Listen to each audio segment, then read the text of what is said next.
Arc 7, Chapter 12, The Valetian Empire. Translated by, at Archbishop Hedgenegi at Kabasuhito at Archbishop hash 500 proofread by, Archbishop hash 0097 art sources. Rokumama. All rights belong to TAPPEI Nagatsuki, the original author of Rei, Zero Starting a Life in a Different World from Zero. This is a translation of the free Japanese web novel into English-Japanese web novel source. He felt like something horrible was swirling around him. A vortex indeed, it was a vortex. The vortex was swirling round and around, spinning fast, swallowing everything. Swirling round and around who knows where, actually no, it was swirling around his core. This horrible black vortex, as ferocious as a storm, as stark as a bolt of lightning, as scorching as magma, was going to end up swallowing everything in its path as it swirled around. Perhaps it was the horrible malediction that had been sleeping for so long deep inside his body. A malediction of death that had never been removed, always intertwined, tied together, linked forevermore. A curse mark befitting greed, which would not sell his life over to anyone, as if saying, "It has already been pledged." These begrudged curses, which should by all means have eaten away at his life, meddled with each other, detested each other, refused to hand him over to the other, opposed each other, and fought with each other. And as a result, they reached a conflicting answer. The curses would have it so they would not let this vessel perish. The vortex was swirling round and around, spinning fast, swallowing everything. Smack dab at the core of this vessel, which had been cursed by beast and dragon, swirling round and around. 1. Tents with a red flag were for medical treatment. There were 5 of them in total within the encampment. Tents with a black flag were for their stores. There were 25 of them in total within the encampment. Tents with a white flag were for the top brass. There were 3 of them in total within the encampment. The tent with a golden flag was for the commander. There was just the one within the encampment. He'd been given the freedom to bustle around the place, acting as a handyman. So even though the time he'd spent there had been brief, he'd managed to pay attention to various areas, surprisingly enough. The Empire marked the second time Subaru had seen an actual military encampment. The first time was around the time of the White Whale battle in the kingdom of Lugunica. Back when they'd set up around the Flugel tree to prepare for the White Whale's arrival, they'd prepared something like an encampment, though that one did not have the scale this one had. Following that, he did have some more chances to set up camp, though on a much smaller scale. That said, all of them had been far simpler. Hardly any of them had been a full-blown camp, like the one in the Empire.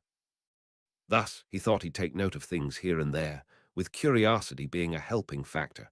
Naturally, the Imperial soldiers bar one did not seem to hold favorable impressions of him, so had he made any attempt to enter anywhere possessing anything of importance, they would have probably separated Subaru's head from his body, and that was just if he were lucky. However, even having this much knowledge was plenty useful. There is a world of difference between having some information and having nothing, and most of all, knowing their formation should give us a rough idea of the enemy's strength. All that is left now is to show our courage and strength. This I know, my brethren. Indeed, then show it. Show the pride and valor of the people of Shadrach, the valiant warriors who once swept down enemy after enemy, standing alongside the emperor lauded as the martial emperor. He felt exhausted, as if he were wearily drifting through warm water. In the midst of this, the voices of a man and woman brimming with ambition became audible to him, and many other sounds of breathing could be heard. Apart from that of the man and woman, the voices belonged to. He could feel the presence of a great number of people. He could feel something akin to the fervent zeal of a great number of people. He could feel those things swelling up rather strangely, with him smack dab in the middle. Then let us begin, Shadrach. We shall raise the beacons of our counterattack from here on. Ooh! A cacophony of battle cries echoed throughout, as if crunching the entire world into pieces. Whoa! Feeling something cold and wet squelched against his face, Subaru's whole body jumped up in surprise. While wondering what had happened, his awareness swiftly rose, and his vision was covered in white as he blinked in surprise. Actually, no, this was the answer to the wetness he felt. A wet cloth that had barely been wrung was what was covering Subaru's face. He'd once read in a book that there existed a kind of torture where someone would cover your face with a towel and pour water on top of it. All that was needed was a towel and some water, and then it would be easy to make someone feel like they were drowning, just like in the hellish waterboarding technique. Subaru, I've got nothing that I can tell you. Oh, Sue, you're up. Utu is glad you're in good spirits. Subaru, A.R. Subaru could hear a voice that for a torturer was rather young. He shook his face in surprise. Following that, the cloth that had been covering his face slid off, allowing him to recover his normal vision. It didn't seem like it was torture, and in his unobstructed field of view he could see the sky, with the leaves of some large trees slightly clogging his view. And then, suddenly poking her face around, as if hiding the sky, was Subaru. Why, you're Utakata. Who's your guard, Sue, and nurse, and babysitter? Thank goodness you're awake, Subaru. I still don't get what you're on about. A black-haired girl with the ends dyed pink let out a shrill cackle and asserted herself right. It was Utakata. This girl was one of the people of Shadrach, someone he'd met in their village, the one who'd once killed Subaru with a poisoned arrow.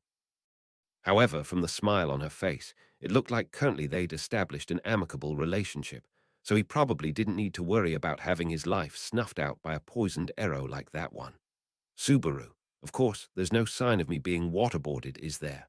Utakata. Sue, the lifeblood ritual, you finished it. Elgina, you beat it. Ooh and Meh and who, everyone and everybody surprised. Subaru. It's starting to come back to me. That's right. I was forced into the lifeblood ritual. To get the people of Shadrach to acknowledge Subaru and Abel, they had challenged the lifeblood ritual. It was a traditional Shadrachian rite of passage, and it was used to recognize one's coming of age. The then-caught Subaru and Abel had challenged it together. The opponent for the ritual had been a giant snake that inhabited the Budaim jungle, the witch beast Elgina. Subaru and Abel had put their lives on the line to try and break the snake witch beast's horn. Subaru. It's no use. Dunno if it's because I was super absorbed during the fight or not, but I can't recall anything from the last half. If I'm alive, does that mean Abel managed to pull it off? Utakata. Sue, you don't remember Ma was in stitches. Subaru. In stitches as in laughing at my pathetic self. Gimme a break, wait. Frowning at Utakata, who had her head tilted in puzzlement, Subaru tried to sit upright. In the process of doing that, Subaru felt a weird sensation as his right hand touched the ground. It was not a normal kind of weird sensation, like touching a floor that was wet or walking over something rocky. No, the source of this weird sensation felt much closer to home than usual. To put it frankly, it was not the ground, but more likely Subaru's arm that was the source of the sensation. Subaru, Utakata-san, is something happening with my right hand? Utakata, Sue's right hand. Oh yeah, it was cool. It went all like Guju Guju and Biwa. Subaru, Guju Guju and Biwa, only getting bad feelings from those onomatopoeias. Subaru widened his eyes in surprise. Repeatedly taking deep breaths, he settled his heart down before readying himself for his next course of action. First, he turned his neck towards his left hand. 3 of his fingers were broken. They hurt, but he felt relief from that. Then slowly, he moved his gaze towards his right hand and Subaru. What the heck is this? For a moment he questioned what he was looking at. That was how unnatural the circumstances were. Originally, Subaru's right arm was covered in an unnerving, mottled black pattern. That was an outcome of the fight with the Sin Archbishop of Lust at the Watergate city of Prestella. The Sin Archbishop of Lust Capella declared her own blood to be dragon's blood and had dripped it on Subaru and Crush. As a result, Crush received an injury that could not be healed, and Subaru had a black pattern etched onto his right arm as he took in the repulsive blood that ran over her body. Despite all of that, it did not seem to have any negative side effects. Subaru would wear long sleeves to hide the black pattern as they showed no signs of special behavior. But now that black pattern, Subaru. Actually, this was not the time to talk about the pattern. Subaru's right arm, from his fingertips to wrist and wrist to elbow, the distal half of his arm was clad in black, as if he were wearing a black glove. Swallowing his saliva, Subaru tentatively touched his black right hand with his left hand. His left hand contacted something with a soft and flabby elasticity. On the other hand, he could barely feel his right hand being touched. It felt like he was wearing a rubber glove, so its movement was sluggish as well. And Subaru. Hang on, actually, is this. He felt something familiar within the weird sensation. To help that feeling take shape, Subaru strongly dug his left hand's fingernails into the black hand. Forcing his fingers in, he made a motion like clawing it, at which point the black parts of his right hand peeled off like paint. Yelping in surprise, Subaru bore his fingers into the peeled pieces. He then continued to peel off the remaining black areas with enough fervor to make others think that he was possessed. In the end, he peeled off all the black spots from his fingertips to the front half of his right arm, and out came a clean, fresh new right hand for Natsuki Subaru. Subaru, oh my good. Utakata, Ukian, witnessing the shocking event unfurling just before his very own eyes, no less on his own flesh, Subaru yelled out. Surprised by his yell, Utakata fell on her bottom. However, Subaru had no time to spare to even give a helping hand to the fallen girl. Subaru, WH, what's going on with my hand? This is my hand, right? Still in a state of shock, Subaru opened and closed the new right hand. He also hesitantly touched his own face and prodded the ground with it. In terms of its sense of touch and movement, there were no problems. It was completely normal. The black pattern originally on his right arm was also gone. Subaru's clean right hand was unmistakably the same as the one which had been tossed and knocked about during his year in another world. It was the right arm of the Lalamancer. Subaru, wait, who's calling who a Lalamancer? Abel, I thought I heard you talking. What nonsense are you spouting? Confused, Subaru confirmed his right hand was in good health, and somebody came along. No, it was not just somebody. He knew only two people with such a haughty and arrogant way of speaking, and it was easy to distinguish between the two since they were separated by gender. This was the voice of a man, namely, Subaru. Abel, huh? Guess you lived. Abel, naturally. I am much more level-headed than you. Speaking with a snort, it was Abel, wearing his unchanged disguise. Subaru was becoming used to seeing it. He had challenged the lifeblood ritual with Subaru, but somehow survived the battle with the Elgina. Rather, it should be said that it was thanks to him that Subaru had survived, because most likely it had been him who had brought down the Elgina. Abel, how is your right arm? Are you done looking repulsive? Subaru, can you please stop talking like I can change the color of my right hand at will? This isn't a Western-style video game character creation screen, you know. I don't have that kind of freedom. The black part came off cleanly when I picked at it. Right, Utakata. Utakata, yep. Sue's right hand peeled off dry and crumbly. Gross. Subaru, I get it, but geez. His cheeks stiffened from Utakata's straightforward reaction. Subaru stuck out his right hand to Abel. Abel scrutinized it and muttered, I see. Abel, in any event, I do not care if it is returned to its previous state. I certainly had not expected a strike using the entirety of the magical sealing stone ring. Everything below the wrist was gone, and I believed you to be beyond saving. Subaru, wait, are you trying to scare me? Everything below whose wrist was gone. Abel, yours. Utakata. Sue's. Abel answered with his arms crossed, and Utakata cheerfully thrust his right hand into the air. Subaru shuddered at their answer and stared at his lovely right hand. Not only had it been blown off, his right hand was now in brand new condition. Subaru, there you go again, saying that sort of thing. If it was gone, then what's with this right hand? Abel, it was a disgusting and curious phenomenon. Your arm was gone, and on the verge of death I had you speak your last words. I thought you were a dying man, but from your hand black sludge flooded out. Subaru, slew sludge. Abel, in the blink of an eye it took shape and formed a black arm. If you wish to ask me what happened, I would have to inquiry you back about the meaning of what you were doing to yourself. Pierced by his sharp look, Subaru's breath caught in his throat. His eyes returned to his right hand immediately, but no matter what Abel said, even Subaru did not understand what had happened to cause this result. However, the black pattern that had been engraved on his arm for some time, its disappearance was not unrelated. That much was certain. Perhaps it was really the effect of the dragon blood at work, but Subaru. Still, it becomes a question of why it wasn't triggered up until now. That being said, close to 3 months had passed since the incident where Subaru had been showered in dragon's blood.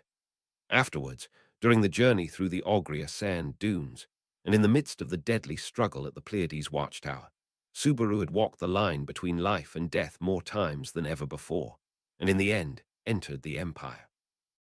During that time, numerous literally deadly situations came about, however. Nothing conveniently happened to heal his wounds. So why here, why now, Subaru? There's no point thinking about what I don't understand. Besides, except for my right hand, my wounds haven't healed at all. Subaru grumbled as he checked his whole body. The broken fingers of his left hand, the wound on his back by his scapula, the strange burns overlapping on the nape of his neck, the numerous other bruises as well, none had healed. Honestly, since only his right hand had been healed, it raised the possibility that, much to his misfortune, it had only been healed because of the black markings. Subaru. And what was on my right hand is gone too, so it probably won't heal again. If you ask me to blow off my hand once more to test it, I couldn't do it. Abel, ultimately, you are saying it is a situation you cannot speak of. You have a considerable amount of secrets, it seems. Subaru, I don't want to be told that by a guy who hides his face. Subaru answered while making a bitter expression and exhaled with an ah. He had been leisurely thinking about the strangeness of his right hand and checking on Abel's safety, but he remembered there was something he had to prioritize over that. He had participated in the lifeblood ritual, and if the end of the ritual had proceeded without him dying, that meant time had kept on flowing even while Subaru was unconscious. That is to say, a number of hours had passed since then. Subaru. Rem. That's right, Rem. I can't sit here like this. I need to. His goal from the start was to bring back Rem, whom he had left behind. For that reason he had challenged the lifeblood ritual, but if too much time had passed for her to be rescued, the meaning of risking his life in battle would be lost just like that. Yudakata. Ah, Sue, don't be silly, you'll die. Subaru. Fuck that. Even if I don't die, if Rem dies there's no GGHH. Compelled by the anxiety in his heart, Subaru shifted his posture to get out of the bed. It was at this point that Subaru noticed the apparent strangeness of the bed. He had been sleeping in a portable shrine-like box made of crossed logs, seemingly taken out of a building. From there Subaru came down with great force, groaning as pain pierced his entire body. Subaru, Gaha HH, Abel, what foolishness. Did you truly think your body would recover from the verge of death simply because your right arm grew back? I told you. I witnessed you as a dying man. Do you think I erred in my judgment? Subaru, that's. Looking down at Subaru balled up in pain, Abel's cold voice came down like rain. As if to affirm Abel's words, Subaru noticed a sensation deep within his own body, as if something was slowly but steadily oozing out. Having experienced fatal injuries many times, Subaru knew this was a bad sign. Like a balloon or a bucket with a hole where it should not be, with water or air or whatever else inside, it was a feeling as though what had been keeping him inflated was spilling out. Subaru. But Rem needs Abel. In this situation still, rather than yourself, you worry about that woman. Well, fine. I knew as much. Since that was what you desired, even at the cost of your right hand. Subaru. Ah, Abel, this way. Subaru cared more about the safety of Rem, who was not here, than about his own life. Abel let out a sigh of exasperation at Subaru's words and jerked his chin. Immediately he walked off without a second glance at Subaru, as if to say, follow me. Yudakata, Sue, can you walk? Need my shoulder. Subaru. Nah, I can walk. If I used your shoulder, the height difference would just make it harder. Seeing her expression, seeing that Yudakata was worried for him, Subaru forced a smile for her sake. And then Subaru took a deep breath and somehow managed to stand up. Limping, he caught up with Abel walking ahead. Abel. Abel was a little further ahead, waiting for Subaru to catch up with him. Using rocks covered in green grass as footholds, he had a good view, looking out from near the cliff's edge.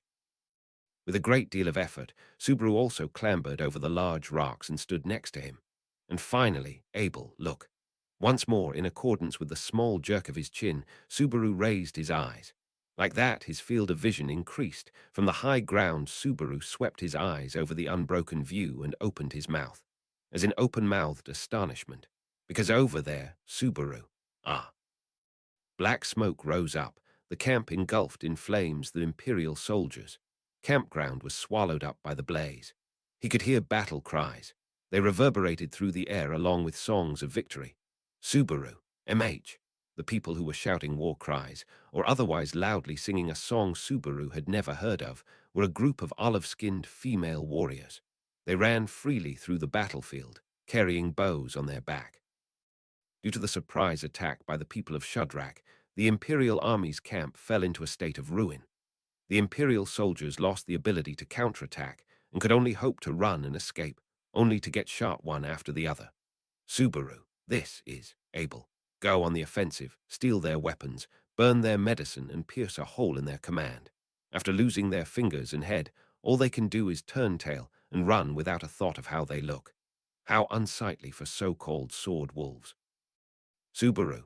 Below, the scurrying figures of the Imperial soldiers could be seen as they were evicted by black smoke and drawn bows. However, escaping from the Shadrachians, whose livelihood was to hunt beasts in the jungle, would be impossible. Their arrows, which could fly far and beyond, struck the fleeing soldiers' backs, piercing their hearts with deadly accuracy. How many had managed to escape? How many had managed to survive? Just how many people had died? Subaru, this. Abel, why do you look bewildered, Natsuki Subaru? This is what you wished. The information you brought forth helped your brethren achieve these results in battle. When do you laugh, if not now? Looking down at the battleground-turned campsite, Subaru felt faint. On top of that, Abel strongly pushed the reality of the situation in Subaru's face, declaring that these were the acts Subaru wished for. Unable to bear those words, Subaru stood up with great force and grabbed Abel by the collar. Clutching Abel with his newly healed right arm, he glared Abel closely in the eye. Subaru, I wished for this kind of scene. Don't be stupid, Abel. Then, did you think you could fulfill your wish without any blood being spilled? Subaru. Against Subaru's angry outburst, however, Abel snapped back. Cut deep by his sharp tongue, Subaru could not retort. Subaru. Being questioned if he thought that he could fulfill his wish without bloodshed, Subaru could not say anything in return. He thought he could achieve it without bloodshed. He thought it was possible. Because Abel, let me rephrase, Natsuki Subaru. You thought you could realize your wish without any blood being spilled, aside from your own.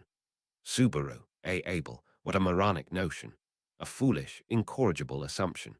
Did you seriously believe that by spilling your blood, the warring third party would cease? Stacked against the worthless, heroic aspirations you strive to hold up, those are heroic reveries of the worst nature. Subaru. Abel, you are human, Natsuki Subaru. You are neither a hero nor a sage.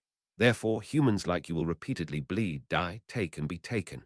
Still having his collar clutched, Abel showered Subaru with metaphorical blows as Subaru's grip slowly weakened. Hit by those words, Subaru's jaw trembled.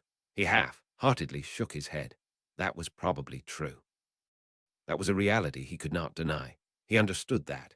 Even so, Subaru could not accept it. Until now, he had not lived in this world accepting things like that. Even after coming to another world, Natsuki Subaru's morals were still that of a Japanese high school student. He could not acknowledge the tenets and common sense of the battlefield as obvious, everyday facts. Abel, I do not desire to be a hero, nor do I cling to them, rely on them, or entrust them to shoulder various matters and advance towards a bountiful future. A hero cannot do that. Subaru. Wow, what do you want? Losing his strength, Subaru fell to his knees once again, unable to comprehend Abel. Having challenged the lifeblood ritual together, he was the person Subaru had wrenched victory with. They unexpectedly matched each other's wavelengths, and Subaru thought they had had some good chemistry between them. But now, he could not understand what he was thinking. Of course he was unable to. Against someone who refused to show their face, how could one come to understand the other? Subaru. From someone who doesn't even show their face, what do you, Abel? My face, is it? Then let me show you. He was not even given time to finish wording his question. Hearing Subaru's thin, desperate retort, Abel put his hands on his face. As he undid the frayed knots on his wrapped mask with his fingers, a wind blew. Blown by the strong winds, the mask energetically came undone, flying far away. Flying past the battleground-turned encampment. Riding the outbound wind, it would travel elsewhere, anywhere, flying far and beyond Abel. We will go to the imperial capital, to the capital where the throne I ought to be sitting in is. Subaru.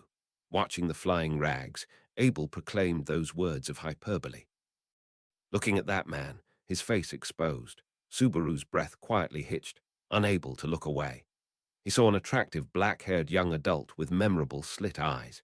He seemed to be in his early to mid-20s, an age higher than that of Subaru. His features were enchanting enough to steal your gaze, and although his hair was unkempt and his cheeks were dirtied, likely due to his time spent in the jungle and the settlement, they only served to amplify his natural beauty. His arms and legs were long and slender, and on top of that slim body rested that face, so you could say that his existence had been made to be perfectly attractive. Even so, his most defining characteristic lied in his black eyes, eyes that seemed to make anything prostrate before him, their gaze extruding an air of overpowering supremacy and intimidation. Feeling the full frontal assault of those eyes, Subaru, already down on his knees, became consciously aware that there was another reason that made him unable to move, besides being injured and fatigued. He understood it, that his soul knew he must submit to the person in front of him. The reason for his overpowering presence was because of Abel, Vincent Abelux Subaru. What? Vincent Abelux, that is my name. At least, until I sit on my throne once again, that is my name. Though I believe using Abel is most sensible going forward. Saying that, Abel curled his lips in response to Subaru, struck with dumbfoundment. Subaru realized too late that his smile was a terribly villainous and wild one. Unable to understand the significance behind that name, Meiselder, Abel, Subaru. Subaru. What woke Subaru from his stupor was a sharp voice. Snapping his head to the voice, he saw a figure swinging their hands as they walked towards them. The figure was an Amazon with red-dyed hair, the Shudrak's leader, Meiselder. Meiselder relaxed her belligerent face into a friendly one. Meiselder, the takeover of the camp is complete. The casualties on our side are minimal and oh, Abel, it's my first time seeing your face, but you're quite the lady killer, aren't you, Subaru? Meiselder, Meiselder. Ahem, Subaru, I'm glad you're up. Dying back then, even as brethren, it did not come to mind.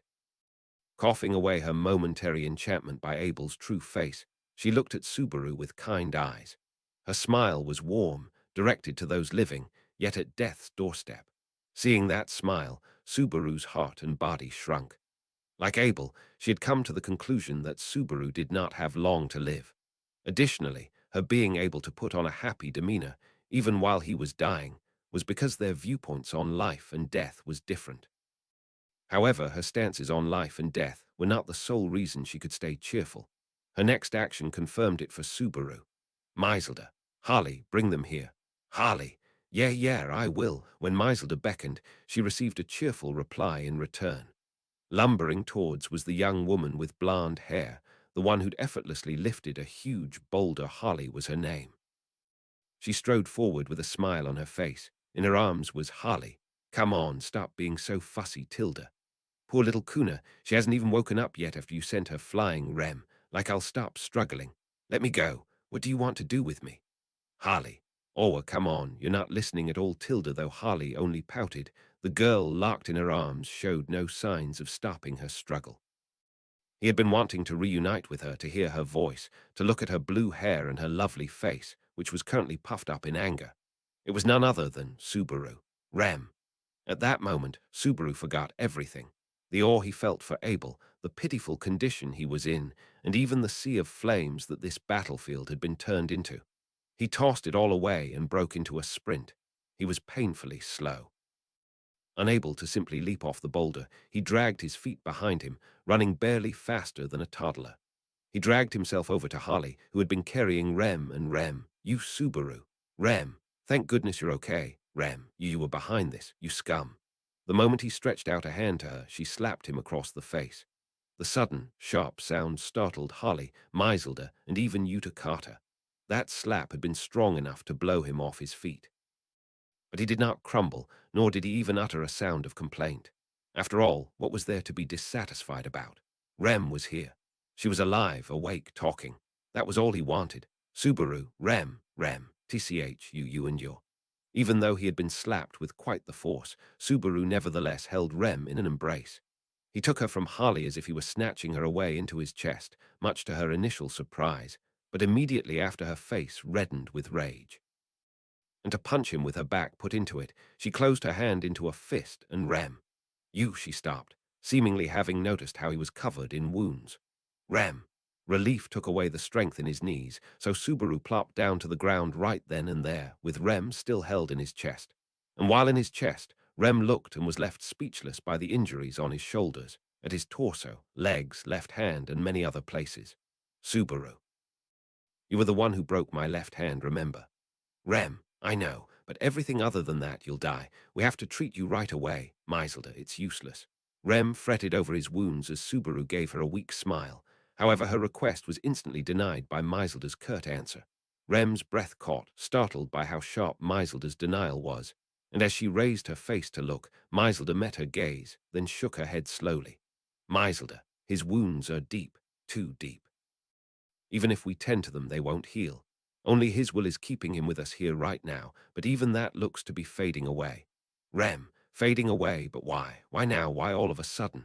Maiselder, because he got the woman he was fighting for back. Why else? She tilted her head to the side, slightly puzzled, then spelled it out for her as if it were the most natural conclusion. Hearing that, Rem's breath caught in her throat, and Subaru, unable to even lift his head, smiled bitterly. Subaru, Maiselder-sen, that phrasing's kinder. Maiselder, did I misspeak? It's a comrade's final wish. Of course we do our best to comply. You've earned that, Subaru, Subaru. Haha, much obliged.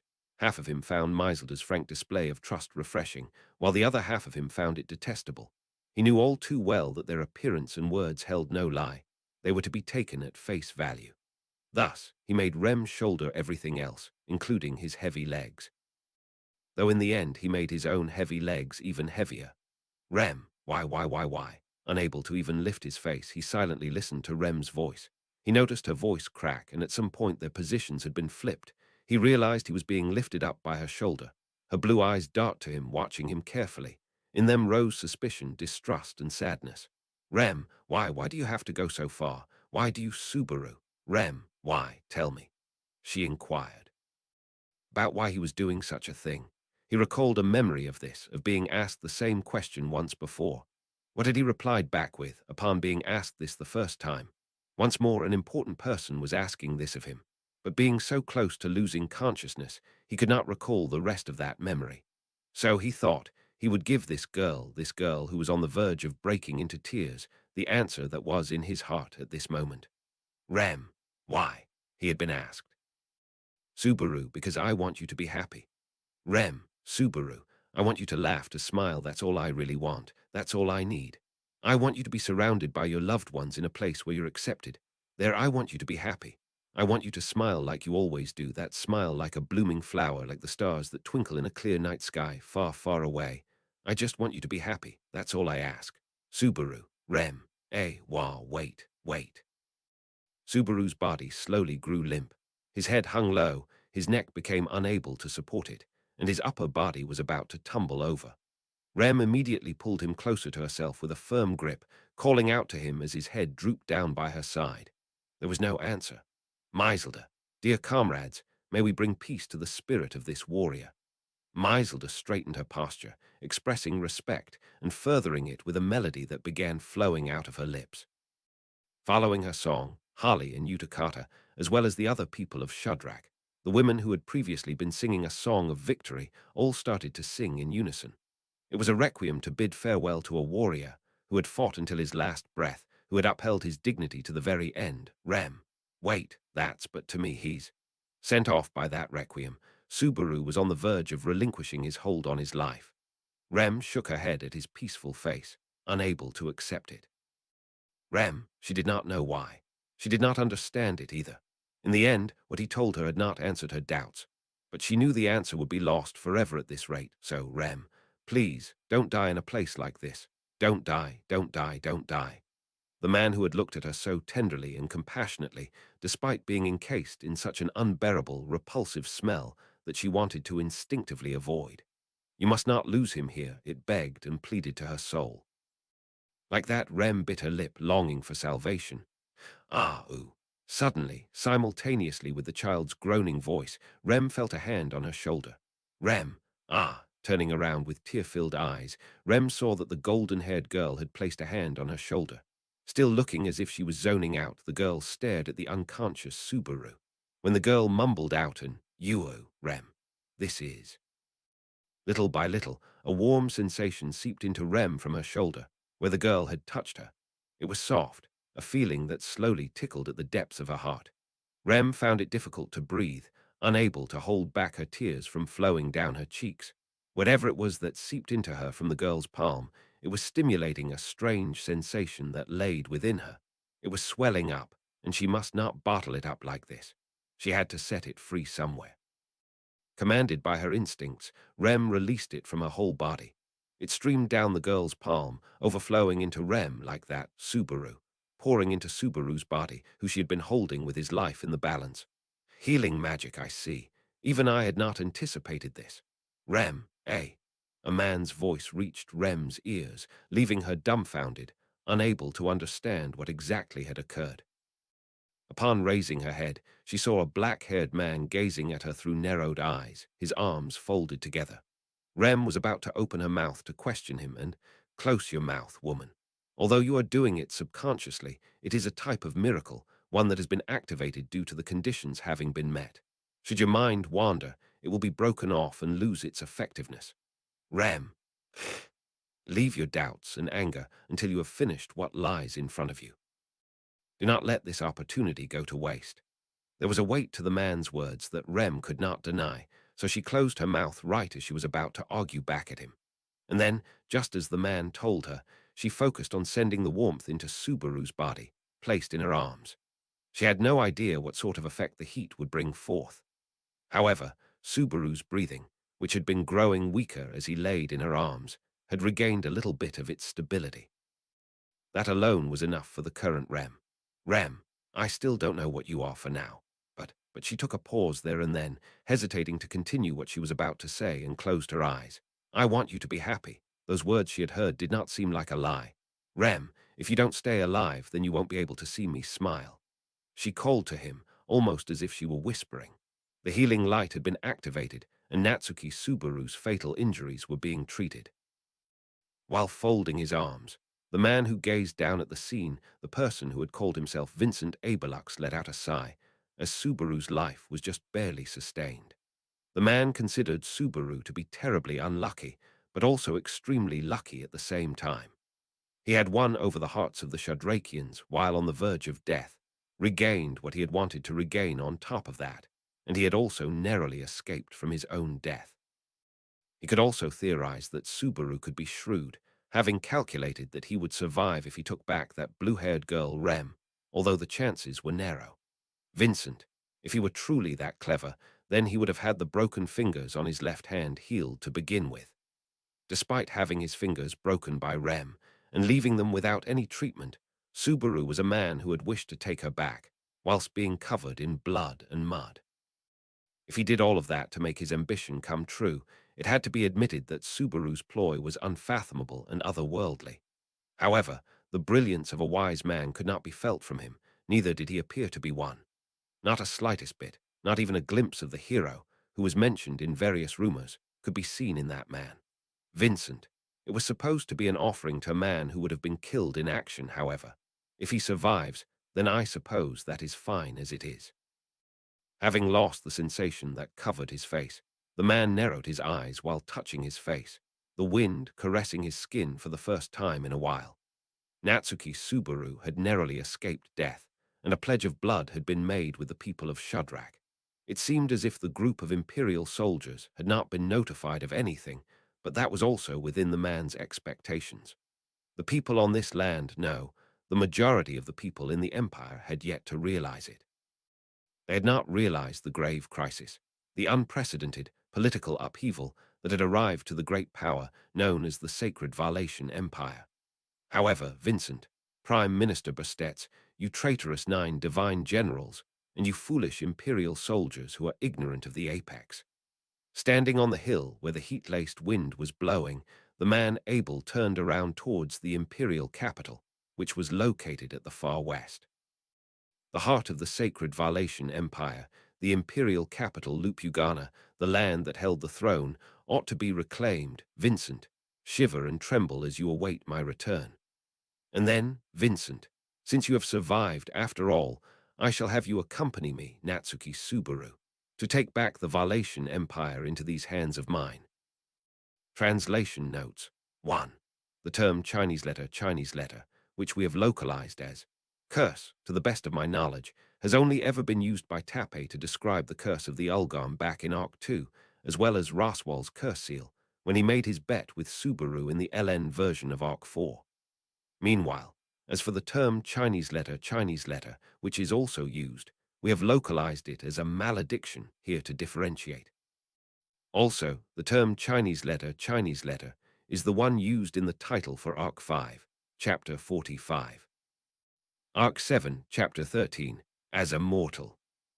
Translated by NAGATSUKI, proofread by Archbishop #0097 Art Sources, Pabo Bingo. All rights belong to TAPPEI Nagatsuki, the original author of Ray, Zero Starting a Life in a Different World from Zero. This is a translation of the free Japanese web novel into English-Japanese web novel source. Swaying, tottering, wobbling. His consciousness wavered slowly. Like a ship traveling across the vast ocean, it wobbled to the right and to the left. His consciousness teetered, its feeling heavy, and it felt as if he were going to become dizzy, despite his eyes being closed. It was not enough. He did not have enough of everything. Blood, flesh, bones, peace, anger, and happiness. Of those various things that formed a human, there was not enough. He did not have enough of them, almost as if everything had been spilled somewhere, falling apart like droplets. He had to gather them up, he thought. He had to pick them up again, pack them in again, and then he had to stand up once again. There was a place where he had to go. He had a desire that yearned to go there. There was a reason why he had to live. He had a wish that cried out, I want to live. That's why, that's why, that's why. Even if there was not enough of everything in him, even if he remained flawed and imperfect, he had to keep moving. For that reason, Natsuki Subaru would Subaru. Yubei. As soon as he awoke, Natsuki Subaru curled his lip at the sticky sensation on his face. It felt like the area from his face to his chest was drenched. Its lukewarm sensation seemed similar to the sweat he would feel on the morning after he had had a nightmare. Combined with him spacing out with his head feeling heavy, he thought he might have had a fever, perhaps. Subaru. The ceiling is unfamiliar. Subaru mumbled out what he saw in his field of vision. A shabby wooden ceiling, with the intent of making it sound like a cliché. He was in a shack, built by putting wooden materials together in a crude manner and far from adhering to any architectural style. Subaru was confused on what to think of it for a while, looking at the masterpiece that compensated for its inexperienced technique with raw muscle. What had caused him to be in this shack? To remember that, Subaru recalled his memories at a gradual pace. Subaru. If I remember correctly, after I exited the convenience store and blinked, I found myself in another world. I met Emiliatan there, and it's a bit long, so let's omit the rest of the details.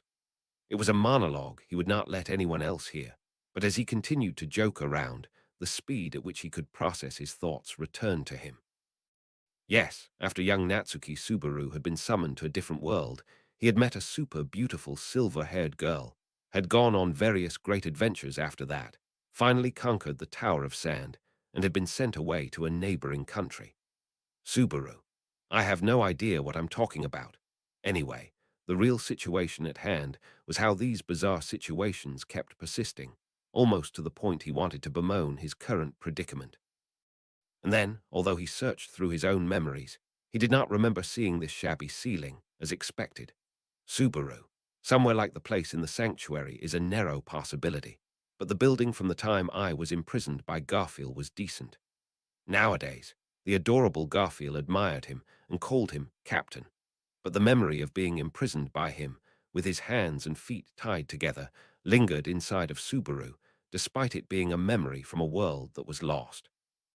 It was not as if Subaru held it against him, but being imprisoned was a valuable experience, so he could not quite forget it even if he tried. However, the memories he had of his ceiling did not match the poor environment from back then. He had been living life in a different world, in a place where the level of civilization was rather high, after all. Subaru, a man from the modern era, realized one of his few occasions of fortune right there and then. While he was filled with deep emotion, thinking about how he wanted to make that realization in a better environment, Subaru, HK, as he organized the disorderly contents of what went through his head like that, one by one, a sudden realization pierced through him without warning, almost like a clap of thunder. Yes, this was not the Lugunican kingdom. But this was the Valetian Empire. In the neighboring country where he had been unexpectedly thrown into, the people he could rely on were not there. Subaru, Rem, the girl who he had to protect no matter what had arrived in this country, together with him. In addition to that, Subaru had been separated from her, and she was still with the dangerous men. Subaru. Am I an idiot? No, I am definitely an idiot. This isn't the time to.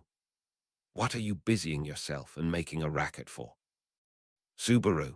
Ah, as Subaru immediately sat upright on the verge of going out to look for Rem with great determination, upon hearing a stiff voice thrown towards him from the side, his breath caught in his throat. Subaru only noticed it as he sat up, but it seemed like he had been placed in a bed just as shabby as the ceiling. His eyes met with a pair of blue ones beside him, staring at him with a scornful gaze. The eyes belonged to a girl with rather short blue hair who was looking at him, her pretty eyes narrowed in a stern manner. Subaru, Rem, I'm not really positive about answering yes to that. I still haven't acknowledged that I am this person you call Rem after all. Subaru widened his eyes as Rem spoke to him stiffly, sounding as if she were trying to sound impassive to the best of her ability. However, she was right in front of him. She was speaking, and he could also feel her warmth and sense the gentle fragrance that wafted from her, as evidence of this being neither a dream nor an illusion. Yes, the warmness of her hand also counted. Subaru, a hand. Rem. Suddenly, Subaru was stunned as he realized his right hand was holding the girl's Rem's hand under the ragged cloth covering his body. He had no recollection of what had exactly happened, however. Subaru, wait, were you holding my hand until I woke up? Rem, don't say something so disgusting. You can tell by looking at it. You seized my hand and refused to let go. Subaru, oh, I see. I guess that's right. Yeah, I'm the one who was grabbing your hand. He had spurred Rem's souring mood, unable to tell the difference between expectations and reality. Apparently, he had been grasping Rem's hand the whole time he had been unconscious. Even so, the fact she had not shaken him off weighed on his mind. Rem, what's that look in your eyes? Subaru, no, it's nothing. Yes, it's nothing. Rem, I see. Let go of me already. Your hand is slimy with sweat.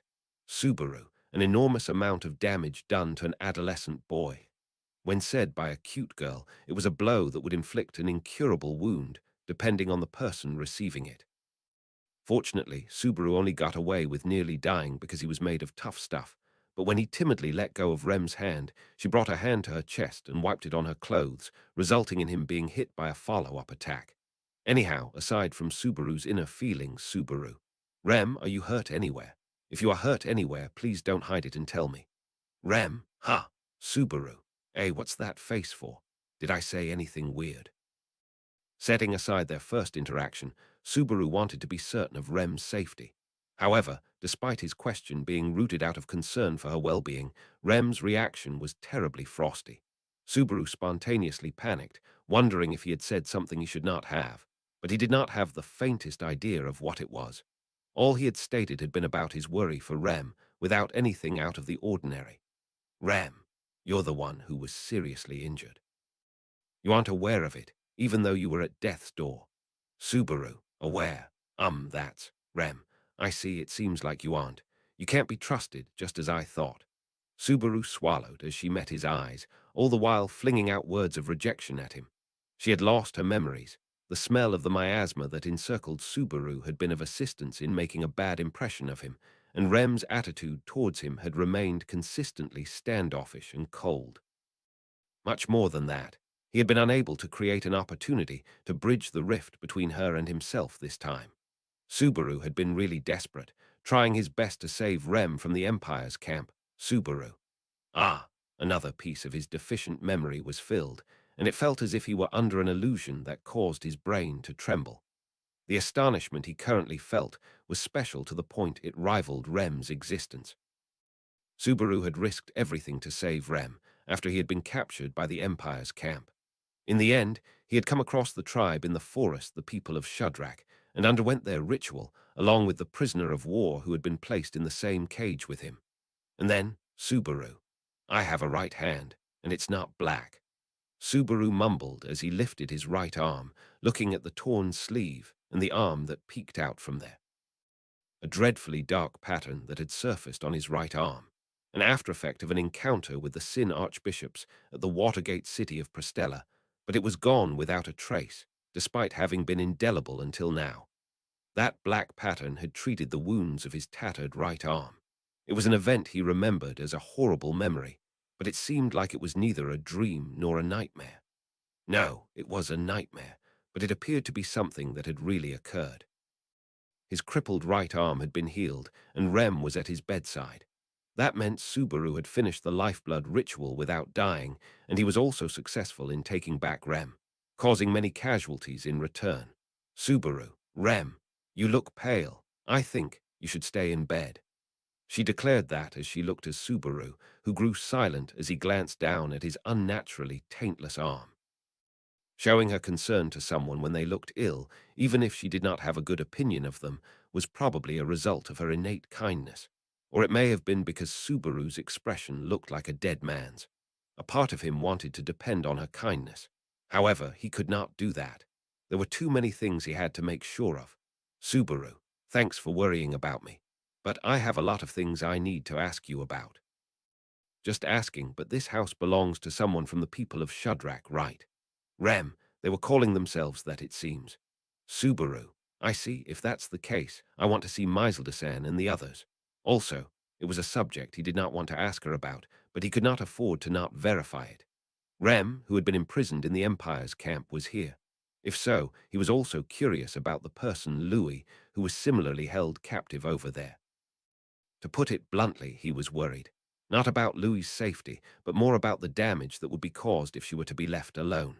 Subaru, I'm gonna be honest with you, but where's that girl, Louis? Rem, you have a disgruntled look on your face. Why do you keep her at a distance? Subaru, it's hard to explain, and I have reasons you probably won't understand even if I did.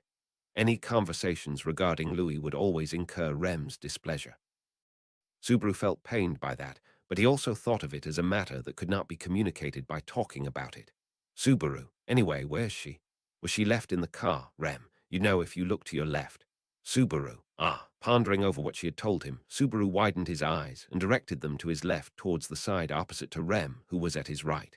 And then, glancing over, Subaru's face grew stiff from the delayed bewilderment. Laying there was ZZZ. ZZZ, Subaru. Ha. Louis was sleeping soundly, showing off her innocent, sleeping face. She was at his left side, sleeping in the same bed and wrapped in the same ragged cloth. Saliva dripped down from her wide-open mouth, and looking at her shameless display, Subaru finally caught onto the situation. The identity of the stickiness and wet sensation on his chest and face when he had awoken was Subaru. Subaru let out a soundless scream. Oh, Subaru. It seems like you've woken up without any problem.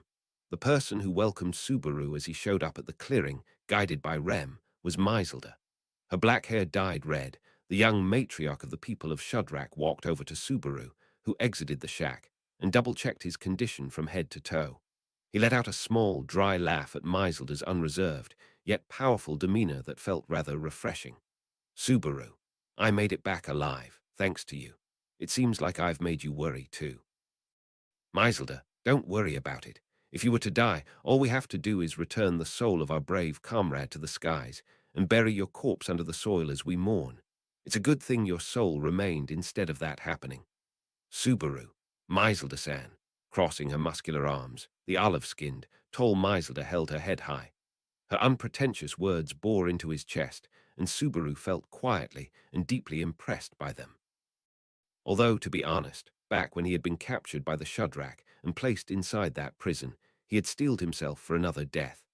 Like that, while Subaru was impressed by her, Maiselda narrowed her eyes with a, by the way, Maiselda, it's too bad you're taken. Rem and Louis, will you add at least one more person? Rem, Maiselda-san. Next to Subaru, Rem raised her voice at Maiselda's somewhat mischievous-sounding offer. She had a stern expression on her face, still shaky on her feet as she walked with her new wooden cane. Having woken up just a little while ago, Louis was clinging onto her arm, her eyes widening out of surprise at Rem's voice. While caressing Louis's blonde hair, Rem called Maiselda by name once again, and then, Rem, you shouldn't say that. I do not trust or understand this person. Maiselda, then, could he be given to me? Rem, yes, of course. I will give him to you. Subaru, the conversation isn't reflecting my will. Louis, ooh. With a prickly attitude, Rem agreed to the proposal to transfer Subaru. When Subaru rushed to put a stop to it, Louis shouted as well, going along with the momentum of the atmosphere. I'm only joking, Maiselda laughed as she heard him, but Subaru could not hold back his astonishment once he saw her affable disposition. He could barely remember what had happened right after the lifeblood ritual. Even after that, he still could not define the line that distinguished his memories from his desires, made to be favorable to him. Seeing how Maiselda was acting, it did not seem like a fantasy, however. Subaru. So, for once, I was able to build a good relationship with someone I've met for the first time. That's great, but, Maiselda, you look pale. Are you feeling unwell? I can cut off any impaired parts on your body. Subaru, I feel like it's going to turn out to be a disaster if I carelessly say, yes, please, so I'll decline. It was not a joke, but an earnest offer, probably. He figured it could be a fatal mistake if he were to say, yes, please, without thinking it through. Anyhow, Subaru, last time I didn't have the time to look around leisurely, but going around in a circle to observe the village of the Shadrakians, Subaru muttered. The village existed deep inside a vast forest, and it looked like a world where the level of civilization's improvement had come to a halt, including the shack where Subaru had awoken. It was a sight befitting the impression of what would be called an ethnic minority living in an uncultivated jungle. Amazons who lived their lives while taking part in hunting, with no male workers. It seemed like an undeveloped area, indeed, as Subaru saw no signs of civilization in the village. Subaru, their numbers are few, so they can keep living by going hunting every day, but Rem. Subaru murmured, knitting his eyebrows in a distressed manner while biting his lip. Rem was wordlessly staring at his face from the side, with a cross look on her face. Whatever she was thinking in the depths of her blue eyes, the current Subaru was unable to perceive it. He was scared of being unable to read her thoughts. He also could not smile back with ease at Maiselda, who had smiled at him. That was why, in order to overcome this situation, Subaru, I want to talk to you, Maiselda-san. I think I also need to speak to that guy as well. Maiselda, yeah, you said it at a good time. He's probably at the meeting area with Tarita and the others right now. Hearing Subaru's words, Maiselda nodded and jerked her chin. She was pointing towards a large building at the back of the clearing, a place that had been referred to as the meeting area. It was most likely a place that fulfilled its role as its name suggested, and setting aside whether it was the most fine-looking construct in the village or not, it seemed as if the role had been assigned to the largest building. Subaru, let's go. Locating his destination, Subaru began walking in that direction. He held out his hand to be of assistance to Rem, just in case, but she had rejected it.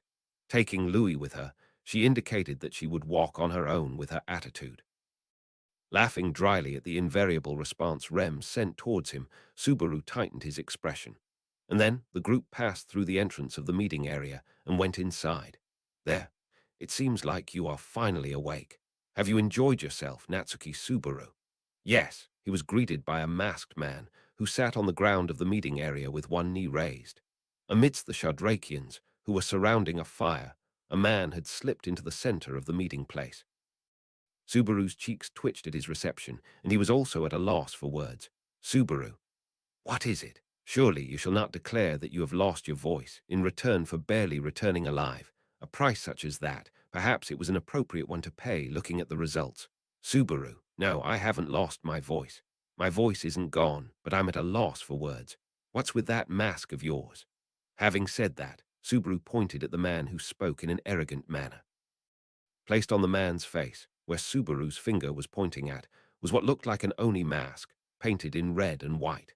However, since the Oni existed as a race in this world, it could not be an actual Oni mask, a mask that simply resembled the face of something frightening. That was what the man was wearing.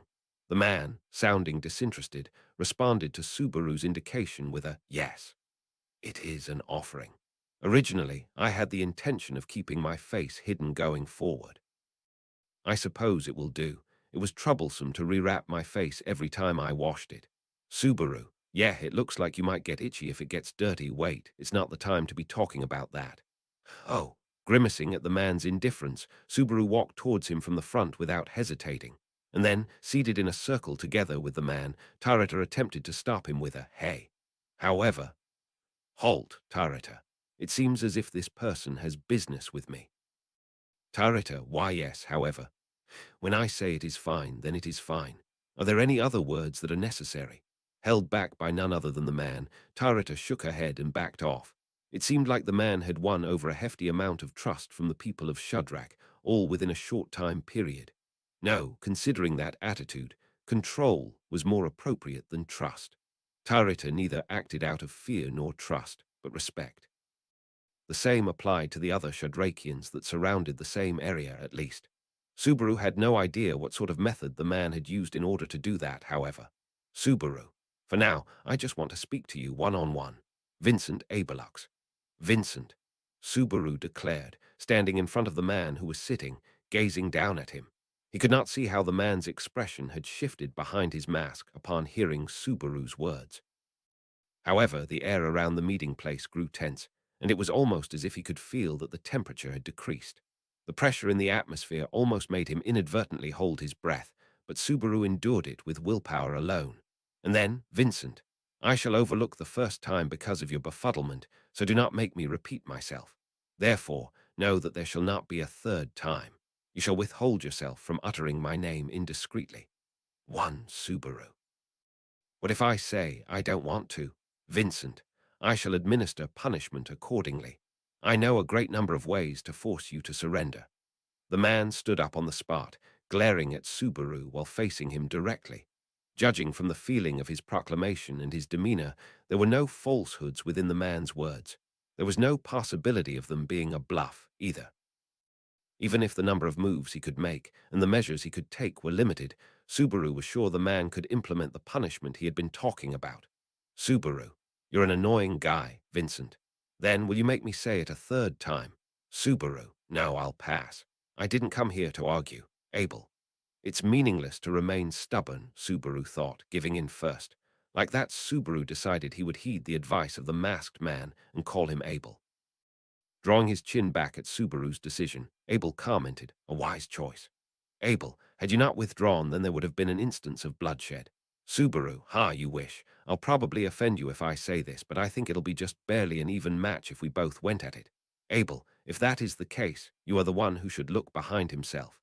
"Subaru, behind myself," Abel said to Subaru, who had received his earlier words as provocation, and crinkled up his nose.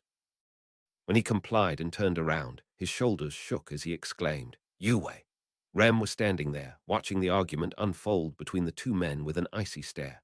"Subaru, Rem-san, your face." "Rem, no, it's just, even after you were about to die, having been asleep for 3 days, it seems like you're ridiculously stubborn, refusing to take good care of your own body.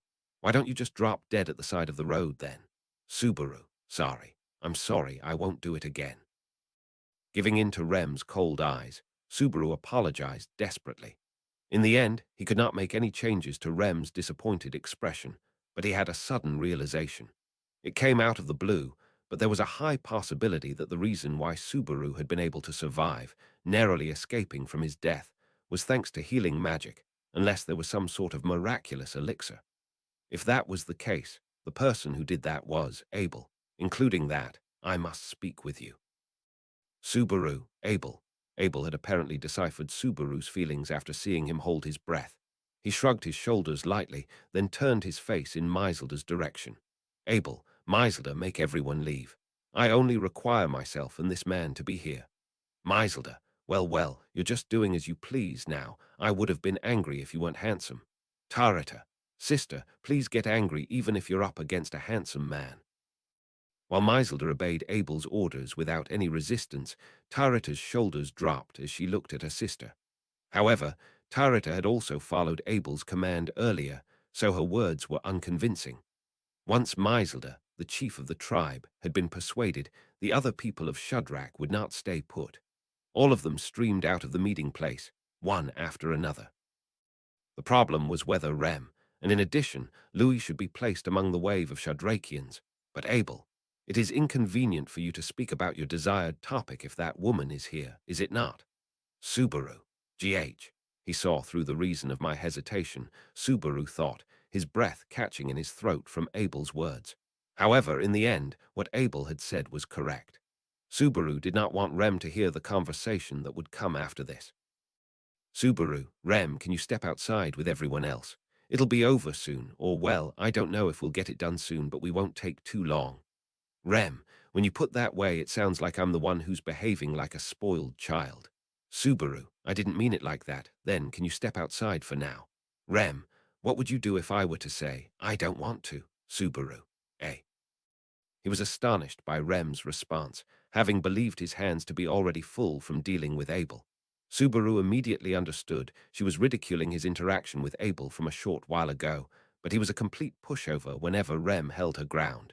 If it were possible, he wanted to grant any of her wishes and let her do whatever she wanted to do.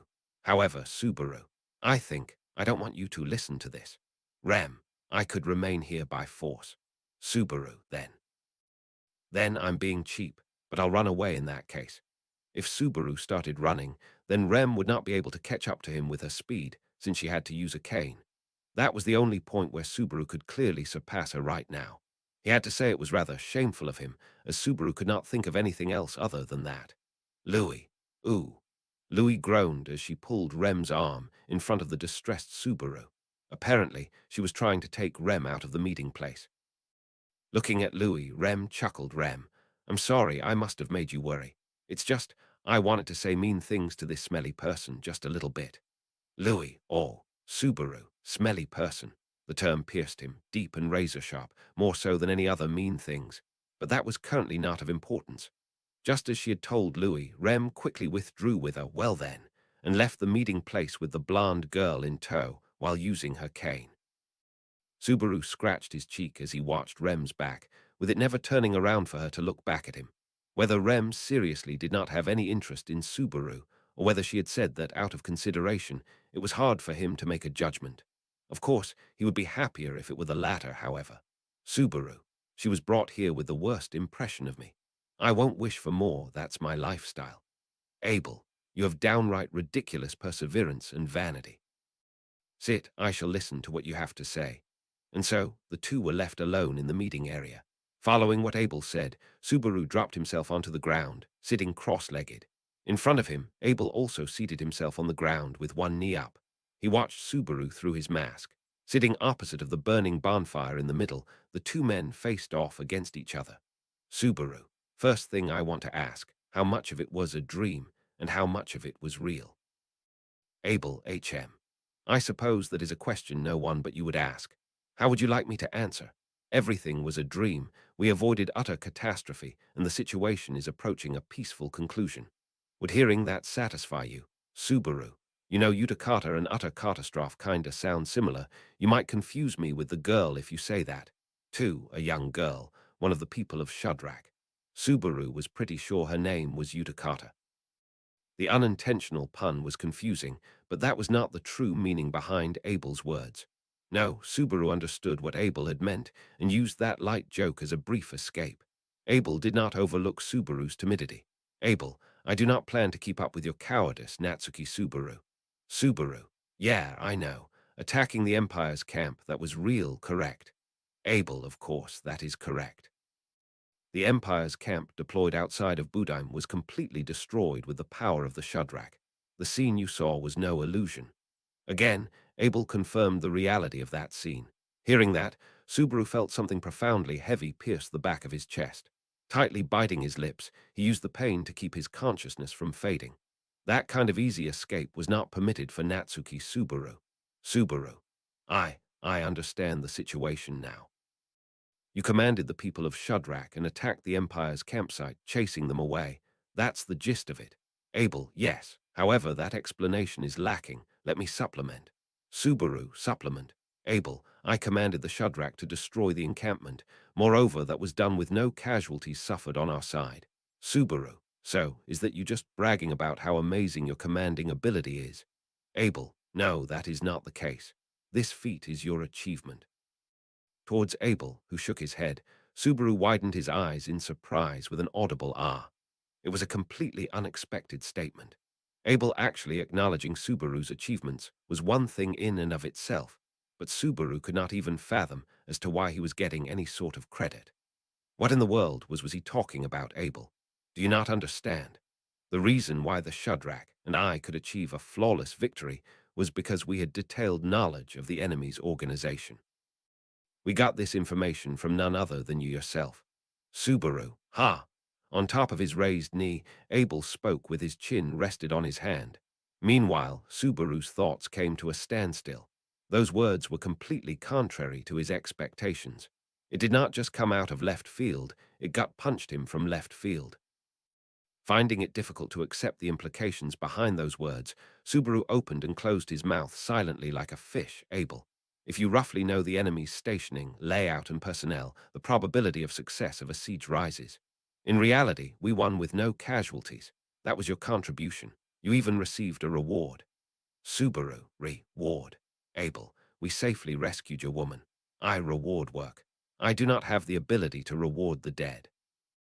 I thought that only while you still drew breath, but, the devil's luck in you is strong. Although he had been told that he had extremely good luck, Subaru was still in a state of shock. It could be that, as far as Abel was concerned, those words were supposed to be considered a compliment or praise. However, unfortunately, Subaru did not have the capacity to accept them, nor did he have the mores rooted in him to do so. That was natural, of course. Why did he have to be happy about being useful as a tool of war? Subaru, why did I even talk about the campsite? Abel, it was the side effects of the medicine. After finishing the lifeblood ritual, you were on the verge of death. There was a need to keep you alive until the takeover of the campsite and the rescue of the woman was complete. The medicine used kept your mind in a clouded state, hence why you spoke. Subaru, I just blabbed about anything that was asked of me. Aghast, Subaru held his face in his hands, his voice trembling.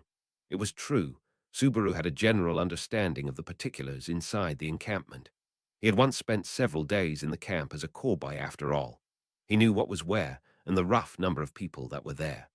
He also knew where their weapons and tools were stored, so if one were to crush those locations as a first strike, it was no question that they would get the overwhelming advantage.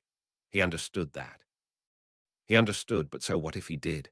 Subaru, medicine. Are you messing with me? Using that kind of thing without asking me?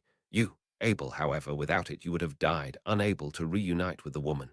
It means the woman's healing magic would not have reached you either. There is no reason for you to speak ill of me who let a dead man live. Subaru, oh, of course there is. I didn't want to assist in a war. So many people died, but you're. Abel, it seems like you are misunderstanding something.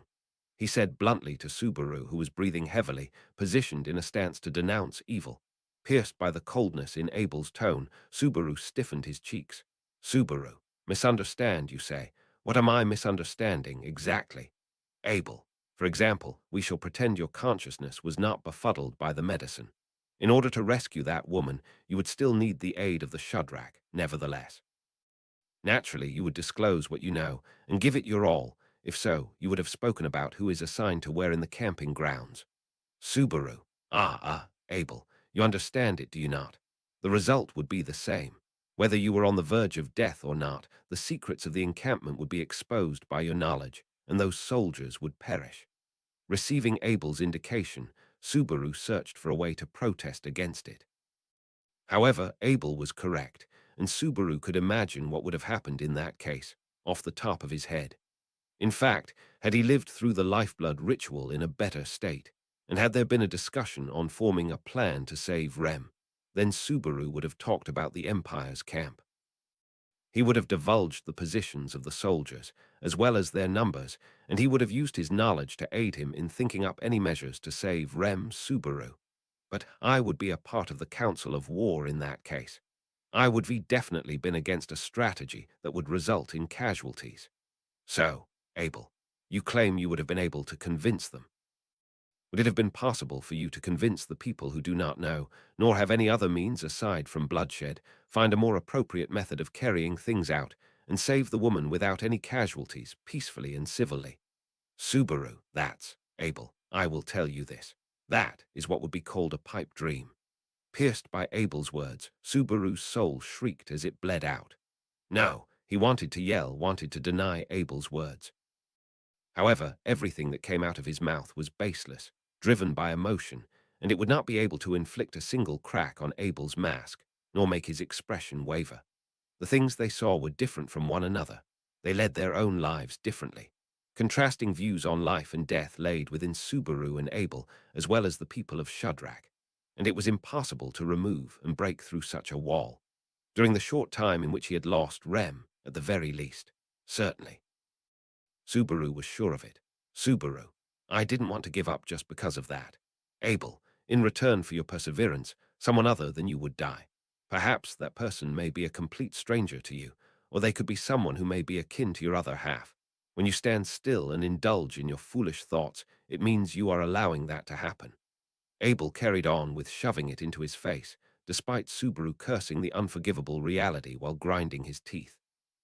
Perhaps in exchange for the harsh, unmerciful way of how things had been done, Abel had reeled in a definite result. However, why did he have the privilege of selecting which lives would be lost in return? Subaru, who do you think you are? Do you think you've become a god or something? Abel, fool, I am neither a god nor a hero. Naturally, I am also different from those wicked observers who look down on this world. I am a king amongst kings. Subaru, Abel, the one who stands at the apex is called the emperor by their people. I am that, Abel announced, placing a hand on his chest daringly. Subaru could not see his expression beyond the mask that hid his face. However, Subaru imagined Abel's face, a face he had only seen once, displaying a bold smile, a bright fire lit within his eyes. Emperor, hearing that, the thought of holding his breath completely slipped from his mind. The man had proved his existence with his own words, in such an imposing, majestic way. And then Abel Vincent Abelux continued speaking to Subaru, the latter shell-shocked, the former maintaining the dignified tone of his voice. Vincent, the 77th Emperor of the Sacred Valatian Empire. That is me. Subaru. Vincent. However, I have left my position as of now, having been ousted from the apex.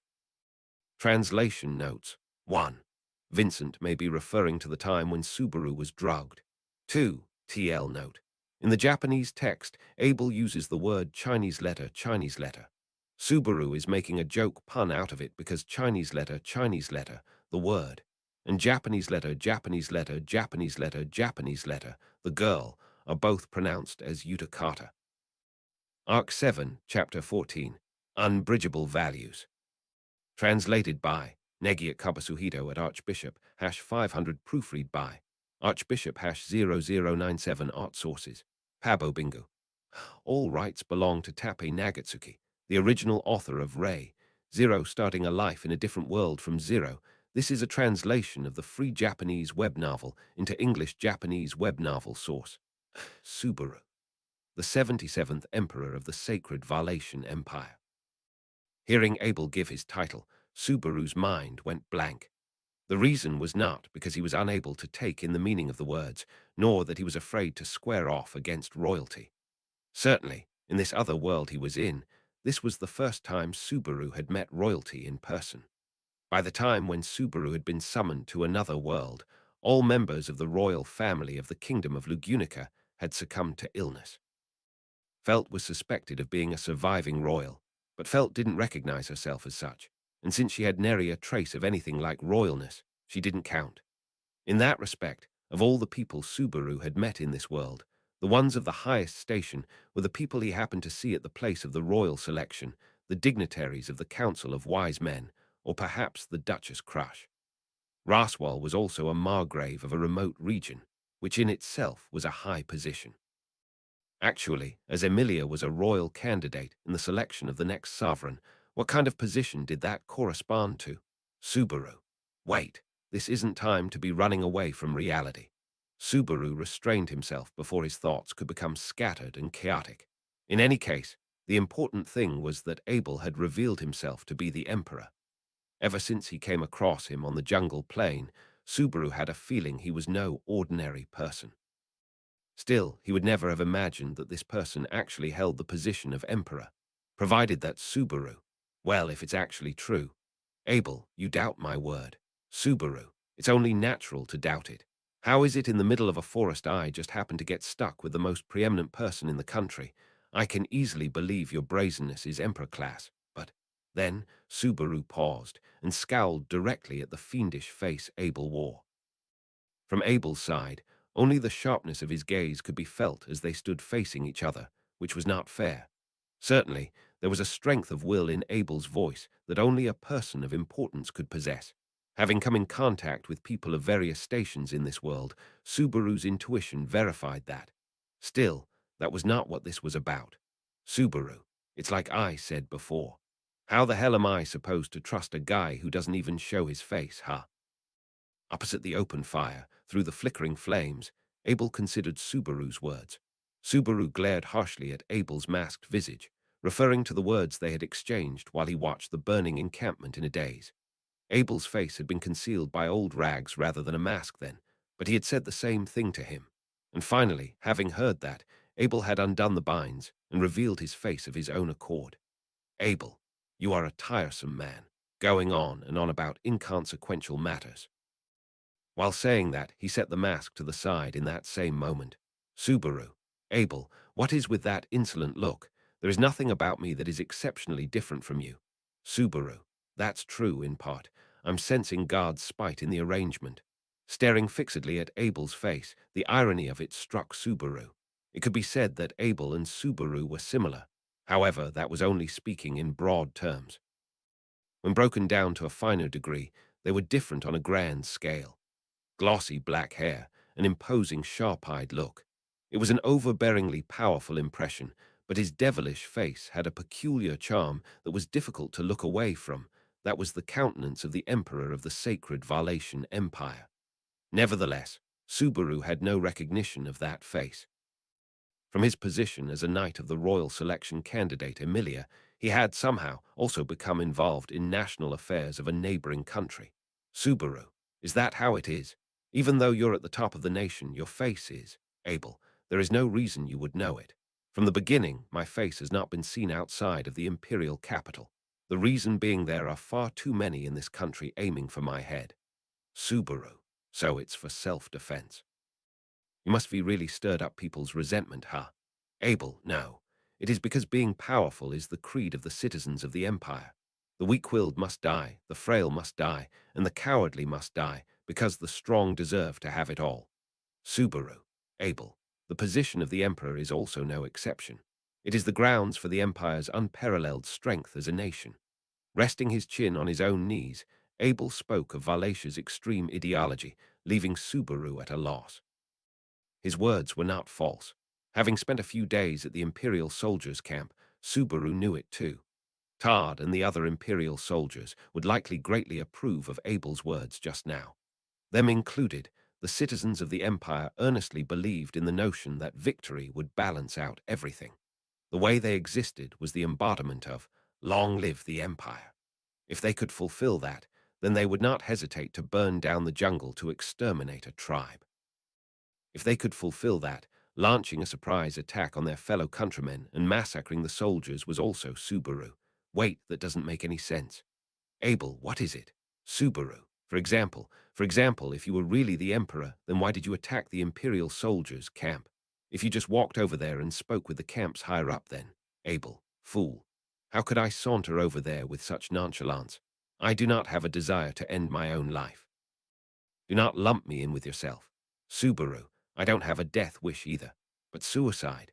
Subaru did not understand the reason as to why an emperor interacting with his country's soldiers would be referred to as a suicidal act. To Abel, all of those imperial soldiers should be his subordinates. It was unreasonable to consider it as a suicidal act to interact with them. No, there was a way to rationalize it.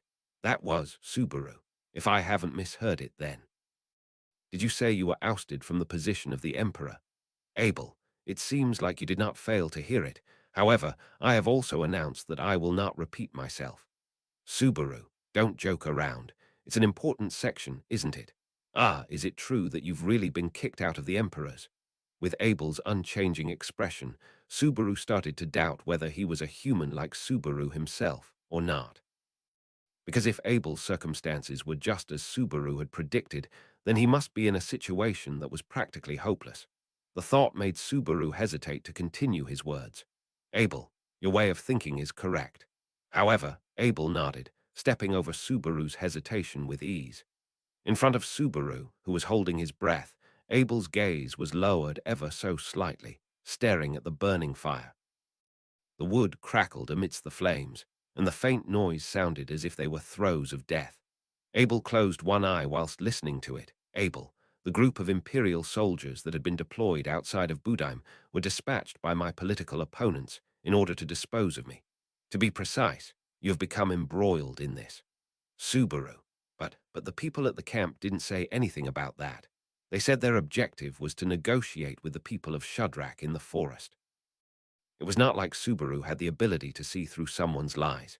Even with that, he thought it unrealistic to consider that everyone, in a place where dozens of people had been crowded together, had coordinated their stories to match each other's, all just to deceive the outsiders who were Subaru and Rem. That was why the Imperial soldiers, Tard, and his group had believed they were after the people of Shadrach.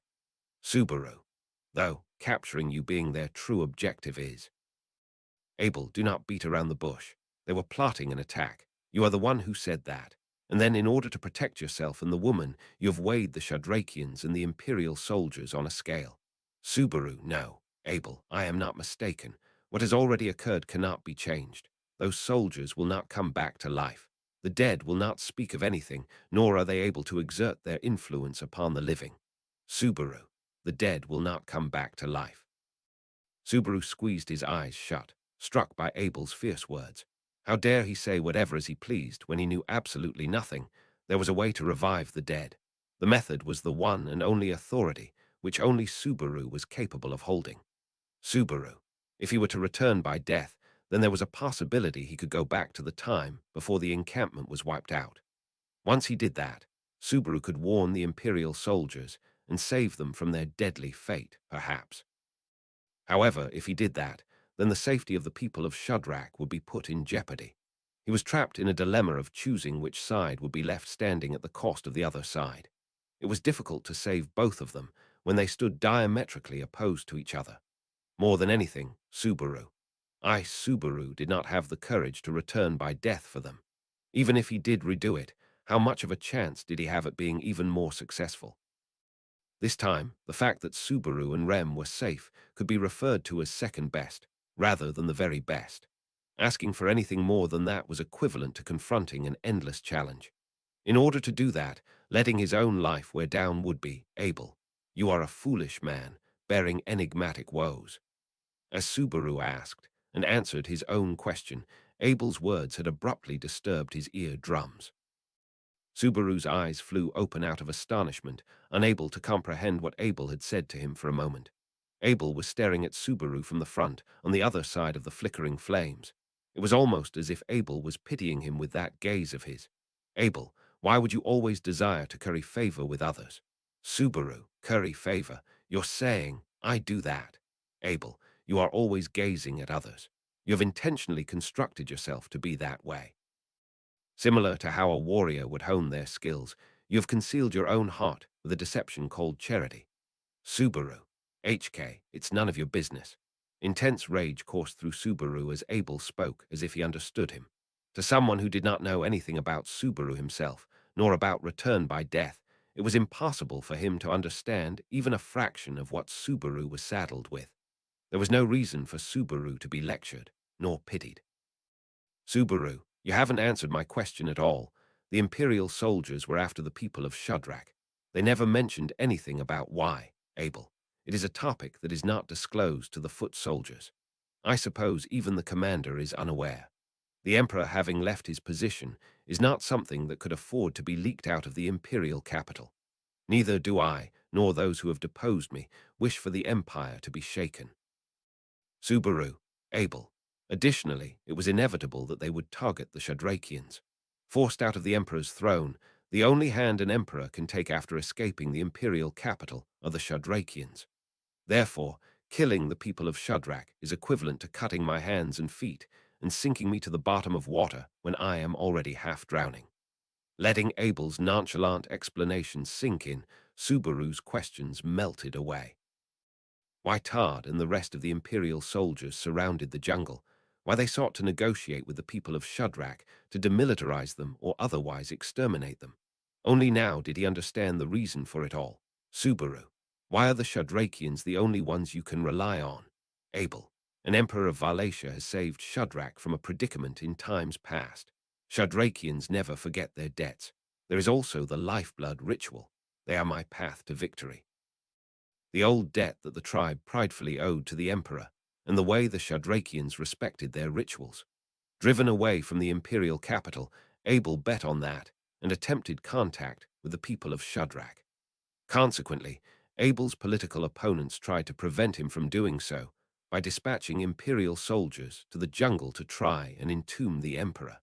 It was a bet with terrible odds, but one could say that he had won that gamble. Superbly defying the opponent's expectations, he repelled the enemy's first wave that was meant to corner him. However, even Subaru knew the opponent would not stay their hand here. Subaru, you and your enemy's battle hasn't ended. Abel, of course. It would end if I were to die. However, I still draw breath.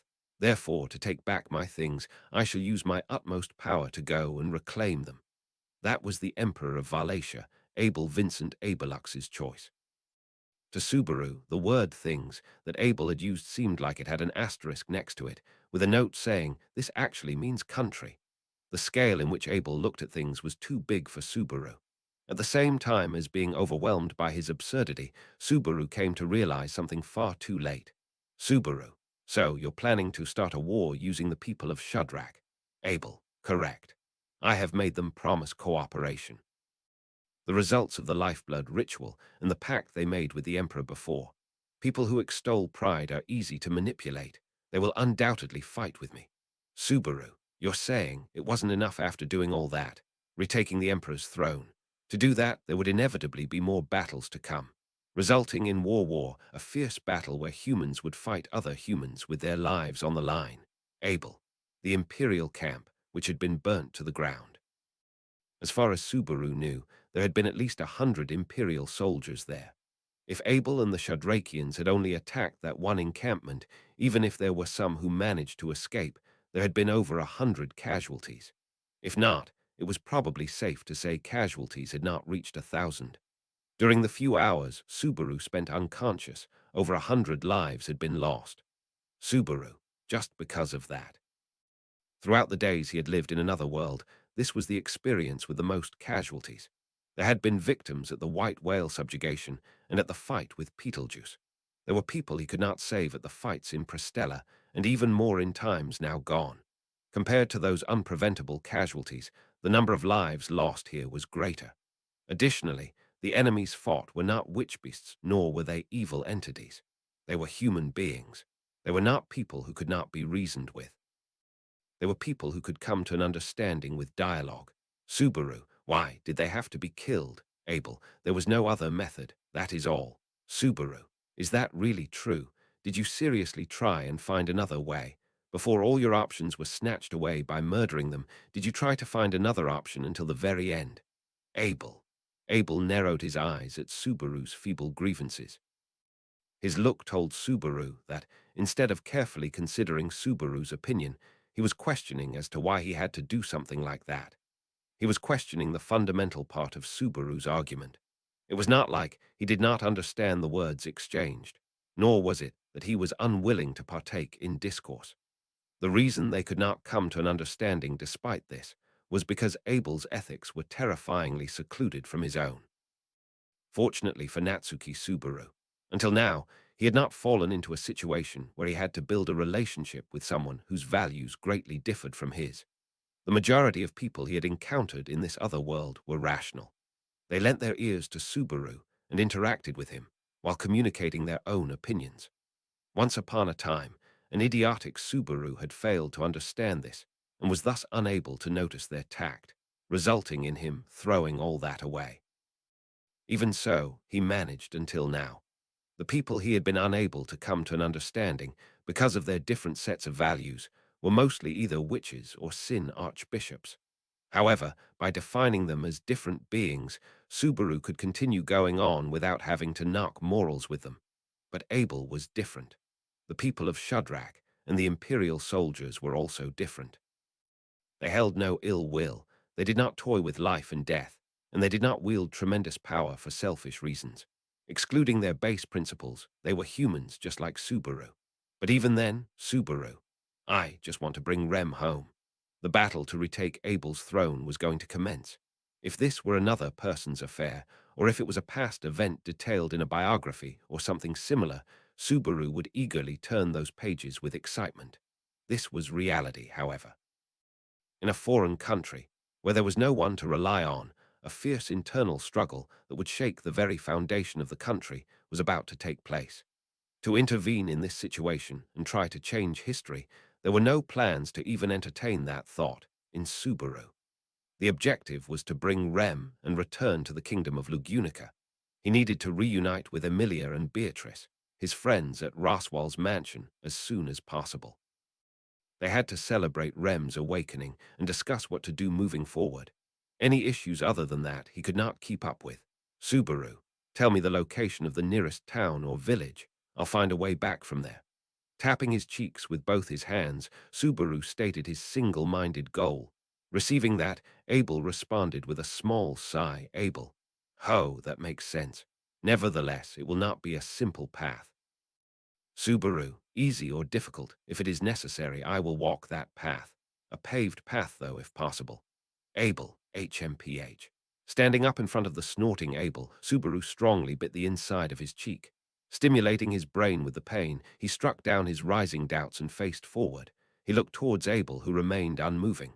The lonely emperor had one of his eyes closed, his gaze crossing over with Subaru.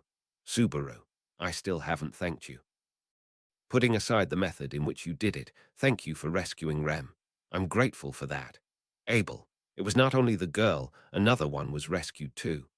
Subaru, that was unnecessary. Thanks to you, my worries will stay as is for a while. Of course, even in the case Louis had been lost in the Imperial camp, it did not mean that the problems Subaru held would be neatly resolved. If one were to narrow it down to just his problems with Rem, there was a rather high chance that his relationship with her would become more strained. He did not know which was better, and because he did not know, Subaru, I will pick the path that I agree with. I have mixed feelings about it, but you do the best you can do. But the people of Shadrach, Abel, are you saying I should not involve them? Either way, if you and I did not intervene, a scorched jungle was what awaited them. This is already their fight too. Subaru, there was no room for denial. They were already in a position where they were forced to fight to protect themselves. However, Subaru, it's impossible for me. I don't think I will ever be able to become like you. Shaking his head, Subaru muttered while looking at Abel. Abel had one of his eyes closed. The closed eyelid was opposite of the one before. To explain further, Abel's blinking was unique. He would blink one eye at a time, never letting both eyes be closed at the same time. Subaru recognized that this was done so that both eyes would never be closed even for an instant. Subaru feared the Valetian Emperor, who lived in a world where habits like that were formed just to survive as the one at the apex of the empire of the Sword Wolf. He feared in reverence. Listening to his mutterings, Abel, unsurprisingly with one eye closed, Abel, naturally. You nor anyone else would be fit to be my substitute. Stated that. Leaving the people of Shadrach, Subaru and his group would be heading to the town closest to the Budime jungle. Such a decision had been made by Subaru. After the people surrounding him had listened to it, their reaction was unexpectedly mild. I see. It's unfortunate, but if that is my comrade's decision, it can't be helped. That was Maiselda's reaction after hearing what Subaru had to say.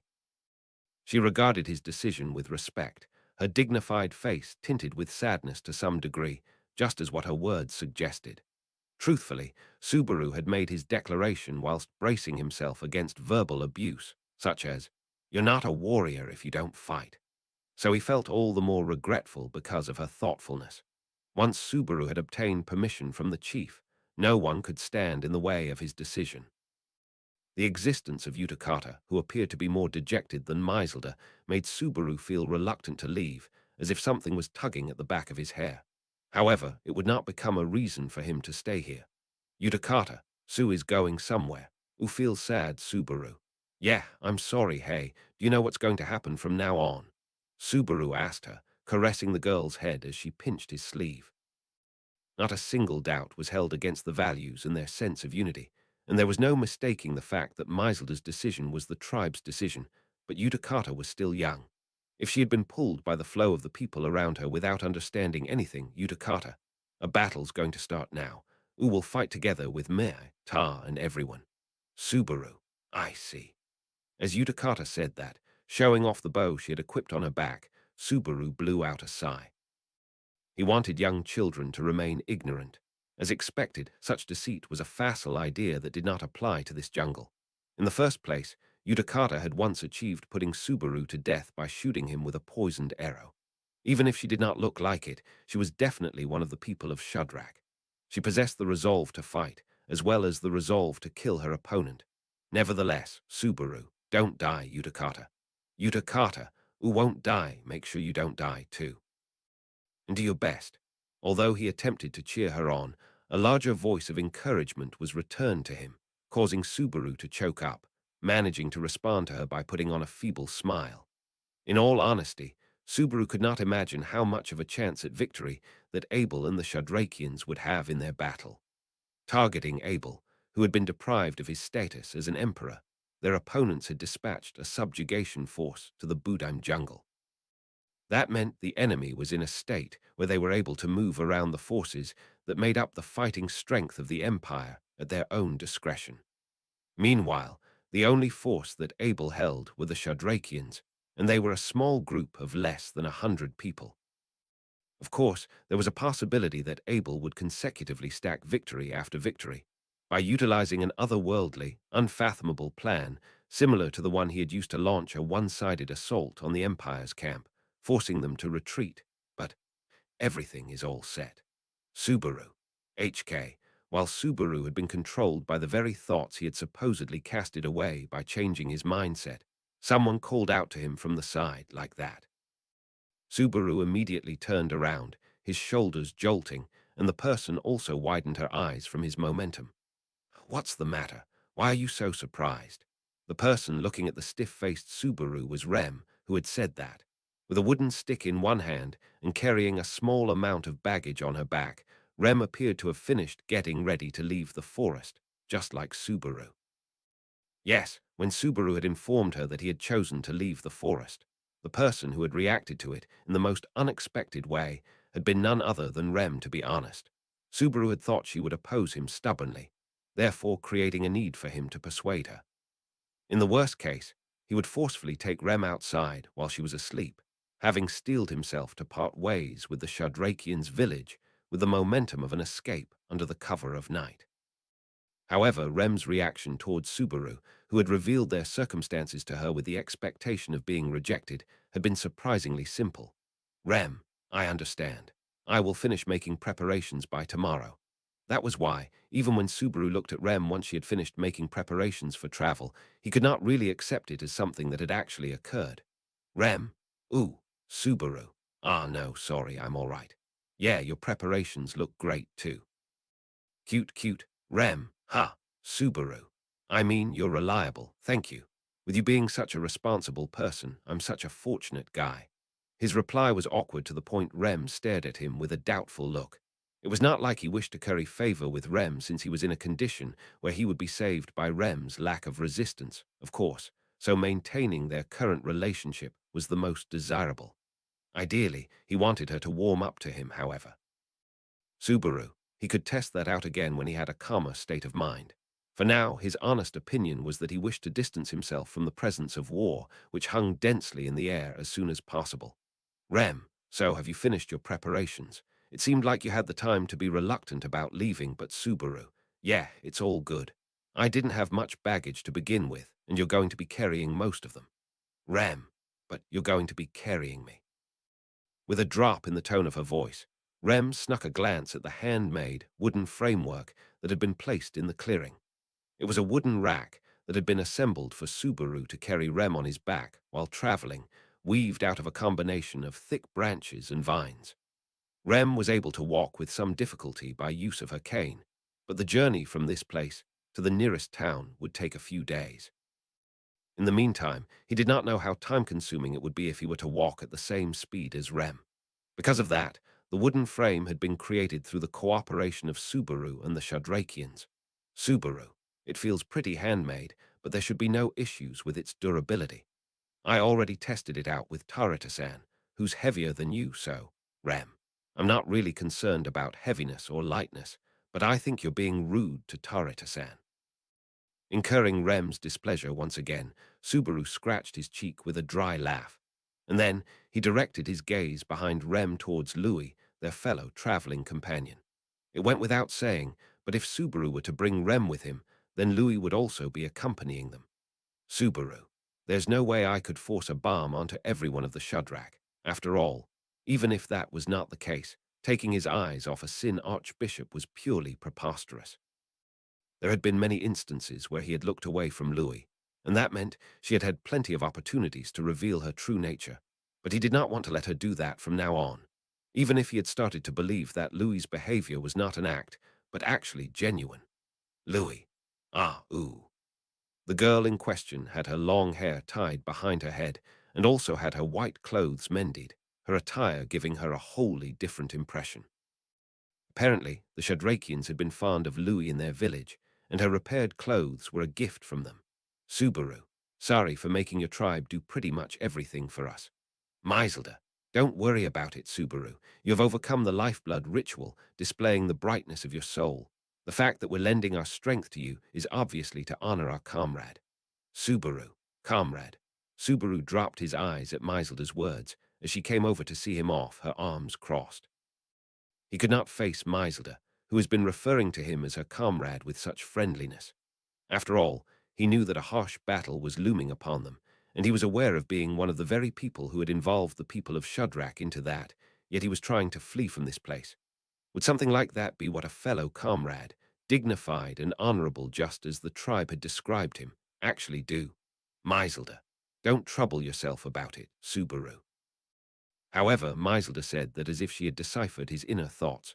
Subaru, Maiselda-san, Maiselda, we fight to prove our worth. However, we create our future by protecting those dear to us until the end. It's way of thinking that's necessary in order to protect our tribe. Subaru, Maiselda, protect Rem and Louis. That is the honor we expect from our comrade. Subaru felt the corners of his eyes grow hot from Maiselda's straightforward words. He did not feel like correcting Maiselda, saying she had misunderstood about Louis. He had to at least fulfill that role, to answer to the trust Maiselda and the others had put in him, although he would never meet the Shadrakians ever again. We're ready, Tilda. Now is a good opportunity to take our leave, Tilda.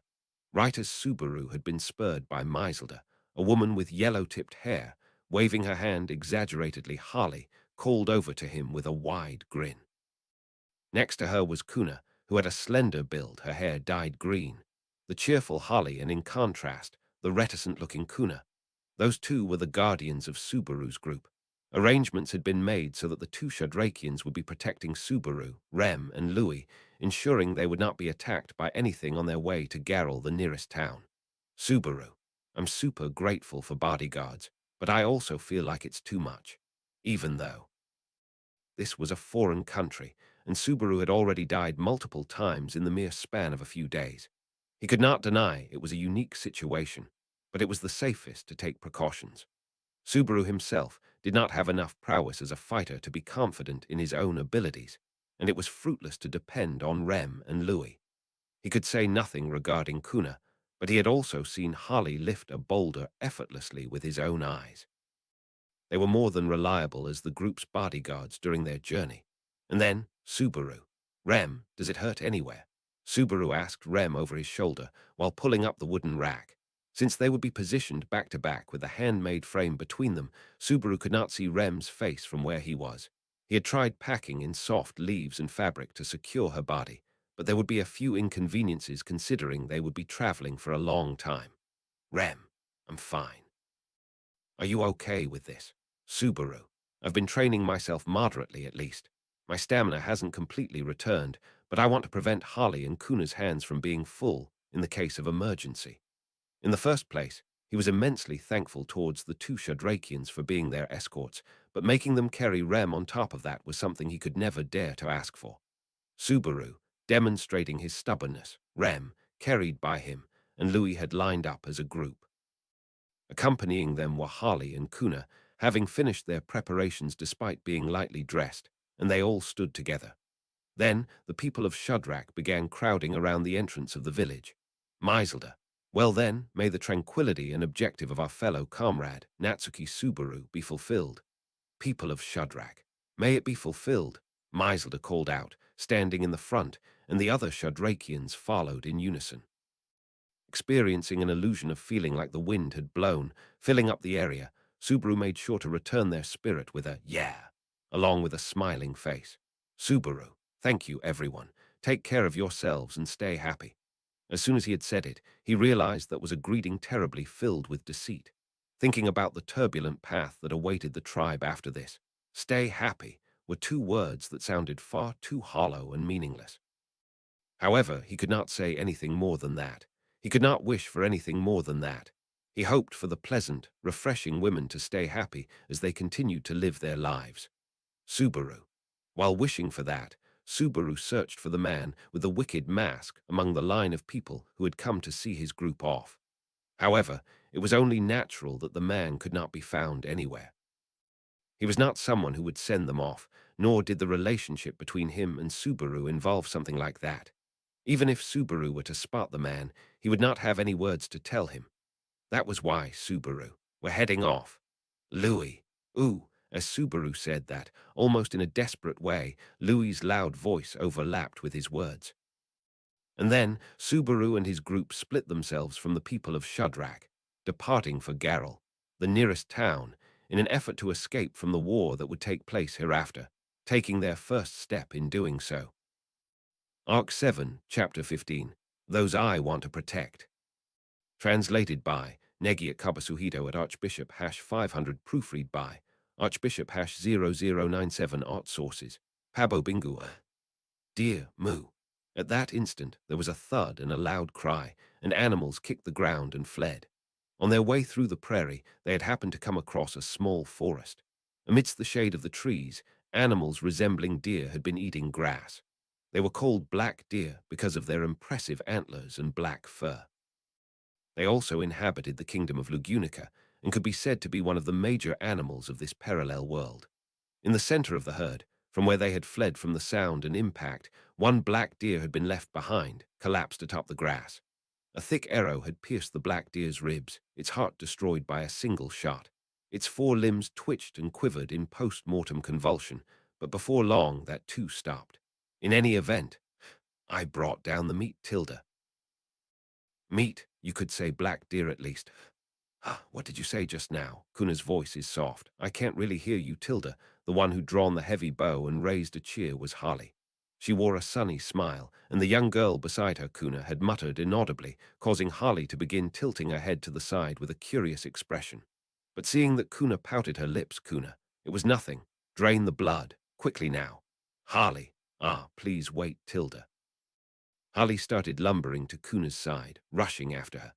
But before she got there, Holly stopped walking, let out an "oh," and spun around to look back. There before Holly's eyes was the figure of their companion, Holly. It's a lot, so we're gonna go take a short break. Subaru, you wanna take one too, Tilda? Subaru. Not particularly, I'm totally fine, but sure. Pouring sweat like a waterfall, Subaru answered Holly's proposal of a break. Looking at Subaru, Holly said, I'm glad, and ran back to Kuna's side.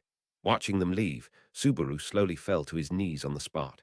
Behind the totally exhausted Subaru being carried in a wooden backpack, Rem took a small breath, stubborn, and muttered too softly to be heard by Subaru. Subaru, man, that really took a lot out of me. I was able to withstand it because I'm the eldest son. But I wouldn't be able to do it if I were the second son or the youngest. Putting together the twigs he'd collected, Subaru gave his explanation in a cool breeze. Rem listened with an unamused look, and Louis listened with a blank expression, one that made it unclear what she was thinking. Nonetheless, Rem let out a short sigh, like she was exasperated with the matter.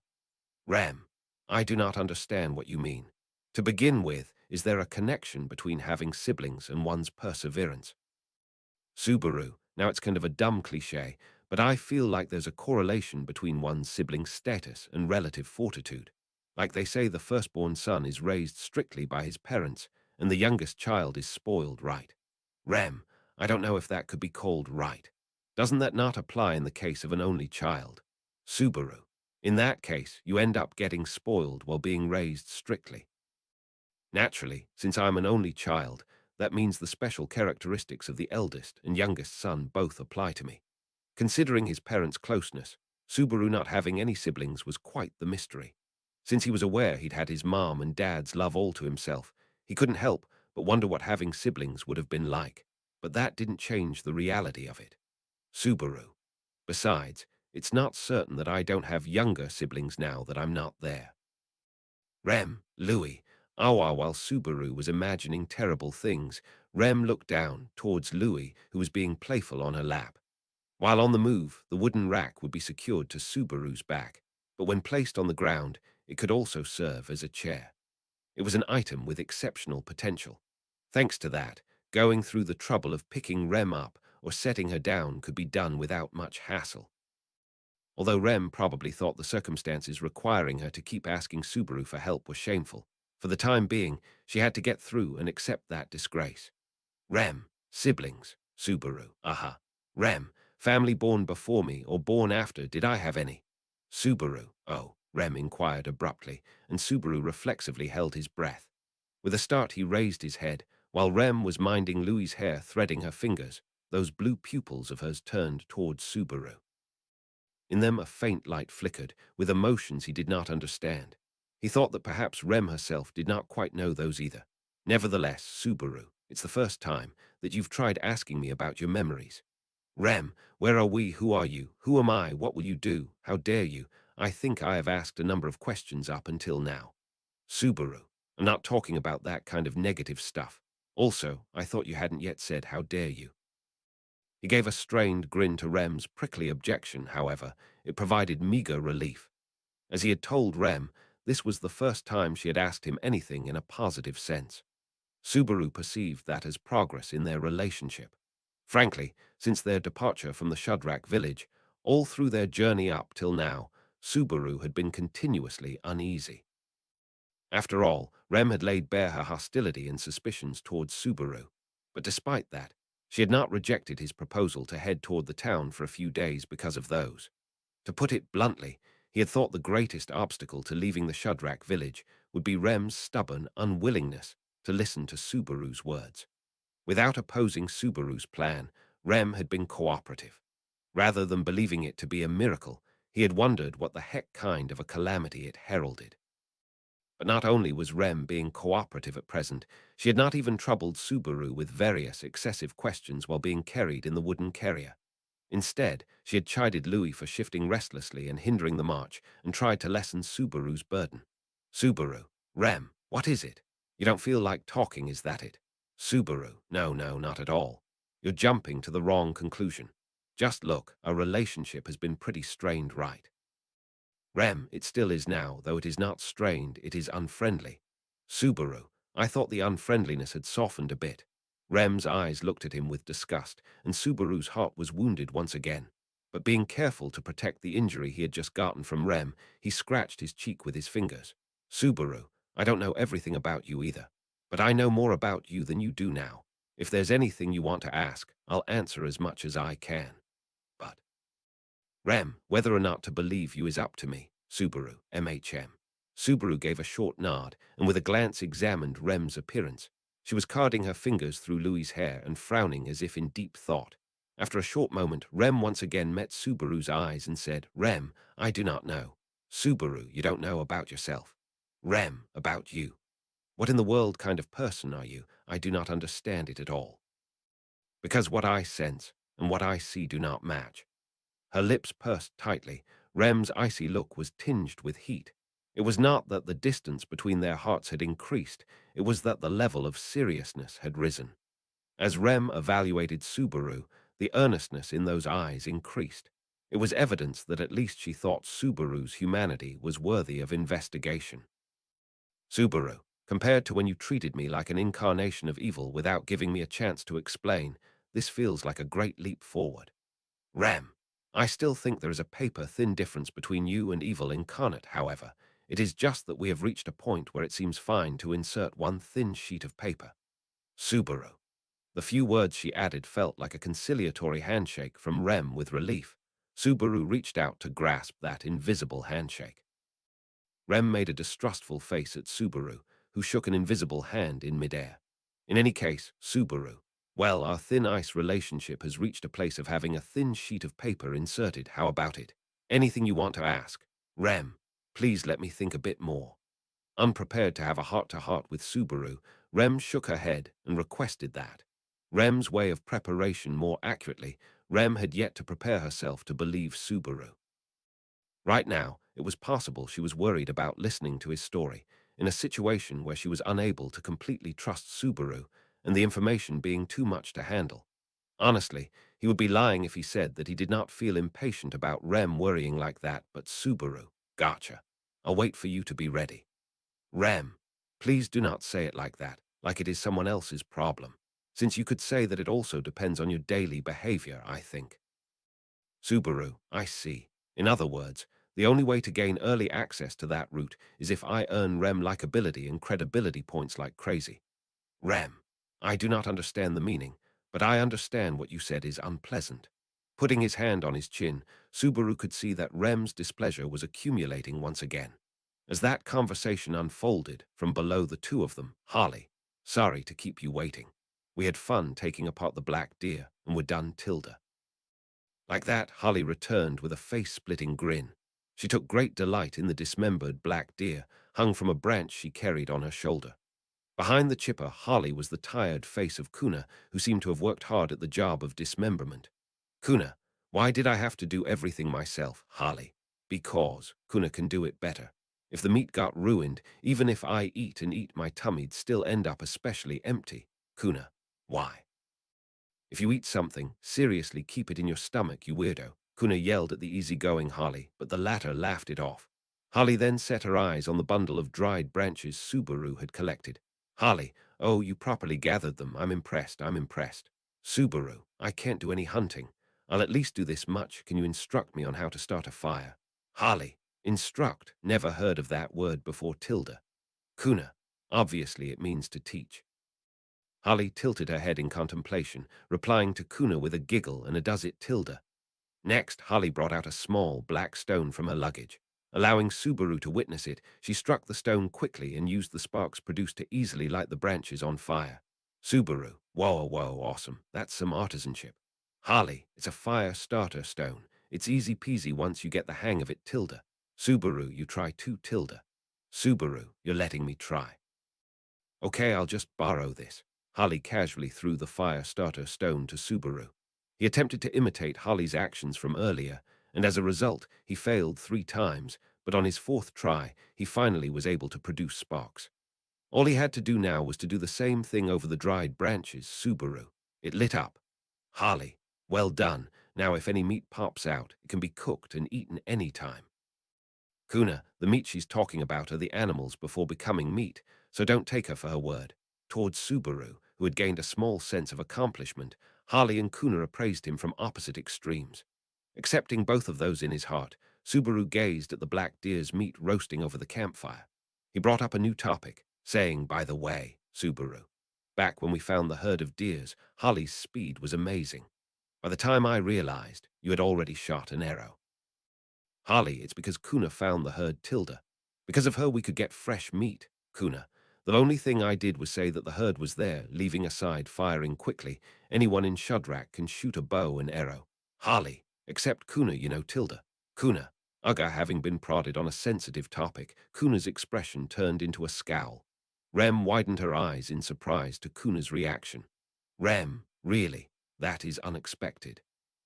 Kuna's eyes are good, is what I heard from Maiselda, so, Kuna.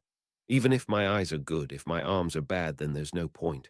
Harley, Kuna, who loses even to Utakata in archery. It's cute, Tilda. Kuna, Shudwap, having been rated as below Utakata, Kuna used her hand to strike Harley in the stomach as if using a dagger. However, Harley's plump body simply bounced the strike back. Rem watched the seemingly practiced interaction between the two with a smile, but hearing about Utakata's archery put Subaru in a conflicted state of mind. Because Subaru was someone who had once lost his life to Utakata's poisoned arrow. In terms of strength, Utakata was not strong enough to kill Subaru. Even so, if poison were to be used, For example, on an arrowhead, there would not be a great handicap in killing power. When it came to hunting and prey, though, the use of poison was probably not highly regarded. Subaru, and also, putting his fingers on his lips, Subaru pondered about the wielder of a heavily drawn bow. This was about the hunter who had attacked Subaru and Rem in the jungle before being caught by the Imperial soldiers' camp. The bow master who had protected Subaru and Rem from the witch beast once and murdered Subaru the other. The true identity of the hunter had yet to be discovered. That was why, when Harley had shot the black deer, Subaru went pale. Except after hearing the talk about the people of Shudrak's archery skills, Subaru, it's someone from Shudrak, is doubting anyone else wasted thinking. At that time, Subaru's group was a suspicious disturbance that had entered the jungle. Subaru was shouting while searching for Rem. So it was not impossible to think that someone had concluded that Subaru was a suspicious enemy seeking to bring harm, and as a result, decided to eliminate him as a threat. It was most likely the same for the confrontation with the witch beast afterwards. Actually, the hunter had in fact protected Subaru's group from the witch beast. The reasoning to declare that the hunter was definitely an enemy was weak. Rem, Harley-san and Kuna-san are good friends, aren't they? While Subaru was sunken in thought, Rem had struck up a conversation with Harley and Kuna. Rem was talking about Harley and Kuna, the ones who were accompanying Subaru's group, the young duo from the people of Shudrak. However, the only one who laughed upon being told they were good friends was Harley. Kuna, on the other hand, scrunched up her face in disgust and stuck her tongue out with an unflattering sound. Subaru, what's with that reaction and face? Pretty girls aren't supposed to do both of those, you know. Kuna, I just remembered that as much as I hate it, we can't be separated. I've been left to suffer over and over. Harley, Kuna's a worrier. Kuna, whose fault? Is that? A furious Kuna grabbed Harley's shoulder and harshly shook her. However, the difference in physique between the two was too great, and Harley, who had about double the mass of Kuna and her slender physique, did not budge an inch. In the end, Kuna realized she would only tire herself out and drooped her shoulders. She ground her teeth, frustratedly saying, "Damn it, Harley, me and Kuna were born on the same day. We're neighbors and kinda like sisters Tilda. Kuna, someone like you I'd refuse as a sister, older or younger. Harley, the roast's starting to become a nice color, Tilda. Kuna, listen to me." Towards Harley, who entirely directed her own pace, Kuna's one-way resistance reverberated emptily and in vain. Witnessing this scene, Subaru thought that the sight of Kuna being at the mercy of Harley somewhat resembled a certain fussy, violent internal affairs officer. Subaru. Kuna's dyed her hair green, so the color theme overlaps. Even in situations he's missing in, that guy asserts himself quite strongly. If that person were listening, he would say something like, "That false accusation is a positive trait, you know." However, since he wasn't present, Subaru disposed of that thought as an auditory hallucination. Rem looked at Harley and Kuna, who were arguing about the roasted meat's color with a small smile. Subaru heard her mutter, "I'm jealous." Rem, someone you can honestly talk with just like that, Subaru. Rem, can I just say one thing? There was a certain and earnest envy packed into Rem's mutterance. For the amnesiac Rem, the environment around her, including Subaru, must feel like an invader from the darkness. She could not feel truly at ease at any moment. He did not know whether he had the skill to soothe her strained heart, but Rem, what is it? Subaru. I said I was going to keep my mouth shut until you wanted to ask about it, but I'll spill about one thing. Rem, Subaru, you have an older sister. Your older twin, who holds you dear from the bottom of her heart, so no matter where you are, you'll never be alone. Hearing Subaru's words, Rem's already wide eyes opened further in surprise. After saying that, Subaru wondered if he should have been more patient, but he immediately told himself that this was the correct decision. Rem had just said that she would wait until she could trust Subaru. It could not be helped if she disparaged him next. Subaru understood Rem's anxiety, but nevertheless he was at his limit too. At the very least, he could let her know about Ram's existence. Ram, who was probably, even now, worried about her younger sister, all the way from the far lands of Lugunica. The Ram who was feeling Rem through synesthesia. Subaru, I don't understand it, but if you close your eyes and try to imagine it, you might be able to feel it. That's what's called a twin's synesthesia. Rem, synesthesia. Somewhat hesitating, Rem timidly placed her hand on her chest and closed her eyes. Staying still, seeking her other half, born on the same day, and from the same mother seeking the existence of her older twin, Rem's consciousness started to extend its hand through a sea of black night. However, Rem, I cannot feel anything. Subaru, is that so? I guess it's pretty difficult if you can't visualize it. Shaking her head slowly, Rem reported on the failure of her synesthesia. For a moment, he worried something had happened to Ram that made it unable to connect with her. However, he judged that the distance, both physical and mental, was the bigger problem. Frankly, in a situation where the synesthesia had indeed connected, a lot of things would turn for the better at once. It was pretty disappointing, but he could not let that show on the outside. The most frustrated one here was Rem for now. He had to console Rem's feelings of frustration and Rem.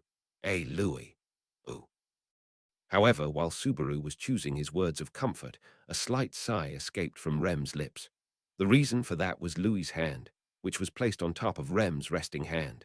Louis, while resting her head on Rem's lap, was concerned about Rem, overlapping her hands with her own from underneath. Rem softly curled her lips up at Louis's actions. Rem, thank you, I'm okay. Louis. Our Rem put on a brave smile, and Louis cheerfully laughed upon seeing it. Looking at their heartwarming scene, Subaru grit his teeth. He realized he was too late and his role had been snatched from him. Subaru, damn it, I knew it. You're still my enemy, aren't you? Rem, again, why does it end up that way? Do you not think it is childish? Looking at Subaru, who was glaring at Louis, Rem again lost faith in Subaru. Ignorant to the situation, Louis, the recipient of Subaru's glare, gleefully flailed her arms and legs up and down.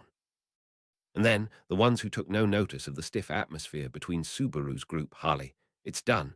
Kuna. It's still raw. The duo who had an already established relationship raised their voices. Subaru's group had arrived safely at Garrel, having taken 4 days in total. Subaru.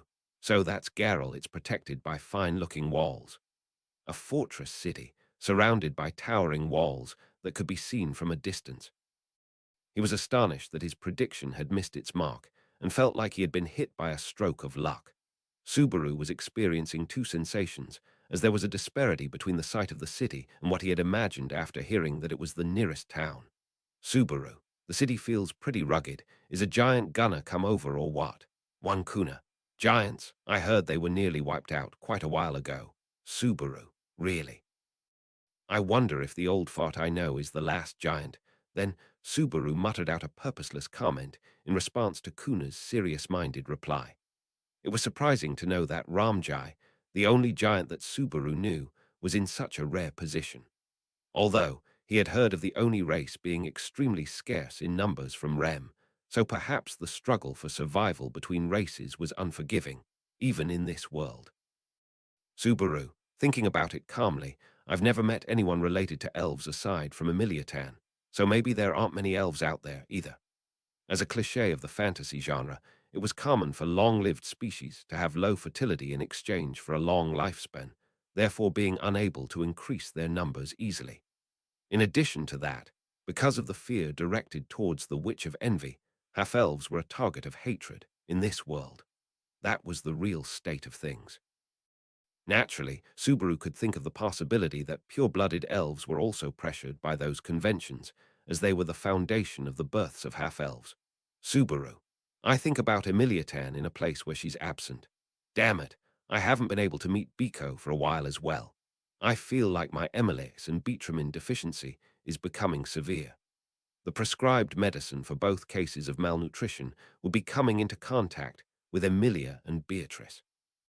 In all seriousness, the mental fatigue that resulted from being continuously worried or tense was substantial. So just hearing the voices of Emilia and Beatrice, who both contributed to Subaru's peace of mind, would make him feel more relaxed. Subaru. I miss Ram, Petra, Frederica, and the others' voices. Hell, in a situation like this, I'm fine with even Raswal's voice. Rem, excuse me, can you give me a break with your meaningless emotional conflict? Subaru. Ah, my bad. Rem chided him for his overflowing soliloquy while remaining on his back. Subaru had splendidly managed to carry Rem on the wooden rack for the duration of the journey without entrusting her to anyone else. He had not learned the ropes on how to carry things during the first and second day, and his waste of stamina had been quite prominent. However, He had got the hang of his pacing and sense of balance from the third day onwards, so he had been able to make a lot of progress while walking. Subaru, when it comes to carrying Rem on one's back, I'm second to none by now. Rem, don't try to compete over such an undignified thing. Also, those two are Subaru and Rem were positioned back to back, so Rem would be pointing towards somewhere behind him. As he turned around, obeying her words, there were Holly and Kuna. And then next to Kuna, who was lazily scratching her head, Holly took one step towards Subaru and Rem. Holly, well, I guess this is goodbye since you arrived safely. Subaru, you two won't enter the city. Kuna, it's meaningless for us to enter. Our role is to escort you two. Subaru, I see, you two really helped us out a lot. With the abrupt farewell, Subaru admonished himself, thinking this would obviously happen. Kuna and Holly had only followed them out of the kindness of the people of Shudrak. He felt that he was dependent on them because they had saved him multiple times during his travels. Holly, who had cleared the atmosphere with her hunting skills and cheery personality. Kuna, who possessed unexpectedly extensive knowledge and an earnest will to provide answers to Subaru's questions, had been reliable. Parting ways with the two of them, Subaru would be traveling with Rem. This time for sure no, it would be a three-person journey with Rem and Louis. There had been someone else at the Empire's encampment, as well as the Shudrakian village, but this time it was different. Kuna. Geez, stop making such a miserable face. Subaru, my bad. By miserable face, do you mean, whoa?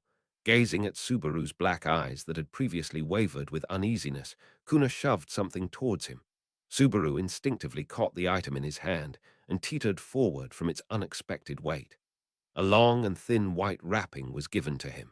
It was the object which Holly had been carrying on her back for the whole duration of the journey. During the trip, he had assumed that it was an item essential to Holly and Kuna. Subaru, now that I think about it, I feel like you never opened this. What's this? Holly, it's yours. The chieftain told us to give it to you once you arrived properly at the town Tilda. Subaru, it's mine, and once I arrived at the town.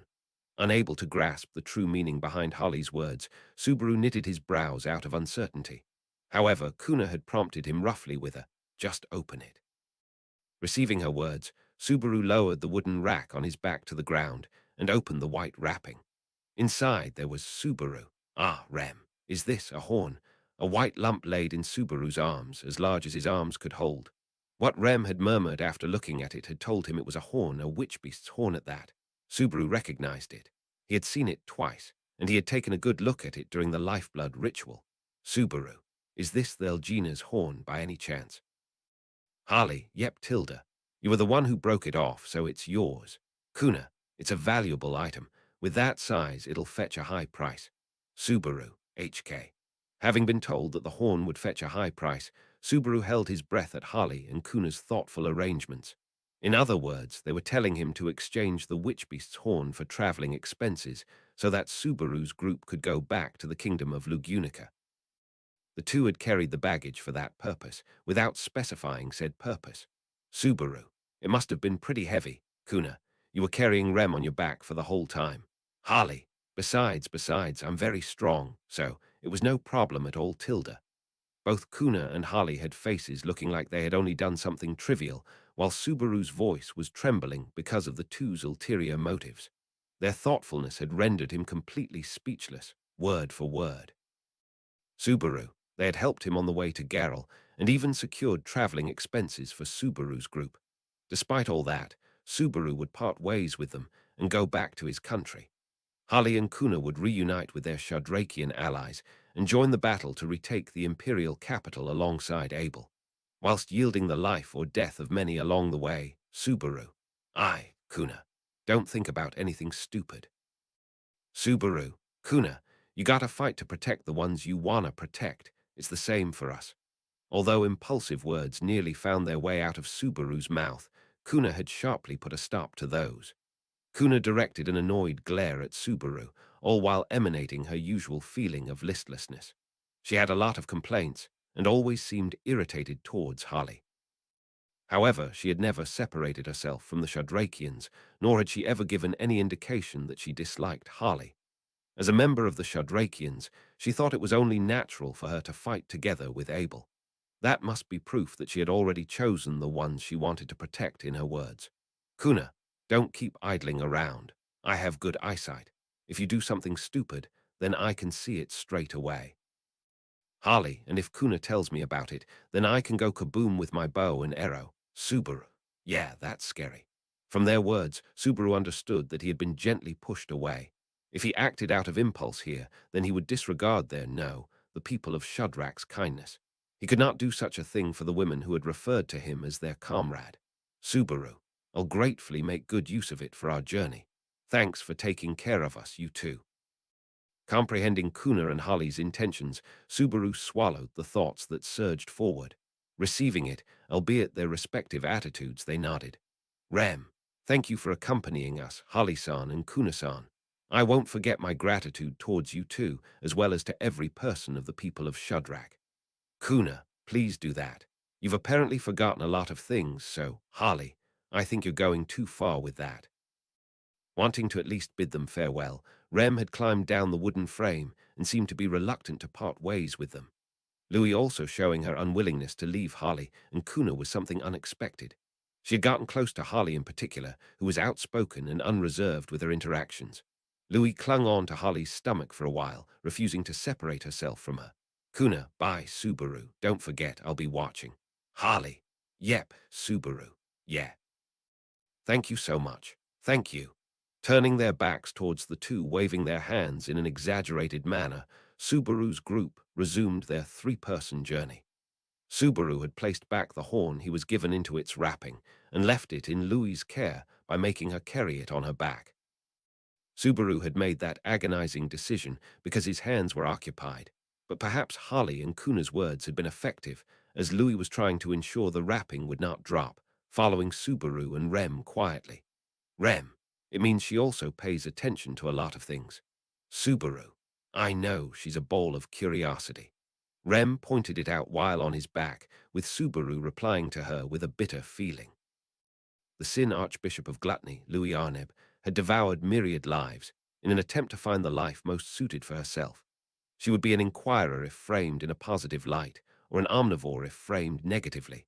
That was why, even if Louis had shown a slightly admirable side of herself, Subaru's impression of her would not change. It would not change. Subaru, let's go. Hearing Rem's sigh behind him, Subaru began walking. He also heard Louis's footsteps as if she were following him.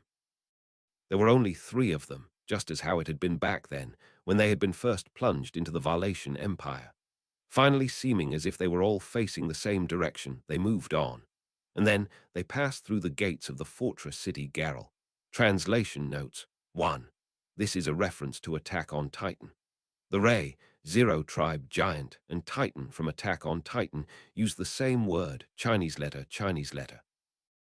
Arc 7, Chapter 16, The Situation in the Empire. Translated by Negiat Kabasuhito at Archbishop Hash 500 at Polaris 208 at Arendam Archbishop Sapper at D. Friedhidgehog, proofread by Archbishop Hash 0097 Art Sources. Name. The fortress city of Garel. That was the name of the first civilized town in the empire that Subaru's party had reached. Because they had constantly been sleeping under the stars at the Imperial soldiers' encampment and the Shudrakian village, until now, catching sight of civilization was especially exciting. That said, it was not as though they could just let go and enjoy the wonders of civilization. The reason being, inspection. Before their eyes, at the entrance to the city, they saw an inspection taking place, and Subaru wet his lips with his tongue. Garel was surrounded on all 4 sides by a protective wall, and entering or exiting from the east and west was limited by large gates. There were permanent inspection posts at the gates, and even from a distance the gate guards, grim faces as they kept a stern, watchful eye, could be confirmed. Kuna, they'll be able to tell we're Shadrakian with one look, so we can't come with you friends, but as long as you're not carrying anything shady, you'll be fine. Harley, it'll work out if you're not timid and walk in boldly, Tilda. Take care of Rem and Louis-chan, okay, Tilda? Before they arrived at the city, those were the parting words of Kuna and Harley. Both had advised him not to get more worked up than necessary, but to forget his nervousness and anxiety so easily was a suggestion impossible to follow. Since, At any rate, in the Empire they were foreigners with unknown affiliations and no identification either. Subaru. Anyways, even a foreigner with no common sense like me can tell Lugunican people aren't welcome to wander around in Valencia these days. It seemed that if he foolishly revealed his true identity, he would without a doubt incur the displeasure of the gate guards. It was not just that they could literally be turned away at the gate. To be inadvertently arrested, or something of the sort, would be a terrible event if it came to pass. He had already gone through that back at the Imperial encampment. Subaru absolutely could not permit an end such as that, where many would burn as a result of his own mishaps, to occur again. Subaru. People around you are going to get suspicious if you look too grim. Subaru had furrowed his brows, in reflection of how torn he was within. Upon hearing her voice, his eyes widened in surprise. The voice had come from his back and had belonged to Rem, who was riding along in the wooden backpack. Because of the way the pack was structured, Rem should not be able to see Subaru's face since their backs were up against each other. Subaru. And yet, how did you know I was wrinkling my brows? Rem, even if I can't see it, I can hear your breathing. Your heartbeat too, since our backs are touching. Although it is through the backpack, I can feel the tension from here. Subaru. Oof, sorry about that. For my wrinkled brow and for my loud heartbeat too. Rem. Yes. Allow me some quiet, please. Subaru. By that you mean calm down, not stop breathing, right? In response to Subaru seeking confirmation just in case, Rem remained silent, sighing. Rem's long sigh felt like it was somewhere between being fed up with Subaru and being apathetic towards him. Since it was not born out of clear disgust or hostility, Subaru was a tiny bit relieved. If one were to tell him his aspirations were low, there would be nothing he could reply back with. Louis.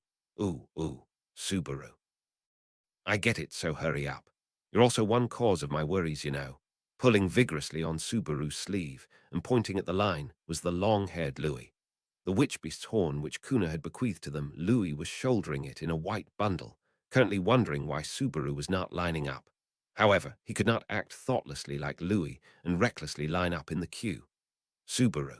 Right now, we don't have any way to give identification or bribes to the gate guards. So it's impossible to approach from the front. Rem, isn't it possible to line up and talk it out with the gate guards? Subaru. Being honest and talking it out is an option, but a situation in which it fails and we can't recover from his scary cause, we don't have anyone that we can rely on right now. Listening to Subaru's concerns, Rem made a small noise and went silent. It may have been difficult to imagine for the amnesiac Rem, but for every place to place and culture to culture, there was no overdoing cautiousness. Surprisingly, 10 days were about to pass, since the time the trio had been blown off into the Empire from the Pleiades watchtower. The initial chaos had subsided quite a bit, and the heated relationship between Subaru, Rem, and Louis had been shelved away for the time being. Nevertheless, it was still difficult to say that everything was looking up. In any case, the only time when Subaru and Rem, and also Louis, were acting together and by themselves, had occurred when they were running from the Hunter and Elgina. It lasted merely a moment after they had been blown off here. Any other time, whether at the Imperial soldiers' camp, the Shadrakian settlement, or during the journey to Garrel, there was always someone familiar with the Empire alongside them. They were not on friendly terms with everyone there, but at least they were not lonely. Subaru, but it's different now. Antagonizing Tard and his crew, splitting off from Abel's path, and even separating from the people of Shadrach. From here on out, the trio would need to traverse the untrodden lands of the Empire without any crutches. Like it or not, taking care in their decisions would be the name of the game. Rem, so what shall we do? No matter how troubled or hesitant, our goal is still the same, right? There's no way we can just pass by through this city, I reckon. Subaru, even if we call it quits here because of this inspection, they might be doing the same thing in other cities. If only this were Lugunica, they wouldn't be on such high alert. No. Subaru shook his head, taking into account the situation in the Empire. Though they had since parted from him, Abel had conveyed to them his own situation and how he had been ousted from his seat as emperor. If that were true, then, currently, the Empire was in the midst of internal strife, one could say.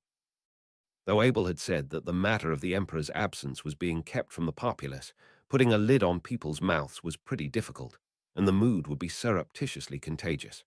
On that, Even Todd had looked like he had been holding misgivings at their dispatchment back at the encampment. Subaru, if that's the case, then I guess it's because of Abel that the inspections are so strict. Shit, screw that guy.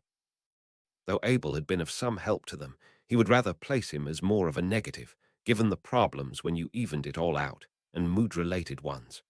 Given his personality and attitude, it was easy to imagine a Nobunaga-esque reason as to why the people beneath him had rebelled. One, Subaru. He seemed like a guy who would carry out the phrase, "The king does not understand human feelings," for real.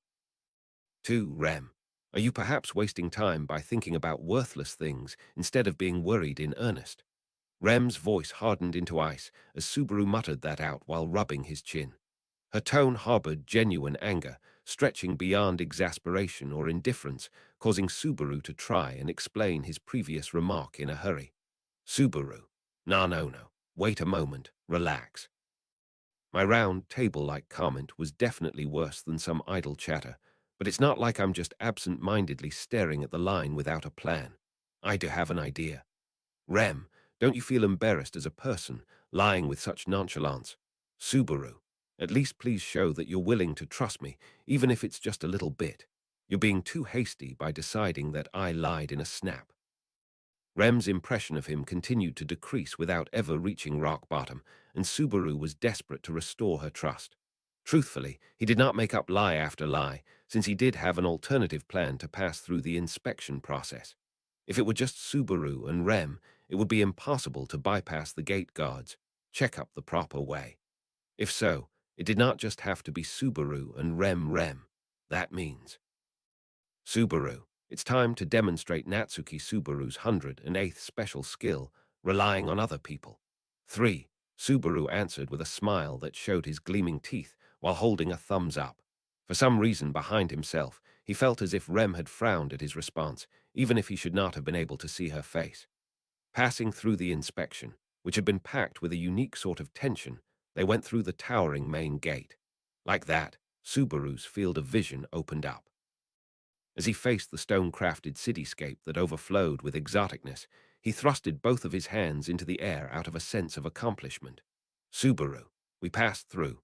Louis, ow. Listening to Subaru's zesty voice, Louis raised her hands up as well right beside him. Subaru had some personal opinions regarding her, acting as if they were companions. But for now, the joy he felt at overcoming the first hurdle to enter the city washed those away. Although he was immensely vexed about it, there was the truth that Louis's existence had been useful in passing the inspection. Subaru. Speaking of which, this place really is completely different from Lugunica, although there were tiny differences between the capital and Prestella as well. While taking in the ambience of the streets, in his mind, Subaru compared it to the townscapes in the kingdom of Lugunica. To Subaru, the most striking were the streets of Kostal near the new Roswell mansion, but as expected, the variance was great when compared to a different country. Each had their own idiosyncrasies, the royal capital, Kostal, and Prestella too, but they had something of a commonality in atmosphere, something characteristic of the kingdom, that he could not sense in Garrel. So to speak, compared to the parallel fantasy world noble-like feel of the kingdom, the stores and houses in the streets of the empire seemed more rustic and devoid of color. It gave an impression of valuing utility over showiness. The entire street was unified in a sense, as they evoked a sense of power and refinement rather than splendor, and it felt like the leveled ground encouraged that impression. Subaru. If it were Lugunica, this would be stone pavement, but here it's kinda basic, huh? Considering the size of the streets and population, Garrel could be thought of as an above-average city in the empire. On the whole, it was a pretty good measuring stick to compare various places in the empire. Subaru. Well, we don't want to stay too long, so I better not waste time using measuring sticks either. Rem. Could you let me down before long? Subaru. My bad. Behind Subaru, strong feelings being evoked in him, Rem requested to be let down from her ride on the wooden rack, and Subaru apologized as he slowly got down on his knees on the spot. She undid the fasten across her shoulders and got out of the carrier, and clutching her cane, Rem stood on the ground. While on the long journey, she had been carried in the wooden rack, but if they were going to walk through a street, She wanted to walk on her own two legs. There was no reason to hurry either, so there was no reason not to grant Rem's request. Rem, this is, using her cane, Rem turned around and finally gazed upon the same view as Subaru and Louis. Eyebrows raised slightly, Rem's pale blue eyes held an indistinct sense of wonder and excitement, and seeing Rem's positive reaction, Subaru's face relaxed a little. Subaru, how about it, you surprised? Rem, that is, yes, I am. The cue was similar, but it's because this is my first time seeing people like this, and a proper street too. Subaru. Ah, it is, isn't it? This is your first time in a normal human town, huh? As mentioned above, up until now, Rem's experiences had been limited to exceptional places and treatment, and as long as she remained without memories, Rem would possess no recollection of living with anyone either. Life with Subaru, Louis, and the Shadrakians amounted to the entirety of the experience Rem had. Subaru.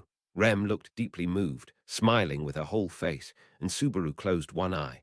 For now, he folded up the wooden rack Rem had gotten out of and waited for her excitement to subside. It was hard to say Garrel was brimming with life for a city. The queued checkpoints and the boorish dark colors of the streets stood out. Altogether, the place's impression was a far cry from gorgeous. The size of the city, too, appeared to be in the thousands. And yet that did not detract value from the excitement in Rem's eyes, it seemed. Subaru. So then, shall we look around a bit? Rem. No, it's fine. I don't want to take up too much time. Subaru. If it's for you, I wouldn't say it's too much. Rem shook her head, and Subaru scratched his cheek as he answered. Really, if it served as a promising sign regarding Rem's inner feelings, sightseeing around town wouldn't be a problem. If a pressing matter arose, he would want her to hold back, but for now the outlook was positive.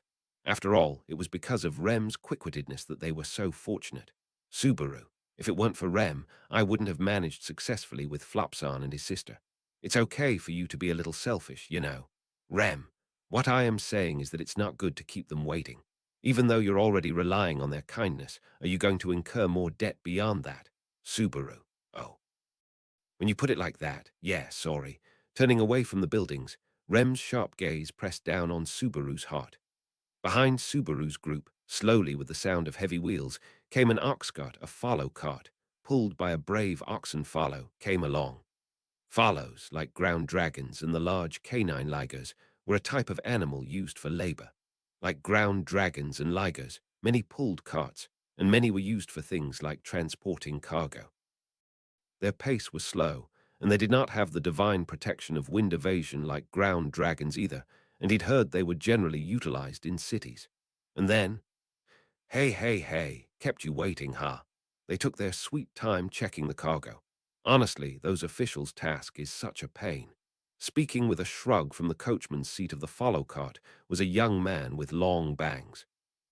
A character with dazzling golden hair and a fair-skinned complexion, his slender form wrapped in wide-sleeved clothing, it was the person who had assisted Subaru's group with entering the city. At the appearance of the young man on the follow cart, Subaru gave a "glad you made it" and bowed his head. Subaru, I'm sorry, Flop-san. Next time I'll get them to let you through ahead of us. Flop, nah, I don't mind really. Things like cargo inspection are tedious work. So it's not especially worth coming along to see, I must say. In response to Subaru's words of apology, the youth in the coachman's seat Flop gently shook his head. With his flowy gesture, his long bangs swayed like the mane of a lion, and Subaru felt like he could envision a sparkling effect there. He was a quirky guy, but since his responses were relatively forthright, the gap was large. That sort of mental image before Subaru, he once again smoothed down his own bangs, Flop. Yeah, it's a boring task. In the future, travelers like you should leave that sort of thing to me. Actually, I'm sure my sister can handle it. Big bro, I can hear you though. Flop, ha ha ha, it's not as if you weren't supposed to hear what I said, dear sister. Don't underestimate an older brother's volume. Walking alongside the slowly advancing cart was the woman whom Flop had let overhear his slightly out-of-focus response. She was a woman of high stature with hair the same color as Flop's, her features very much resembling his. Her shoulders and legs were exposed by a daring attire, and her voluminous hair was parted into many segments in an avant-garde style. Even with that kind of peculiar outward appearance, The two barbarian swords attached to opposite sides of her waist were probably what stood out the most. It was clear these were not weapons for mere show or vain threats, since their condition was that of having been well used. This woman was called Medium, and along with her older brother Flop, the two traveled together as the friendly O'Connell siblings. They had made their acquaintance in the inspection line, and they had helped Subaru's group, for whom providing identification or bribes would have been difficult, pass through inspection. So they were partners that ought to be called benefactors. Of course, it wasn't just out of kindness that they had cooperated with Subaru's party. To begin with, it had been Subaru who had laid his eyes on the O'Connells with the objective of passing the inspection. As they were without money or connections, cooperating with another party was a requirement to get through the checkpoint. So when Subaru saw them, he thought there might be room for negotiations. The reason he thought so was Medium. Wowie, big bro, so you saw through everything I was thinking. Flop, of course, naturally. You can't win in business if you can't predict someone's thoughts. Our O'Connell Trading Company is viable because of my brains and your brawn, you know. Medium, that's my bro. Though I don't really get what you're saying. Flop, ha ha ha, it's great that you seem to be enjoying life, dear sister. Both their chests puffed up with pride, though O'Connell siblings laughed together uproariously. Their trade was peddling. To be precise, Flop was responsible for the business of peddling, and Medium was the one in charge of guarding her brother and their goods while on the road and inside towns. Merchants. Well, actually, for Subaru to pass the inspection, that was the selection criteria for companions to depend on. Subaru. The experience of talking about this, and that with Otto and Anastasia-san, came in handy. His close friend Otto, and Anastasia, with whom he had embarked on a long journey. The latter was not really the person herself, but a kidna who had been acting as her, although the knowledge she showed ought to be the same as the person in question. He had mainly received instruction from those two, and that was the seed of Subaru's faith in merchants. Even across national borders, if someone were a merchant, they would be willing to listen to a partner who presented benefits, literally ready to take a chance on a strong offensive gambit. After they'd struck out on 4 groups of merchants, Subaru's party encountered the O'Connell siblings. And then they won over that somewhat quirky pair and successfully earned their cooperation in crossing the checkpoint. As the leverage for negotiation, the item that captured their interest was Subaru. By the way, is this wooden rack really enough as compensation? Though I did put effort into making it, the crudeness of its craftsmanship still makes it very obvious that it's handmade. Flop. I can't deny that it's very minimalistic. However, the fact it can be assembled from parts, as well as the way it's designed and made for carrying, were what piqued my interest. It'd be useful even for transporting heavy baggage, no. Subaru. Well, as long as Flopson's fine with that. Feeling somewhat unassured, Subaru handed the folded wooden rack over to Medium. After receiving it, Medium let out a wotilda as she checked it out, then turned around and shoved it inside the cargo bed of the follow cart. It seemed like she had not seen much value in the rack. In truth, even Subaru himself didn't know what exactly Flop had seen in it. The handover of the wooden rack made by Subaru had been the condition for the O'Connell siblings' assistance. After seeing Rem being carried by use of the wooden rack, Flop had felt it was a unique and fascinating creation, and promised to help break through the inspection with the object in exchange. Honestly, as far as Subaru was concerned, who had been prepared for something like a Maybast's horn to be brought up to the negotiation table, he could say this had been a rather unexpected proposal. Subaru, I was thinking about remaking it with better materials after arriving in town anyways. Worst case scenario, it was possible that Rem wouldn't want to ride on it anymore. Rem, it's true that I want to walk with my own feet whenever possible, because if I ride on the wooden rack, your stench will come drifting along with the wind. Subaru, sorry, while leaning on the cane, Rem dished out a jab on the matter of the witch's scent in a low voice. Nonetheless, enduring this whole time during their travels, and only saying so after reaching their destination was considerate of her, or so Subaru told himself. Watching this back and forth between Subaru and Rem, Flop shrugged his shoulders as if saying, "This won't do." Although he displayed a completely rueful reaction, there was a reason behind that attitude. Flop, try to get along better, you guys. To be husband and wife means to be each other's support. The way you relied on each other earlier was absolutely beautiful. Medium. Well, the one who took away their wooden rack was Big Bro, though. Flop. Exactly. What right do I have for saying that, silly me? One held his palm against his forehead, and the other holding her stomach. Flop and Medium bursted out in laughter. Affected by the siblings' guffaws, Subaru's tensed face eased while taking a quick peek at Rem without a hint of laughter on her face. Was Rem, to whom Louis was holding on to with one arm. Directed at the girl's profile, Subaru voiced a tilde timidly. Subaru, Rem-san, are you perhaps upset right now? Rem, ha, why would I be upset? Do you have a clue as to why or something? Subaru, oh no, I was just wondering if it was against your wishes to play husband and wife with me, even if it's just made up for the sake of our disguise. While poking his index fingers against each other, Subaru tries to tend to Rem's mood in trepidation. From Flop and Medium's perspectives, the relationship between Subaru and Rem was that of husband and wife. That had been the result of Subaru's sudden speechlessness at the abrupt demand for an answer regarding their relationship the siblings had put out while having a discussion for passing the inspection. No, it was not because of speechlessness. They did have an answer prepared beforehand, however the credibility of that answer was doubted, so there was nothing that could be done about it. Subaru, to think that the story of traveling siblings was not believable enough. Rem, Flapsan and Medium-san are not only under the same situation, but the two of them are also very similar in terms of appearance. That's why. It's an impossible feat to pull off for me, you, and this child. On the matter of deceiving them, as merchants living in a world filled with deception and honesty, there was no other choice but to say that Subaru was simply too inexperienced to succeed. In the first place, the one who had seen through their lie had been Medium, who had blurted out, "They look nothing alike, right, Big Bro?" in a loud voice. Anywho, after being defeated by those keen eyes, the spectacular story, derived from the brother-sister setting Subaru had prepared beforehand, of how they had traveled far from their hometown with the goal of throwing away a cursed ring in a far-off mountain, had been rendered useless. For the shock received from that was another reason as to why Subaru had entered a state of stupefaction when the time came to supposedly answer their question. The one that had saved him from that predicament had been Rem, who made use of her quick-wittedness and explained, "I'm his wife." Subaru. So the story is that Rem and I are husband and wife, and this kid is the child of Rem's elder sister, who left her in our care. Rem, wasn't it you who told me I had an older sister? Although, since we're supposed to be twins, I don't think she'll have such a grown kid, but I'll turn a blind eye to that. Louis, Tilda.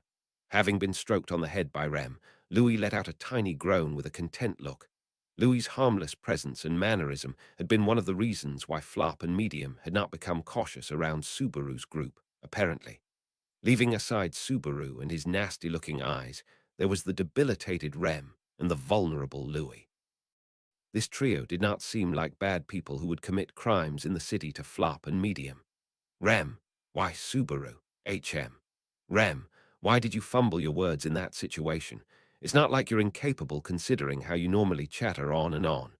Subaru, that feels like a complaint disguised as praise. Nevertheless, it was true that Subaru's incompetence had almost caused trouble for Rem. If it weren't for Rem's quick response, the three of them would most likely still be stuck outside the gate, gawking at the line helplessly. Subaru. There was a limit to how far he could get by just fooling around. Subaru, wanting to avoid damaging his trust with Rem any further, let out a faint "ah" when Rem casted her eyes towards him. Subaru. I was surprised myself, but the moment they saw through the lie, my body tensed up like crazy. Maybe it was because I was traumatized by the campground from before. Rem. Subaru. I thought that if we gave a sloppy answer, Flop and Medium might change their attitude or something. I'm ashamed to say, but that was why my train of thought suddenly stopped. My bad. After conveying the self-analysis of his incompetent self, Subaru lowered his head towards Rem sincerely. A brain full of smart little tricks coupled with an articulate tongue, that was one of the few weapons Natsuki Subaru possessed. That was why, once both of those stopped working, Subaru would be reduced to nothing but a mere nuisance. He was responsible for Rem's well-being. Careless failures cannot be afforded. Rem, I understand now. I guess it is what it is. Subaru, really, even though I messed up like that. Rem, anyone would freeze up after having experienced something unpleasant. That's what I think, at least. Subaru, who had thought he was totally going to be yelled at mercilessly, was surprised by Rem's response. Of course, it was because Rem's very core was kind, so he was already aware that she would spare her consideration for other people. The fact that Subaru was among those who she directed her consideration towards, however, was a surprise. Subaru, so you're not mad. Rem, I'm not angry, but just discuss with me beforehand next time, because I don't think I'll be able to spin up believable excuses every time. Subaru, oh, okay, understood. You sure you aren't mad though, right? Rem, I'm not mad. Subaru, for sure, for sure. Rem, haven't I been saying I wasn't mad? Out of excess worry, Subaru had fueled Rem's anger instead. Hugging his head from Rem's sharp gaze, Subaru cowered and begged for forgiveness in the end. With that interlude, Subaru's group finally entered the stage called Garrel. Subaru, I can finally relax, said Subaru, who threw himself onto the bed at the inn, stretching his arms and legs, enjoying the freedom. The bed and sheets, which possessed decent quality, and the ambience of the room let off a decent sense of cleanliness. Both these aspects indicated the quality of the inn was above average. Given their situation, although it was not like they should indulge in too much luxury, this was a necessary expense to ensure safety. Otto, if we are to stay somewhere, I believe it is best that we eliminate the options of cheap inns and camping. Leaving people who have the power to protect themselves aside, such as Emilia-sama and Garfield, people like me or Natsuki-sen, would be easy pickings for those harboring ill intents. Such was one of the topics brought up in conversations over alcohol, which used to take place in Otto's room. Thinking hard about it, being that cautious was necessary. But in the case that the traveling budget wasn't very high, safety would be something that would slip out of mind easily. However, considering the situation that Subaru and the rest were in at the moment, it was a needed expense. Although, speaking of which Subaru, we sure spent a considerable time fighting over who gets which room. While saying so, Subaru rolled over on his bed and began staring at the wall. Beyond that wall, in the adjacent room, were Rem and Louis. They had decided to rent an inn in Garrel and divided the rooms based on gender, but Subaru felt disappointed with the results. Albeit a while had passed, Subaru had yet to fully shed his suspicions of her. He was still opposed to them being together outside of his personal supervision. That said, Rem had refused his proposal for all of them to share one room. Thus at present, he had no choice but to settle in with the current state of affairs, but my oh my, husband Kun, feeling quite sullen today, aren't we? Wonderful, simply wonderful. So spoke Flop as he entered the room quite belayed.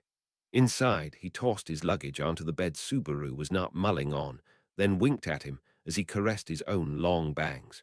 While Flop was indeed being Flop, he did have an actual reason to be present. This room had been rented with the intention that Subaru and Flop occupy it, and Flop's sister, Medium, would occupy the other room with Rem Subaru. Ah, I'm sorry. For leaving everything to you, Flop. It's all fine and dandy. You protected yourself with wit. The saying that the people of the Empire must be strong does not refer exclusively to the art of war. Subaru. That makes me feel a bit better, thank you. Sitting cross-legged on the bed, Subaru smiled at him bitterly. Even after overcoming the checkpoint at the gates, the siblings Flop and Medium had continued to help Subaru and his friends in various other ways. They had helped in finding an inn where they could procure safety as well, but the biggest help Subaru had received regarded the Witchbeast's horn. Subaru. Who knows how we'd have been taken advantage of if we were on our own. The horn of the Witchbeast that Louis had carried was already no longer in their possession. This was because, following Kuna's, along with many others' advice, they had liquidated the horn into currency. For some reason, Flop had come along and helped in the selling price negotiations for it. All they could do was witness the unfolding of a fierce battle between Flop and the shop owner, like people watching a court trial in progress while being ignorant of the law. Regardless, they had managed to convert the Witchbeast's horn into imperial gold coins. Adequately heavy bag of coins would provide funds for Subaru's campaign in the Empire. It would have to cover their future traveling expenses, so they had to be careful about it. Subaru, I can't afford to get swallowed whole again like before after all. Flop, Ha ha ha. The first move should always be an attempt to be imposing. Straighten your back and stand tall, and you'll see your opposition won't come to make their move so easily. Your baseless confidence may just become the only truth in the meantime. Doesn't profit only exist beyond that? Subaru. Yeah, when you put it like that, it definitely sounds really convincing. For better or worse, Flop was full of confidence. Subaru could imagine circumstances where his unreserved way of speaking would bring about unnecessary arguments, but seeing as he had made his way in the world to date, his way of life was evidently correct. In fact, Subaru had been saved by those very mannerisms of his, so he was quite honestly impressed. Flop, that said, it was quite the long trip with Wife-san, correct? Would you prefer to continue that conversation of ours tomorrow? Subaru. It is a pretty tempting suggestion, but I'm good. We need to get to our destination as soon as possible. We can't afford to waste even a single day. Tempted as he were by the softness of the bed, Subaru managed to tear himself away from it. As Subaru got off the bed, Flop exclaimed, truly fantastic, with his hands thrown out. Flop. There are times when dragging along one's feet for the sake of one's loved ones, even if they are heavy as iron, is truly a necessity. For me, that's my sister. For you, husband-kun, it's wife-san. Subaru, don't put it like that, it makes me feel awkward. So may I ask you to show us the way? Flop, by all means. I was the one who proposed the idea in the first place. He smacked his fist on his chest as he willingly accepted. Having received his answer, Subaru pulled his will to lie down back into him with renewed vigor and headed off to the next room with Flop in tow. He knocked on the door and called out to Rem. Subaru, "Is everything good on your end, Rem?" Rem, "Yes, everything's fine. Medium-san and I were just having a discussion on whose bed Louis-san should sleep." Subaru, "I see." Rem, "You thought that we should put her to sleep on the floor just now, didn't you?" Subaru, "I didn't say anything because you get mad at me." Considering how dangerous Louis was, he could not suggest letting her sleep on the same bed as Medium. If he were allowed to speak his mind, Subaru would. He opted to stay up all night to keep an eye on her, but given his current physical condition, he'd end up falling asleep within the first few hours after starting. He had no choice but to put faith in her, seeing as she had done nothing worth being on guard for in the last 10 days. Trusting an archbishop would be just a stupid idea all around, though. Subaru, remember that talk we had earlier? Yeah, I'm heading out for a bit with Flopsan. I'll buy dinner on the way back, so let's eat together. Rem, I understand. Well, now that I think about it, there are lots of people around here now, so I don't really have to rely on just you anymore. Subaru, why of all times did you have to say something like that now? That just makes it harder for me to go out. Rem, why indeed? I just said whatever came to mind. Even though Rem had just filled him with incredible reluctance, Subaru strived to prioritize his original goal. He waved his hand to Medium, who was playing around with Louis, letting her pull on her hair. Subaru, Medium-san, please look after these two for me. If she bothers you too much, just hit her with everything you got. Medium, really, Tilda? My punches hurt lots and lots, you know. Subaru, exactly. Sometimes pain's a great teacher. That said, Rem would definitely step in should something go wrong. Vexing as it were, Louis was helping Rem gain mental stability. He was thankful for that. Were she present with no purpose, he would surely be unable to find even a shred of justification to carry her around with them. Flop, what a tumultuous journey it must have been, husband Kun. Once he had left Rem and Louis behind at the inn and stepped out onto the streets, Flop tapped his shoulder.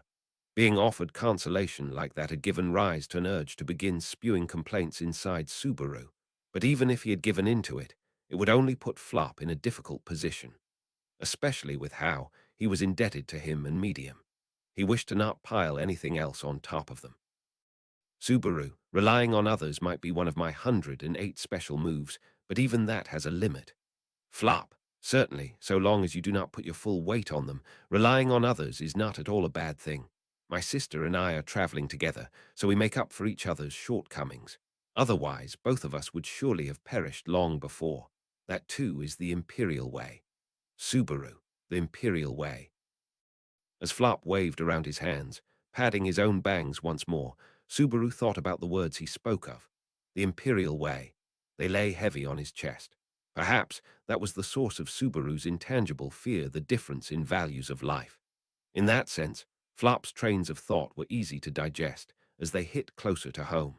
His manner of being was definitely different from what Subaru had experienced so far in the Valetian Empire, however. Flop, not everyone can adopt a martial way of life. What is important is to come to terms with oneself within our own outlines of life. Subaru, come to terms with oneself, huh? Flop, as I said a moment ago, if we were to look at Medium and myself as individuals on their own, our numerous weaknesses would be quite apparent. However, should we come together, we can cover up each other's flaws, and they become quite trifling. In fact, one could say my sister and I have made it alive to the present day because of this, and that indeed be the whole truth. Subaru, Flop, always keep this in mind, husband-kun. We, my sister and I, you and wife-san, we have all won all of life's challenges so far only because we went at them head-on. Do I seem like a man of the empire more now? His cheeks loosened. Flop waited for praise. Subaru stared hard at him when he was hit with an epiphany. To make up for one's lackings with the help of others, that was no different from his own values. He had thought there would be none in the empire with whom his ideals would be shared. Subaru, not everything's that hopeless, huh?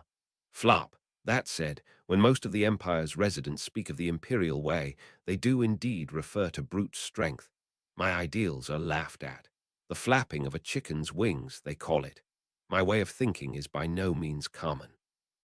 As Subaru came to his own conclusions, Flop once more reminded him to not be too trusting. However, Flop, that's precisely why putting a price on that skill also holds true, like how I'm referring you to someone. Subaru, yup, thanks a bunch. Nodding, Subaru reaffirmed his gratitude for Flop's referral. On top of Flop's help on getting past the security check and finding them an inn, he was thankful to Flop for the reason of this outing A meeting with a referral that could help smooth out Subaru's group's journey by securing them a mode of transport and an escort. Just like how Kuna and Holly had escorted them on their way to Garrel, they required a skilled bodyguard to protect them from the dangers of the road. Otherwise, the journey would be difficult. There was a limit to how much Subaru could travel by foot while carrying Rem on his back. Ideally, he'd opt to acquire an earth dragon, but if that proved to be a difficult task, a brave ox or large canine would do. In any case, a riding beast was necessary for transport, and for both of those, they had to get by with their limited funds. Subaru, that's why we've been seriously saved, because Flop has someone in mind. Flop, you say someone in mind, but I just know about the bar where someone with that occupation regularly visits. Now, if you're talking about riding beasts, then we've got something to talk about. That's right, like a follow cart. Subaru, you're really pushing follows, aren't you? Flop, I'm not kidding when I say I grew up on follow milk, 'cause I'm a follow fan. Laughing loudly, Flop strongly recommended follows in a passionate tone. Subaru did not know about the circumstances of travel for those who had large amounts of cargo, but at least for Subaru's group, who wanted to travel long distances, follows were not a good match for them. Their speed was rather slow, and so follows would be their last resort. Flop. Anyhow, you should take any little precaution you can when on the road just between us. Things at the imperial capital seem to be pretty rowdy at the moment. It's not guaranteed that those sparks won't spread. Subaru, the imperial capital is rowdy. Subaru's eyebrows twitched. However, Flop did not seem to notice his reaction and crossed his arms, replying with, "That's right." Flop, the empire's known to constantly have spots of smoldering embers somewhere all year round, but the possibility of an ember sparking and spreading is being feared right now. I didn't want to worry wife-san, so I'm telling this only to you. Subaru, thank you for the consideration. By the way, is that related to the Emperor or something in any way? Flop, to the Emperor, Vincent Valatia. Flop widened his eyes in surprise, as if he had heard something that one would never dream of. He then immediately shook his head, saying, No, Flop. Something happening to His Excellency, the Emperor, is unheard of. Besides, His Excellency, the Emperor, has managed to settle the country's affairs so far, superbly so. Subaru, but you said those embers are still smoldering, didn't you? Flop, the reason they stay as embers is due to the prowess of His Excellency the Emperor. His Excellency rose to the throne of the Emperor about 7 or 8 years ago. Before then, the Empire was in a much more chaotic state. Subaru, Flop, the Emperor himself is taking control of the situation regarding these current quarrels. I'm sure our homeland will return to its smoldering state very soon. Subaru, eh? Their homeland smoldering with embers, boasted Flop. However, something Flop had asserted caught Subaru's ears. How he said that the Emperor himself was taking direct control of the situation. Subaru, the Emperor is trying to do something about the imperial capital's troubles. Flop, his own turf. Well, I guess if something happens very close to home, even the Emperor'd start taking action. Anyone who takes advantage of the situation will be spared no quarter. That kind of statement was issued. Subaru, a statement from the Emperor. There did not seem to be any indication of a lie from Flop's matter-of-fact explanation. In any case, Flop would have absolutely no reason to try and deceive Subaru on the troubles going on inside the imperial capital. So at the very least, he spoke what was the truth for him. Nevertheless, that was why Subaru's ears had gotten hung up on it. Subaru, if Abel really is the emperor, then he was the one that gave out that statement. No, it was strange considering the timing. Of course, giving out an official statement did not necessitate the emperor themselves to be present. A minister could have easily ghost-written it and deflect blame by saying the secretary did it. First and foremost, if he were to believe Abel's words, the people remaining at the emperor's palace were none other than the people who chased him out. They would stomp on their respect towards the emperor and would use his name and anything else for their underhanded tactics. Except Subaru, Abel could just be a crazy dude. I'll keep that in mind, just in case. To see and believe something as presented was a surefire way to a quick death on the stormy oceans. Even if this place were the ocean, that did not mean it would always be stormy. Subaru just wanted to assert his conviction that he needed at least this kind of mindset to face the Empire. Most of all, as a person who had confronted and talked to Abel himself, there was a part of him that thought that his intensity was not something a self-proclaimed emperor could give out, but Flop. Husband Kun, it's no good to have a scowl on your face. Flop spoke as he circled in front of Subaru, mulling over his expression. Pointing to his own forehead, Flop directed words at Subaru, who unconsciously stopped moving. Flop, good fortune won't come to anyone who doesn't have the time to smile. You're going to try and find companions for your journey now, aren't you? Then you need to find someone good. Subaru, that's Flop. If that's the case, then erase those wrinkles on your brow and warm those cheeks up. That's what we call the merits of a successful man. Flop rubbed his fingers in between his eyebrows and then proceeded to warm his face up with his hands. Seeing Flop's act, Subaru caught his breath. Next, he slowly loosened his brow and cheeks with his fingers as he was told. Subaru, yeah, I forgot. The look on my face is already nasty, so I should at least carry with me a light and gentle atmosphere, shouldn't I? Flop, sorry, my ability can't do anything about your looks. Subaru, you don't have to take it that seriously. It's something I got from my parents, so I actually don't mind it as much as I say it. Flop's lament was overdramatic, and so he responded in an overdramatic fashion as well. Maybe that was part of Flop's concern for him, and he was just trying to relax Subaru's stiff nervousness. Exchanging quips like that, Subaru and Flop approached the street to their destination. What Flop pointed toward was a hideout-like bar at the end of the alleyway. Flop, we're at a lot of people. You normally hire a bunch of guards, but since husband Khan, the wife's son and niece Jan only amount to 3 people, it's not like you can say you're a large family. After all, me and my sister can't follow you out of Garrel. Subaru. But I got the feeling medium sense stick with us if we played our cards right. Flop. If my sister's taken away, I can't cover for my weaknesses, so I guess I'll die. If one were to weigh trustworthiness and security on a scale, Flop and Medium were genuinely not a bad option. However, Subaru could not burden them more than he already had. Subaru, hang on, worst-case scenario, we escape the country to Lugunica with the 2 of them in tow. And then we could grant them the successful merchant life that Otto couldn't achieve. That's also a possibility. Flop, hey, husband Kun, are you all right? Flop waved his hand in front of the deep-in-thought Subaru, checking on his well-being. Subaru scratched his head, replying to Flop with a my bad. It was just a thought, but he felt that it was not a bad proposal. He felt bad that Flop had gone out of his way to show him the way here, but Subaru, hey, Flop-san, Medium-san and you, there's a favor it was at the moment he tried to say, want to ask of you too. Somewhere, something faintly hard-sounding reverberated. Flop, husband kun, it's no good to have a scowl on your face. Subaru, ha! Abruptly, his field of view shifted in a blink, and Subaru's mind went blank. In front of Subaru, Flop was pointing at his own forehead. He was loosening the space in between his eyebrows by rubbing it with his fingers, and as if he were lecturing the frozen Subaru. Flop, good fortune won't come to anyone who doesn't have the time to smile. You're going to try and find companions for your journey now, aren't you? Then you need to find someone good. Subaru, Flop, if that's the case, then erase those wrinkles on your brow and warm those cheeks up. That's what we call the merits of a successful man. Continuing on, Flop started warming his cheeks up with his hands. That action was something Subaru recognized as one he had seen before.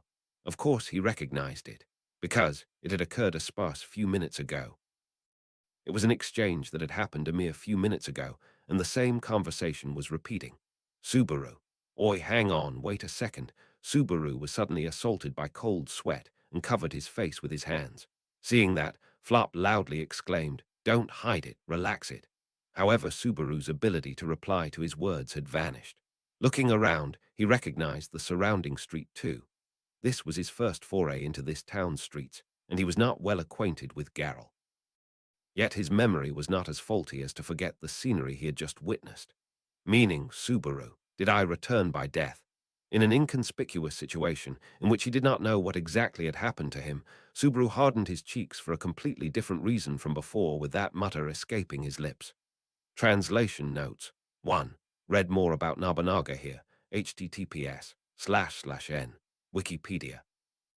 org/wiki/Oda Nobunaga 2. The king does not understand human feelings, and round table are references to Fate's stay night. 3. 108th skill is probably a reference to my teen romantic comedy snafu. 4. This anecdote is most likely a reference to the Lord of the Rings saga. Arc 7, Chapter 17, Looming Evil. Translated by Negiat Kabasuhito at Archbishop #500 at Polaris 208. Proofread by Archbishop #0097. Art sources. Iwatamashi. Subaru. Reflecting upon the unbelievable truth, Subaru could feel his entire body awash with cold sweat. As far as Subaru knew, this was one of the most terrifying situations he could be in. A scenery he remembered, a conversation he had already heard before. This was not something like deja vu. This was not an event that he thought had happened before. It was an event he was actually reliving. The reason for that was only one: he had returned by death. Subaru. But why? There was absolutely zero warning. Particularly for Subaru, it felt like the world had switched out in a blink of an eye. It felt so unreal to the point that it was enough to question whether the authority he carried had misactivated. And that for some reason, the death part of return by death had been dropped, and only the return part had activated. Subaru, am I an idiot? No, I am definitely an idiot. Subaru disciplined himself as he attempted to look at this situation optimistically. It was a stupid statement, but he had to trust return by death. The power to reverse time that Subaru held had never once been activated without death as a trigger. By losing his life, Subaru would go back in time. That was a certainty. Subaru, okay, I'll accept it. I've accepted it. Now me, what do I do? Pushing his fist into his forehead, Subaru told his panicked self to be calm. Now that he accepted that he had returned by death, the next point to focus on was his cause of death. He thought back to the events that had occurred only a few dozen seconds ago. Subaru, I can't think of anything. However, even when reflecting back on the time he had met his demise, he could not recall anything. He searched for the tiniest of clues in his memory, but turned up empty-handed. The bar which was their destination, a talking Flop, the hustle and bustle of the main road getting quieter, the slight, unique smell of the shade in the alleyway, a faint, hard sound that was all he could scrounge up. None of them were linked to the reason as to why Subaru's life was in danger. Subaru, fuck, why am I always like this? If Subaru had been watchful regarding changes in his surroundings, he would not be exposed to this misery. He detested and cursed his own carelessness. However, the logical part of him understood that that was an impossible demand, and it turned an unamused eye towards himself. He was not a security camera. It was impossible to stay alert of his surroundings 24/7. He was not a genius that could take in the small changes in his environment and be able to form a plan to deal with them immediately. Natsuki Subaru was undoubtedly an ordinary person. That was the unchanging assessment he had given himself, even after experiencing his memories vicariously from the eyes of an outsider and seeing himself in a new light. That was why he could not stop thinking and moving forward. Subaru. The situation is similar to when Shola first killed me. Along the path to Pleiades' watchtower, Subaru's group, who was challenging the sand wind at the Ogria sand dunes, had been annihilated by Shola, who was guarding the area from the watchtower to the sand sea. The sand sea's rite of passage had begun with a white light that could not be reacted to. It was that first strike which blew Subaru away and started the infernal fight afterwards. What had occurred? What was the cause of death? The situation where it was uncertain if he had died or not could be said to be a mercy bestowed by his first death at the sand sea. However, unlike then, he was currently in the middle of a town. The environment was fundamentally different from the sand sea, where he had the conviction to face the various dangers to his life. Subaru, what's going to take my life in this situation? A death with no forewarning. The only thing he could think of that fit the bill was still Shola's snipe, as it left a strong impression. That was why he may have been shot this time too. Subaru had died inside the alleyway. Although they were not tall, the surrounding buildings sandwiched them and created a space with poor visibility. If one were to shoot here, they could only do it from the front or back, but this was not the most ideal place for shooting, was what he thought. Of course, since Subaru did not know how accurate his memory was, the possibility that this position actually allowed an ideal line of sight was flop. Husband Kun, why is your brow more wrinkled than before? Subaru, ah, flop. Weren't you listening to my advice?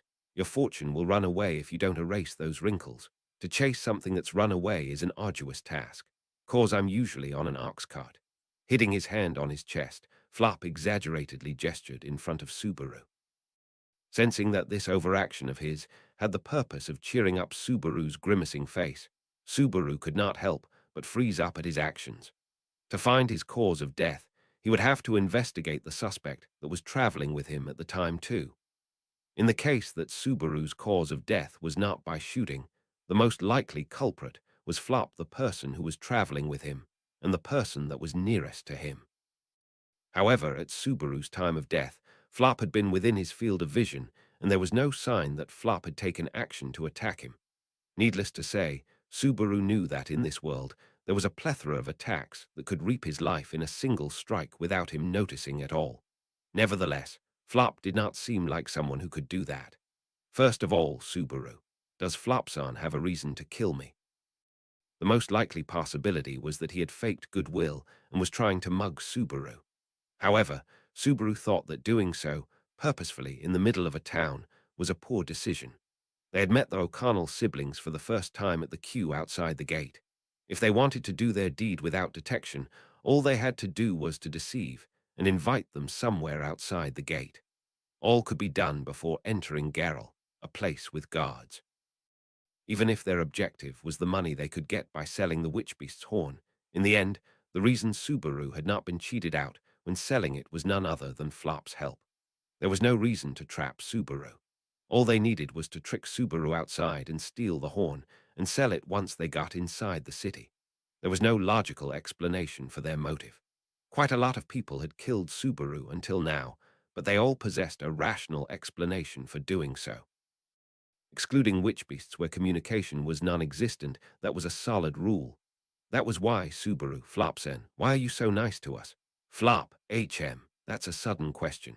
Subaru, yeah, sorry about that. Just I got a bit worried. Flop raised his nicely shaped eyebrows in surprise at Subaru's abrupt question. Faking a chuckle at this reaction, Subaru held his breath, waiting for Flop's response. Logically, he did not doubt Flop. All that was left was whether he could believe him or not. Flop, who acted cordially and had performed various deeds to help them out. Subaru sought peace of mind, to believe that Flop and his sister medium were not two-faced and that they could be trusted. Flop. Subaru did not know if his eyes betrayed his true feelings, but Flop narrowed his handsome eyes as if he could see those emotions. The expression he told Subaru to adopt before, a look overflowing with confidence and carefreeness, yet devoid of any grounds for that, disappeared from his face and was instead replaced with the face of an intellectual gentleman. And then he shook his head at the frozen Subaru. Flop. It's not a complex thing. It's simple. What my sister and I are doing by being good to husband Kun and wife San and niece Jan is Subaru. Is Flop. Is revenge. Subaru. A. Raising his hands, Flop proclaimed that out loud. The strong and merry tone used, and the disturbing contents of the proclamation clashed with each other so much that, for one moment, Subaru could not take it in. Shocked, his eyes went wide. In front of the stiff Subaru, Flop brushed his fringe and said, "Listen, okay? Flop, long ago my sister and I were living on the edge of life and death. Thrown away by our parents, we grew up in a home that adopts orphans. That place was pretty terrible." Subaru, a home for orphans. At the back of Subaru's mind, an image of a home vaguely resembling an orphanage came up. However, it was not difficult to imagine that the facilities and equipment of this world's orphanages were much different than the modern buildings Subaru was thinking of. That terrible environment was probably something far worse than he could imagine. While revealing to Subaru the kind of environment he had grown up in, Flop gestured. Flop, every night, huddling with the other kids in the same boat as us, I decided in my heart to escape from that situation. And then my sister and I got the chance and were able to escape from there. For the first time ever, living through a night without being beat up, I vowed. Revenge, that is. Subaru, revenge is in against the people at the home for orphans. Flop, no, not them. At the world. Having the same expression as before when proclaiming revenge, Flop hardened his fists. Towards the intimidated Subaru, Flop put his passionate face up front and Flop. My sister and I grew up being beaten by the adults at that place. But were the adults that punched us happy while they were punching me? No, they weren't. They were unhappy too. Unhappy adults were beating unhappy children. Is this kind of hopeless situation even real? Subaru. Flop. Even adults who choose violence are unhappy. So I became a merchant to lift me and my sister out of misfortune. And as much as I could, we would bring others out of unhappiness as well. Just like how on that night, those people brought us out of it. Subaru, that's your revenge against the world. Flop, that's right. Me and my sister are resisting against the world which pushes misfortune onto us for revenge. Helping you and wife-san is also a part of that. After declaring that, Flop scratched his nose in slight embarrassment. Receiving the fire in his words and actions, Subaru lost the ability to speak. The heat from that fire slowly seeped into his brain, and there he came to a snap decision. Subaru, thank you, Flop-san. I'm glad I met you siblings, Flop-san and Medium-san, at the queue. Whether he could believe them or not, he wished for a response that would point to the answer of that question. And the response he had received was far more than he expected. And so it was decided. Subaru would not doubt Flop O'Connell's goodwill. He decided he would trust it to the end, his noble, vengeful heart which had decided to resist against the unfairness of the world. Meaning, all that was left was to Subaru. Flopsan, this street isn't really giving off a good K in the Feng Shui way. So is it all right if we could use a different path? One, Flop. K. What is K? Actually, is that the reason for the wrinkles in your brow and your eyes? Subaru. It's more like a fortune-telling item for good omens. It's got nothing to do with my eyes, I think. But yeah, this street's no good. I don't mind if we go the long way, so please. Depending on Flop's goodwill, Subaru forcefully advanced the conversation. Deciding that Flop was not the culprit, the next thing to do was to avoid the incoming death. Whether it was a ranged snipe or not, it was no mistake that this was an attack. If he were able to avoid the attack's condition for occurrence, that would result in him being able to avoid this death. To do that first, it was crucial that he did not follow the same actions as he did before. Changing paths, delaying the timings, he would avoid the disaster that would occur to him before it happened. If he could do that, he should be able to dodge the unwanted death. Subaru. Well, to begin with, I've never wanted to die in the furs. Well, only once or twice. And in addition to that, it was an unavoidable option due to the imminent state of affairs. When cornered in a situation where the only way to save someone was to die, in those times Subaru had chosen death. Yes, Subaru also desired revenge on the world. Flop, I don't know about that K thing, but I like your earnest expression. It'll be a bit of a detour, but why don't we take a different path? Subaru, that'd be a great help, Let's go to a main street with as many people as possible. Flop. Gotcha. Fortunately, Flop listened to Subaru's unnatural suggestion without opposition. Following his lead, the plan for which way to go to the bar was changed. They turned back from the path they would have continued on and took a route to the tavern that would go through the main street with minimal alleys. Ultimately, if they passed through the line of fire before the tavern, it was possible that it still would not change the fact someone was after Subaru. However, if he knew the attack were to happen in the alleys in front of the tavern, there would be many ways to deal with it. In the worst case, there was also the possibility his opponent might withdraw upon witnessing Subaru's vigilant look. Flop. Well then, husband Kun, this way, passing by Subaru's side, Flop began leading him down a different road. It was in that instant. By accident, Flop looked over Subaru's shoulder, and his eyes widened as if he had just noticed something. Subaru, oh what, he attempted to ascertain from Flop's response, but that was not realized. The reason being that, instead of a question coming from Subaru's mouth, his mouth had opened fully to spit out the blood it was teeming with. Subaru. It was a feat of a single moment. Subaru felt something seize the back of his head, forcing him to look up. Then, a hot sensation passed over his bare throat, and blood burst forth. Drowning in the overflowing blood and pain, Subaru understood his throat had been cut open. Subaru. Both hands pressed to the wound on his neck. Amidst the intense pain and blood loss, Subaru sought for a breakthrough solution. The wound was deep and wide, cutting through major blood vessels, blood gushing out. He would take off his outer garment and wrap it around his neck to halt the bleeding. No, the first priority here had to be to get away from the enemy behind him. Moreover, Flop was right there. He was wrong to have doubted him. Afterwards he would have faith in him. He might not be forgiven, but right here was Flop. Subaru, NGHH, Rem was at the inn. One way or another, even with blood flowing from his neck, he had to make it back to her. Go back, take her away, it's not safe, withdraw. Even if she hated him, drag her away. For Rem to live, she had to live. For that, the neck's bleeding, stop it.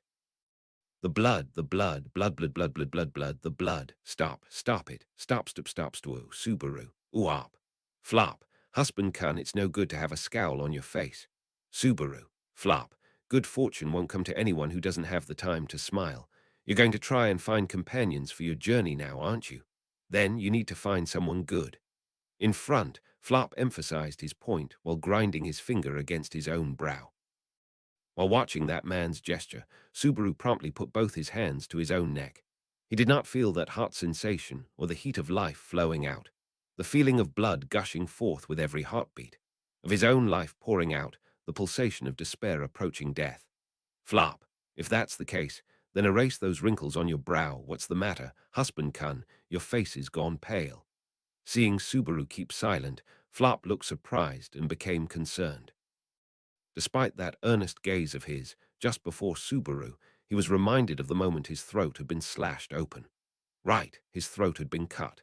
His throat was cut, blood spurted out. His instincts sounded the alarm that he had to get away, however, even if he could not hear those alarm bells, he came back to that moment. In other words, he had died. He had once again returned by death.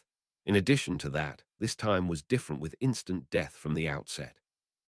More explicit in the form of hostility. Subaru. Biwa, with his hands on his throat, Subaru had forgotten to breathe, which he remembered in a hurry.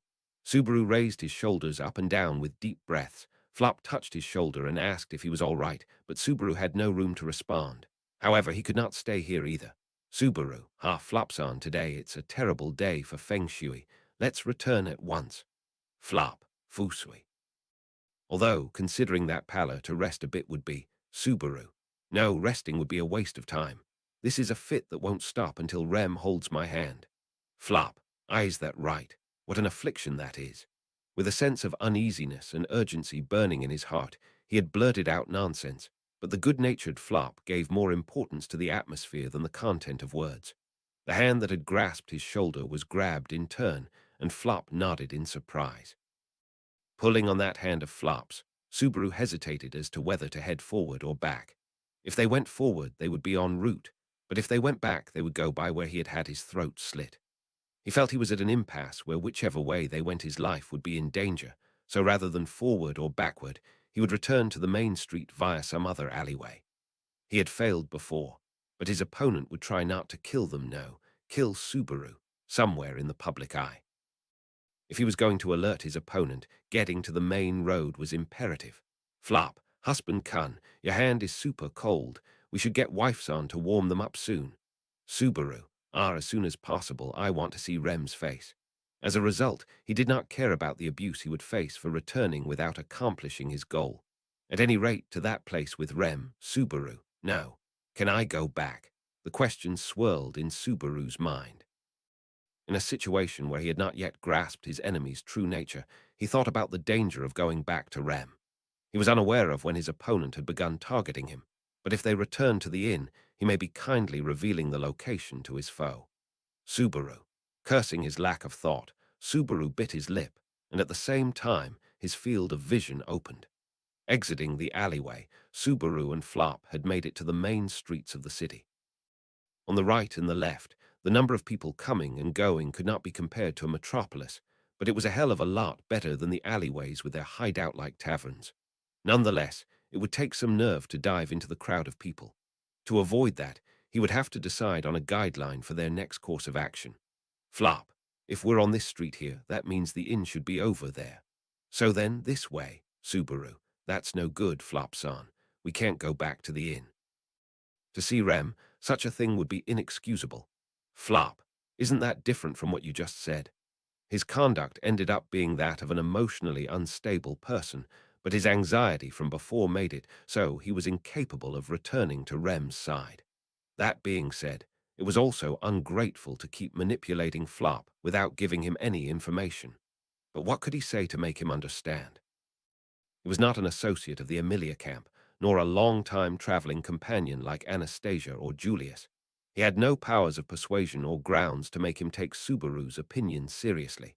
Even for this, it would be asking too much to pin his hopes on Flop's innate goodness. Subaru, damn it. To break the deadlock of the situation, currently Subaru's hand was sorely lacking. He was separated from his precious Rem and was being hunted down in a strange town. He was with the virtuous Flop, but he lacked fighting strength. Subaru himself had no strong point to show. Without knowing who was attacking him, he did not know who to be wary of. Subaru, no way, the hunter. When he defined his opponent as an invisible assassin, the first possibility that came to Subaru's mind was the hunter. They were a dangerous person who had killed Subaru once in the Budam jungle, and after that as well, they had aimed at him while he was with Rem on one occasion. Ultimately, he had not run into them even once since then, but what if they were still meticulously continuing to hunt Subaru? In the Budam jungle, the military encampment, and the Shadrakian village, there had always been someone acting with Subaru. To avoid a setup with combat-ready opponents, they may have changed their timing until Subaru was with the powerless Flop. Subaru, if that's how it is, it's like you have the tenacity of a bear robbed of its prey. Why go this far to aim at me? What about me is the reason for, Flop. Husband Kun, you all right? What are you so worried about? If there's something I can help you with, you can try talking to me first. You're acting strange. Subaru, Flop-san. While Subaru was looking left and right down the street and losing his nerve, Flop called out to him in that voice. Directly across from him, Flop seized both his shoulders. His earnest gaze and offer made Subaru want to depend on him, and Subaru seriously considered if he should try gambling on his innate goodness. If it was Flop, he might have the faith to believe in Subaru and lend him a hand. Subaru, Flop-san, sorry to keep relying on you, but can I ask you something? Flop, of course, certainly. Whatever it is, even if I can't help, my sister might be able to. After all, my sister and I have the kind of bond where we can cover for each other's weak points, you know. Subaru. In truth, between the two of you this might be a matter for Medium-san, though. If his opponent violently struck without mercy, there may be no choice but to respond with greater force. Medium's strength was much greater than Subaru's or Flop's. With that in mind, Subaru would try to explain the situation to Flop. Firstly, he would have to hide the matter of return by death and explain that someone was relentlessly targeting him. Subaru. Actually, someone is presently. Flop. What the? Subaru. Ha!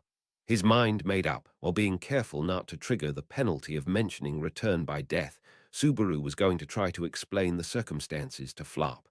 However, just as he was about to speak, Flop's gaze turned toward the wrong direction. He raised his well-shaped brows and squinted in the direction of the street. By his reaction, he seemed to have noticed something, and Subaru belatedly became aware of the same thing. Subaru, HK, a long way off, someone was screaming. And it was not just one person, several people shouted in shrieks and angry roars. Then the voices gradually increased in urgency, and sounds that differed from screams multiplied. Flop.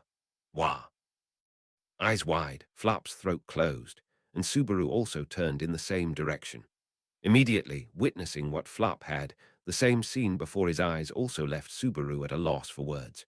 A giant wheel was headed right for Flop and Subaru. Flop. Husband Kun, watch you. Flop's voice was cut off too early. The impact engulfed Subaru's entire body with its intensity. His body was totally blown away. It hit the hard ground and tumbled many times. The momentum did not stop, and he crashed into a wall. But that was not the end. Back to back, another successive impact hit the collapsed Subaru, and once more his body was blown away. Subaru, having been sent somersaulting and tumbling, Subaru's field of vision was dyed black as his body hit the ground. It was not as if the sky had suddenly been covered in clouds. It was something else. His field of view had been destroyed for a different reason.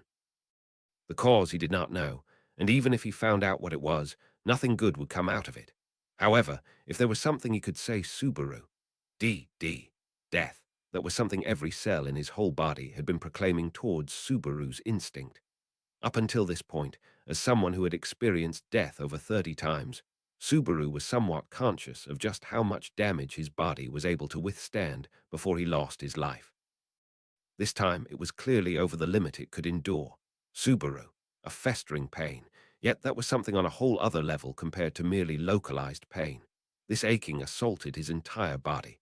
The existence named Subaru was synchronized with the phenomenon called pain. This was not mere localized pain. Natsuki Subaru was precisely pain itself. Pain was what he was, and therefore it was only natural to be in pain. Anywhere and everywhere hurt. The pain did not disappear. From a distance rang a sound like that of tinnitus or similar to the whistle of a train, reverberating inside his head. Amidst that, the sounds which can be heard were the joys and sorrows of the people hurled into a maelstrom. Nay, there wasn't any joy. It was more fitting to call it a pandemonium. Pandemonium, what a word. Contrary to the echo of sounds, the events that unfolded were overwhelmingly grave. Subaru, he could not produce any syllables. The mouth that attempted to enunciate words was in tatters. Without any teeth remaining, it had decent ventilation. Somewhere had been ripped apart and air was leaking through it. There was blood, sound, and pain. Something Subaru. Something had killed Natsuki Subaru again. Flop. Husband Kun, it's no good to have a scowl on your face. Subaru. Flop. Good fortune won't come to anyone who doesn't have the time to smile. You're going to try and find companions for your journey now, aren't you? Then you need to find someone good. Putting his finger in between his eyebrows, Flop rubbed the skin and flesh to relax them. Watching the man's performance unfold in front of his eyes, Subaru hugged his own 2 shoulders. Then he recalled his mouth, which air no longer escaped from, as well as the pain that had vanished. It can't be, I died again. Subaru. Moreover, this time it was a dragon carriage, was it? Pulverized by the impact, sent flying and rendered immobile, the candle of life thinned and vanished. While dominated by the pain proclaimed by every inch of his body, Subaru had been killed. He had lost his life. Subaru. Clattering, the shoulders in his own grip trembled, and his knees began to shudder. Even if his body did not recall the disaster that had befallen it, his soul remembered. The impact and pain inflicted upon his whole body, as if tearing it to pieces, even if it no longer remained, still gnawed at his soul. At last, Subaru could not conceal his fear towards the looming evil that befell upon him. First time was instant death, the second was being beheaded, the third was being run over by a dragon carriage. It could no longer be just a mere coincidence. No doubt, the aim was to kill Natsuki Subaru. It had killed Subaru mercilessly. The most frightening thing of it all was that, despite return by death having been triggered thrice, Subaru had obtained no further information other than the fact an enemy existed. The opponent would not leave behind any information for the lifeless Subaru. Flop. If that's the case, then erase those wrinkles on your brow. What's wrong, husband-kun? You don't look so well. Subaru. Flop-san. Once again, Flop had shown concern towards Subaru, the latter's facial expression having changed. Earlier, the chaos on the main street was most likely the result of the dragon carriage going berserk. Then, in the instant before the collision, Flop had extended his hand in an attempt to save Subaru. Not making it on time, Subaru had received the deadly impact head-on, and it was unthinkable that Flop, nearby as he was, would have gotten off scratch-free. He would have been dragged into the collateral damages as well. Subaru. In the first place, up until now. The enemy would not necessarily retreat in content after killing Subaru.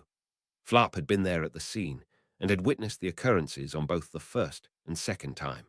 If the opponent was someone of caution, it would be natural for them to seal Flop's mouth, as he was a witness. Would it not mean that, up until now, Subaru's death would be accompanied by Flop's murder? Would it not mean that Flop had already been dragged into the situation Subaru was put in?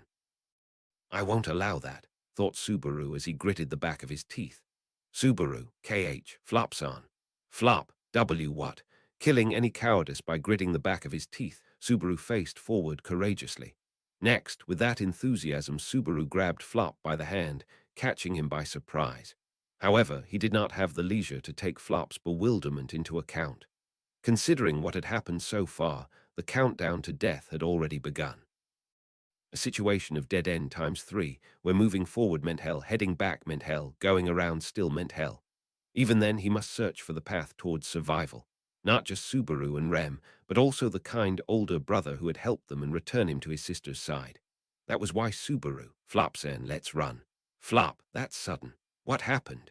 Subaru, there's no hows or whats, life is finite. We can't waste even a second, right? It would be a bad move to stop here and earnestly try to persuade the other. Subaru made such a judgment, same as previous times. He would use forceful reasoning to destroy Flop's resistance. Sure enough, swallowed up by the momentum, Flop just nodded in agreement and voiced, "That's true. Flop, life is short. For the sake of achieving my sister and I's goal, although time should indeed be treasured, Subaru, let's run. Run towards the bar immediately. The trivial matters can be discussed later." Flop, you understood. I understand already, so stop dragging me. My bangs will get messed up. Forcefully dragged away by his arm, Flop cried out as he stumbled over his feet. Listening to Flop's shriek-like voice, Subaru advanced toward the road he once took with the same goal of getting a bodyguard. He hurried toward the bar. However, the goal was not to get a bodyguard for the sake of their travels. For the salvation from this series of unavoidable deaths, for the sake of obtaining the necessary help as soon as possible, they ran. You want to hire the strongest one here. The barkeep they finally found raised his eyebrows in response to Subaru's ragged breath inquiry. The middle-aged barkeep, whose hair had started to gray, stared at the panting Subaru from top to bottom with somewhat skeptical eyes. With his demeanor and his age, Subaru too realized that he was lacking in persuasiveness. Moreover, he had barged into the bar and suddenly brought up a question like that. You could even say he had been generous enough to not immediately jump to the conclusion that Subaru was messing with him. Currently, Subaru and Flop are inside the bar, which was their original destination. At first, Subaru had been killed instantly by some unknown method in the alleyway within the immediate vicinity of the bar. That in of itself had been unsettling, but perhaps because rushing things turned out to be effective, the clutches of the devil that would have stopped Subaru and Flop, who instead hurriedly hastened toward the bar, had not made their appearance. However, it would be premature to assume that they had escaped from danger on the basis of that argument. Subaru, that's why I have to borrow the strength of the strongest one here. Barkeeper, if we're talking about the strongest one here, that'd probably be Rowan. The barkeep shrugged his shoulders at Subaru, who had asked again while gathering his breath. Then he proceeded to look at the other person besides Subaru, Flop, who was also out of breath. Barkeeper, Flop, here I thought you haven't shown your face around in a while, and here you are helping someone again, huh? Even though you won't get a single penny out of it anyways, Flop. Hey now, I'm just doing whatever kind of deals I want to partake in. Those whom I partake in deals with aren't limited to just people. At times, I take on unfavorable deals against the world itself.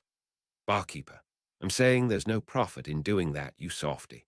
Perhaps because the barkeeper had been on quite familiar terms with him, he commented on Flop's actions with a speechless tone. Despite hearing directly from Flop why he had helped Subaru's group, it seemed his kind nature was a well-known fact to someone who knew him beforehand. While the barkeeper polished a glass cup, he shot a sharp glance towards Subaru, barkeeper. He's a real softy like you've heard. But don't you get the wrong idea here. This dumbass and his sister are softies that will help anyone regardless of who they might be. In turn, there are a lot of people that are indebted to them. Subaru. I don't have any intention of being an ungrateful bastard either. I'll pamper him back just as much as I have been pampered. Flop, ha ha ha, I shall look forward to that. The day I'm going to be pampered, that is. While fixing his bangs with a comb he took out of his pocket, Flop returned a candid response. Feeling saved by Flop's kindness and magnanimity, Subaru turned towards the inside of the bar and asked, which one is Rowan? Barkeeper. Ah, Rowan's passed out over there at the corner over there. Subaru. Passed out at a corner. That doesn't sound like good news. While saying so, Subaru looked nervously at the direction the barkeeper pointed at, upon which, within the dim bar, and amongst several men that chattered drunkenly, he found a man who was slumped over at a table in the corner. It was a man in his 50s, his long and disheveled hair tied up sloppily, along with his weapon of choice, a katana sheathed by the waist. The table he had slumped over on was lined with several empty glasses. One can tell he really knocked himself out in every sense of the word before the sun had even set. Subaru, that's the strongest, you say. Barkeeper, there's no doubt he's got a terrible drinking habit, but he's a master of his trade. Though he's got a terrible drinking habit. Subaru, you mentioning that about him twice only makes me even more worried. Subaru received the barkeeper's warning about him having a bad drinking habit 2 times consecutively. Though he had been considered as quite the drunkard, beggars couldn't be choosers. Right now, what was most important was not his personal conduct or the toughness of his liver, but his prowess in combat. That of the person who possessed the ability to save the desperate Subaru from his impending doom. Subaru, hey Rowan-san, could you hear me out for a bit? Rowan, Nga. Subaru steeled his resolve and headed towards the table Rowan passed out on along with Flop. As he spoke to the collapsed man while shaking him by his shoulders, Rowan responded in a stupefied voice and raised his head. Face flushed completely red paired with a sleepy gaze, as well as facial features that would have been rather discernible if it weren't ruined by a reddened nose. Rowan, what's up, buddy? What do you want from me? Subaru, this dude's wasted. Anyways, listen to me. I have a job for you, reek. Rowan, oi, ain't you a rude one? After getting up wobbly, Rowan exhaled a drawn-out breath which Subaru had to turn his face away from. As the dreadful stench of alcohol wafted, it even created an illusion that his vision had somehow been warped. It was not something as simple as drinking during the day. There should be a limit to how heavy of an alcoholic a person was. Subaru, come to think of it, because there isn't anyone I already know to be a heavy drinker, this is my first time dealing with this type. Roswell and Otto, too, would only drink in moderation. The people in the Amelia camp who habitually drank alcohol were Roswell and Otto. Ram and Frederica would drink too, but only if invited. Besides them, nobody else drank. Subaru was also apparently of drinking age in this other world, but he had more or less gone until now without feeling the need to drink. Subaru. So honestly, I don't really have a good impression of drunks, but hey, this guy's really the best one here, right? I'm not playing around here. Barkeeper, what a coincidence. I don't have this place open to play around either. There's no mistake, it's him. Subaru, shit, you're serious. Receiving the barkeeper's reassurance, Subaru turned back to Rowan with a bitter look. Rowan was sitting sloppily in his chair and shaking an empty glass upside down above his head, desperately trying to taste any droplets of alcohol left with his tongue. Rowan, Tusk ain't enough booze. Or you buddy boys treat me to a drink, why don't you? Flop, HM, you want a drink? Okay. Barkeep, a drink for him. Subaru, wait a sec, Flop's on. I really shouldn't be saying this since I've been saved by your kindness, but just for a little bit, keep your goodwill in your wallet. Shutting down Flop, who was about to treat someone just because they requested it, Subaru positioned himself in front of a displeased-looking Rowan. Then he placed his hands on the table with force. Subaru, Rowan-san, let's get straight to the point. We won't be treating you to a drink, but I can pay you the money you need to buy drinks. I want you to take a job. Rowan, a job. Subaru, that's right. I'd like you to be an escort, and also starting right this very second. Getting close to the stink of alcohol, Subaru boldly laid out those conditions. Hearing his talk, Rowan stared back at Subaru with sleepy eyes. Rowan, your tone's pretty panicked. Your buddy boys are in quite a dangerous situation, aren't you? Subaru, yeah, it's no laughing matter. What do you think? The amount I can pay, this is my limit. Flop, husband Kun, that's. Widening his eyes in surprise, Flop attempted to stop Subaru's action. However, Subaru halted Flop, who was trying to restrain him, instead and assertively put on the table the bag which contained all of the money he got after selling the witch beast's horn. As a precaution, he had not split and passed some amount to Rem. This was genuinely everything Subaru's group had on hand. There was no more money that he could pay beyond this. Rowan, whoa, this is. Subaru, this is everything I can pay with. What do you think? Will you take it? Rowan. Opening the mouth of the bag, Rowan went silent as he confirmed the contents with a quick glance. His face was still red, but the drunken look in his eyes from before was now gone, a look of serious scrutiny replacing it. Of course, an escort that could be hired at a bar to show someone like Rowan, who worked as a knockoff mercenary, all of the funds that Subaru walked around with, was a fairly large gamble. Having crossed national borders, Subaru was not well informed on the value of goods in the empire. However, he felt that the value of currency was not so different from the kingdom of Lugunica. With the money Subaru had offered up, one could easily live a year just monkeying around. Rowan, my skills are first rate. I thought of saying that, but this amount up front, to Subaru. I'll say this now, but I can't negotiate any increase in payment. Rowan, I ain't doubting you. You've said you ain't playing around. It seems you're serious about it. Scratching his scarlet-turned nose with his finger, Rowan slowly stood up on the spot. He picked up the money bag Subaru had handed out and carefully kept it in his pocket. Rowan, I ain't giving this back even if you tell me to give it back. Subaru, it's a shame, but I won't tell you to return it, if you do your job right. Rowan, pure breath reeking of alcohol being let out by his laugh, Rowan accepted Subaru's job. Hearing his answer, the tension in Subaru's shoulders, present for all this time, faded away. His nervousness would not go away, and uncertainty endlessly circled his insides. But Flop, husband Kun, was that all right? That money was Subaru, it's fine. It's nothing if it means we're safe now. I'm sorry for scaring Flop like that, and also thank you for introducing me to this place. Flop, if you say it's okay, then I'm okay too.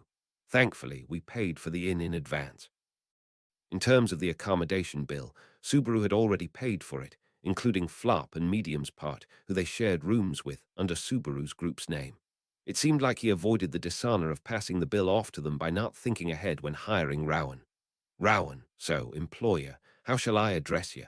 Subaru, oh right, my bad, I was in a rush. My name is Rowan, wait. Asked about his name, Subaru panicked as he thought he disrespected Rowan. And as he was about to name himself, Rowan stopped him. He thrusted his hand in front of Subaru's face and directed his sharp gaze behind Subaru towards the bar's windows.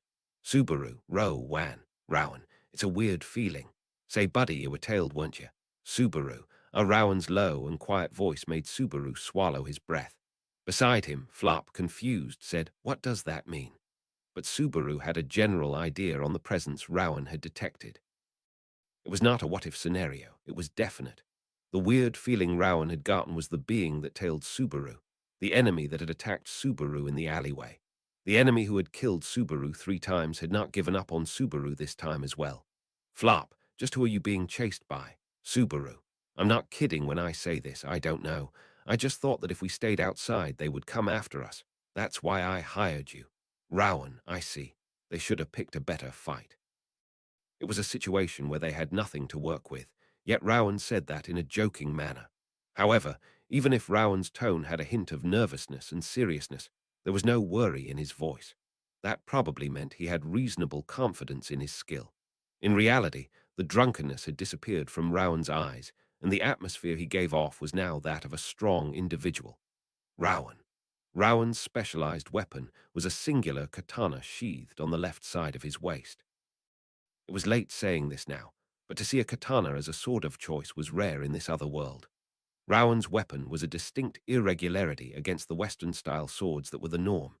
Looking closely, together with the atmosphere emanating from his disheveled hair, Rowan's appearance somewhat resembled that of a samurai. However, he lacked a certain intensity, so maybe a Ronin was a better description for him. 3 Subaru. Rowan-san, they are. Rowan. There's no need to be a scaredy cat. No matter who they are, if they're gonna stand in front of me, all that is needed is to cut them in two. There's alcohol in my belly and my sword's in top shape. Subaru. So this isn't drunken fist, but drunken sword. Can't say I've heard of that. Nevertheless, it did not sound like a lie, and Subaru put his faith in Rowan's self-confidence. Moving around to the opposite side of where Rowan was glaring at the window, Subaru pulled on the sleeve of the Flop, who had still not fully taken in the situation. Subaru, Flopsan, let's have Rowan-san handle this. Flop, handling things and whatnot, I still don't quite understand the situation. What a husband can and bodyguard can fighting with exactly. Subaru, that's something I still don't know yet. Faster than Subaru could reply with a statement which would only arouse Flop's worry, the situation changed. However, the situation did not develop in a manner in which the enemy had charged in from the front and Rowan had burst out for a counter-attack. Beway, spilling those cries of pain, a man with a large build fell at the entrance of the bar. With that sudden occurrence, Subaru literally jumped up in surprise. However, the other customers in the bar who saw the man had a shallow reaction, as if they were used to the sight. The drunken customers, besides Rowan, they probably worked doing mercenary-like activities as well.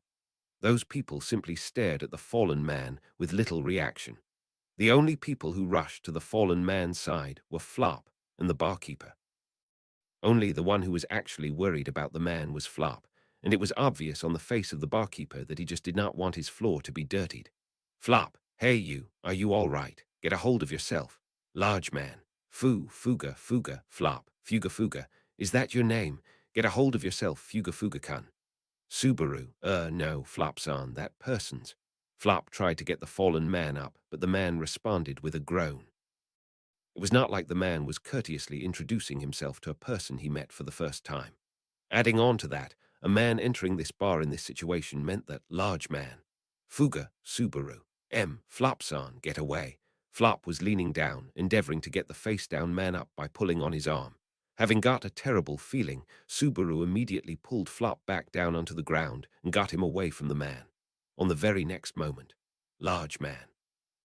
The body of the man who was groaning and saying, Fuga, expanded, and for a brief flash shone bright scarlet. Then the expanded body of the man ruptured, and a great explosion threw the inside of the bar into chaos. Customers, Guara! Screams echoed inside the bar, and red flecks of light scattered around the area. Right after, they became flames that burned and spread. Subaru came to the realization that the man who had blown up had been used as a human bomb. Subaru, Flop-san. Flop, I'm fine, husband can. But this is Subaru and Flop, who had been juggled around by the blast wave, stared in shock at the state of pandemonium inside the bar. The reason the man's body had exploded was most likely because he had been forced to hold onto fire magic stones. Looking at his anguished face, the fire magic stones may have been inside his body. Those detonated and fire scattered about. Additionally, that was not all customer. Cough. Wow, what the hell? My eyes. Inside the overflowing inferno, one of the drunken customers who had gotten caught up in the mess covered his face and screamed out.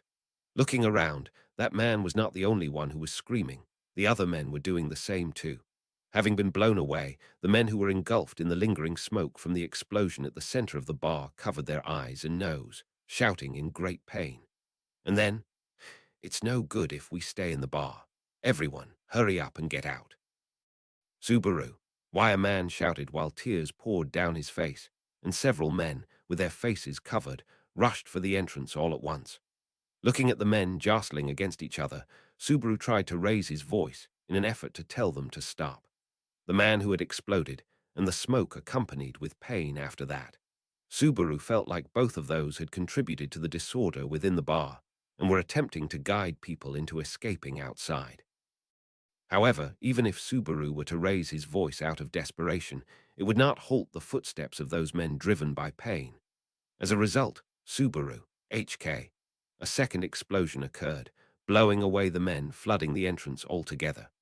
The second one was larger than the first, and the men caught in its radius were unable to even protect each other as they were charred black, scorched from the front by the bursting flames. The explosive heat and the blast wave surged towards them, and Subaru was petrified by the gruesome scene. Nightmarish sights taking place one after another, it all seemed unreal. Subaru, THs, Rowan, get a hold of yourself, client. It's gonna be troublesome for me if you collapse right here. Subaru. Whilst Subaru remained petrified and dumbfounded, he was seized by the back of his collar and was forcefully dragged to his feet. The person responsible for it was Rowan, who had his face covered with the sleeve of his clothes. He gestured for Subaru to keep a low posture, ensuring he would not inhale the same smoke that had tormented the other men, and Rowan, barkeep, will head out from the back. The front side's under watch. Barkeeper, got it. It's this way. Listening to Rowan's instructions, the manager nodded obediently as blood flowed down his forehead. Like that, Rowan made a sign with his hand behind the bartender, who was moving as if he were crawling across the floor, and slapped Subaru's back, shouting, "Go, Rowan, client, and the young man over there. Get moving right now if you don't want to die." Flop, "Oh, of course, I can't afford to die. Both my little sister and I are still in the middle of our journey." Subaru, "Fuck." Receiving Rowan's encouragement, Subaru and Flop pursued the manager ahead of them. While chasing after him, Subaru's mind was filled with confusion and rage directed at both himself and the enemy. Of course, there was anger towards the enemy who had committed such atrocious deeds. However, he was also angry with himself, as he had failed to recognize the threat level of the enemy, even though he had known the enemy was present. To begin with, the enemy had done something to cause a dragon carriage to go out of control in the main street. A considerable number of people must have been caught up in that. If that was so, Subaru should have been more earnest with his thoughts. He should have acknowledged the fellow as someone who did not pay any heed to the damage to their surroundings. Because of that, the men, who had only been at the bar, had gotten entangled in barkeeper. The back door won't open. Having arrived first at the back door, the manager cried out in front of the self-reproaching Subaru. He was desperately trying to open the door, but it would not answer his panicked calls. Perhaps the damage from the explosion had bent the door out of shape, or flop. This is bad. The front entrance is already demolished. If this goes on, Rowan, out of the way. A door like this is in the bar. The vermilion flames were growing intense, and in a situation in which the black smoke was about to swallow them, Rowan had leapt out, almost as if he were thrashing out Flop's shout. And then, upon placing a hand on the katana by his waist, he drew and slashed it at the unopening door with great force, with nary a single flash of his blade. Subaru. Oh, the silver gleam shot forward, cutting away the closed door with a slash. It was a sword skill similar to EI, one which Subaru knew. Despite performing a slash that caused Subaru to be mesmerized involuntarily, Rowan did not show his pride for it, and kicked down the remainder of the door. 4, Rowan. 8, it opened. Everyone, keep low.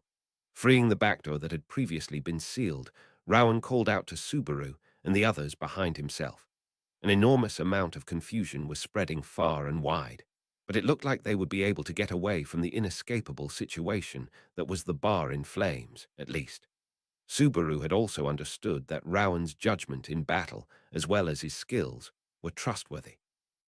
All they needed to do was to distance themselves from this place, and for their evil opponent, Subaru. Suddenly, Subaru held his breath.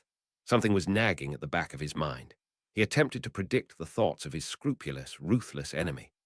They had thrown a man-turned-human bomb into the bar, lured out the people inside using smoke containing stimulants, and blew them away at once with the mana stones they had set up at the entrance.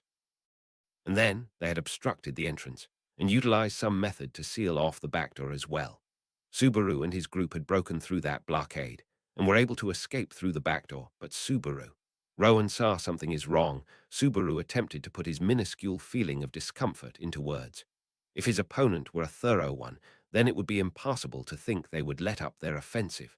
In order to convey that eeriness, Subaru called for Rowan. There was no reply. Rowan, leaning forward from the back door, Rowan's body teetered backwards, then fell.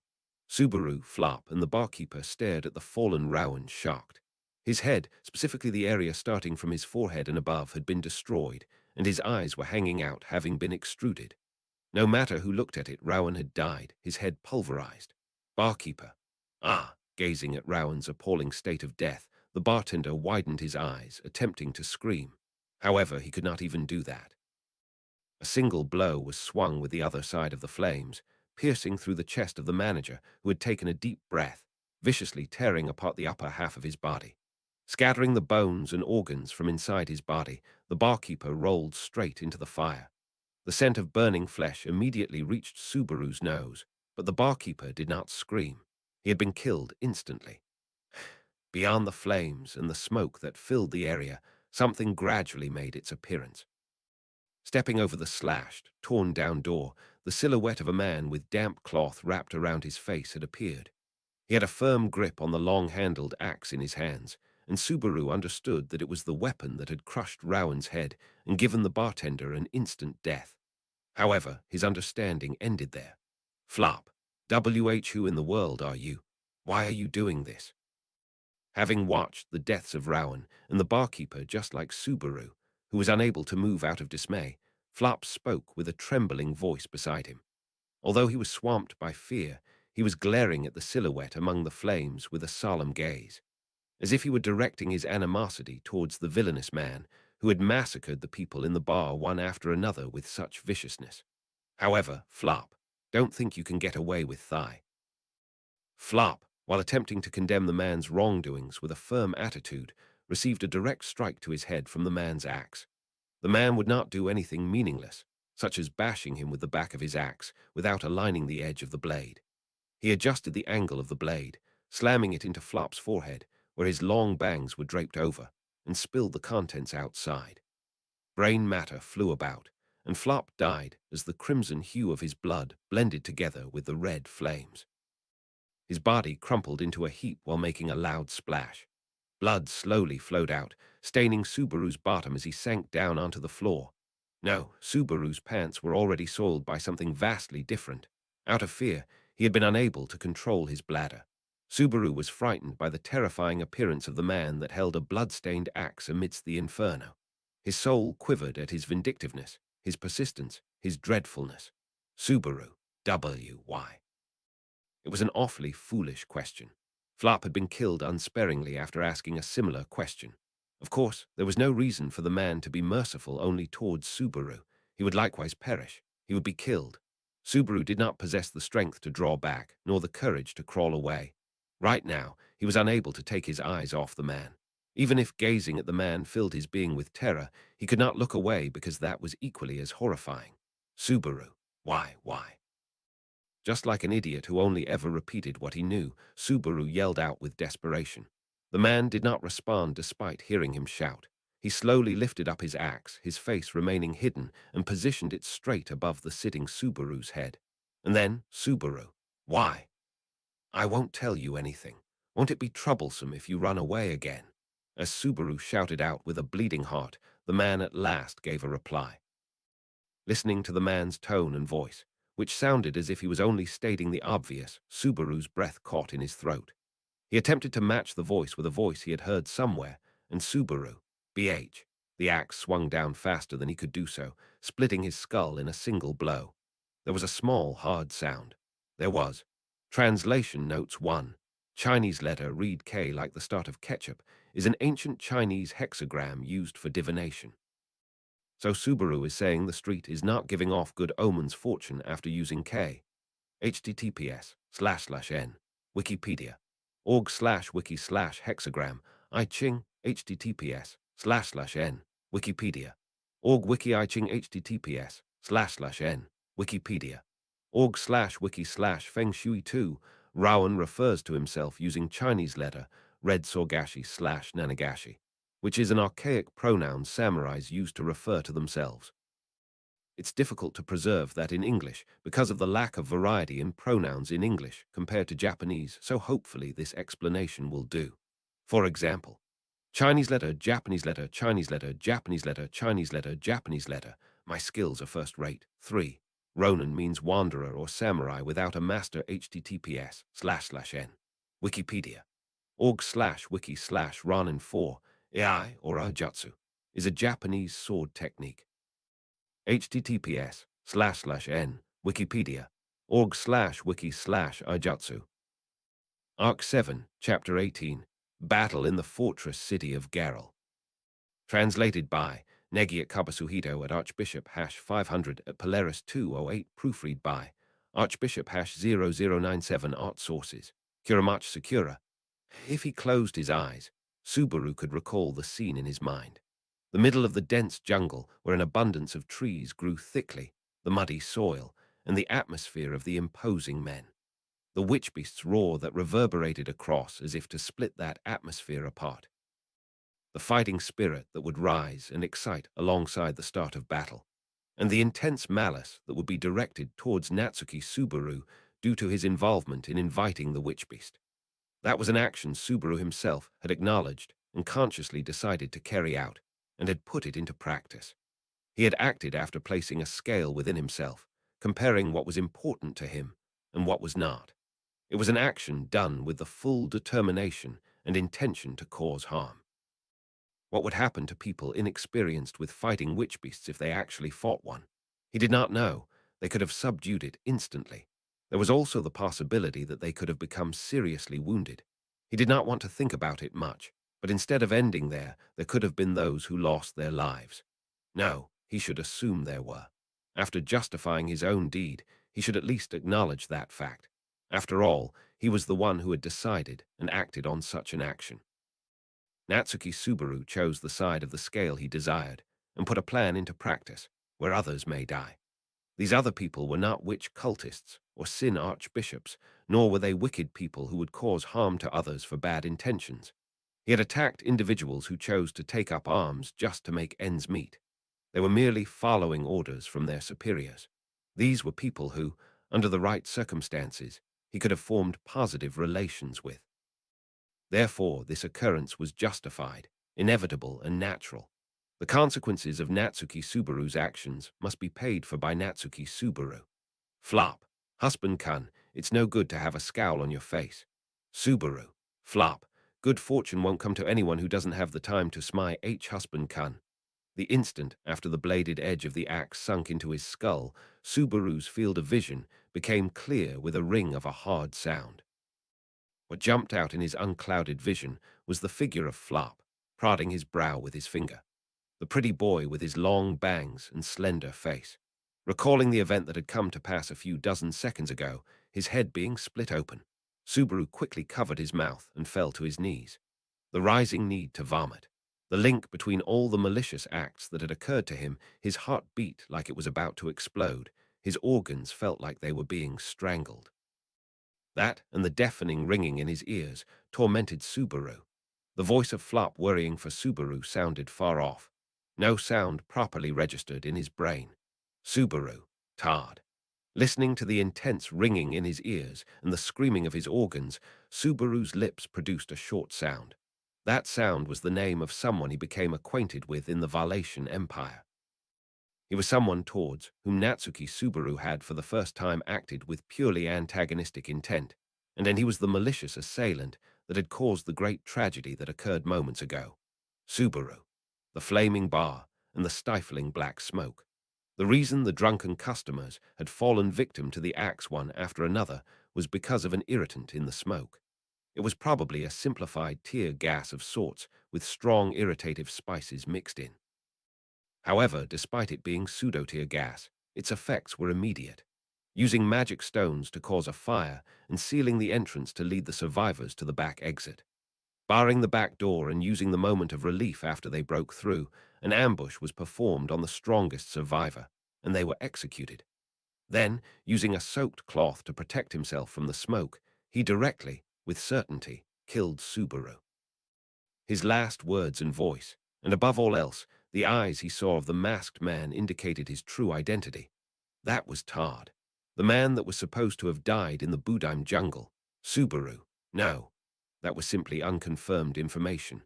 The Imperial Army's camp fell into a state of ruin after the people of Shudrak's attack under Abel's command. After hearing that there had been many casualties, over 100 casualties, fearing that more pain would be compounded upon him upon further words, he shut out any other information beyond that. After that, he had quickly taken Rem along and decided to leave Abel and the rest. That was why he had not even tried to think about any survivors from the attack on the encampment. That included the attack Subaru chose to do himself against Todd's group, which was unrelated to the attack by the people of Shudrak. Subaru, if this is the nearest city to the jungle, of course any survivors would run away here. Having had their camp attacked, any Imperial soldiers who had escaped by the skin of their teeth would inevitably head to Garrel. Yet, that thought did not cross Subaru's mind, and so he had nonchalantly stepped his foot into the city where enemies would be waiting.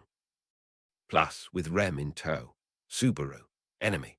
That word that popped in his mind, he once again tasted the bitterness of that word on his tongue. Back when he was living in his original world, the term enemy was something that would only appear in manga or games. Even after being transported to another world, the target for that term only extended itself to adversaries like the witch cult and witch beasts, meaning this was his first time to call someone who was not one of those an enemy. This enemy was one created by none other than Natsuki Subaru's own actions. Subaru.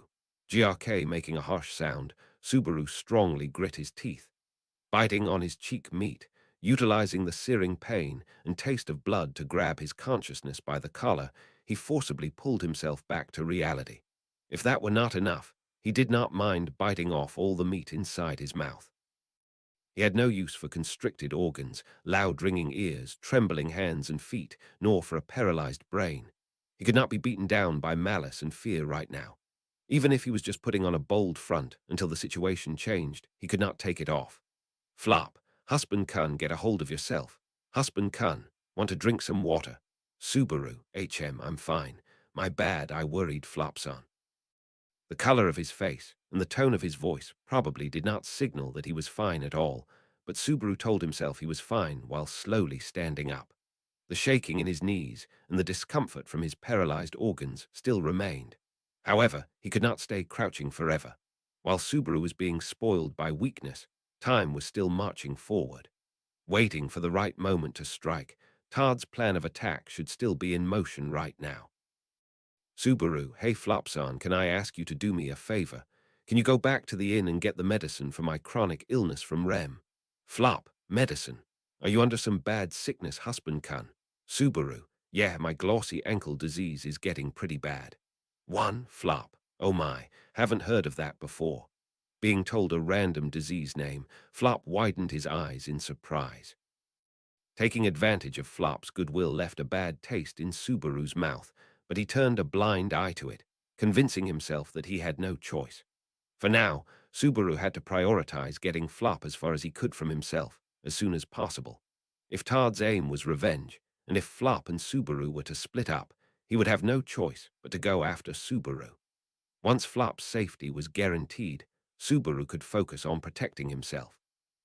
He had still not decided on what was the correct option to take, though. Subaru. I can meet up with Rowan at the bar, leave it to escape the surprise attack. Then, he had no other choice but to perform a rather haphazard plan. Given that he did not have the time to stop his legs and think things through slowly, he could only put into actuality the best action he could think of at this very moment and hope to pick up a miracle as he went. Subaru, Rem should. When Flop returned to the inn to retrieve the medicine for the unheard-of disease, Rem should figure out that something abnormal had happened to Subaru. She should, he hoped. Once she figured that out, she would stop Flop from returning to this area, he believed. It was all a lot of wishful thinking, but that was the limit of Subaru's thought process at the moment. Subaru, Flop-san, please. Flop, okay, wait here. Keep your chin up, husband Kun. Hit with Subaru's genuine seriousness, Flop treaded the path back to the inn.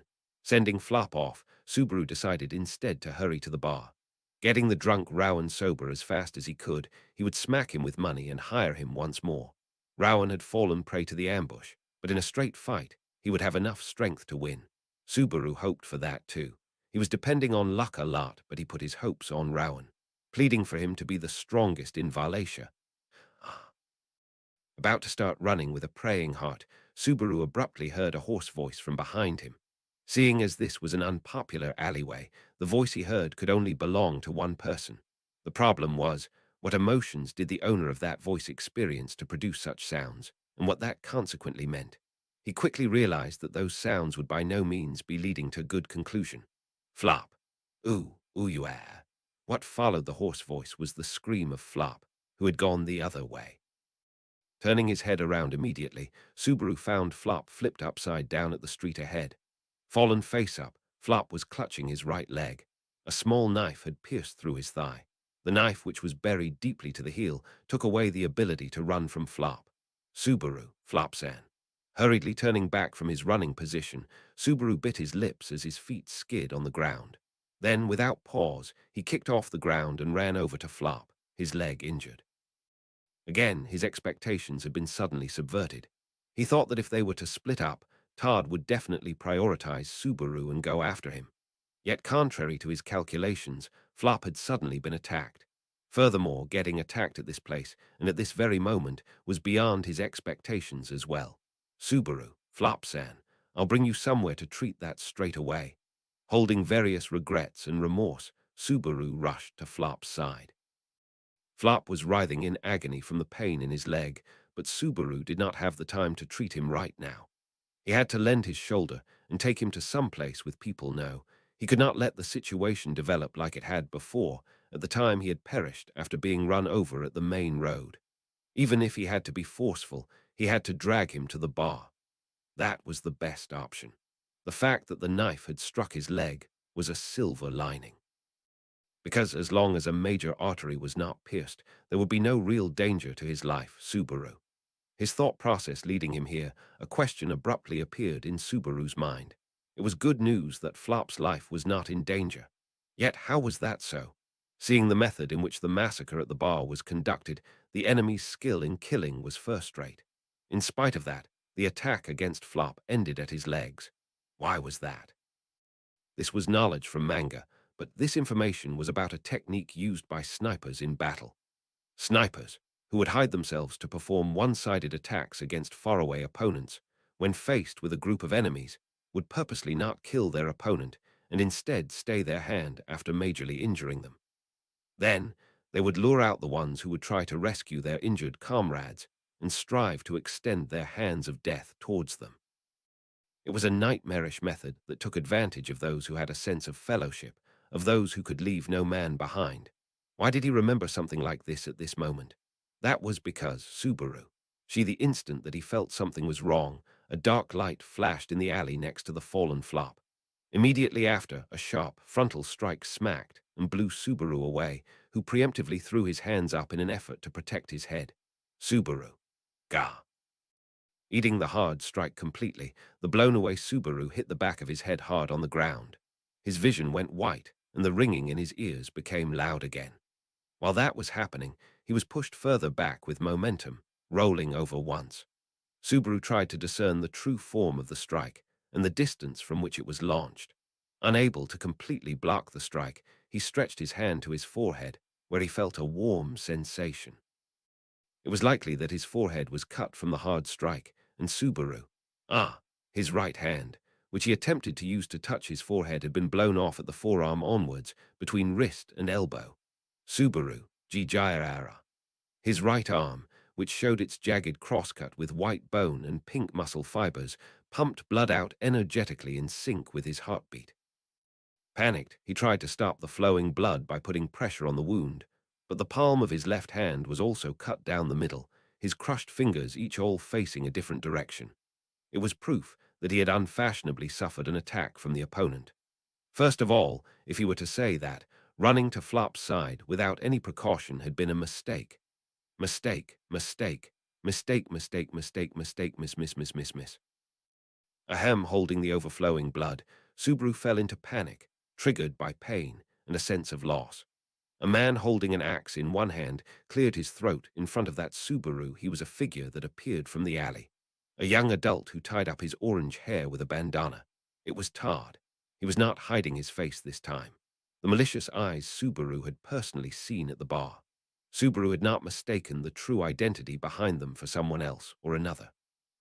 As expected, Todd had set an attack with the full intention to kill Subaru. Subaru. Yugaji. The molars he was biting down on cracked, and Subaru glared at Todd with bloodshot eyes. He did not know himself if the meaning behind that glare was anger, hate, or more shamefully, just a plea for his life. Nevertheless, Todd's response was cold.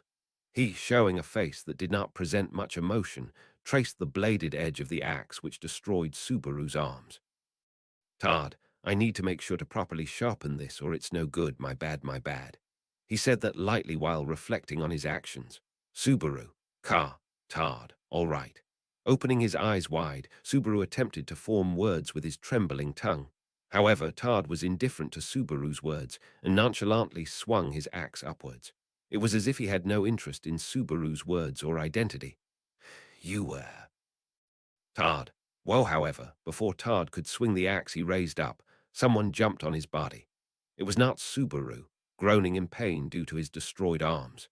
With this situation of Subaru having been rendered useless in a single strike, in order to protect him, a person jumped Todd. Flop. Taking a knife to his right leg, the good-willed merchant who should have been fighting against intense pain was grabbing onto Todd's back, as if he were going to sink his teeth into him. He looked at Subaru over Todd's shoulder. Flop, husband Kun, run away right now, putting urgency on his slender face. Flop's strong-willed expression jerked up as he was struck on the chin. The grappled Todd used his elbow to forcefully hit Flop.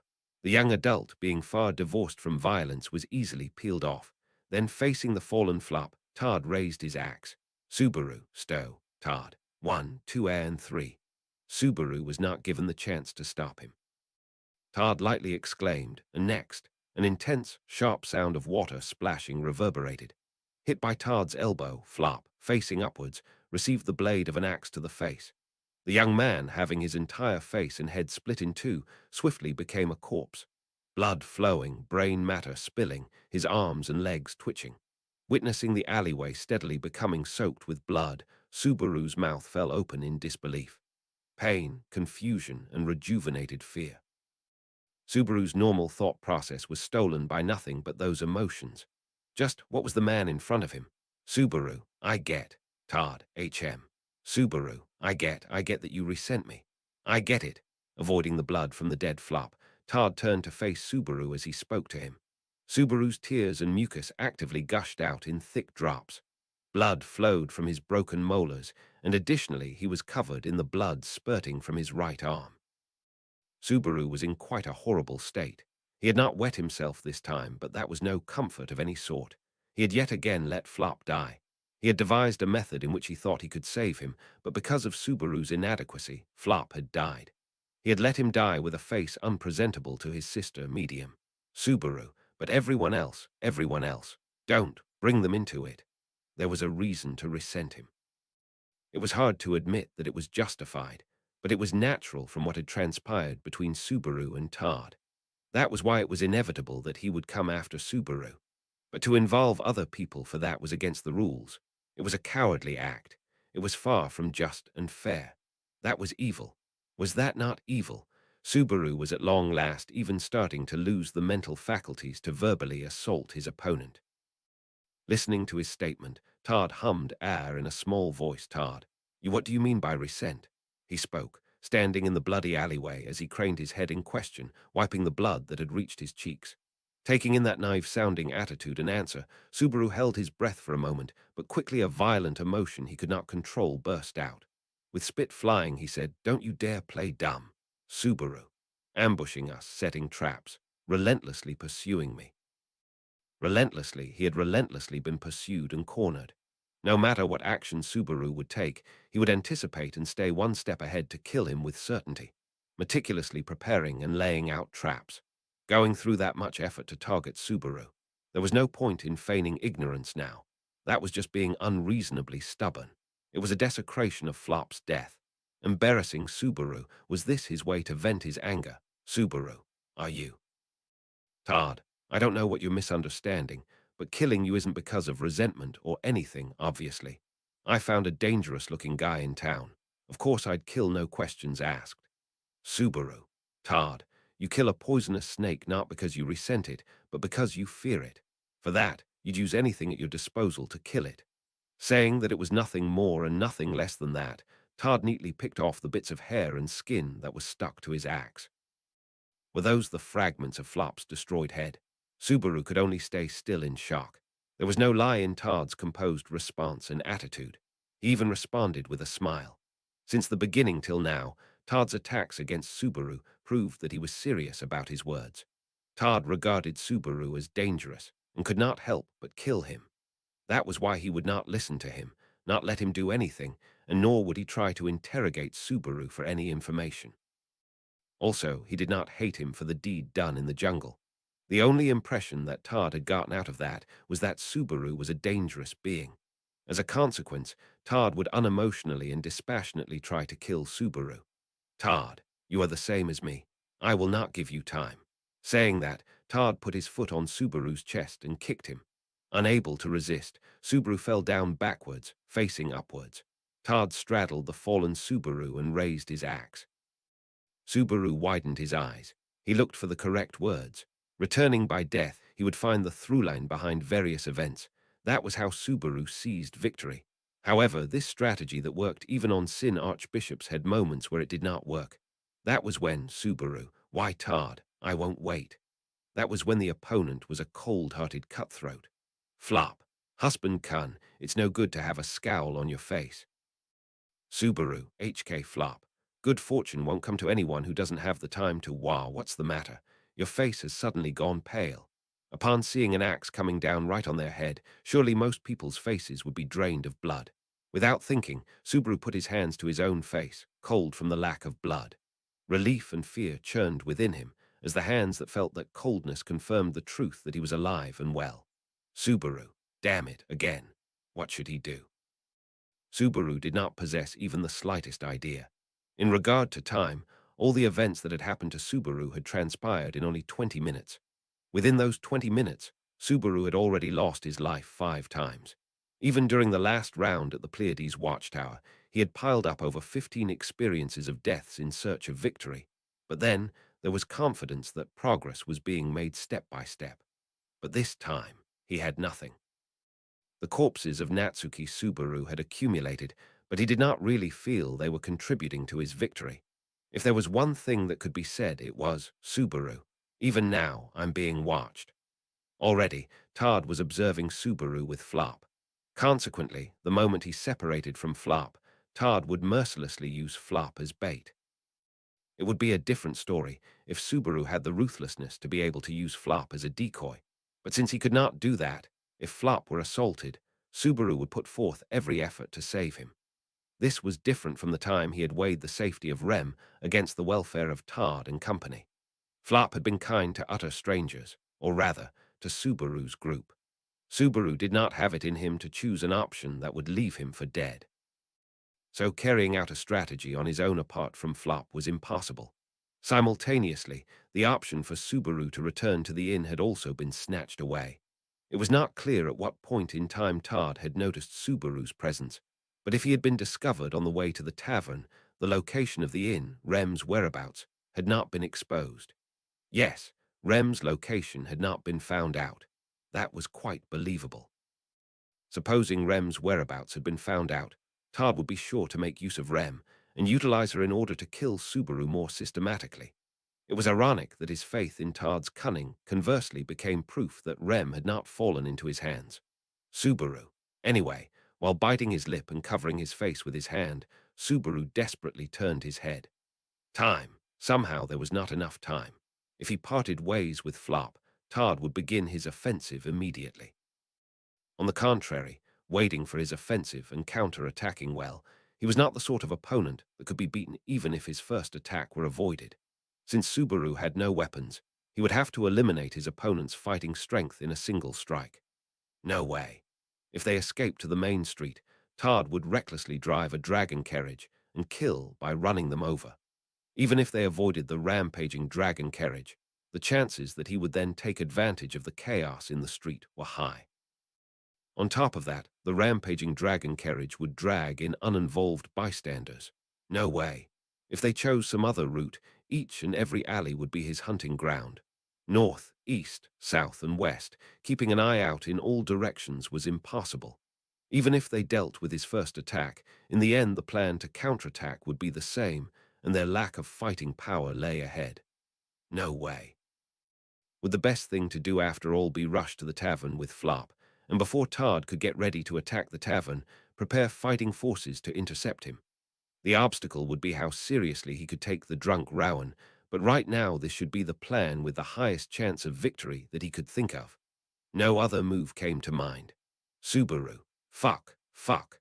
What a troublesome opponent to have made an enemy of. In the case of Sin archbishops, they had the nice point of their reliance on their authority, turning their strengths into weakness. Since by working out the mechanism of their authority, conversely, the weak points of those guys would become evident. However, Todd did not have that. He would use anything he can. He had stated so himself. He did not rely on anything, and he did not take damage to the surroundings into consideration either. After killing Subaru, how on earth he planned to explain that to the people around him, even that was a complete unknown. No consideration had been given to what would come afterward whatsoever. In order to kill what must be killed, there was a fear of superfluous thoughts interrupting. Flop, husband Kun, you all right? If something's wrong, going back to the inn would be Subaru. And no, hell no, that's a bad idea. He responded with great force, and Flop stared in wonder at that voice of Subaru's. Having done that, Subaru seriously cursed his own mental fragility. If he displayed such odd behavior, Todd would end up becoming suspicious. If that happened, the valuable advantage of return by death would disappear. Beyond what he had already grasped, the only way Subaru could take advantage of Todd was his preconception that his presence was not known to Subaru. Ambush and trap, escape and counterattack, whichever means he utilized, Todd could not be made aware of what Subaru was aware of. Well, actually, Subaru. Wait. Suddenly, as Subaru was desperately thinking of countermeasures against Todd, a thought crossed his mind. Todd did not stick to any one way of doing things, or even take damage to the surrounding into consideration. Still, he paid no mind to damage to the surroundings. That was not damage to himself. Rather, this surprise attack was because he wished to drastically diminish the damage to himself. Todd had stated it himself with his own mouth. You kill a poisonous snake not because you resent it, but because you fear it, he had said. So he had said then, Subaru. Todd, I know you're here. Flop, wah wah wah. Abiding by a thought that flashed through his mind, Subaru shouted at the top of his lungs. Startled, Flop jumped at the sudden occurrence. However, it was more than likely that Flop had not been the only one. Todd, who had been tailing and keeping a close eye on Subaru and Flop, should have been startled as well.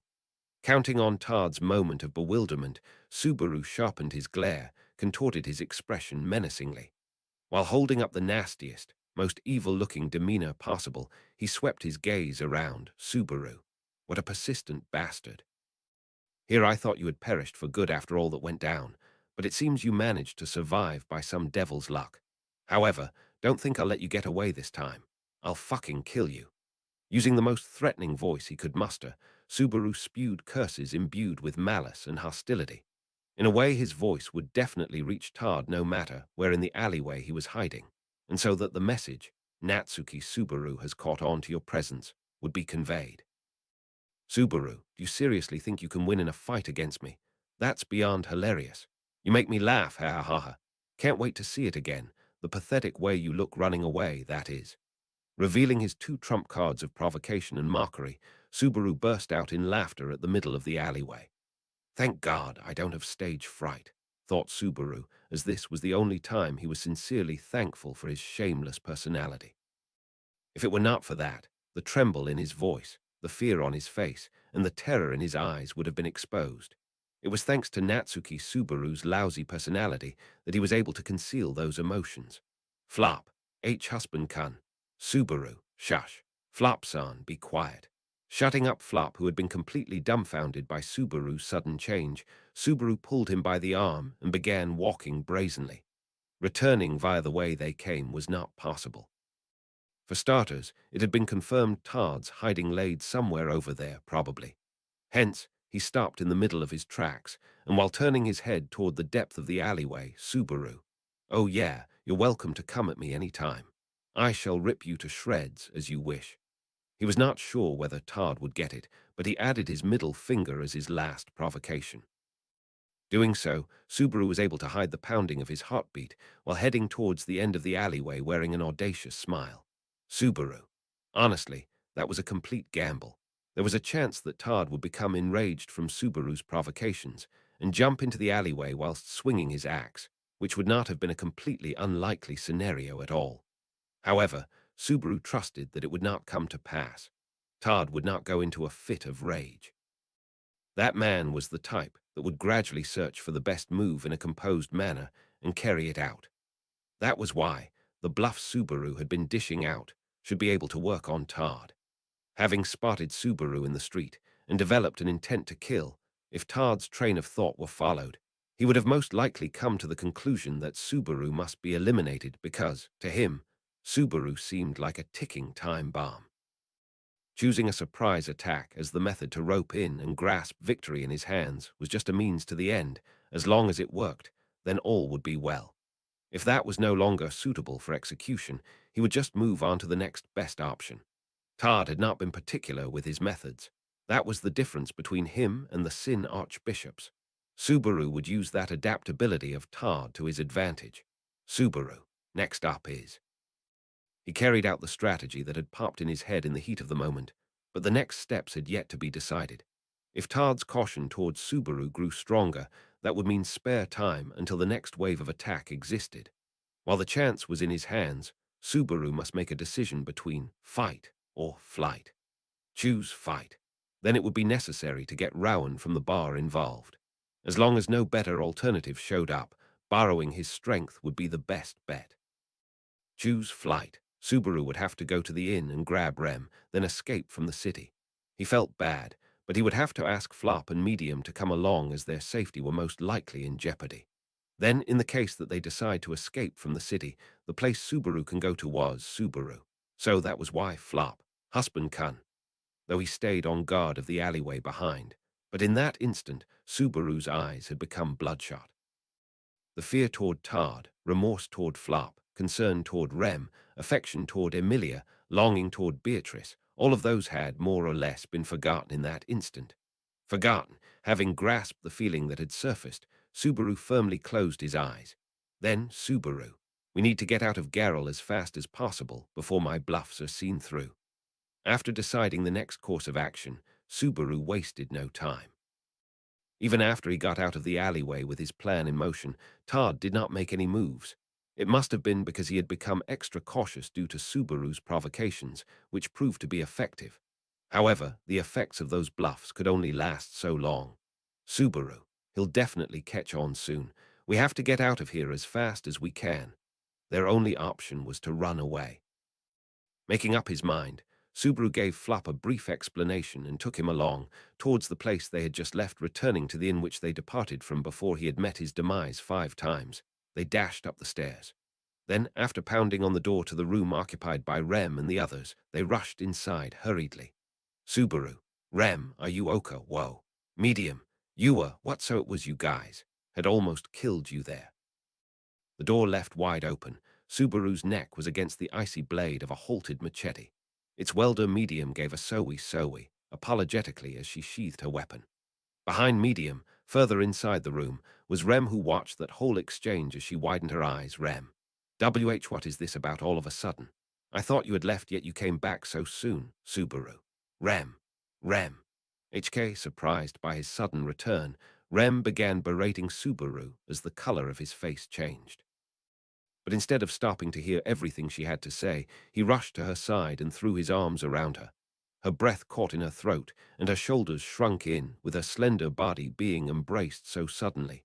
And then, Rem, please let go of me. Subaru, yeah, that was my bad. Got a little bit too carried away there, Rem. I understand that. From the looks of it, something serious must have happened. She calmly pulled him off herself once he had made sure she was truly safe. Subaru steeled himself for the rebuking that never came. Rem instead sighed for a good moment, let slide his behavior, and then continued. Rem, well then, what happened? Subaru, I got spotted by a really bad guy. I managed to give him the slip, but that won't really help us for long. We can't stay here anymore. I know we just got here, so I'm really sorry, but Rem, so we need to leave the city, right? I understand. Louis Chan, could you please get our luggage? She had caught on to the fact that there was no time for an in-depth explanation, so she quietly accepted the current state of affairs. Of all things that could have happened, Louis really did as Rem told and heaved the luggage onto her back. Wait, something's off here. Subaru, why haven't you unpacked? Even though we settled down at the inn, Rem. Subaru. Wait, Rem, by some chance did you? She remained silent under his inquisitive gaze. However, her silence was as good as affirming his exact suspicions out loud. Subaru. So that's why. No wonder you accepted my proposal to come here so easily, Flop. I'm sure you have a lot to mull over, husband Kun, but now isn't the time, is it? Subaru, Flop-san. Digesting the incomprehensible feeling of Rem's attitude, Subaru covered his forehead, and Flop tapped him on the shoulder. The earnest countenance of Flop urged Subaru to action. He must not waste the time created by the precious once-in-a-lifetime great charade. Flop, my sister, we're leaving town with these three. I'm told there's a dangerous paramour after the husband Kun. We gotta let wife's-on and niece-jan get away. Medium, wooer, okay, big bro, but like I already took off my boots. Flop, so put them back on, my sister. Shoes can be worn any number of times. That's their strength. Medium, oh, amazing, big bro, you're a shoe genius. After hearing Flop's determined persuasion, Medium assented and rushed to put on her boots. Since it was an exchange between siblings, the outsiders did not interfere, but Subaru found that back and forth to be highly dubious as he lifted Rem's body and held her. Rem, wait. At least put me on your back, Subaru. It's an emergency evacuation. And the wooden rack is in their ox cart, Flop's on. Where's the cart? Flop, at the inn's stable. And let me tell you, it's no exaggeration to say Boatcliff is our third sibling. A cute little brother that we can't leave behind. Medium, big bro, Boat-chan is a girl. Flop, a cute little sister. Louis, ooh. In spite of the pressing situation, every person coming along was incredibly boisterous, and Subaru hurriedly ran downstairs with Rem in his arms.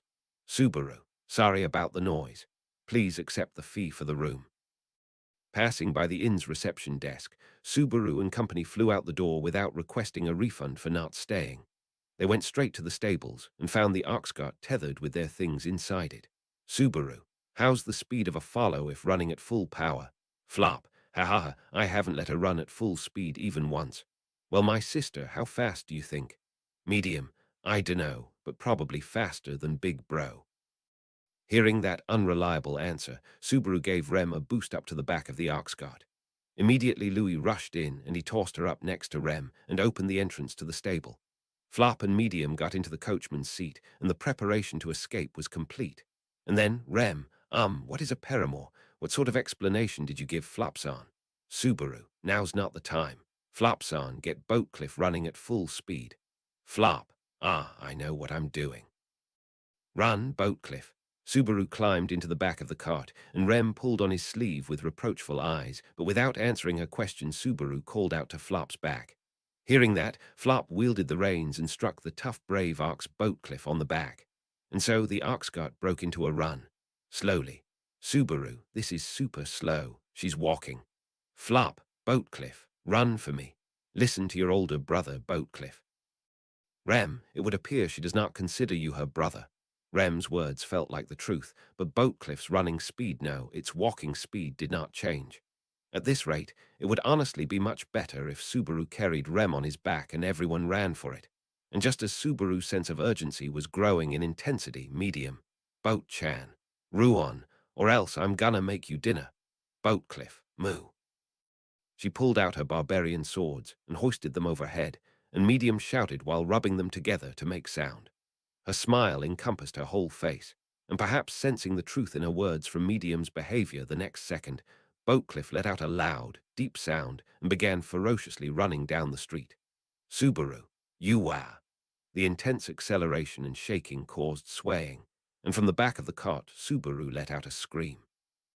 Flying out of the stable, Boatcliff rushed onto the main street, and the feeling of drifting from the sudden change of direction caused Subaru to nearly be thrown from the back of the cart, but Rem had promptly grabbed his hand. Subaru, ah, that was close. You saved me, Rem. Your hand is so smooth, Rem. Ha, Subaru, don't let go so quickly. Naturally, a superfluous thought leaked out, and with his hand released, Subaru's head hit the cart. But fortunately, he settled without getting thrown off, and everyone remained on board the running Farlow cart. Continuing on, the Farlow cart speedily raced down the road as it headed for the city gate. It drew eyes as it moved left and right, dodging other dragon carriages, ox carts, and canine carts.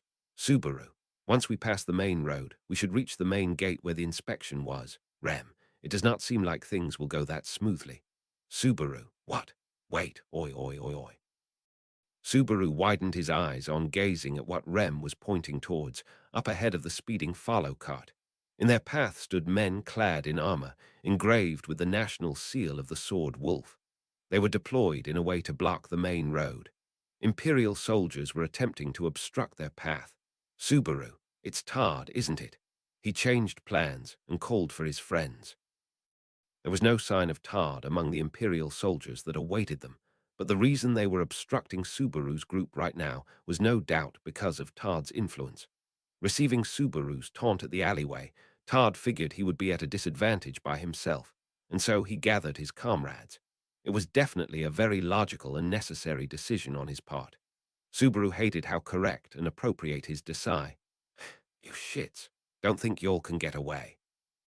In place of the absent Tard at the head of the deployed troops stood a familiar face. A man whose right eye was covered by an eye patch, his features looking as if someone had painted roughness and wildness directly onto it. It was Jamal. He accompanied Tard, and without a doubt, the man on whom Subaru set a trap on in the jungle. Seeing that Tard was alive, it was no surprise that he was alive as well. But Jamal, you've got some balls sending a witch beast at us. You're fucking dead. Subaru. He simply hates me. It's kind of a relief that way. Watching Jamal shout in anger with bloodshot eyes, Subaru felt peace of mind, knowing that his attitude was more human. However, having said that, that did not mean that Jamal's existence as a threat was gone. Including Jamal, the lineup of Imperial soldiers were a plain threat.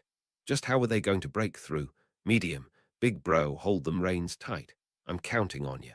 Flop, no worries, give it to them, sis.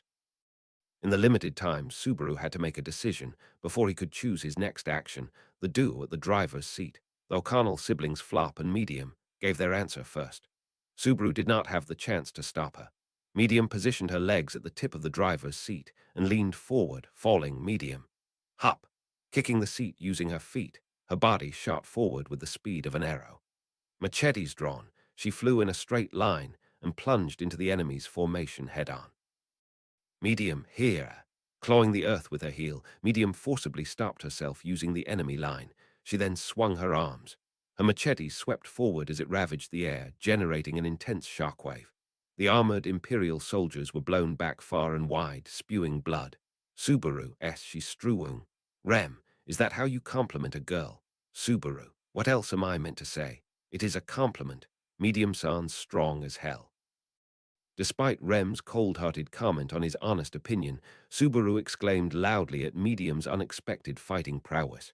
Hearing Subaru's voice, Flop, sitting at the driver's seat, proudly scratched his nose. Flop, how's that? That's my sister's true strength. I'm utterly hopeless at fighting, so my sister and I cover for each other, and Subaru, crush your weaknesses, right? I understand now. Flop, you get it. As if Subaru's answer was to his liking, Flop's eyes shone brightly and he flashed his white teeth. This was second-hand information from Flop himself, but Subaru could confirm it to be true with his own eyes now. Medium rampaged on, overpowering the Imperial soldiers that were blocking their way one after another, forcefully clearing a path for the Farlow cart to get through. Subaru, at this rate. Don't get so cocky, you shitty bitch. Medium. Ukian. Seeing the light at the end of the tunnel, Subaru pumped his fists. It was at this moment. At that moment, a flash of a drawn sword assaulted Medium. She blocked the attack with her machetes, but was sent flying as if she were paper. Medium was shocked by the attack. The man who sent her flying also wielded blades in both hands. It was Jamal. Jamal, we've already had our numbers reduced. I ain't gonna lose any more just from this scuffle. Y'all hurry up and prostrate yourselves under my foot. Medium, Kaya, Wah. Big bro, this guy's strong. Subaru, for real. Angrily showering them with words of abuse, Jamal swung his dual blades and attacked Medium. She blocked the strikes, but Subaru could tell, even from an outsider perspective, that she was inferior in fighting strength. It was his first time seeing Jamal fight properly, but his skill was far higher than the impression Subaru had got of him before. It made Subaru think that perhaps the Elgina he had set on Todd's group to beat them in the jungle had been beaten back by none other than Jamal himself. Subaru, this is bad. There's not enough distance. Thanks to Medium's hard fighting, the number of Imperial soldiers blocking their path had decreased. It seemed possible to break through by relying on the follow cart's momentum and charging in. But that was only if Jamal, who was standing imposingly in the middle of the street, was not there. As long as Jamal was there, they could not hope to get away. Flop, sis. At that moment, Flop called out. The cornered Medium glanced in the direction of her brother's loud voice. Perhaps he was about to yell out words of advice that would help turn around this impossible situation. Subaru hoped, but alas, Flop, you can do it. The advice Flop shouted out was unmistakably just telling her to believe in herself more. Hearing those words, Subaru's mind went blank. Even Jamal was dumbfounded. However, for Medium O'Connell, for a person with who was bonded through blood, the reaction was different. Medium, I can do it. Receiving her brother's encouragement, Medium roared, her machetes screeching loudly alongside. From her stance focusing solely on defense, she switched to a ferocious offense. A flurry of blades assaulted Jamal's entire body. Jamal, you think a desperate attack like that will work on an Imperial soldier? Medium, UGI. However, Jamal parried her ferocious blows with his dual swords, striking her with his own counterattacks. Medium grimaced from the pain, blood trickling out of the lacerations she had sustained on her arms and legs. Despite that, she continued to stay on the offensive by putting in the effort she could have used to defend herself instead, pressing ahead with preventing Jamal from moving away. Thinking of the possibility that Medium would stay there to pin Jamal to his spot, Subaru attempted to let out a desperate shout. No, don't. And then, Rem, take this. Subaru, whoa. Rem, what are you, rope? Right as he was about to shout, Rem had shoved the rope on the platform into his chest. It appeared to be quite long, also thick and sturdy, something worthy of being used to secure cargo to the cart.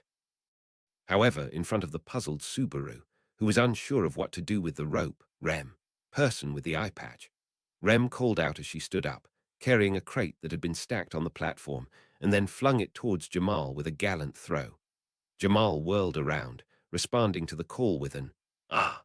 Once he saw the crate heading his way before his very eyes, he easily sliced the wooden box in half with an annoyed swing of his arm. And then his whole body was showered with the spices that had been packed inside the crate. Jamal, whoa.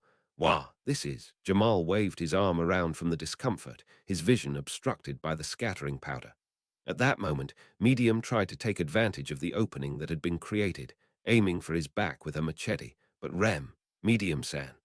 The follow cart had arrived at Medium and Jamal's battlefield, quicker she could do so.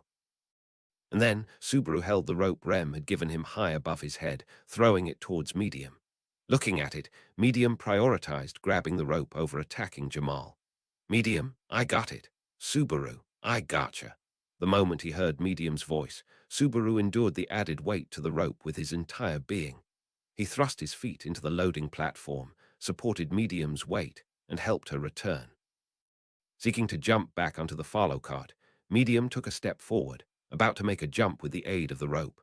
Subaru and Rem would retrieve her, and then they would break through the front gates, heading out. Jamal, I said, don't think you can just escape. The next moment, a furious Jamal cut through the cloud of spices, bursting forth from it. Like that, he set his sights on Medium's back as she positioned herself to jump away, ruthlessly attempting to bring down his dual swords on her. In a nick of time, Medium would be felled into a sea of blood from Jamal's strike. Jamal, bah, Rem, this is payback for what happened by the river. Jamal's face was smacked by the wooden rack that Rem had tossed from the platform. The rack that had been handed out to the O'Connell siblings fell apart upon colliding with Jamal's face, having completely finished its role. Jamal was flipped over, and Medium returned to the follow cart. She threw out her machetes onto the platform and then proceeded to lie down with her arms outstretched. Medium, oh no, no, oh no, that was close. Big bro, that was close. Flop, oh indeed, dear sister, you two also did very well. Husband Kun and wife son, you saved us. Medium, really, really, thanks, you saved us. Subaru, no, not at all, were the ones who were saved. Medium, who had made her way back onto the loading platform, and Flop, who had cheered for that fact. However, the siblings' gratitude was misplaced. In this city, the two had continued to save Subaru and his group right from the beginning and to the end. On top of that, he had gotten the siblings involved in his group's circumstances. How could he make it up to them? Gate guard. Halt! Halt! Hal! Whoa! Although a gate guard tried to stand in the way in an effort to stop the speeding follow cart, he ended up leaping to the side in order to avoid it. The follow cart did not let up its momentum as it passed the guard, heading for the front gate with Subaru and his companions on board. The cart would zip out of the city at once, whilst throwing the queue for the inspection process into disarray. What an outrageous situation. Subaru and company had only stayed at Geralt for less than 3 hours. However, they managed to drive past the inspection area and passed through the front gate. Subaru wanted Boatcliff to do her best, since she would need to keep running in order to shake off the group's pursuer. And then he would have to tell Flop and Medium about Subaru. Amidst the uncontrollable shaking of the platform, the cart blew past the front gate and exited the city. Subaru's field of vision opened up, and he was able to discern the wide plains and the horizon. It was just as the cart was about to finally make its escape, when a silhouette plummeted towards Subaru from right above the gates, an axe raised high into the air. Org! A single strike was swung downwards, descending upon the crown of Subaru's head as if it were slicing a piece of bamboo in half. The blow was one that Rem nor Medium, as well as neither Flop nor Louis, were able to react to. It was nightmarish, something that could not be guarded against if it had not been predicted. However, Subaru, I knew it. Subaru received the axe strike that rained down on him with the machete Medium had dropped on the platform. Subaru had guessed that the instant he and his companions had succeeded in their escape, the moment where they would let down their guard the most would be capitalized, and a single blow would be driven into the target Subaru's head.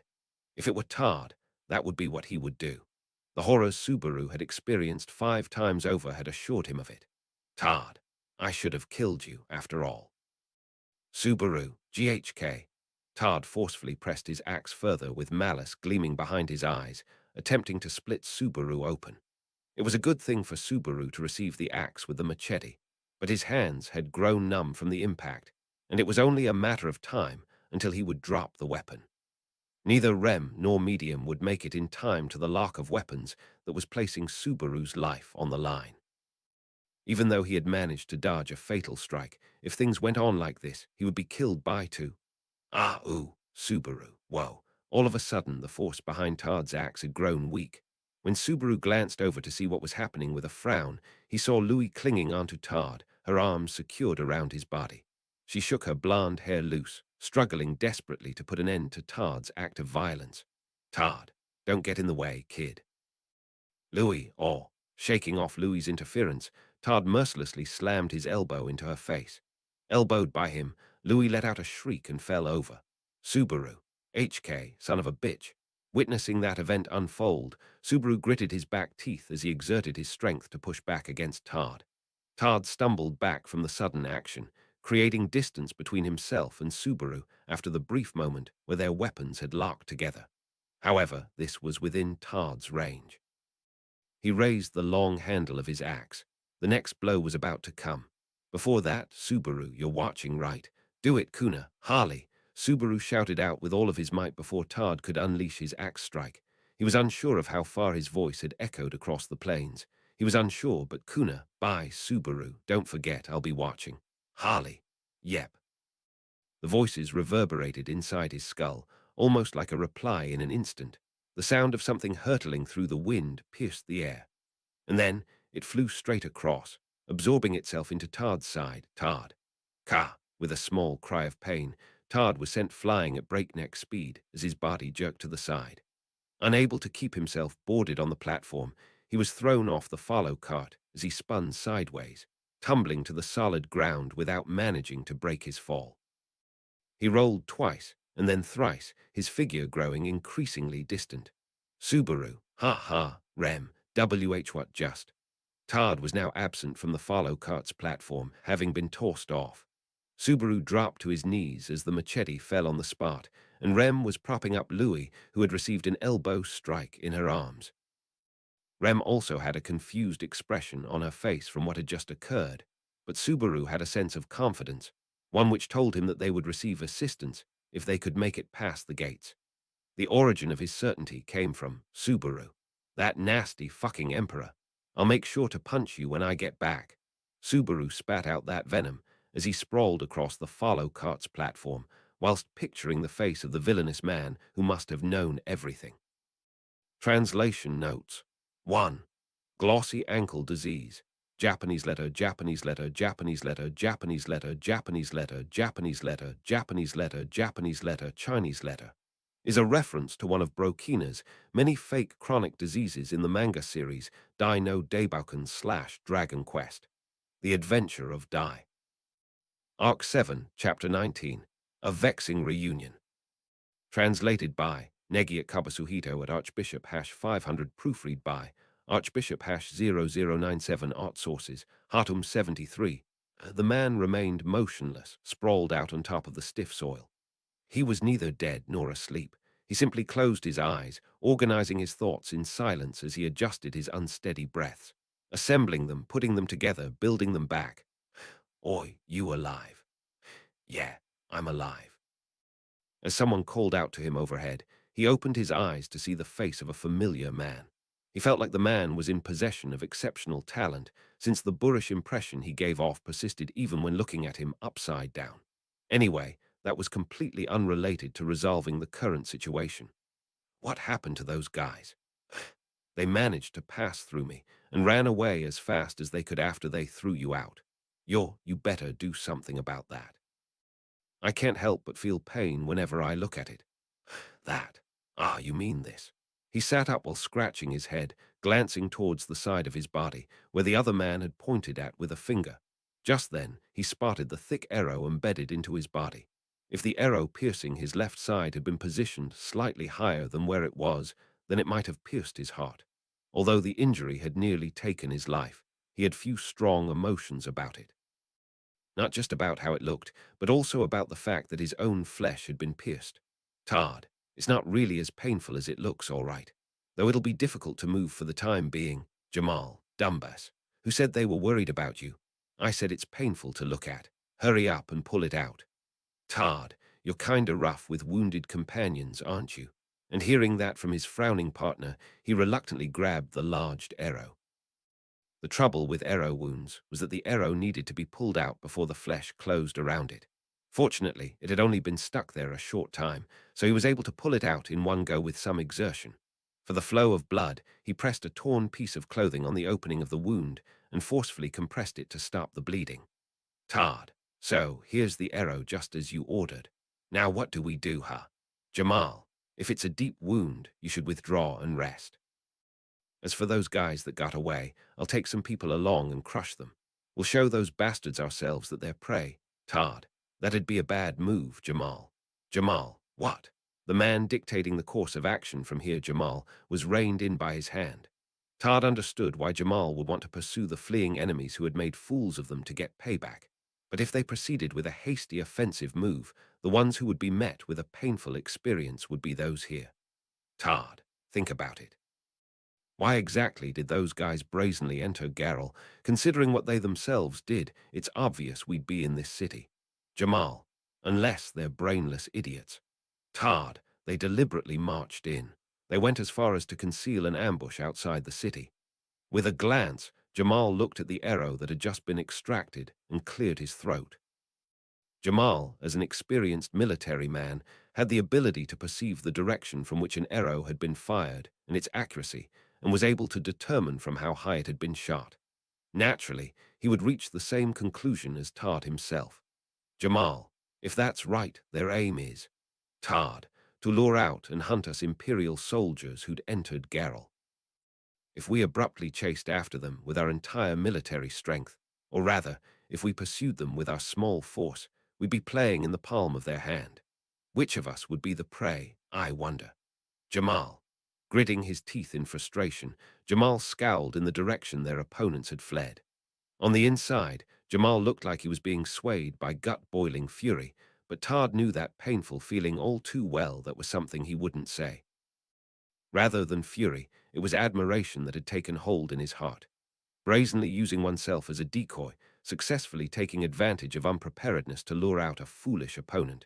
He was certainly a formidable enemy, a child of war. Todd, I seriously fucked up, failing to kill you while looking the same direction as Jamal. He softly muttered that. And then he took a breath. Ah, as if he had pulled himself together, Todd. Seems we'll have an opportunity for revenge. They'll come back no matter what. Jamal, when that time comes, I'll show absolutely no mercy. Todd silently nodded in approval of Jamal stifling his anger. Then for the time being he would confirm this battle as a loss. Moreover, Jamal, oh, what's with those hands? Todd's legs were stretched out on the ground, both hands extended in his direction, and Jamal frowned. Todd tilted his head at the incomprehension. Just what it looks like, he continued, Todd. Piggyback ride. Jamal, die alone. He shrugged his shoulders, really. That was not a response of true friendship. Stepping strongly on the hard ground, Subaru marched forward with long strides. As he neared his destination, his restlessness increased, and his ability to suppress the need to jump out from the ox cart decreased. And so, with the moment of arrival finally at hand, his body leapt forward with vigor. He felt like he heard voices trying to stop him, but they all went in one ear and out the other. Shaking them off, he headed straight for the target building. A wooden building, noticeably larger than the rest, located at the center of the settlement. Entering it, he drew the gazes of several people inside. And so you have returned, quicker than my expectations even. An arrogant man brazenly declared, sporting an Oni mask. Saying nothing towards his haughty attitude, Subaru charged straight forward. Letting the momentum carry him, he, without hesitation, peeled off the mask of the man who looked down on him. Letting his mask be removed with little resistance, the man's graceful features became exposed. Grabbing the collar of that unbearable person with his demonic face, Subaru pulled him up into a standing position. Next, he brandished his fist, ready to send his fist flying into that face, and Subaru, wait. Just as Subaru was about to punch him into oblivion, his drawn right arm was forcibly stopped from behind. A tall figure who dyed the ends of their hair red. It was this settlement's clan leader, Maiselda, who had stopped him. Wanting to complain about her action, he opened his mouth, about to say now, of all times. However, faster than he could object, Maiselda prefaced, saying, Listen, Maiselda, not the face. Anything else I'll forgive. Subaru, aura. Abel, HK receiving her unwavering answer, Subaru, after a brief moment, delivered his fist directly into Abel's stretched torso. Subaru did not know if Abel had expected to be punched in the face, but having been hit in a location he was not ready to be hit in, the man let out a cry of pain and took a few steps back. Not all of Subaru's pent-up anger was released by just that, but Subaru. Don't think we're even now, shithead. Abel, HMPH, what a greedy man you are. The man picked up the Oni mask that had fallen to the side and put it back on. The man who always had something to say back, Abel. Having struck the man who was the source of his damn-level pent-up anger, Subaru harshly exhaled. For he had traveled for 3+ days, taking the path back just for this one strike. Flop, look sis. Apparently, this is the village of the famous people of Shadrach. It's in the backwoods of the unexplored regions, just like the rumors say. What a find. Medium, whoa, amazing, big bro, look, everyone's abs are ripped just like me. Ripped, big bro, ripped. Flop, mega ripped. The siblings' voiced thoughts echoed throughout the settlement. They were seemingly easygoing, no matter where they were. The duo exchanging their candid opinions were the O'Connell siblings, Flop and Medium. Caught up in the flow of things, they had been invited into the people of Shadrach's settlement. They were in the middle of the plaza, sitting atop their ox cart, surrounded by the Shadrachians who had gathered in curiosity. Their fearless attitude appeared to be a constant, even in different lands and environments. Acting like big shots, they showed not a single emotion remotely resembling trepidation, alertness, or anxiety, even while drawing the eyes and attention of many. However, they should become more aware of the dangers and harms to one's life and body when interacting with others. It would be more normal and appropriate to be scared, because currently they were being surrounded by a pretty much unknown wild tribe. Abel, you have brought back rather noisy company.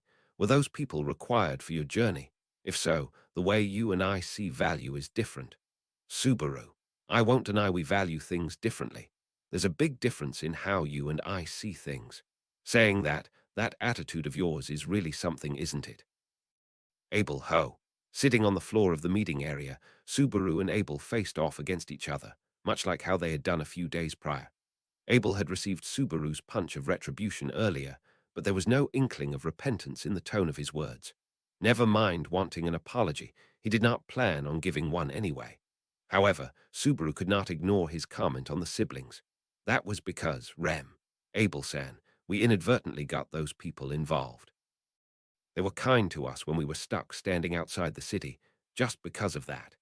Abel. The reason for Subaru's anger was explained instead by Rem. Unlike last time, the meeting room had not been cleared out, and so members other than Subaru and Abel were also participating in the discourse.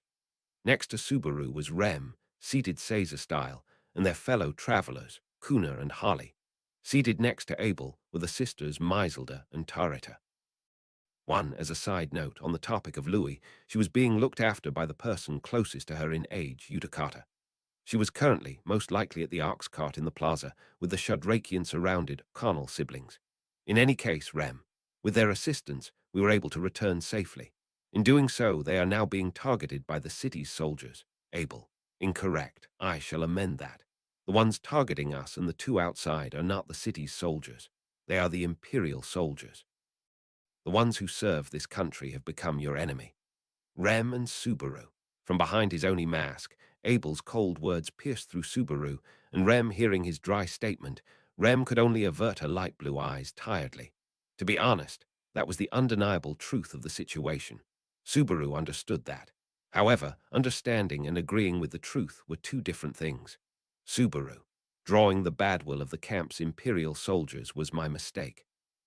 Their hostility is also the result of my choices and actions. Abel, that is correct. It is the fate you tied yourself to, even before you encountered the people of Shadrach. Subaru, I can't make excuses for that fate, because the one who made them an enemy is unmistakably me. But the one who had to pay for those consequences should have just been me. It was true that the majority of the fault fell on Subaru, but the problem here was Abel's attitude. From the start, he should have known the danger Subaru's group would be in if they entered Garrel. He should have noticed the possibility where they were attacked after coming into contact with the surviving Imperial soldiers. That was why, Subaru, you ordered Kuna and Holly in advance to wait for us outside the city, to help us if we were trying to escape the city from pursuers. Holly, for real, you guys were in quite a pickle, you know. If me and Kuna weren't there, Subaru, your head would have been split in two by an axe by now, Tilda. Plunking down into a cross-legged position, Holly stated casually while stuffing her mouth full of dangos. Unlike the person sitting next to her, Kuna, who held an uneasy expression, she did not comprehend the mood of the conversation. Of course, Subaru was thankful for Holly and Kuna's help. If not for their assistance, the possibility of his head having been split open back then was quite high. Subaru, using Kuna's eyes to keep watch and Holly's bow to support us, a long-range bow and arrow snipe. It's what you call a combo skill with both your talents. Kuna. No one told me that the situation was that crap, though. Kuna's spiritless comment evidently showed that she harbored a sense of guilt towards Subaru's group. Saying that, however, the guilt that Kuna carried was invalid. That was because the words she had given Subaru before they entered Garrel that had been what had given him the hint he needed. Had she not advised him, the help that Holly mentioned would have been unattainable. However, Subaru, that kind of thinking only applies to Kuna and Holly. Someone like you, who foresaw the whole thing, I'm not going to be nice to. This was why he had made the first thing he did after coming back to be his strike of retribution on Abel.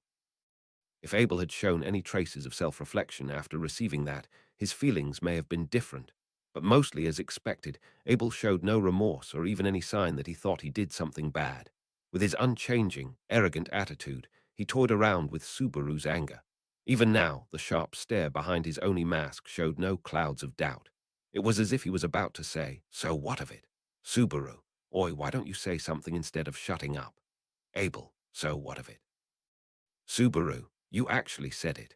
With the aggravating response he had predicted becoming reality, Subaru grit his teeth at Abel's words and sharpened his glare. However, Abel coolly let Subaru's accusatory stare slide, and Abel, after returning with vigor and striking me, all you can lay out are dull words of abhorrence. First off, I warned you from the start, did I not, that it would not be an easy path. Subaru, GHH, Abel, latching onto the closest peace and safety you could find, understand that this was the penalty for not using your head. Out of all the actions any of those defeated soldiers could take, going to the city nearest their burnt camp had the highest probability of occurring. It is common sense. Subaru. Then, you should have said that to begin with. Sitting with one knee raised, Abel's words poked unsparingly at Subaru's over-hastiness. Still, in the first place, Subaru understood his mistake and acknowledged it. He understood that it had been his lack of thinking and actions beforehand that had caused the unfortunate sequence of events to explode and unfold. However, Abel had been aware that danger lurked and let it slide.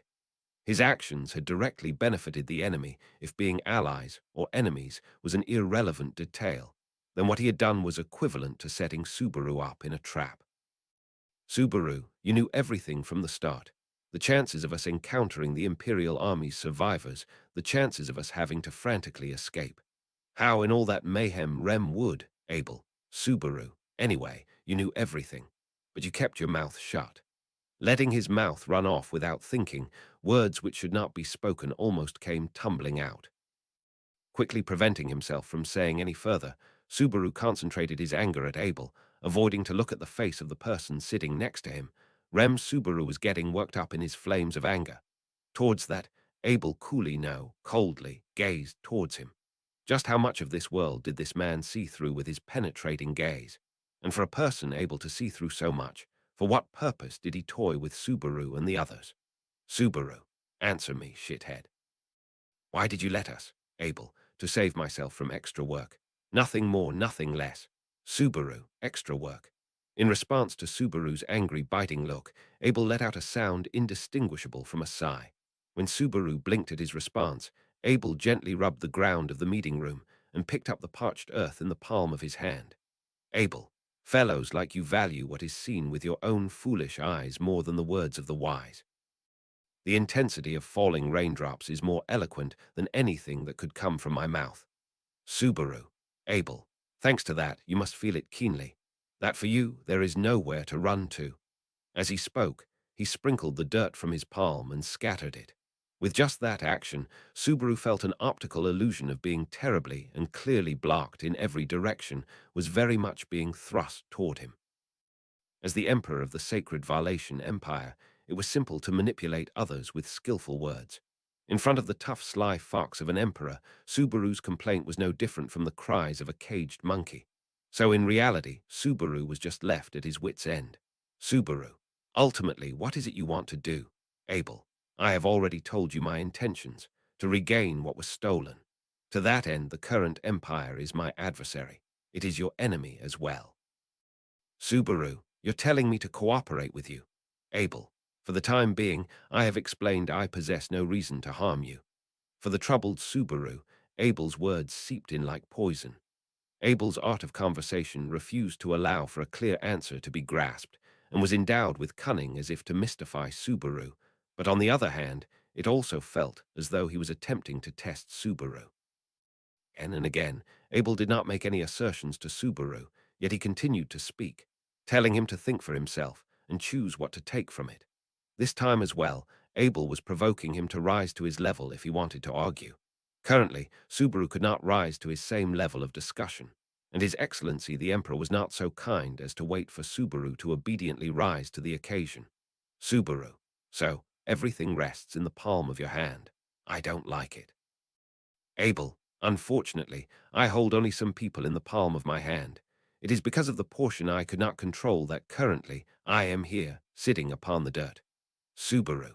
In the reply to what Subaru had spitten out, Abel's self-deprecation was audible. His facial expression was not visible, and the tone of his voice also did not change. Still, It seemed like self-deprecation. It was unusual, no. It was the first time Subaru had heard Abel mock himself.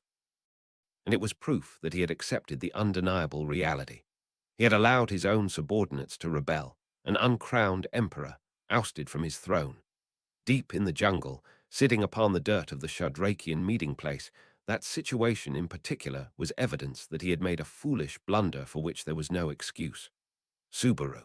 While fixing his gaze directly at Abel, Subaru deliberated quietly. Subaru still was unaware of Abel's true intentions, as well as his own, or their own plans of action hereafter. He wished not to be taken for a ride by Abel's calculations yet again, and suffer similar misfortune. Actually, what the hell was Abel thinking?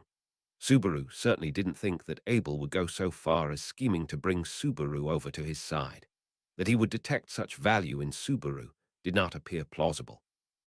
In spite of that, if there was a reason for Abel to keep Subaru on hand, rather than Subaru's own self, it was an interest in other accessory. Husband Khan, the people here are truly delightful and big-hearted. I'm impressed. Subaru, you were, Subaru gasped, right in the middle of his serious deliberation. Losing his footing at the entry to the meeting place, the figure of Flop appeared, his beautiful voice resounding through. In the middle of the meeting place, while he looked out over each face lined up, Flop. Oh dear, I apologize for the late greeting. Apparently it seems the people here are representatives of this village. Oh, Miss Kuna and Miss Holly look-alikes too. Kuna, it is us. Holly, it is Flop. Oh right, I'm being rude. Smoothing down his hair with his hands, Flop briskly moved to the center of the assembly and bowed, wearing a friendly smile. Flop, allow me to correct myself. I'm Flop O'Connell. I do peddling with my sister Medium and Boatcliff. It seems for various reasons we ended up accompanying husband Khan, wife San, and niece Jan on an incident-filled journey to this position. From now on, everyone, I am in your care. Tarita, is he being polite or not? At Flop's vigorous greeting, Tarita wore a vexed expression. Then with a glance she peeped at the adjacent Maiselda's face. Tarita, sister, what shall be done? Outsiders are ordered to stay back, Maiselda. That's true. Well, he's a sexy man. I'll keep him in my room. Tarita, sister, folding her arms, Maiselda decided on Flop's treatment by his face. Maiselda's judgment by exceedingly simple logic was easy to understand, but seemed troubling to Tarita, who supported her older sister as the chief. Of course, if that alone was the basis for Maiselda's judgments, Subaru would not have been able to remain in the village, so he thought there must be more to it. Subaru, right, Maiselda-san, there's one thing I want to check. Flop-san is my guest, or perhaps I should say I decided on my own to bring him along. But about making him undergo the lifeblood ritual, Flop, lifeblood ritual, by chance, could that be some kind of traditional welcoming ceremony passed down in this village? Certainly, I would love to have that experience too. Subaru, it's a traditional ceremony, but it's a bit rough to be called welcoming.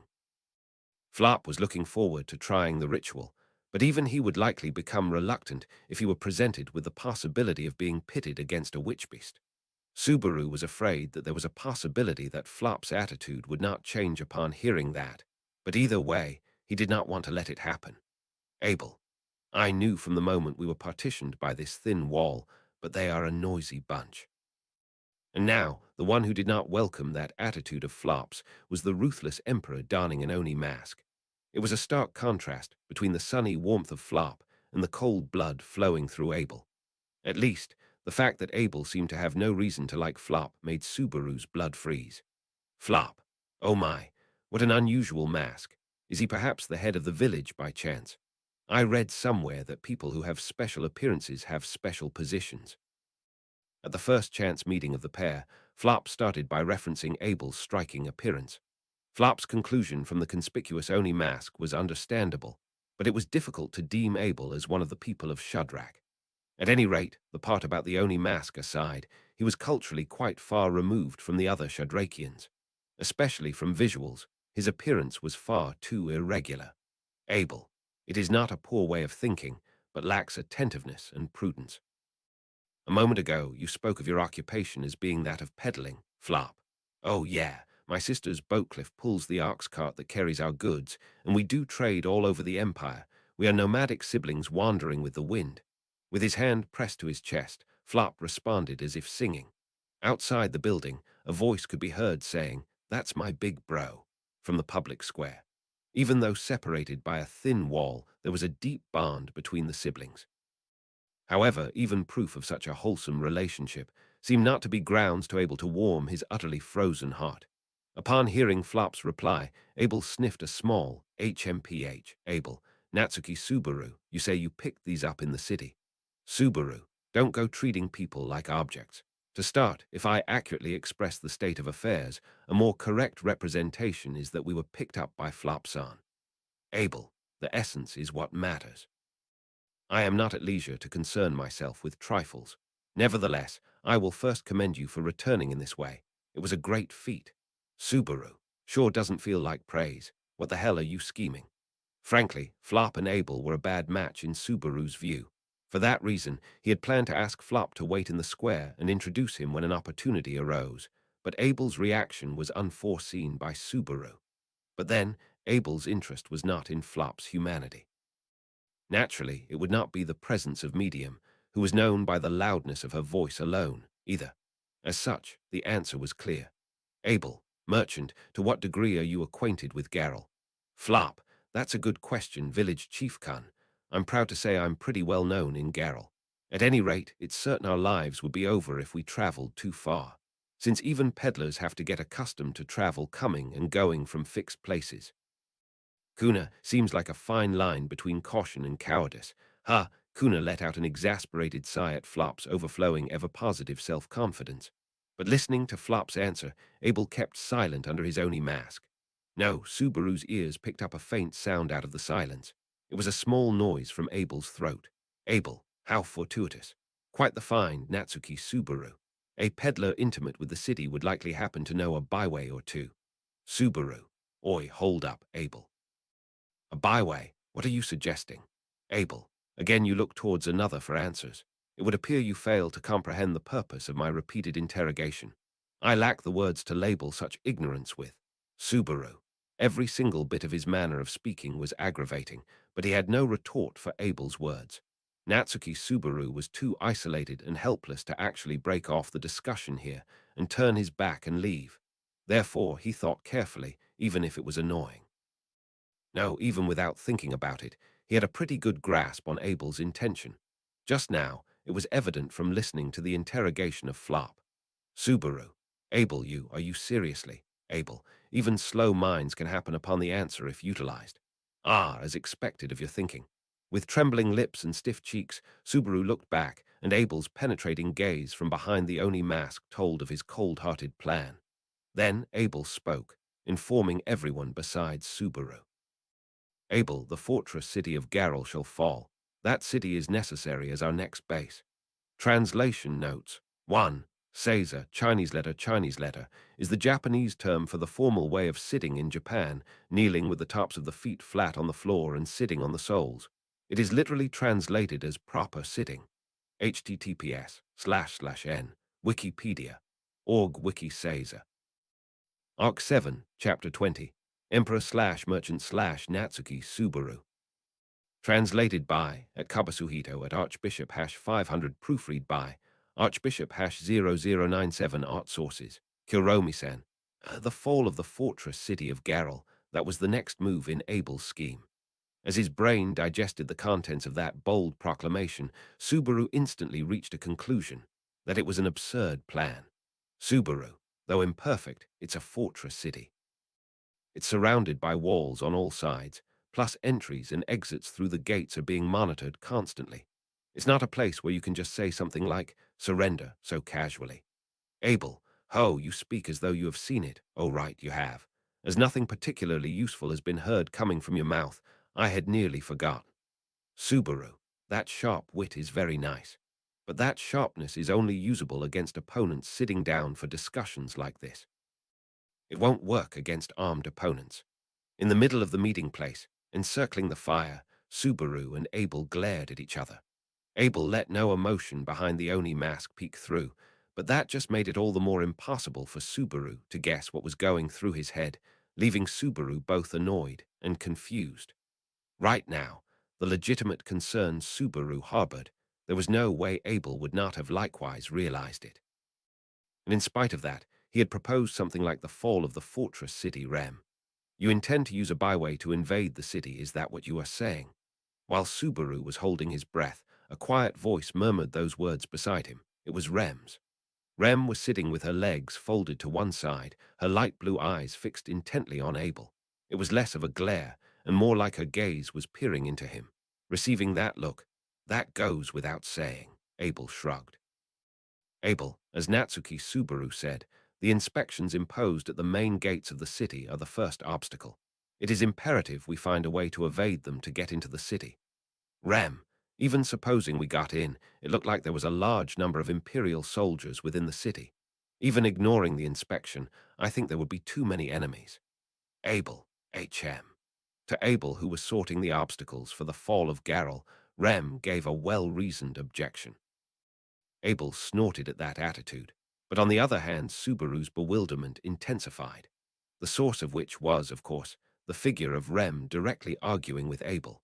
Concerning the content of her argument, Rem's position could be said to be on the same side as Subaru, opposing an assault on Garrel. However, her holding that viewpoint was really too fitting, as though during her short time sojourning in Garrel, she had completely made sure of that point. Abel, Natsuki Subaru, what do you know of the difference between offensive and defensive military force in regards to battle? Subaru. The difference between offensive and defensive military force, you say, like the law of threefold attack.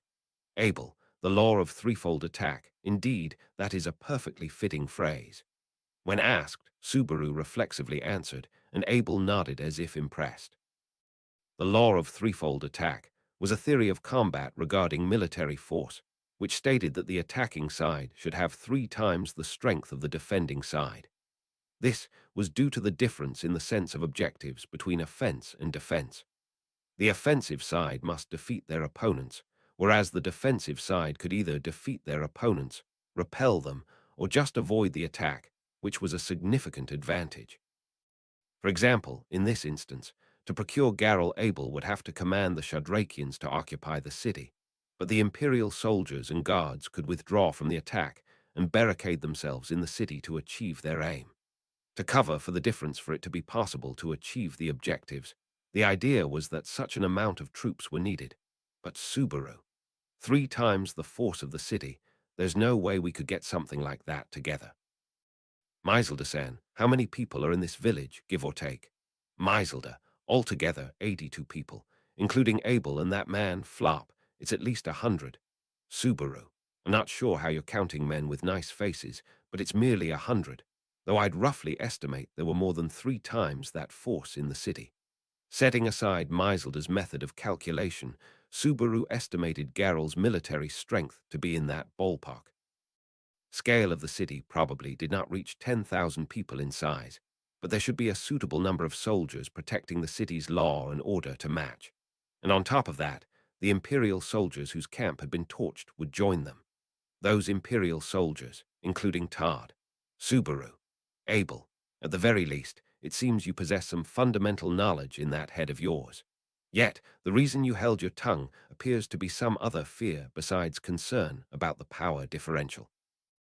Subaru, it's true that there's something I fear, but it's also true that the power differential is dangerous. Subaru clicked his tongue and tasted the discomfort of having his inner feelings correctly guessed. In truth, when Subaru had heard of the plan to capture Garrel, the first obstacle that came to mind was Todd. Even just the thought of facing him again was enough to make his guts squirm. Anyway, if they thought in accordance with the law of threefold attack, it was not worth discussing. Subaru, as for a means to overcome the difference in strength, I can't think of anything outside of a mighty warrior joining us or the enemy commander being fatally incompetent. Abel, unfortunately, I do not believe we can anticipate either of those. With the Shudrak's abilities, we could scatter the masses of troops, but even if they used their numbers to surround us, we would be defeated. Furthermore, I hear the enemy commanding officer is Zikr Osman. He is a solid and boring strategist, but he has no weak point. Subaru, Zikr, I've heard that name. He must have heard that name from Todd before their relationship had deteriorated. The Imperial encampment had already been reduced to ashes, but he recalled the person in command of that military operation to be called Zikr. However, since the camp had been burned, he had thought that person had been defeated as well. Abel, those at the encampment were common soldiers. From the beginning, in order to conceal the primary objective, they were bestowed with minimal intelligence. Against a small tribe, a general second class would not proceed to the front lines. Subaru. So you're saying the commanding officer remained in the city from the outset. Abel. In truth, by doing nothing he ought to have achieved an adequate result. That plan went awry on my command, and due to your presence, Natsuki Subaru. Subaru. Ga. Maliciously, Abel tried to force Subaru to face the responsibility he was averting his eyes from. At that, Subaru ground his teeth and pressed his hand to his mouth. At any rate, there was a high probability that General Second-Class Zika was stationed at Garrel. The Empire's upper ranks were said to be General First Class, General Second Class, General Third Class, and so on. So he could understand that a rank second from the top meant a pretty powerful person. Subaru, so what are you trying to say? On top of our inferior military strength, the enemy commander is a big shot counted among the elite. Furthermore, since we poked the beehive, they'll also be on guard, right? Abel, precisely. Can you appreciate the weight of your responsibility? Subaru, that's not what I'm saying. Abel condemned Subaru for his thoughtlessness, but the problem lay elsewhere. It was Abel's stance of still refusing to give up the fight, even with an abysmal chance of success. Subaru resolutely maintained that it was pointless to even try. In the first place, Subaru, I am vehemently against fighting itself. That should have been very clear when I left here. I just want to go home with Rem, Abel, yet that has already proved unfeasible. You think the Imperial soldiers in Garrel are your only enemy? Are you convinced another village or town would be safe? Subaru, Abel, no matter where you go, your peace can no longer be secured. I intended to grant you the time to fully realize it and let it seep into your blood. Or is the poison still insufficient? Abel's mocking gaze was starting to peck at Subaru's feeble spirit. Besides, as he felt pain like he was enduring great hardship, Subaru let out a long sigh. Though annoying, he could not deny the truth of Abel's words. The suffering he had gone through in the fortress city had created a mental barrier inside Subaru. From now on, even if he attempted to take Rem and flee abroad, even if he went somewhere other than Garrel, the same vigilance and fear would not fade. Subaru's pride had been lost in exchange for 5 deaths. Subaru, if that's the case, what if I sell you out to the enemy? His way out blocked, and having been abused for thoughtlessness, Subaru asked the question, his face looking twisted. In an instant, the words Subaru had uttered turned the air of the meeting room tense. At the edge of his vision, he could clearly see Rem next to him, her eyes wide. However, the one he had threatened to sell out, Abel, gave a small laugh. Abel, at last, your head appears to be beginning to function normally. And yet, Maiselda, that's not up for discussion, Subaru. In the blink of an eye, Maiselda drew her dagger and pressed the edge to Subaru's neck. Subaru gasped at her quick feet and looked up at the face of the tall tribal chief who had moved instantaneously. Maiselda's eyes conveyed a stubborn conviction on her beautiful face. They were the eyes of a ruthless huntress. Maiselda, we've already decided to fight together with Abel. That's the result of the lifeblood ritual. If it's the desire of the one we've recognized as a compatriot, there's nothing for it. Subaru, I get that for me, who borrowed your strength to bring back Rem. This is audacious to say. Honestly, are you all okay with that? Maiselda seemed resolute, but Subaru's query jumped over her. As chieftain, Maiselda must personify the way Shadrakians ought to be, and could not be persuaded. Even so, the other Shadrakians could have separate opinions. The different opinions of those present, Tarita, Kuna, and Holly. Subaru, just a moment ago, this guy also said as much. The gap in military strength is clear, and the opponent's a greatly experienced, courageous general. From the start, you can see you don't stand a chance fighting him. Harley, maybe. Subaru's got the wrong idea, Subaru. The wrong idea. The first one to answer the question, as Subaru searched for other opinions, was surprisingly Harley. At the edge of the meeting place, Harley, who had been listening to the conversation as she gnawed on some dried meat, fixed her eyes on Subaru, his movement prevented. Harley, if you're talking about winning or losing, drawing back from here is also our loss. If we can't fight for our compatriot, our spirit will be stained, Subaru. A stain on your spirit, you say, something like pride, or facing your ancestors, that kind of thing. Harley. Yeah, yeah, you got it. Subaru with a smile. Harley affirmed Subaru's words. But rather than that being evidence of mutual understanding, it was proof that they could not understand each other. Subaru also understood that there were such points of view. Things like pride and family honor, so to speak, were invisible vindications that did not directly contribute to one's physical body, thinking those were a matter of grave concern. Certainly, there existed attitudes that valued such things above all else. Yet as far as that went, it was a way of thinking that could not coexist with Subaru's belief that there was nothing more important than life. Subaru, Kuna, Tarita-san, you two share the same opinion. Kuna. I don't really think about it as deeply as Harley or the chief. Tarita. I will abide by my older sister's decision, since that is my wish. Subaru. I see. He had fished for information from the other two as well, but Subaru was not able to get his desired response. He had thought perhaps Kuna would, herself being a bit out of step with the other Shadrakians, but it seemed Subaru's hope was misplaced. Tarita's complete obedience to Maiselda went without saying. As it was, Subaru was without allies, with a dagger against his neck, and it appeared the deadlock would drag on. But Maiselda-san, please withdraw your weapon. That person has no intention to hand Abel over to the enemy. The one requesting Maiselda to pull back her dagger was none other than Rem herself. Meeting her gaze, Maiselda narrowed those eyes of hers. Maiselda, are you giving me an order, Rem? You haven't taken the lifeblood ritual. I permitted you into the village on Subaru's request, but don't think that means you can backtalk me. Rem, so that's all the more reason you should pull back your weapon. That person undertook the ritual, the lifeblood ritual as you call it, and was welcomed as a compatriot. To wound him would not be a good thing. Maiselda, Maiselda had tried to overpower Rem with her strength and insight, but her undaunted retort left her at a loss for words.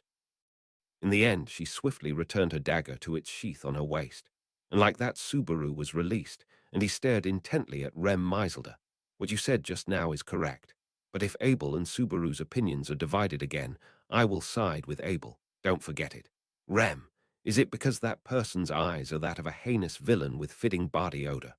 Maiselda, a bit of sharpness in the eyes has charm too, but I have a fondness for beautiful faces. The touch-and-go situation had calmed down, but the ending exchange was a weak conversation. In any case, Subaru was freed from the situation of nearly having his throat cut, and he gently rubbed the place where the knife's edge had been pressed to. And then he looked intently at Rem. Rem, what is it? Subaru. Nothing, I'm just lost as to whether I should respond to the fact you stood up for me or to the fact you disparaged my face. Rem, I said nothing of your face. I spoke of your eyes. Then your body odor. My nose is wrinkling. Please sit further away. Subaru, this again. Met with Rem's glacial attitude, Subaru was hurt by the distance she made him sit away. Yet inside his heart more complicated confusion plagued Subaru. In reality, why had she spoken up in defense of Subaru?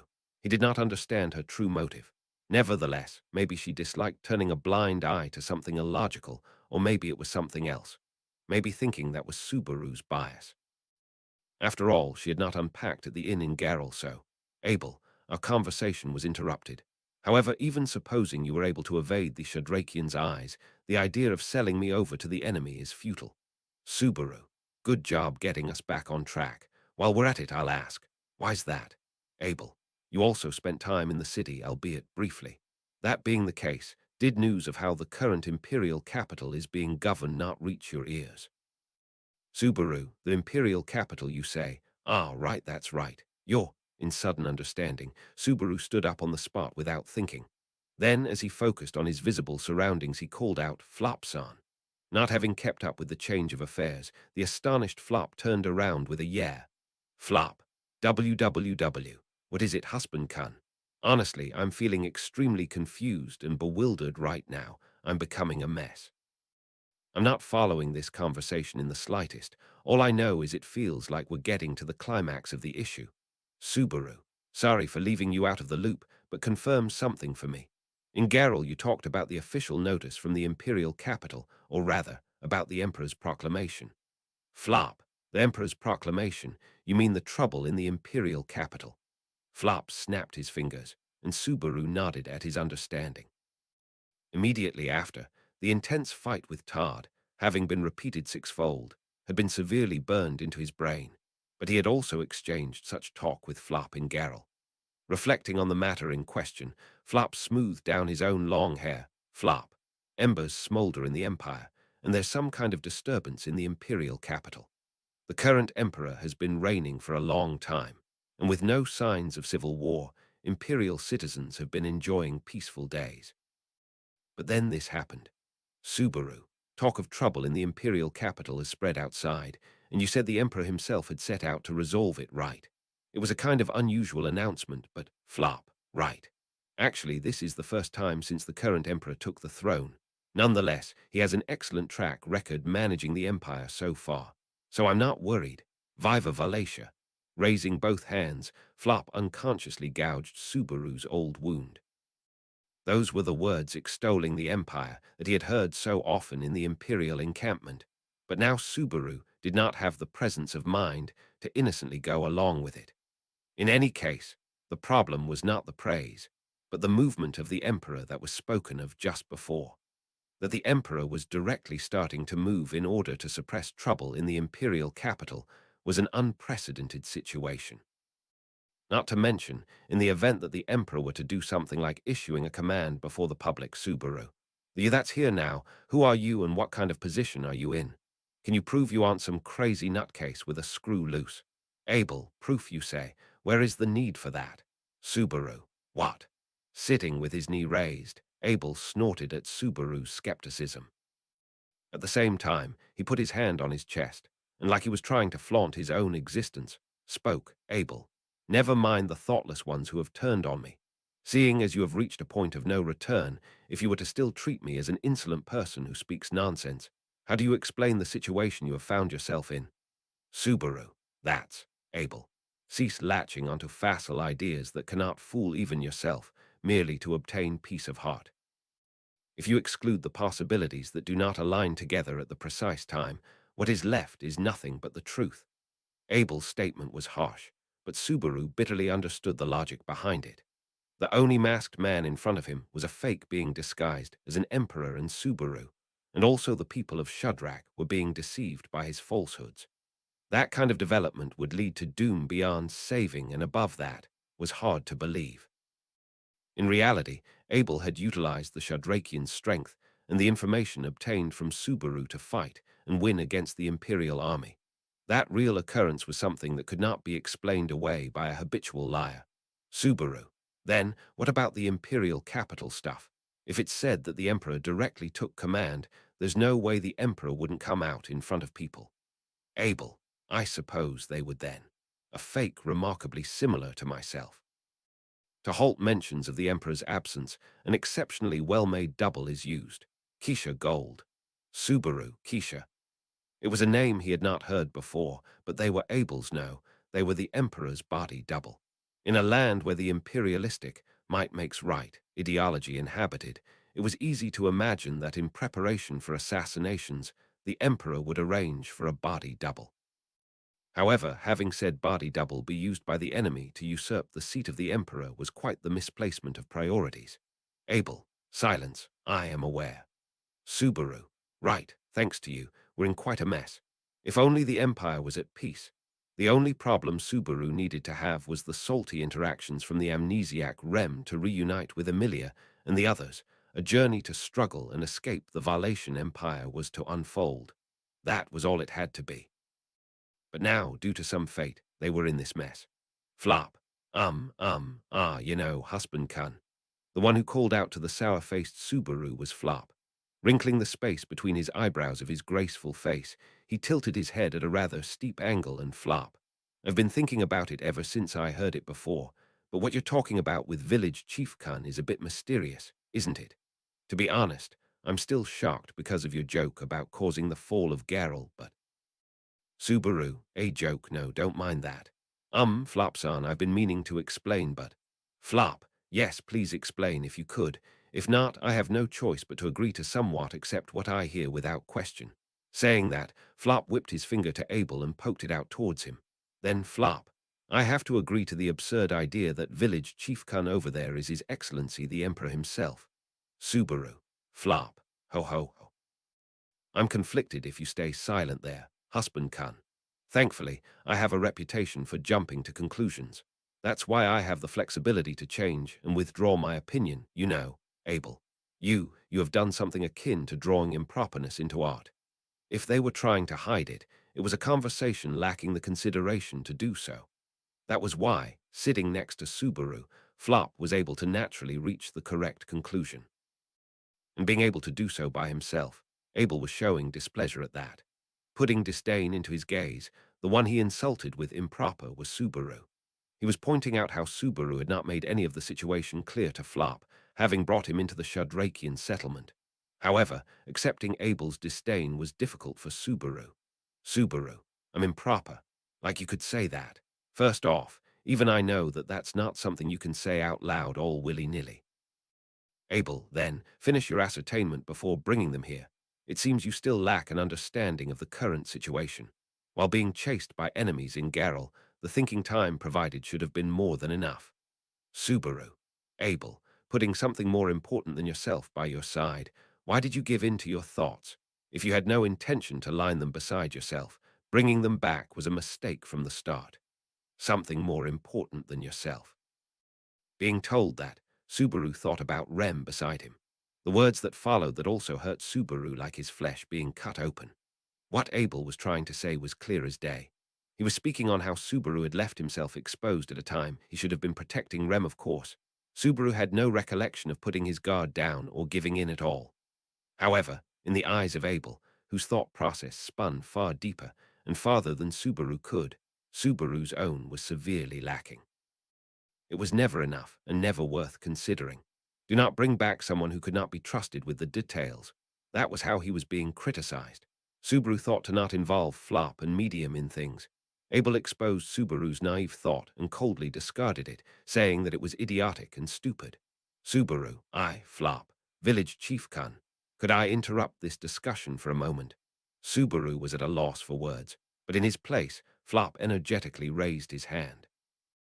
Noisily advancing forward, he dropped into a cross-legged position with a thud and faced Abel's only mask head-on.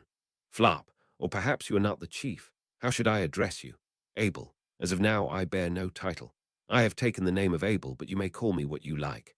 Flop, is that so? Then I will keep calling you Village Chief Khan because it feels right. The lady soldiers over there don't mind right. Meiselder. Ah, you're a sexy man. I'll allow anything. Tareta, sister. Putting aside the almost customary interaction between the sisters, Flop laughed with a my thanks. As he did so, he strongly slapped his knees with his hands and Flop. I'm scared because you didn't deny it for the longest time, but I want to talk about what you said before the previous thing you said. Village Chief Khan, you wanted to ask about hidden routes into the city. Abel, yes, I did. Any ideas, merchant? Flop, I do. Is how it seemed I was going to answer, but apologies. If that's going to be used to attack Geralt, then I cannot answer. Putting a palm forward, Flop stated so with a cheerful expression. Listening by his side, Subaru widened his eyes at Flop's plain and resolute words. Even Abel had narrowed his eyes an inch from behind his Oni mask. That was how much seriousness Flop had put into his words, even if it did not show in his tone. Abel, Flop's statement was rather wild and made him stand out, but that was not because he was stupid. He had also come to the conclusion that the true identity of the man in front of him, of Abel, was that of someone of high class and esteem. He had not been told he was right or wrong, so he figured his conjecture was close to the truth. Meaning, he had, against the presumed emperor, answered with a big no. Abel, do you comprehend the meaning of what you have said? Flop, you are nothing but the chief right village chief Khan. Of course I do. If swords were to cross, I will reject that. I want to avoid causing harm to someone with the knowledge I hold. Abel, that is a fairy tale. In reality, something like malice will attack you without considering your personal history. You would raise your fist against all of that and request for them to withdraw. Flop, if need be. Abel, even if you do, your efforts will bear no fruit. This is the land of wolves. A ghastly, freezing aura emanating from Abel's body pierced through the air as he stated that. The dreadful feeling of oppression from that was not because of their difference in strength. It manifested from the difference of their presences. Even Rem and the people of Shadrach, who would overwhelm Abel if they were to fight, held their breath and froze up. Of course, Subaru was intimidated too, to the point his breathing had become irregular. Flop was not excluded from this feeling too. However, while Flop was hit by the Emperor's dreadful aura, Flop, even in a land of wolves, sheep also live. If wolves were to come bite my buttocks, I would ride my ox cart and run away with my sister. I've repeated that over and over till this day, village chiefcan. Abel. Even if his cheeks were frozen, Flop's smile would not disappear. That was his protest. Hearing that, the demonic aura emanating from Abel suddenly diffused. The oppressive air that had swept over the meeting area suddenly disappearing, Subaru got back the ability to breathe freely. Nevertheless, even if he had obtained some leeway to take a breath, Subaru's heart was in no shape to return to normal. Subaru. Ah, Flop-sen. Subaru called over to Flop with a raspy voice. The smile Flop showed to Subaru as the latter glanced over to him was bright. It was close to a wry smile, but the side profile of Flop showed no sign of regret. However, even if he were to hold no regrets, for Subaru, who had brought him here in the first place, his regret would only grow exponentially. For Flop had directly opposed the Valetian Emperor. Using that reason to incur Abel's displeasure, Abel could do anything to Flop as he held command of the people of Shadrach. However, contrary to Subaru's worries, Abel, opposing my lazy argument, I can see your belief does not waver. A troublesome one you are you not, merchant? Flop, is that right? Even so, I acknowledge that my appearance is favorable to people you know. Miselder, I agree. Pocketing his aura, Abel did not point his spear of anger towards Flop. Flop reacted to that in a way that made it unclear if he realized how dangerous of a tightrope he was walking on. No comment on Miselder's remark. Abel, I shall withdraw my gratitude from before Natsuki Subaru. Subaru, ha! Subaru, unable to restore a sense of peace in his heart from before, was spoken to by Abel. From behind his Oni mask, the man with a sharp gaze nodded towards the stubborn Flop, and Abel, your self-awareness is lacking, but if you were planning to bring someone, you should have brought someone more aligned to my interests. That way, things would be done without future complications.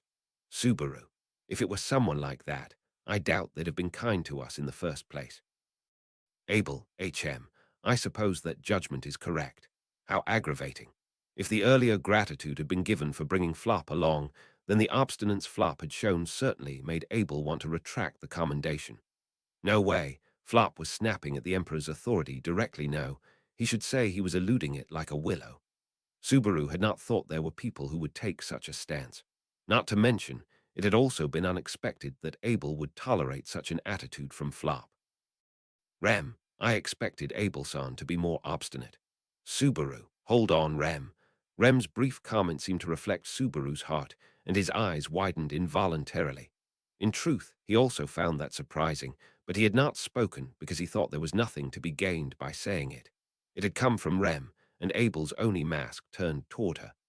The Oni and the Oni mask faced one another, and for a moment the space between both of them yielded silence. Abel, people with convictions are worrisome. Strong roots spread and build up strength in the trunk. Rem, what does that mean? Abel, you cannot tell. No matter, it is a trifle. Rem knit her brow, hearing Abel's quiet and somewhat uncharacteristic response. Displaying some disappointment towards Rem's reply, Abel loosely shook his head. No one knew the reason for his disappointment. Subaru, however, could roughly guess as to what it was. Subaru, were you alluding to something? Abel, ho, that was unexpected. You do not look like the type of person to have received an education. Subaru, I figured it was something of the sort. You sounded like you were quoting someone else. Hearing Abel unexpectedly talk like a normal person was surprising. However, the person in question, Abel, heeded no mind in having his true thoughts revealed and answered shortly with an I see. Abel, as for your question from before, to say it was unexpected of me, you have quite the impression of me, do you not? First off, what did you expect me to do? Rem, I thought for sure you would at least torture them for information. Questioned by Abel, the impression that Rem left with her answer was that of being too honest. Saying that, however, it was not an option that Subaru had not considered as well. If Abel wanted to make Flop obey to his will, it would be unsurprising if he ordered the Shadrachians to torture or perform other similar things to him. Except, Abel shrugged his shoulders at those words and replied saying, It is useless. Abel. Certainly, there are times when pain is the best negotiation tactic. However, the veracity of the information extracted from that method is extremely low. Humans will lie without hesitation to free themselves from the pain before them. Rem, Abel. And were you in such a scenario, your eyes tell me you would shield them with your life. That was how Abel assessed Rem, who was motionlessly directing her stare at him. Looking at Rem's side profile, her jaw was clenched shut, and her pretty features were on the verge of being wiped away by a look of grim resolve. Her side profile made clear that Abel's brief assessment was true. Abel, I will not risk a foolish action that may reduce my troops in exchange for information low in accuracy. Therefore, I will negotiate. Flop, negotiate. Abel, merchant, I will buy any knowledge you possess. Let us negotiate for that. Abel said while lowering his raised knee and plunking down into a cross-legged position. Hearing that, Flop widened his eyes and faced Abel with a smile on his face. Then Flop, when I hear the word negotiation as a merchant, I can't help but get excited. However, before we start negotiating, let me get one thing straight. I'm very stubborn. Even if my head were to be split and smashed open, I won't comply with anything I can't agree on. Such was his declaration. Subaru, even if your head were to be split open, that's not funny at all, it's not funny at all, Flop's on. Recalling Flop's caustic words that kicked off the negotiation battle just before, Subaru made a bitter face. Flop did not do it purposely, but having seen his head be split and smashed open multiple times in reality, his words had the impact of a surprise attack on Subaru. Subaru. Narrowing his eyes, Subaru looked over at the meeting area from a hill slightly away. Even now, in the meeting area, Abel and Flop's negotiations, or business talks, were underway. Abel wanted a foothold, required for the conquest of Geralt. Flop had the knowledge needed for that task, yet was not revealing it. That was the situation inside at the moment. The reason Subaru had left the meeting area was because it was ordered that anyone unneeded for the negotiations was to be excluded. Basically, he was ordered out by Abel, and Subaru himself could not come up with a reason for him to stay at that place. Subaru, using secret paths to enter the city, a blitzkrieg attack to go straight for the enemy general's throat. Kicked out of the meeting, Subaru savored the jungle-smelling wind as he recollected his memories. From what he had heard, the plan Abel had outlined was something like that. Although simple, it was difficult to come up with any other plan that would overcome the difference in manpower. If there was anything to change or add, it would be to attract attention in the city with a diversion or perform little tricks to reduce the enemy general's guards. As for any problems with the plan, Subaru, simple plans are easily anticipated. At least I think so, especially if Tard is against us. If there were no other methods of attack, then of course, the opponent would also take precautions against it. Therefore, a plan that the enemy was already taking precautions against was, in baseball terms, something like throwing a straight ball right down the middle. From the perspective of the awaiting enemy, it would be a mouth-watering, easy ball to bat. For Tard to miss this swing, Subaru could not fathom the idea of that happening. Subaru, or am I being too paranoid? In the extreme case Tard was, if the average soldier is like Tard, then there's no chance of winning. He did not know. There were far too many unknowns. But he did not want that to be true. He did not want to think of a scenario in which enemies like Tard existed, other than Tard. His affinity with return by death being the worst had been proven by pain, having piled up the most deaths in the shortest amount of time. To think that that was the norm for the Valetian Empire was. The negotiations seemed to be dragging on. Subaru had at some point covered his face with his hands and shut his vision off from the world. While Subaru was staring into the black void, the voice of a girl he had gotten used to hearing reached his eardrums. He had gotten used to hearing it, but it was a voice he wanted to always continue listening to. However, that was only when Subaru's heart and feelings were at peace. Subaru, Ram. Lowering the hands covering his face, Subaru nervously opened his eyelids. Resting on her cane, Rem stood quietly on the gentle slope of the hill. Her gaze pierced through Subaru, causing him to go rigid. Right now, being able to stand face to face with Rem like this made his heart throb. During the days spent coming back to the people of Shudrak's settlement, Subaru had focused his anger on Abel, because his actions were equivalent to setting them up in a trap. In doing so, it could be said he was avoiding talking with Rem in reality. That was not wrong. He was scared of conversing with her and finding out about her true intentions. That was why he averted his eyes from the things he did not like and attempted a makeshift solution. Nevertheless, there was a limit on how much he could run from the things he did not like. There was a limit, and henceforth Subaru. Right now, he had no choice but to face himself against her eyes filled with seriousness. Rem, Abelson seems to be adding various conditions and such, but Flopson doesn't seem to be budging at all. Subaru. Yeah, he's a good person. He doesn't want to help by providing knowledge that could get someone hurt. Being surrounded by the Shadrakians, he has some serious courage to be able to say that. Subaru had overseen the progress of the negotiations for a while, but Flop's stubbornness was exactly as he proclaimed. The focal point of the discussion was as expected, the casualties in the city of Garrel. People and material things Flop had made clear that he would not compromise on both those things. Abel promised to minimize the human casualties as much as possible, but that was not enough to be the deciding factor. Like parallel lines, they could not meet and reach an agreement. Towards Flop's stubborn attitude, Subaru also felt relief. Shunning war, he rebutted Abel head-on. He was relieved that another person of such ilk was here, other than him. However, Rem, I don't think this is the type of situation where you can simply say he is a good person. Subaru. What? In opposition to Subaru, who affirmed himself to Flop's attitude, Rem quietly revealed her strong criticisms. Surprised at the bite of her words, Subaru unconsciously stared at Rem, though difficult to meet face-to-face with, and despite his wish to avoid it in his field of vision, Rem stared straight at Subaru. Without dropping her gaze, she continued on. Rem, he doesn't want to hurt others with his knowledge. I understand those feelings. But if you think about the overall situation, him included, how will he account for the casualties that will arise because he didn't share his knowledge? Couldn't you say that would be hurting others with knowledge as well? Subaru, that's just an argument for argument's sake.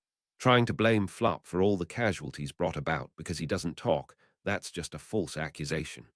Rem, that may be right, but I do not think it's realistic to be constantly running away. Abel had declared that this was the land of wolves, and against that, Flop had proclaimed that sheep would run. That was a fairy tale, was what Rem pessimistically no, realistically thought and said. She was yet another person who had stepped foot into Garrel. The tenacity and relentlessness of the Imperial soldiers seeped deep into her bones. Could they shake off that oppressive pursuit again? Under determined opposition and not vague malicious intent, could Flop, with medium, keep running to the ends of the world? And could Subaru's group, who shared the same fate as them, be able to? Subaru, hang on, Rem. What you're saying is crazy. You also said before that you didn't want there to be a battle. But the way you're saying it now, Rem, Subaru, it's like you've accepted that we have to fight. His throat trembled. Subaru was unable to get his words out properly. But just like how it was said that the eyes could say more than the mouth, in Subaru and Rem's precarious conversation, it was not just their words that spelled out their feelings. Their gazes did too. The grim resolve that colored her eyes was the same as the one when she had defended Flop against Abel. That was what Subaru thought. Subaru, it hurts that I can't understand you. Seeing that attitude of hers on display, Subaru spit out the honest feelings floating in his heart. She had criticized Flop for following Subaru's beliefs, but she regarded Subaru with the same eyes she used when defending Flop, when the latter was laying out his beliefs. She had defended Subaru from Abel, but she had not unpacked at the inn in Garrel. The interactions between the awakened Rem and Subaru were always inconsistent and one way. From the bottom of his heart, he was happy that she had woken up. The sadness that assaulted him due to her memories not returning, he believed that they could find a way to solve that problem. Nevertheless, in the Empire, where there was nobody he could trust from the bottom of his heart, from where he had to bring Rem back to Emilia and the others, her uncooperative attitude was like a knife piercing through his leg. Every time that would happen, he would be on the verge of hunching over in pain. Subaru, you didn't unpack at the inn in Garrel, right? Thanks to that, we reduced the time needed to escape, but I always thought it was weird. Rem, that was Subaru. The average person, after reaching an inn, will relax and settle down or start unpacking their luggage. At least, that's what I think. Of course, it's always possible that you aren't that sort of person. But he did not want to finish the rest of that sentence. If he could continue averting his eyes, he would. But now that he felt he could not avoid questioning Rem on her inexplicable attitude, he could not continue averting his eyes. That was why, Subaru. But you tried to run away from me again, didn't you? Rem. Rem's silence was piercing. Subaru felt the blood coursing through his body. However, a scab already peeled had no use. Letting the blood flow, heeding no mind to the exposed wound, he could only peel it off, enduring the pain. Subaru, if you can't believe me, that's fine. It's painful, but I get it.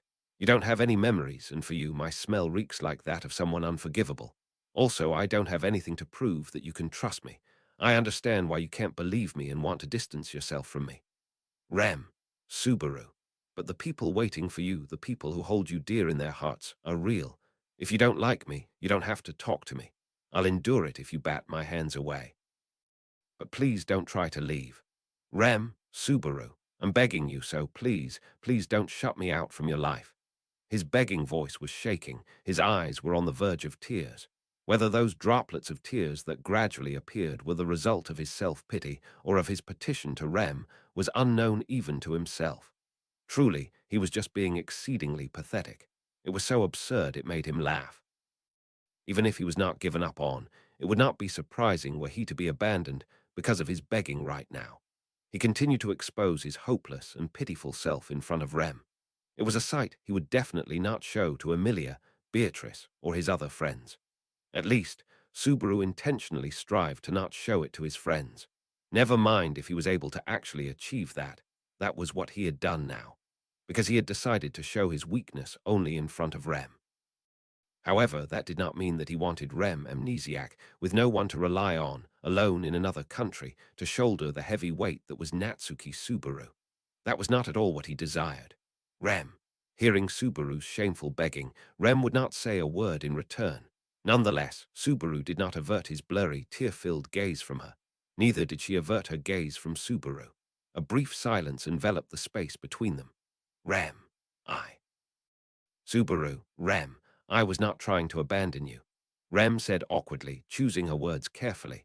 That was an emotion Rem had yet to show Subaru, not even once. She spoke to the person she should be wary of with consideration and care. She spoke devoid of a wish to hurt his feelings. Her words did not sound like she was speaking desperately and without thinking. Her tone made him believe that, or it could be that that was also Subaru's hope speaking for him.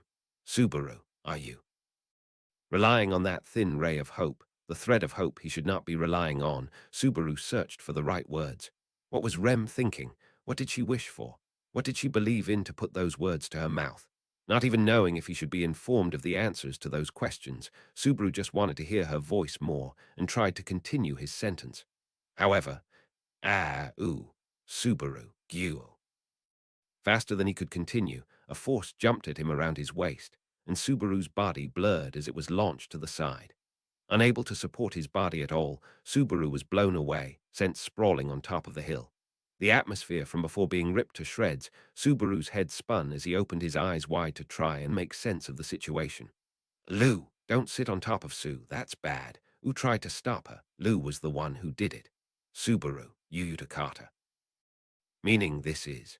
The one who ran over with an almost comical pitter-patter footstep was a slightly flush, olive-skinned Utakata, and the one who was getting her sleeve pulled by Utakata, sitting atop Subaru's chest, was the young girl who bundled her long, golden hair behind her head. Rem. Louis-chan, please come down. That person's going to get squished. Louis. Ooh. Overwriting her joyful and smiley face with a question mark, the one who craned her neck towards Rem's words was Louis. Resting her bottom on Subaru's chest, Louis patted Subaru's cheeks without a care in the world. It was, however, her carefreeness that got on Subaru's nerves in the first place. Subaru, we're in the middle of an important conversation. Get off now. Louis, Subaru, don't me. Utakata, please. Utakata, I'll listen cause Sue asked for it. Ooh is a good wife and a good mother. Did she understand what that meant? In any case, Utakata pulled Louis' arm to get her off Subaru's chest. The pressure on him disappearing, Subaru raised his body up on the spot. Even then, an unsatisfied-looking Louis entered his immediate field of view, and Subaru became annoyed. Subaru, In the end, there hasn't been an answer as to what you are. Sin Archbishop, the evil being, gluttony, Louis Arneb. If he were to pick some choice words to decorate the blonde girl in front of him with, he could think of many foul and uncomplimentary remarks. However, even if all those words were what correctly described her before, her current self did not match up with that. That evil girl did not save Subaru, listen to him, or carelessly laugh towards him. However, Louis craned her neck. Her actions until now flashed in his mind, saving him when Rem had been choking him. She had cried out and faced the many predicaments Subaru had been through alongside him, even the most recent one being Tard and his axe. The memory of her receiving Tard's elbow hit and bleeding from the nose was still fresh in his mind. Her face had no sign of the previous injury, and she acted as if that event had no negative bearing on her at all. That was infuriating in a way, but Louis-chan. Louis, ooh. Beckoned, Louis quickly changed her expression into a happy one and ran over to Rem's side. As if she had learned how to jump on the cane-ridden Rem, Louis jumped on Rem with not too much force. Rem caught Louis and gave her head some soft pats. She had caught the Sin Archbishop, who was one of the reasons for her current state. She had caught one part of them, Louis Arneb. Rem, those eyes of yours, Subaru. Ha! Rem, the eyes with which you look at this child. It puzzles me too. This child, she's so attached to you, and yet you, Subaru. Rem uttered while hugging Louis' small body. Subaru fell silent. Was that the continuation of her interrupted words from before? The Rem who did not unpack at Garrel, the continuation of that would shine a light on the rest of the truth. However, despite waiting, Rem did not say another word beyond that. She only wrapped the beaming Louis into her chest. Subaru, what do you want me to do? Looking over at Rem, Subaru finally chose to use conclusive words. It might have been an unfair method to make Rem give him an answer.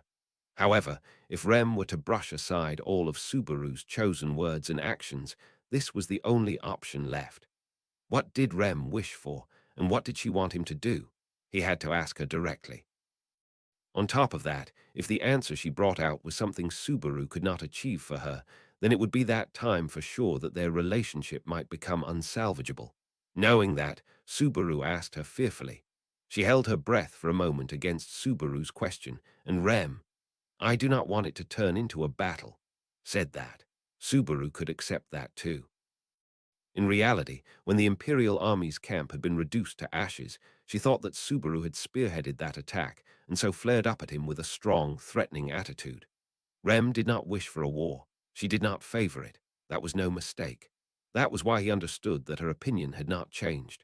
However, just when Subaru was convinced of this fact, she added on that. That was Rem, but I don't think we can keep running forever.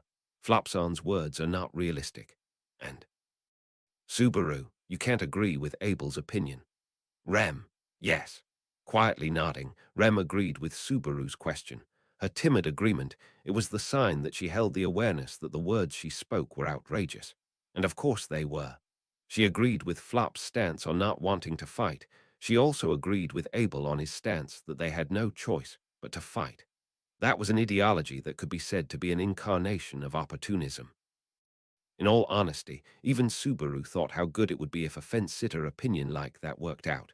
Fighting was not desired, but fighting was an inevitable outcome. They did not want to take lives, yet they were at the forefront of a fight where taking lives was inevitable. They must confront a dichotomy that involves lives. Rem, could you Subaru? Ah, making a bitter face, Subaru agreed with Rem's contradictory thinking. However, to that anguishing Subaru, Rem flicked her gaze towards him.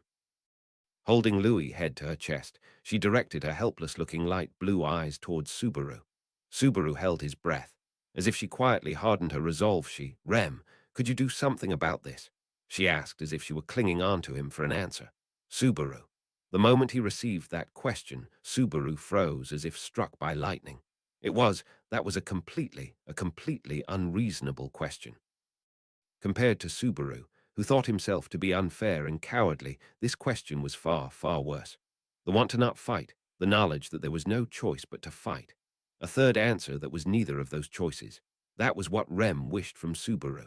Why, forgetting everything and anything, her trust and affection for Subaru had been lost. She also held caution and disgust because of the foul smell that surrounded Subaru. And yet, Why had she asked that of Subaru?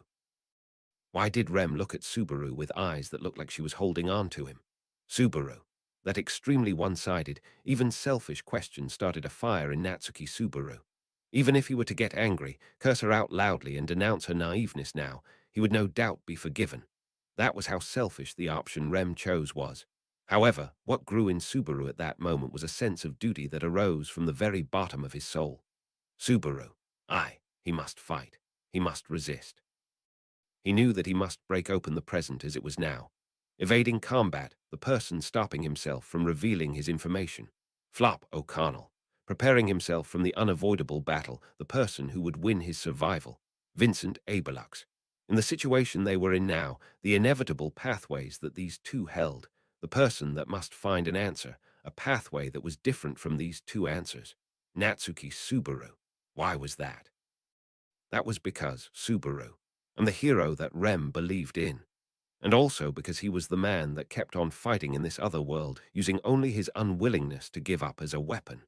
It was not just his philosophy, the philosophy that did not function just because he crossed borders, that let Natsuki Subaru keep walking until today. That was what he believed. Meeting Emilia, saved by her, the days spent running to save her. Clutching Beatrice's hand, bringing her out of the forbidden library, his promise to be together with her. Saving Rem, being saved by her, loved by her, and deciding that he would answer her faith and love. Natsuki Subaru's blood boiled as he strived to change this current, constrained situation. Something, anything, was there nothing at all. The days spent in the kingdom of Lugunica, the days spent since being blasted into the Valatian Empire, the people he had met, the enemies he had faced, the people who stood next to him, the people who stood opposite him. All of them became fuel. Think, concentrate, imagine, grasp all the possible possibilities. In this world, where anyone and everyone was more successful than him, the option that was left for Natsuki Subaru was only one: his scrappy lifestyle and shrewdness. Then. Subaru, hit by his uselessness, ruled over by a sense of loss, and with nothing else to do, Subaru had left the meeting area. In that Subaru's mind, a thought appeared with a flash. Reeling in that clownish possibility, Subaru seriously considered if he could convert this thought into an actual plan. Rem. Towards the silent Subaru, Rem's eyes quietly stared. Putting a hand on Louis, who looked like she was about to cause a commotion, and holding Utakata back, her head tilted so that she would not leak any words out, she stared at Subaru. Despite the fact she was not supposed to possess any memories, she stared at him with the eyes she had when she did, as if she believed that Natsuki Subaru could reach the answer that others could not reach. And then, Subaru. Rem holding a hand on his chin, Rem straightened herself at Subaru's call. There was no answer. She somehow understood that he did not want one. However, not noticing her reaction, Subaru quietly held his breath and continued.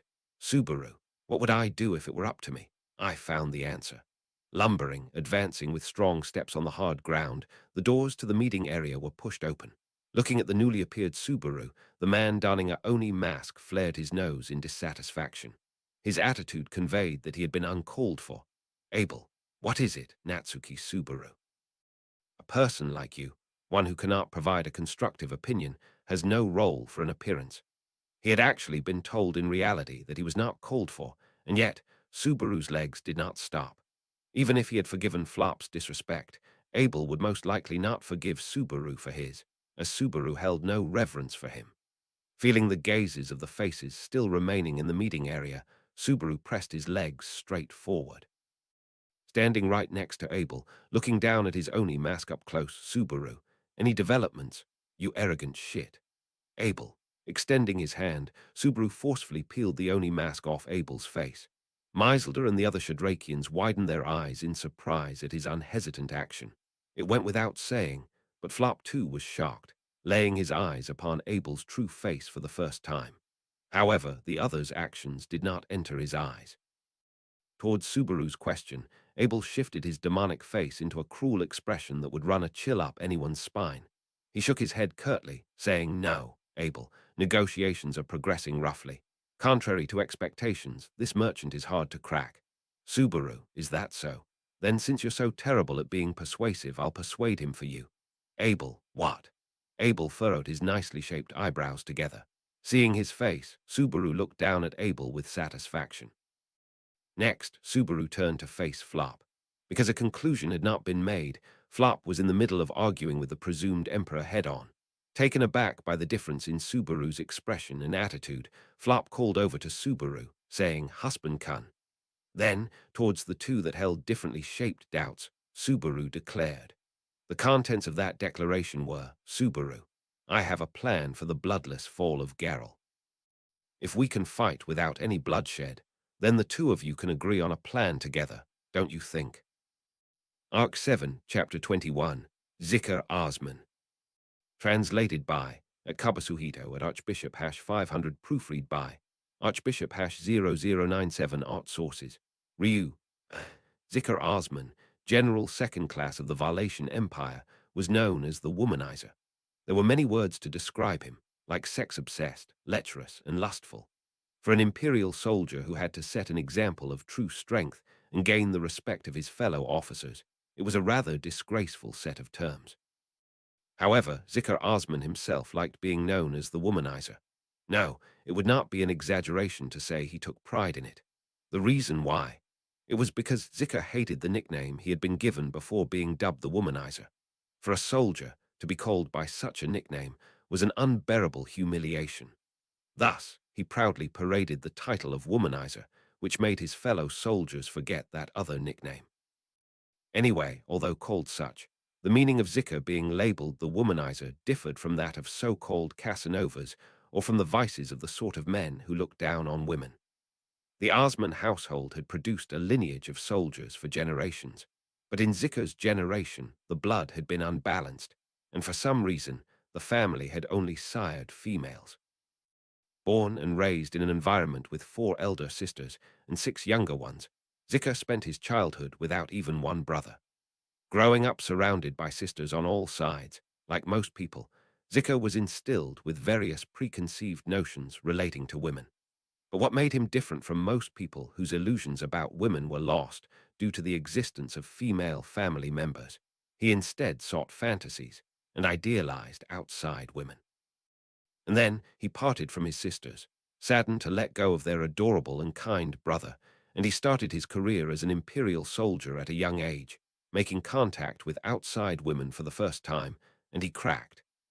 Ever since then, women had been like an ephemeral dream for Zikr Osman, an existence between ideal and reality, a forbidden fruit mixed with love and hate. Having been raised being knocked about by a great number of women in his family, Zikr held a strong desire to treat women kindly, while also being treated kindly by them. Therefore, he considered it a supreme pleasure to serve women, and to be served by them, which he put into practice.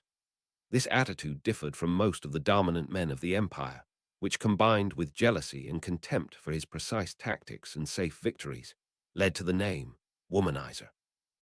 But as said at the beginning, Zikr Osman enjoyed that sobriquet. The Womanizer, was it not rather splendid? After all, there were more men who liked women than disliked them, which brought opportunities to speak with many officers.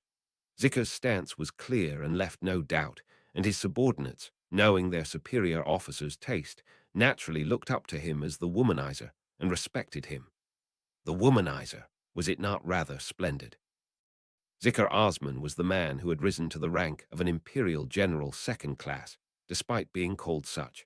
With the emperor ousted from his throne to squeeze the life out of him, his political opponents had chosen the very best within the limits of their dominion, which was none other than he.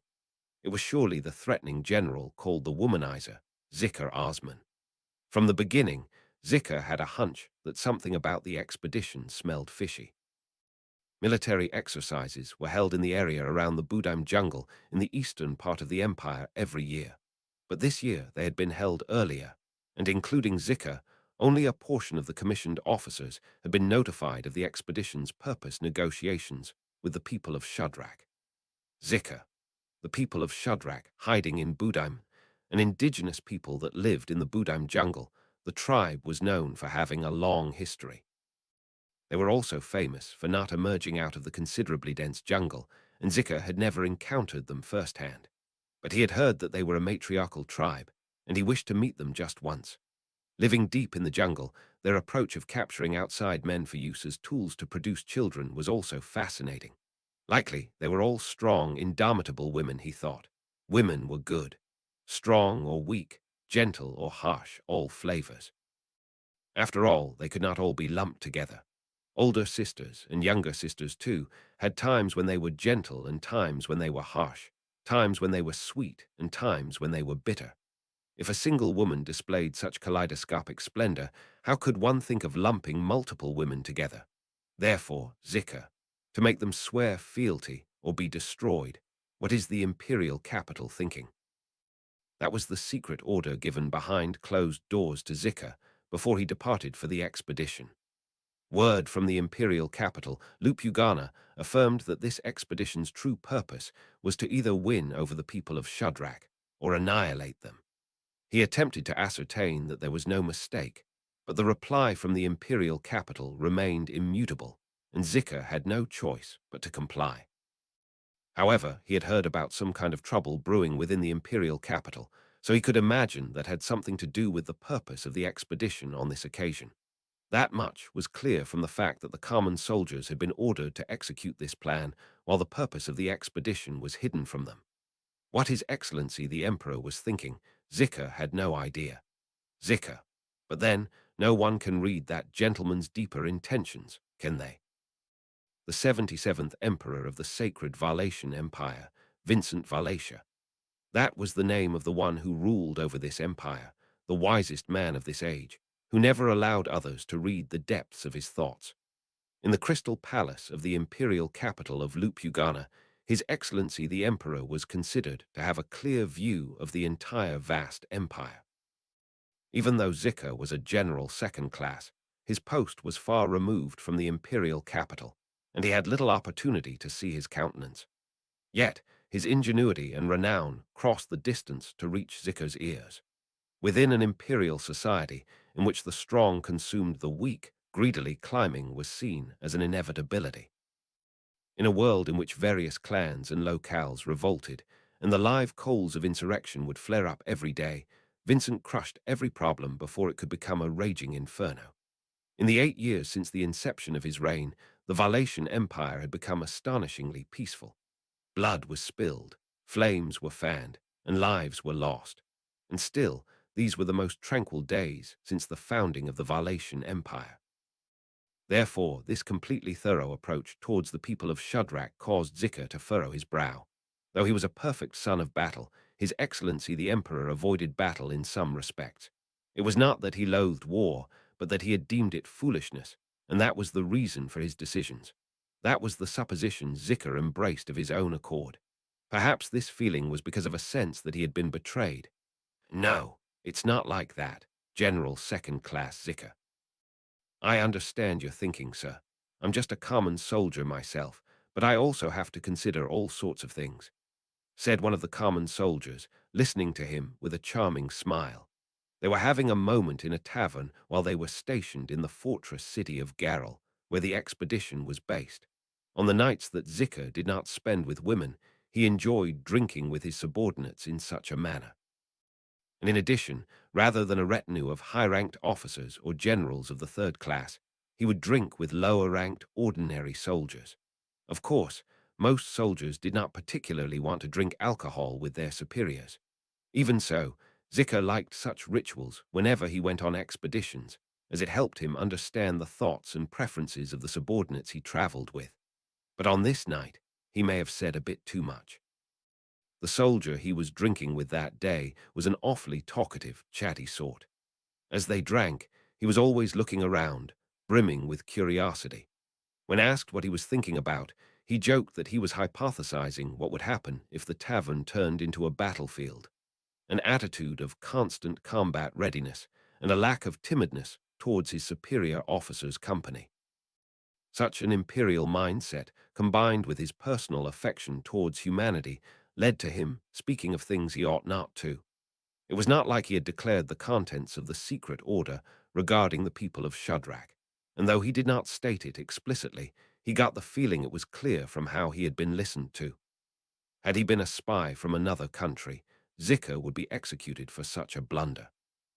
Soldier, you don't have to worry. I'll even be on the front lines tomorrow by your order, sir.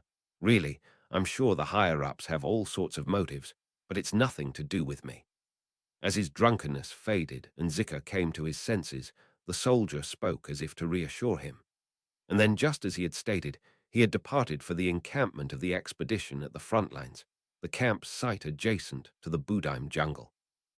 This was confirmed, and as he remained in the city, Zika was once again faced with a lump of unease in his chest. In spite of the imperial capital's order for a completely thorough approach to the Shadrakians, urging either subjugation or death, if at all possible, Zika intended to stick to a persuasive approach. That was what Zika put his faith in, and what he thought was closest to His Excellency the Emperor's conviction. However, the camp was burned down in a Shadrakian attack. Receiving the unexpected report at the requisitioned city hall, Zika was aghast. Until last night, up till that very moment, he had intended to do as much as possible to accommodate the Shadrakians and win over their tribe without a fight. The camp had been set up in order to wall in the western side of the Budaim jungle, and when several of those from the people of Shudrak had charged, the imperial soldiers were routed without so much as a counterattack. Those who fled were struck in the back, furthering the extent of the damage, leading to over 100 casualties. Zika, ridiculous, whether he was grumbling about his own decisions, the actions of the Shadrakians, or just the reality of it, even Zika himself did not know. Nevertheless, the amicable plan he had constructed in his head had collapsed, and the only thing that was certain was that the people of Shudrak had become enemies of his own imperial soldiers now, of His Excellency the Emperor. Zika, it is a shameful circumstance, but we will wait for reinforcements from the imperial capital and defeat the Budaim jungle insurgents. Once they had received the soldiers who had narrowly escaped the Shadrakians' raid into the city, and the appearance of an expeditionary force was arranged, Zika came to that decision. There was also the alternative of invading the jungle and fighting the Shadrakians with their present military strength. But the dense forest was those women's domain, and they were quite capable of neutralizing a superficial advantage in numbers. To secure a certain victory, rather than a superficial advantage, an overwhelming advantage was required. And in addition to that, they would abandon lenient approaches like seeking negotiations with elite soldiers for the purpose of annihilation. Zika, foolishly, they have swatted away the hand extended to them in peace. That being the case, we must act out of loyalty to His Excellency the Emperor and bring down deadly retribution upon the insurgents without exception. And like that, once he had disciplined himself, even the warmth of his heart, of Zikr Osman, the womanizer, was extinguished. Even if his opponent was the matriarchal tribe of the people of Shudrak, every fragment of that bloodline must be destroyed, so they would not become a concern in the future. For that reason, Zikr, do not be caught off guard preparing to close the main gate. I hear the people of Shudrak's specialty is their bows, but they cannot pass through the walls of the fortress city. Avoid leaving room for them to break through. He got information from the returned soldiers on the particulars of how the front lines of the camp had been razed by fire, and bearing in mind that the fires had been set by a select few, he shifted to a total defense plan. Based on what was known of the Shadrakians' lifestyle, it was difficult to imagine that the tribe's entirety was numerous, and it did not seem likely that all members of the tribe could fight, children and elderly included. If he supposed that their fighting strength was approximately 100 people at most, in order to compete with the imperial soldiers, they could only take advantage of the dark of night for things like surprise attacks. But even so, a method of preemptive strike would only bear on an opponent whose guard was lowered from a lack of attacks. Zika, see to it that every hole is filled. Even the walls of the fortress city are not solid. With its long history, I can imagine there being plenty of ways to pass through to the outside without using the gates. Do not overlook any sort of secret passage. On that point, a report for you, sir. Some of the soldiers who returned from the burned camp are already preparing for an outside attack by going around and blocking off secret passages. Zika, is that right? It is heartening that there are soldiers besides generals who have the guile to anticipate. Once this matter is put to rest, we must start giving promotions again.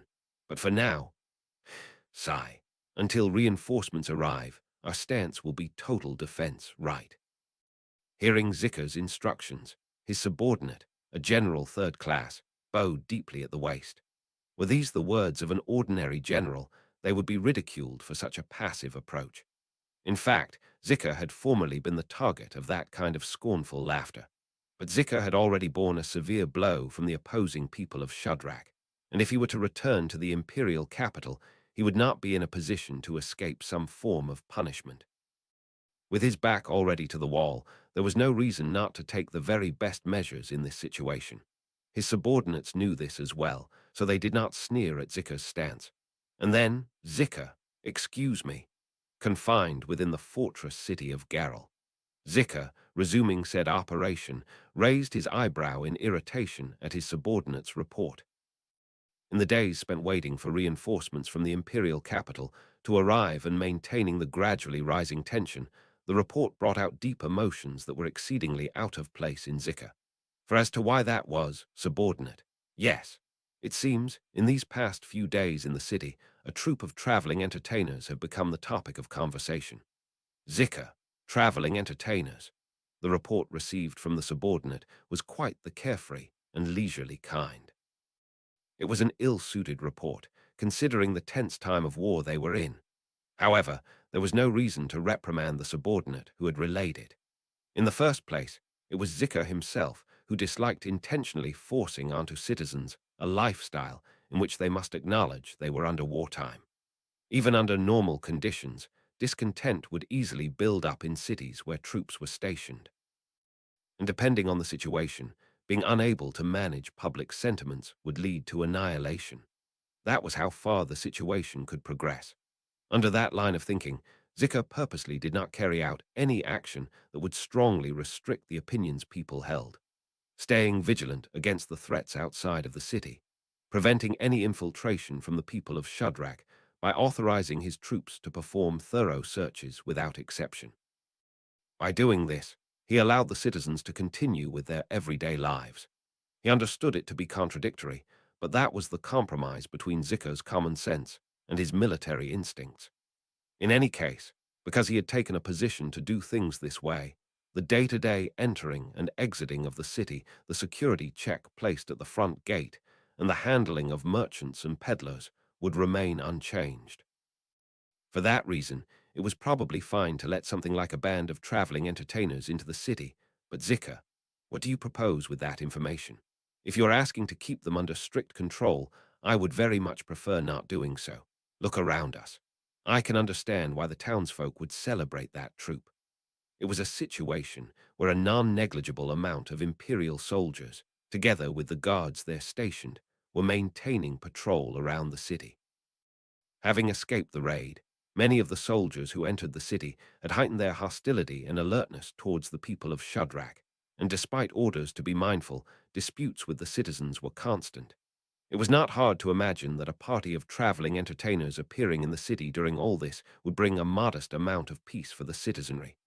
Therefore, if they were to take that away, Zika, the citizens' antagonism will erupt. You understand, do you not? Subordinate, of course, your words exactly, sir. That is why I am not suggesting that we place them under strict control. Just, Zika, just what? You are making this seem more important than what it truly is. Raising an eyebrow, Zika impatiently urged the hesitant subordinate to continue his sentence. Then, after a minute of silence, the subordinate lowered his head as if in resignation. Displaying his respect and non-hostility towards his superior officer by putting a fist on his palm, the subordinate controlled his breathing with a ha, and subordinate.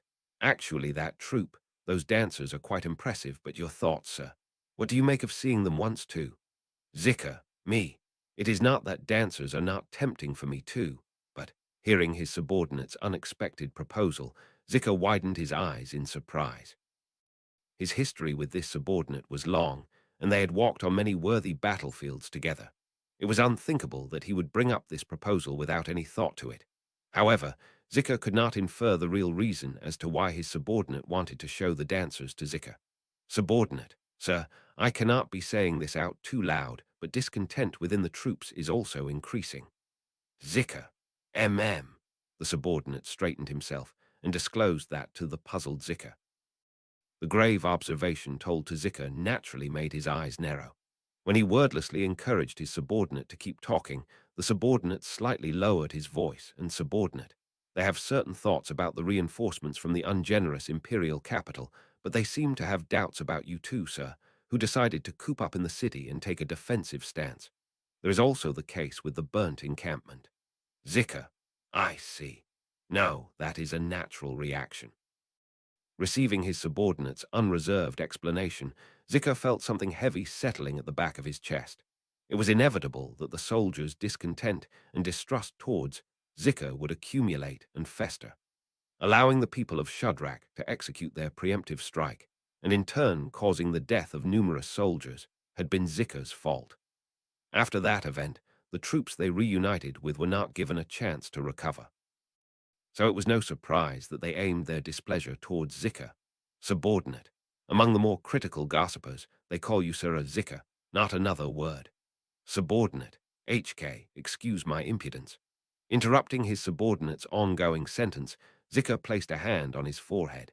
If a superior officer were to be passive towards their subordinates' attitudes and discontent towards their superior, Zika could imagine the curses those subordinates would spit out. He could think of those unbearable and straightforward slurs. Even after receiving the position of General Second Class, he could not come to accept those kinds of insults. And only when his thinking led him to this point did he figure out what the intention behind his subordinate's proposal had been. Zika, I see now. Essentially, prepare a space where the troops' grievances can be erased, is what you are saying. Subordinate, correct. Can we not utilize the dancers for this task? Once they see that splendid song and dance, many of the men will. Zika. Ho ho, I see. You speak as if you have seen them before. Zika narrowed his eyes and pursued his suspicions, but the subordinate cleared his throat and avoided a straight answer. However, his reaction was more than enough evidence that Zika's hunch was correct. In any case, he was stuck in a position between that of a general and that of a soldier, and so his place was a difficult one. As he was trying to obtain the method to heal the relationship between the two, to press him further was to quite literally embody the word petty. Additionally, this subordinate had seen these dancers of sorts with his own eyes and had strongly proposed to use them to great extent. Zika, I believe those dancers are extremely beautiful. Subordinate, of course. Arahum, no doubt they will suit your eyes, sir. Their dancing, the musician's song and performance are splendid too. Zika, HMHM, that does raise my expectations quite a bit. Even when responding in kind, Zika thought their descriptions to be slightly exaggerated, thinking that, however, it was indeed joyful that his subordinate had taken into consideration his own standing and the times ahead to provide this proposal. So there was no reason to be stubborn and decline it. Zika himself, having been hard-pressed and anxiety-ridden, had not invited and played with any ladies over at his bedchamber recently. He could not put the same inconvenience on his troops as well. Zika, all right, understood. I will allow myself to be smooth-talked by you here. Invite that troop of traveling entertainers and prepare a space to show appreciation for the soldiers. Except, Zika, make sure they do not bring in any weapons. Do not forget to search them. Once approval from Zika was received, the troops mobilized quickly. Almost as if they had been suffering from severe dehydration and starvation, they immediately prepared a space for a banquet on the first floor of the city hall, readied alcohol and food, and gathered women to serve as waitresses. Then, contacting the band of traveling entertainers in question, the troupe was invited to the top floor of the city hall. Who you are about to lay your eyes on is the beautiful danseuse from beyond the great waterfall.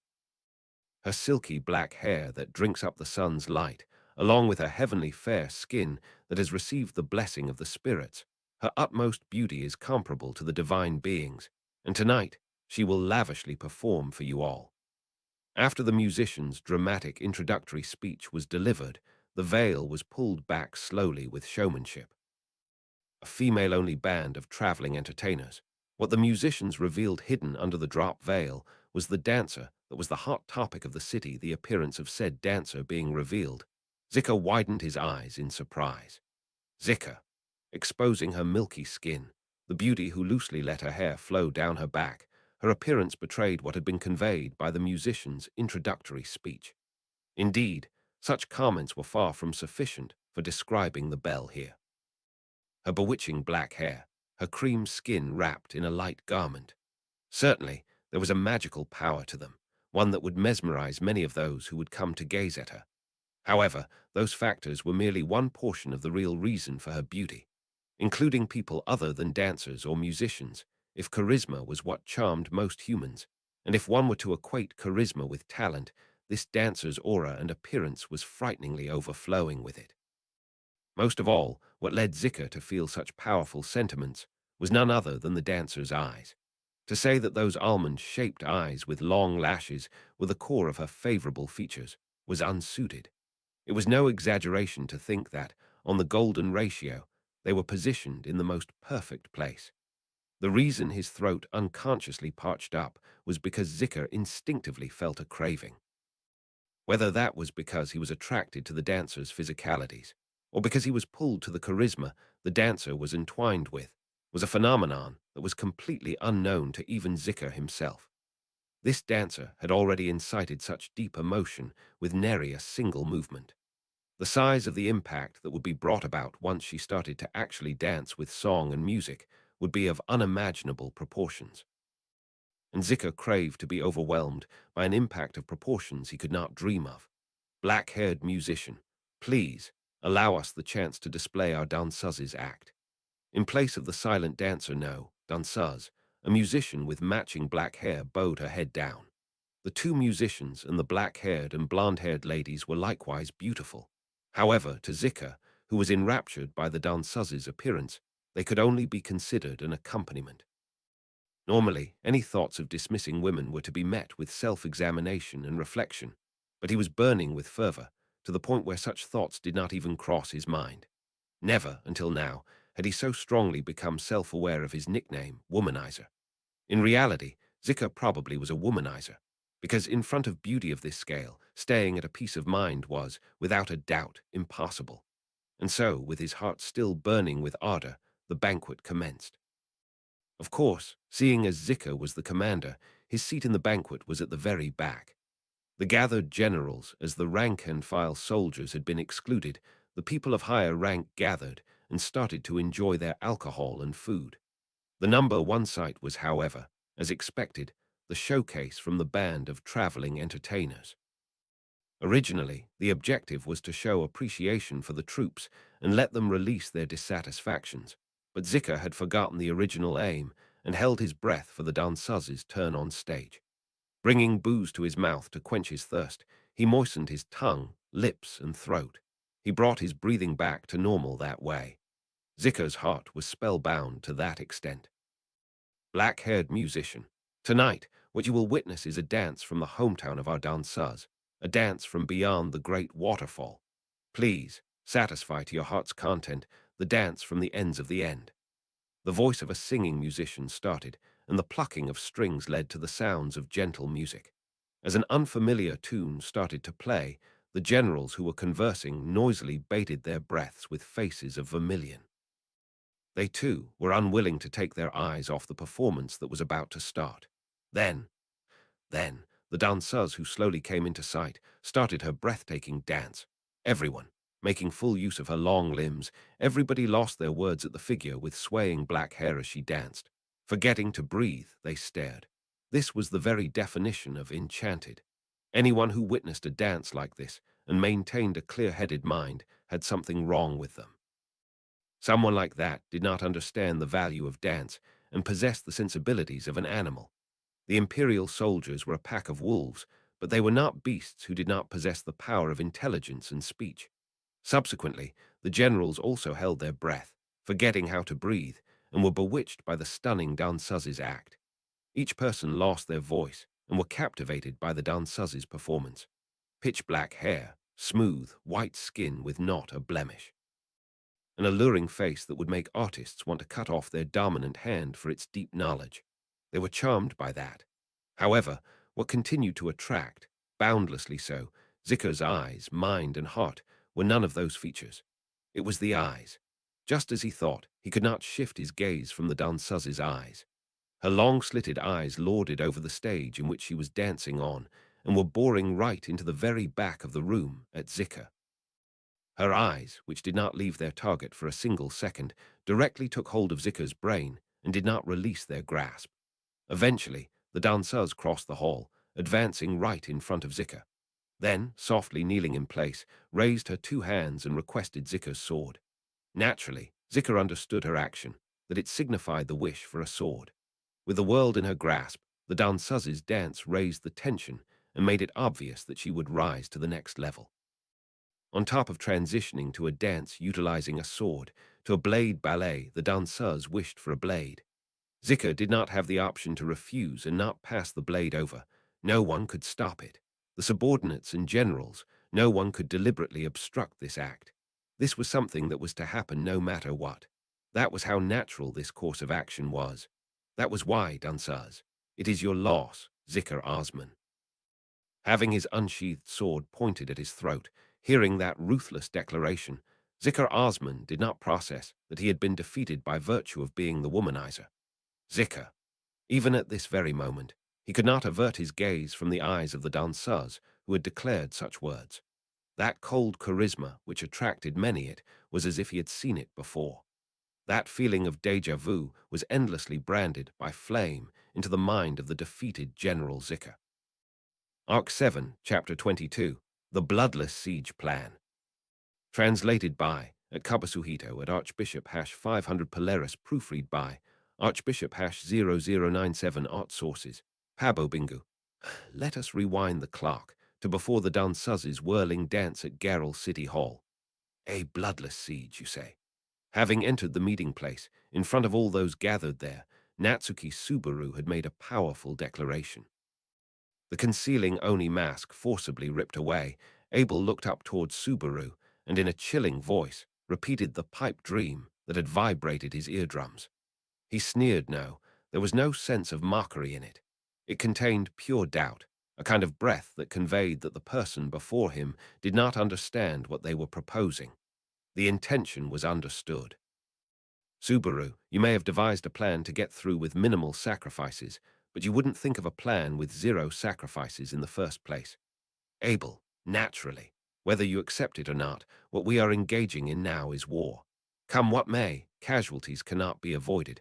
All that can be done is planning to avoid the waste of human resources. Subaru, well, I don't like your way of thinking about human resources to begin with. Looking down on Abel sitting cross-legged right in front of him, Subaru clicked his tongue. The term, human resources, was the combination of two words, humans and resources, one that Subaru thought should not be combined into such an abhorrent term whatsoever. That way of looking at humans, by keeping them at a distance, was one step detached from viewing people as only numbers. Or perhaps that was the sense of balance a ruler like Abel had to have, but Subaru, well, I don't accept it. Flopson's the same, right? Abel. And in place of that, you interject with this bloodless siege. That is a remarkably grand declaration. Coming from you, who was so haggard until just a moment ago. Subaru, I won't argue that I've been a worn-out, pitiful, disgraceful sight. To begin with, ever since I got blasted away to this country, I've been through a series of non-stop disasters. In response to Abel's point, Subaru derided himself, then stared at his own palm. His unduly clean right hand, that arm which had been replaced by a new one, could also be called part of those non-stop disasters. Albeit tough, the replacement of his right hand had been one of his few pieces of luck, had it not? The replacement of his hand, and that Rem had awakened. That, and encountering the siblings Flop and Medium, could be considered good fortune without exaggeration. Outside of that, anyway, fortune and disaster were two sides of the same coin. So was Abel before him, so were the people of Shadrach, and so were the Imperial soldiers, including Tard, Subaru. This series of hardships has been soul-draining. But Abel, Subaru, the more friction, the more fire ignites. Staring hard at his clenched fist, Subaru announced that clearly. Right then, Rem, who had been lagging behind Subaru, arrived at the entrance to the meeting place. Using her cane, she came in alongside Yuta Carter and Louis. She had likely come to see with her very own eyes, since it had been her selfish plea that had ignited Natsuki Subaru's soul. Subaru, A strategy to enter the city after asking Flopson for a secret byway. Are you planning a surprise attack? There's no way that'll work. Abel. Oh, why is that? It is a fortified city, protected by a bulwark. Do you possess some other method to pass through? Subaru. If there's a wall, anyone think to look for a way to bypass it. That is, though the byway itself may be cleverly concealed. If there were a secret byway for going in and out of the fortress city, naturally, it could be assumed that it was for allowing those of uncertain backgrounds and goods of dubious origin to get through. Of course, it would probably be concealed so as not to be discovered by guards. But even that would only get past ordinary levels of vigilance. Beyond that, it did not seem possible to evade the net of wartime vigilance especially. And above all, Subaru. That bastard who chased us down in the city isn't the type to overlook something like that. He was quick-witted, cunning, and made decisions without hesitation. Seeing that Todd knew of their survival, any sort of byway would be the most guarded opening. The enemy would not be so kind to leave it as it was. Blocking it would be obvious, and there was also the fear that any left unblocked could have been converted into traps. Subaru. That's why a surprise attack would be absurd. It's likely the opponent waiting over there will smash your head in with an axe the moment you slip out from a byway. Flop. Why are you looking at my face as you say that? Husband Kun. What a scary thought. He had intended to make the danger known to everyone, but his eyes subconsciously fixed on Flop's face. Subaru remembered how many times right in front of him the assassin's dagger, no, the assassin's axe, had felled the man before him. Subaru did not want to witness that again. Even if it killed him, he could not let that happen again. Abel, were it to simply be a surprise attack, I am of the same opinion regarding the enemy being wary. Subaru, what? At his unexpected ascent, Subaru stared in wide-eyed wonder. The reason being that the one endorsing Subaru's opinion was none other than Abel himself. Abel raised an eyebrow at Subaru's astonishment and continued, Abel, what? Is my affirmation unexpected? Subaru, that's right. Despite you acting as if you're right about everything in this world, you do things like readily admit your own mistakes. Abel, nonsense. When did I admit to having been mistaken? I merely endorsed the idea that a strategy of using a byway to commence a surprise attack would not be successful. Subaru. Then, how were you planning to use the byway? Abel's denial had a different feeling than that of a sore loser who had had his thoughts correctly guessed. As Subaru grilled him for the basis, Abel shut one of his eyes. Abel, there is no reason humans must be the ones going in and out. If it is only to paralyze the functioning of the soldiers confined in the city, merely smuggling something in would be sufficient. Subaru. Something. Abel. Poison. Subaru. They're even less likely to overlook that. Abel's dispassionate delivery all the more gave a sense of his unwavering resolve to get things done, and Subaru instinctively and loudly criticized his plan. The use of poison or the like would be inexcusable. In truth, since Subaru had experienced the power of poison employed by the people of Shudrak, he vehemently opposed its use. That hellish suffering, it was more wretched than dying in battle. Subaru. Anyway, weren't we talking about trying to minimize suffering, or at least reduce harm to persuade Flopson? How does a plan that uses poison? Abel. What are you speaking of? A surprise tactic using a secret byway also has the possibility of our own troops being sacrificed in the event of an attack. With poison, that possibility is eliminated. Subaru. Abel, reducing the losses of the forces on hand. That is what it means to minimize damage. Abel spoke definitively, and in front of him Subaru held his breath. Again, Subaru recognized anew, between his own position and Abel's, the grand scale of difference between a ruler's and others' fields of view. The gap was beyond Subaru's comprehension. In short, Abel did not take damage to the residents of Garrel into account. No, even if he did not bring harm to the residents, he thought nothing whatsoever of harm to the Imperial soldiers. That much had been clear ever since the Imperial soldiers' encampment that he himself had aimed for had been burnt to the ground. Subaru. Still, my thinking was naive. You, Abel, that is correct. Your thinking is naive. Consequently, you have no place here. As they confronted each other, sparks flew between Subaru and Abel's glares. Just as their views clashed with one another, and the discussion began to break down. Flop. Now, wait a minute, you two. There's no need to glare at each other and argue like this. Flop stepped between the two of them and created some distance. A sardon smile appeared on his face as he looked back and forth between the glaring faces of Subaru and Abel. "Let's calm down and discuss this," he said as he clapped his hands in front of his chest. "Flop, to be frank, my discussion with village chief Khan was getting nowhere." And then husband Khan triumphantly returned. "I definitely want to hear about this bloodless siege husband Khan's talking about. If it's real, it'd be like a dream come true." "Subaru," Flop said. In response to the grinning Flop's expectation, Subaru quelled his prior anger. Somehow or another, taken aback by Flop's behavior, Abel seemed to do the same. Abel let out a HMPH with a small snort. Abel. "Very well, we shall hear him out. Should your idea manage to successfully fool this merchant, as long as you get the whereabouts of the secret byway, that will be that." "Flop, ha, husband Khan. Don't tell me you Subaru. No. We weren't planning this. Just because it doesn't seem like your own idea is going to work, doesn't mean you get to try to force me to be part of it, asshole." His remark needlessly invited Flop's distrust, yet moreover Abel showed no shame. He held on to his composed arrogance. "You hardly need that only mask," Subaru spat at him. "So, like that, a faint voice slid into the gap created in the conversation. Standing stark, still at the entrance of the meeting place, eyes fixed on Subaru's back, came Rem's voice. Not fooled by the atmosphere of the place, Rem continued to stare only at Subaru. "Rem, so what would you do? Could you find some other way that isn't a fleeting dream or a blood-soaked reality?" "Subaru, every bit of the way you say things makes my heart sing." "Rem."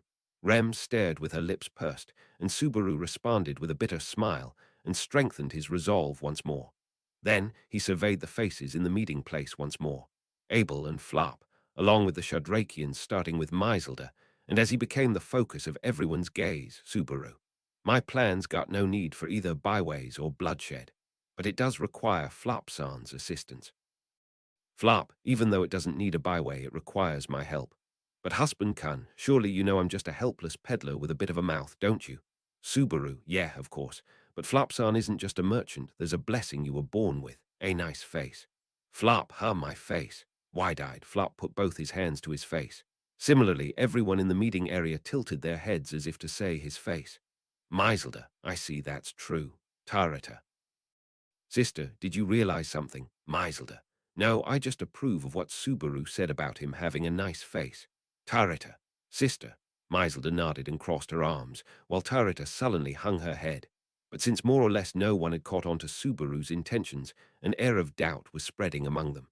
Same went for Flop and Abel even. However, Meiselder's stubborn interest in the appearance of others was not off base. It was precisely her weakness and sense for beauty that had given Subaru a great hint regarding this situation. Because Meiselder putting too much stock in good looks had been that which had inspired this bloodless siege plan. "Subaru, evidence is better than debate." "Flopsen, we can't tell until we try it, so follow me." "Flop, follow you. That's not a problem, but what in the world?" To the still dubious Flop, Subaru pushily told him, "Don't worry about it." And then his gaze turned to face Meiselder. "Subaru, you dye your hair and draw designs on your body, so you use cosmetics, right? Could you try lending me those items for a bit?" Everyone. Having returned to the meeting place after a while, everyone was lost for words upon witnessing the results. However, Subaru knew that it was not speechlessness born from negative sentiments such as being perplexed or fed up, but rather genuine awe and astonishment, perhaps even some moving emotion. He could say with confidence that it was well within expectations for his handiwork to have that much of an impact. Subaru. Turns out, if given diamonds in the rough to work with, even I could deliver some decent results. Everyone. Rubbing his nose, Subaru, who had declared so, was met with the same unresponsive crowd as before. While the silence continued without anyone returning from their state of stupefaction, an uneasy husband Khan was voiced. That came from the only person who, other than Subaru, was immune to the shock induced on those present. "Flop, something feels off. I haven't seen the end product yet, but how did it turn out?" "The sensation isn't very pleasant." Subaru. "Oh, come on, there's no need to worry." Flopsar. "Nah, don't you worry about it, Flora." "Flop, Flora." Eyes widened in surprise. Was Flop nay Flora? Yet even when his expression was washed over with surprise, it was adorable nevertheless. thought Subaru, nodding with confidence whilst caressing his face. Then once again, Subaru grabbed Flora's slender shoulders and turned him to face forward. Veiled behind the silky curtain of long, golden hair were eyes that were more accentuated than usual from having had eyeshadow applied to them. The eyelashes had been adjusted in a way that showed off their length, and a hint of red adorned the cheeks to create a striking contrast with his naturally fair skin. Lastly, the lips were colored red, and he had been changed into clothes that completed the look. With his dainty physique, only the slightest bit of effort was required to disguise him as a her.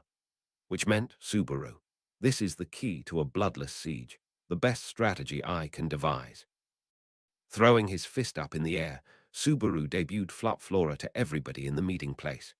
Despite the limited time given, Subaru had been capable of bringing the most out of a gem from its unpolished state, something he took pride in. Surprise should be reserved for now, however, for this was only a work born from inadequate preparation, the least adorable version of what Flora could be. Having gathered all the necessary tools, as long as the person in question kept in mind the appropriate mannerism they should uphold, it would not simply add to their charms, but increase it exponentially. Subaru, beauty can be made. Rem, are you fooling around here? Subaru, a cold, piercing voice jabbed at Subaru, who had presented a feat without rival. Taking a peek, the owner of that voice was none other than Rem with a frigid gaze. Those eyes that had regarded Subaru with expectation just before were nowhere to be found, and were instead replaced by those that Rem had since she first woke up. Having swallowed his breath due to the harsh gaze, Subaru said, "Hold on," with an outstretched hand. "Subaru, I'm not fooling around. I'm really not fooling around here whatsoever, so don't look at me like that.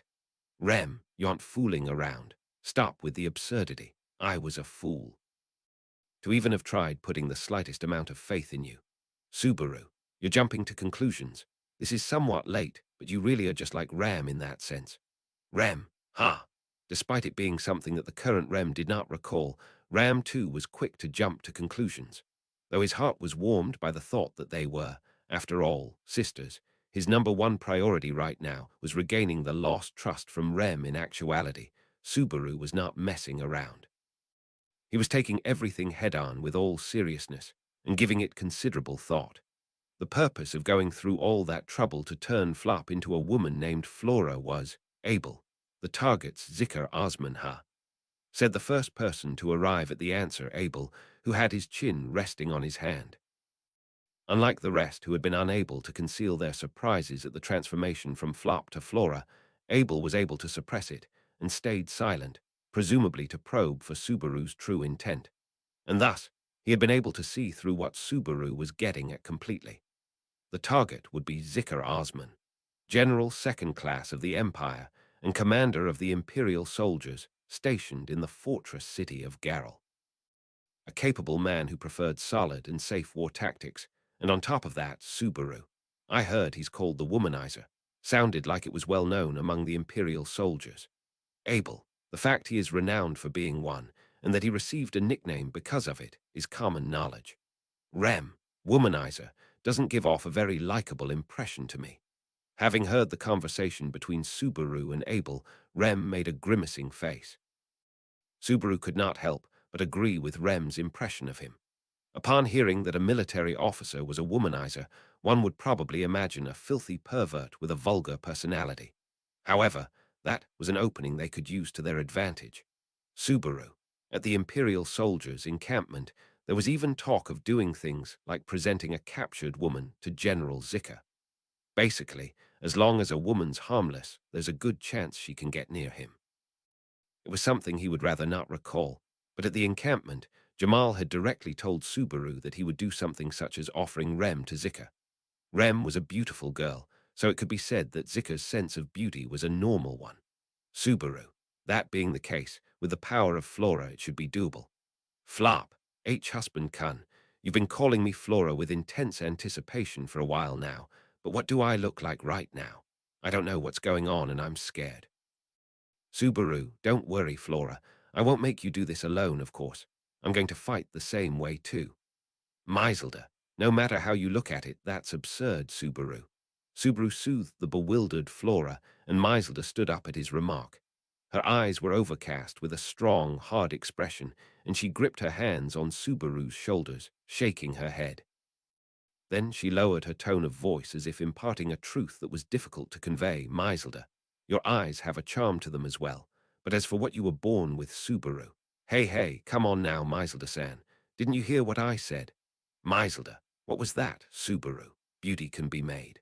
Subaru affirmed reassuringly, placing his hand atop the one Maiselda had placed on his shoulder. Hearing this, Maiselda opened her eyes wide and gasped. Then, directing her gaze at Flora, she squinted as if the makeup on that face were something radiant. Maiselda, you've got me beat. Let's see it, your potential. Subaru, yeah, just watch.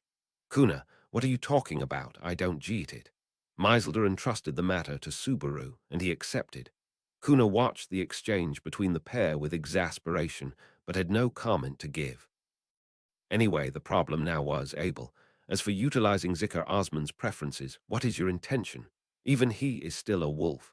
Merely dangling a pretty thing in front of him, he is not a dog who shall bite at such bait.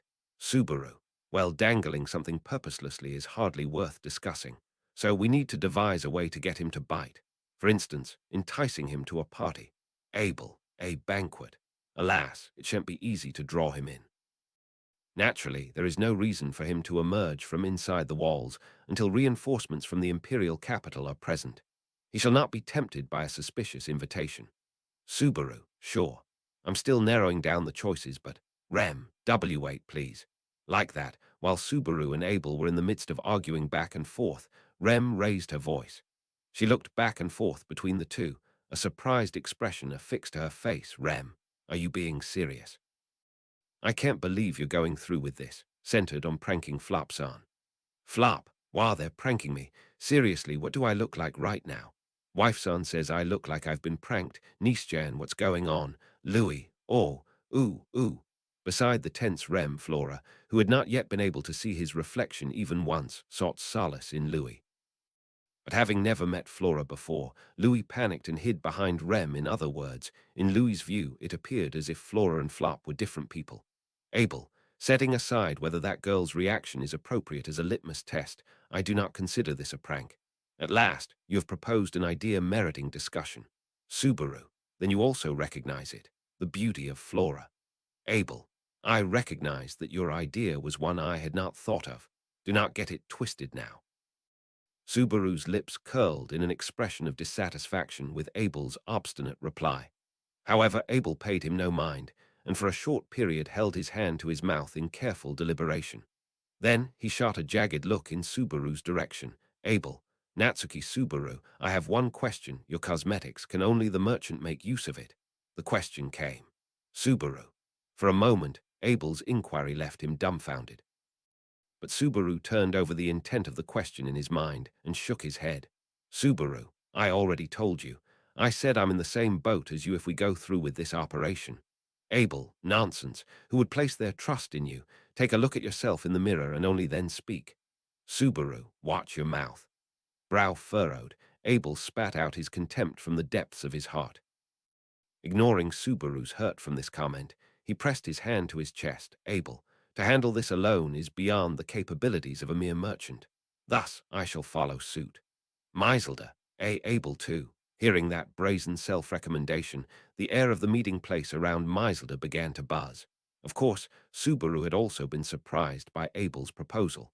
Truly, he had never dreamed he would suggest that on his own. Subaru. Honestly, I thought the main issue was going to be how to talk you into it. Abel. In ordinary times, it would be a fool's errand, something not even worth considering. But as it stands, we possess few cards to play, and our potential plans are also limited. If it is indeed effective, it is a necessary situation we must stoop to. Subaru, TCH, you have a freaking terrible way of putting it. This is why charismatic bastards are. Never mind that he had been chased off the throne, there was no wavering of the fact that he was the emperor. That was Abel's creed, and a belief that he would not yield on. Having been shown a glimpse of it so blatantly, Subaru had no choice but to genuinely commend him. Were he an example of an inept person with authority, he would make a blunder by being too preoccupied with his own safety. However, ever since Abel had first encountered Subaru in the jungle, He had continued to win big gambles using himself as a chip, lifeblood ritual included. This time would be no exception as well, and he probably had zero intention of backing down from it. Abel. An ingenious scheme is something that starts producing results only when performed from outside the enemy's expectations. Taking advantage of the general's biases, it conceals itself in their unavoidable negligence. There is value in discussing this plan. Subaru. Yeah, it's also written in a book called the Kajiki. It says that cross-dressing's the best option when aiming for the enemy general's neck. 1. Rem. You can't seriously just accept the contents of such a suspicious book. It was a reference to an old book of ancient and honorable origin. But even if he were to explain the trustworthiness of the Kajiki to Rem now, he would not get a reply from the current her. As of now, he could not think of a way to quickly regain the trust Rem had in him. He feared rejection without the chance to explain himself, so he was grateful yet surprised that Abel had accepted his proposal. Subaru. When you said poison, I really thought you were the type to execute anyone who opposed you. But, Abel, if required, I am willing to do so. Nevertheless, emotions are far from being a necessity for future decisions. After all, what I must obtain is not limited to the city of Garrel. Subaru. Abel. If General Zikr Osman were to be secured, we can devise means to procure what I desire without bloodshed. If the concerns of an internal insurrection can be reduced, that would be celebratory. Subaru. Right. There's definitely value in the words from the guy who's lost his place because of an internal insurrection. A restrained taunt, he said in the spur of the moment, but Abel's expression did not give the slightest twitch. Was this level of sarcasm and disrespect not worth getting aggravated over? Or perhaps, like Abel himself had stated, he was not as pig-headed as to not recognize his own shortcomings. In any case, Subaru, if you're cooperative, then there's nothing more that I could ask for. Your name, Abel Valacia, is Bianca Fine. Abel, I am not particular about my fake name. Call me as you prefer. More importantly, there is hardly enough manpower with just you, me, and the merchant. Let me see. Crossing his arms, Abel surveyed the faces in the meeting area. Then, closing one eye with a ham, Abel, the ones we can use are Kuna and Tarita, that would be about it. Subaru, wah. Abel, it is the preparation needed. Even if we successfully draw out Zikr Osman, the requisite manpower to suppress him is needed. Saying that, anyone who is instantly recognizable as one of the people of Shudrak should be avoided, Abel said while pointing with his chin. Hearing that, Subaru also understood Abel's thinking. Suddenly being put under the spotlight, Tarita and Kuna were perplexed. While they were members of the people of Shudrak, compared to the others, these two were the types that did not give off a wild atmosphere. Maiselda, at first glance, looked like a fiery and aggressive fighter. Similarly, Holly, on first look, gave a unique impression on people. They were not suited for this situation, which called for the concealment of their Shadrakian identities. In the end, what was needed to not raise alarms in the enemy's mind was a feminine charm, Subaru. I think that's the limit of what my dress-up and makeup can do. I can't give them a womanly charm with these cosmetics after all. Rem, me too. Subaru, Rem. Then, the one who swiftly raised her hand, there was Rem. This was the Rem who did not hide her disbelief towards Subaru after the case with Flora. Yet, as if she'd had some reconsideration after seeing them continue a serious discussion of this plan, her expression was likewise weighty. And with resolve and determination shining in her light blue eyes, Rem, please, let me take part in this. I'll definitely be of use. Subaru, Rem, sorry, but that's not possible. Rem, HK. Again, you're unnecessarily trying to distance me from danger. Her resolution on the verge of being crushed, Rem's eyes shot daggers at Subaru. Without a doubt, Subaru held a sense of overprotectiveness that would most likely infuriate Rem. His sentiment to distance her from danger and let her peacefully spend her time inside a cradle was no lie. However, that was not the sole reason for stopping her participation in this battle. Subaru, it's true I'm worried for your safety. But the reason I'm rejecting your involvement is simply because the plan's success rate will decrease. Rem, your face has already been seen by the Imperial soldiers. Rem, Subaru. There was that time you got caught at the camp, and also when we were running away from the city. We can't use Medium's help for the same reason. We made too much of a scene. After causing such a commotion, the guards at the security checkpoint would definitely not forget Rem and Medium's faces. Louis too, for that matter. The operation this time was a battle on whether or not they could get the better of the enemy's thinking and slip under their radar. Unless they wanted to endanger that core idea, there was no way they could bring Rem along. Rem, but if the condition is whether our face has been seen or not, then it should be the same for you too. Subaru, yes, but no. Because it won't be me who'll be passing through the main gate of Geralt. It'll be Natsumi Schwartz. Rem, huh? As if she thought she was being deceived again, anger blazed in the determined Rem's eyes. However, in regards to this case, nothing could be explained through words. Just like how Flop had been transformed into Flora, Natsuki Subaru had to simply disguise himself into Natsumi Schwartz. He had to walk the walk, not just talk the talk. Subaru. Anyways, the reason I can't bring you along's just as I explained. But Tarita and Kuna, you guys too, this'll be a dangerous operation, so I'll have to convince you two first before. Meiselder. Nah, this is interesting. I'll allow it. Take them both. Just as Subaru was trying to confirm the thoughts and intentions of the two Shadrakians, Meiselder interrupted with those words. Turning his head in surprise, Subaru saw the shining eyes of Meiselder focused back on him with blazing curiosity. She stared with the intensity of a hunter. It felt like she was peeling his skin off and trying to take a peek underneath. For a brief moment, Subaru could even feel an intense fear sweep through him. Subaru, Meiselder-san. Meiselder. Subaru, you and Abel have already proven your valor. Shadrach respects those blessed with valor. But that doesn't mean we cut and throw away ingenuity as an unblessed value. Might and wisdom, those excelling in both become supreme warriors. Go and prove yourselves. Her cheeks warmed in joy, as if the operation that targeted the enemy's weakness was favorable for her as well. Based on assumptions, Subaru had believed without question that Meiselder and the rest of the people of Shadrach would dislike this sort of scheme. That was why he planned on inquiring Tarita and Kuna whether they would like to participate in this operation or not. However, after Meiselder gave her answer, Tarita and Kuna nodded along as if it were the most natural thing in the world. Kuna, if the chieftain says so, I have nothing else to really say. Tarita, I will follow sister's direction. I am also interested in this makeup. Linking her hands behind her head, Kuna accepted with an attitude that said she did not care either way. Tarita held the same opinion, but she would flick her gaze towards Flora on and off. It seemed like she had gained an interest in Subaru's makeup handiwork. He thought the scene was somewhat lacking in the tension expected from the preparation of a life or death operation. But Abel, if there are no objections, then let us swiftly prepare. We must settle this battle before the cowards in the fortress city receive encouragement from the imperial capital. Subaru. Okay, got it. If everyone's good with that too. Rem, is this all right with you? Rem, you're not going to listen no matter what I say, are you? Laden with embarrassment from what she had spoken before, Rem glared at Subaru intently. He was sorry about dismissing her resolve, but after considering her safety and the success of the operation, there was no path in which she could join them. That was why Subaru cast his eyes downwards and resigned himself to bear Rem's fury. However, Rem, but the one who asked you to do something about this, the one who requested that, was me. Subaru, Rem, and for me to make a fuss about it, there's no way I can do that. Please be successful. Her frustration had not vanished, and it was not as if she had forgiven Subaru as well. She would respect the decision made, was what was communicated to him through her averting gaze.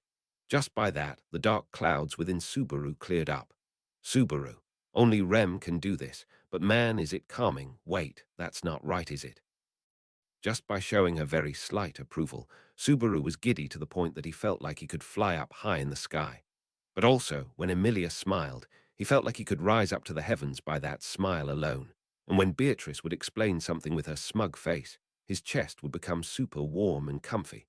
With a ha, Subaru only now noticed that he was easier to deal with than he'd thought. Abel, what is the matter? Are you only now getting cold feet? Subaru, not now, that's not quite right. It's just that I'm getting pumped up. Abel, ho, show that with your utmost efforts then. Receiving courage from Rem's comment, Subaru answered while Abel flared his nose. Needless to say, that was what he intended to do. Once this bloodless siege succeeded, the path to return to the kingdom of Lugunica might open up. Even if that were not the case, Subaru would not let any tragedy occur within his sight's reach. He would not let it happen. Big brew. It's not nice to boat chin if we don't let her rest, so I wanna put her somewhere. Then, in the meeting area where zeal was rising, Medium peeked her face in without hesitation. Even when compared to the muscular Shadrakians, Medium stood one head taller, and so was very noticeable with her height. The said noticeable person then looked over the meeting area with her round eyes, and Medium, where's Big Bro? Flop. Oh, dear sister. To lose sight of your brother is quite cruel of you. I'm present right here. Medium. Towards the head-tilted Medium, Flora stood up and made her existence aware. And towards Flora's words, Medium scrunched her eyebrows and fell into deep thought. Staying silent for a while, she then yelled, as if she had come to a realization. Medium, Big Bro, all this time you were actually my big sis. Flop, husband cun, what's going on here? This is actually scary. If even the eyes of a blood-related sister could be deceived, this would certainly be a firm foothold for this operation. TAPPEI's comment. In regards to Subaru's cross-dressing addiction, this is a misleading description. They have happened before in LN Tappenshu 3 and 6. There wasn't really a good timing to slot it in the web novel, so they weren't put in here, but as the author, it has always been part of the plan since the beginning. The introduction of this has taken 8 years since writing started. Ha, nice obsession. Translator notes. 1. The Kajiki Chinese letter, literally translated as records of ancient matter, is one of the oldest surviving literary works about Japanese history and contains many myths, stories, and semi-historical accounts, plus more of Japan. The cross-dressing Subaru is referring to is most likely about the story about how Aosuno Mikoto, afterwards known as Yamato Takaru no Mikoto, cross-dressed as a maid attendant to kill Kawakami Takaru, an enemy general and leader of the Kumasa.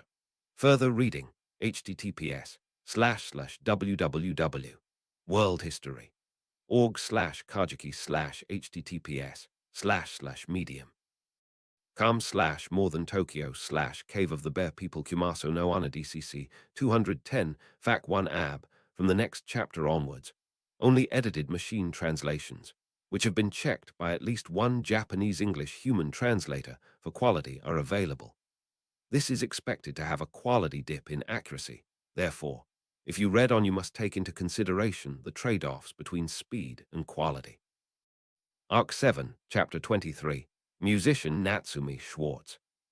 Machine translated by. The original Heretics release as the base proofread by. Archbishop #0097 L3 Lay Dragon Japanese to English checking by. Ice Avaricious Art Sources. Can 1000. This an edited machine translation, which has been checked by at least one Japanese-English human translator for quality. This is expected to have a quality dip in accuracy. Therefore, if you read this chapter, you must take into consideration the trade-offs between speed and quality. A proper, higher quality translation for this chapter is in the works by our team, so if you would prefer to wait for it, then feel free to check back at a later date, keeping an eye out on our social media for updates. Subaru, looking at his reflection in the crude mirror, Natsuki Subaru, or rather, the being who used to call himself that, squinted their eyes and carefully inspected themselves over and over again. Dark eyeshadow and carefully curled eyelashes reflected back. The texture of their skin, the greatest point of difference between men and women, was coated with white powder. His lips were painted with a vermilion color that made them look fresh. The costume had been quite the challenge, but he had been able to disguise his physique by wearing a lot of loose clothing, despite struggling to achieve a style that matched the southern climate. At any rate, this time he would have to act not as the daughter of a nobleman, but in a looser and casual manner, that of a traveling entertainer. Therefore, aside from gestures, the appearance needed to be more female in order to fit the design. Subaru, I'm going to gather as much of my body to my chest and stuff it to the limit. He had utilized every technique he could think of, pictured the encounters he had so far in his mind. Starting with Emilia, then Felt and the loathsome Elsa, followed by Ram and Rem, plus Beatrice and Petra, setting Meili aside. After that, Priscilla, Crush, Anastasia, and Ferris, who he should look up to as a mentor, and then Frederica. Then there were the witches, well-dressed only in appearance, Annoyingly, he had gathered his imagination of beauty from all the beautiful girls, beautiful women, and beautiful girl-like beings he had met in this other world so far. He must constantly imagine himself as the most beautiful version of herself. He did not need to think about anything else beyond the vision he held. He had made the best move he could with what he currently had on hand and arrived at the place where he needed to be. Therefore, Subaru, this is me. His sight left the mirror, then he slowly took a deep breath and turned around. Alone, after hours of trying to fight in solitude, he finally pushed open the door. Beyond it, he could see his friends with bated breath, waiting for the success or failure of this mission to take hold. The women turned their attention to Subaru as he opened the door and stepped out. Subaru. There was silence, and he could feel the tense atmosphere. His immediate anxiety refused to allow him to understand which emotion was causing the silence.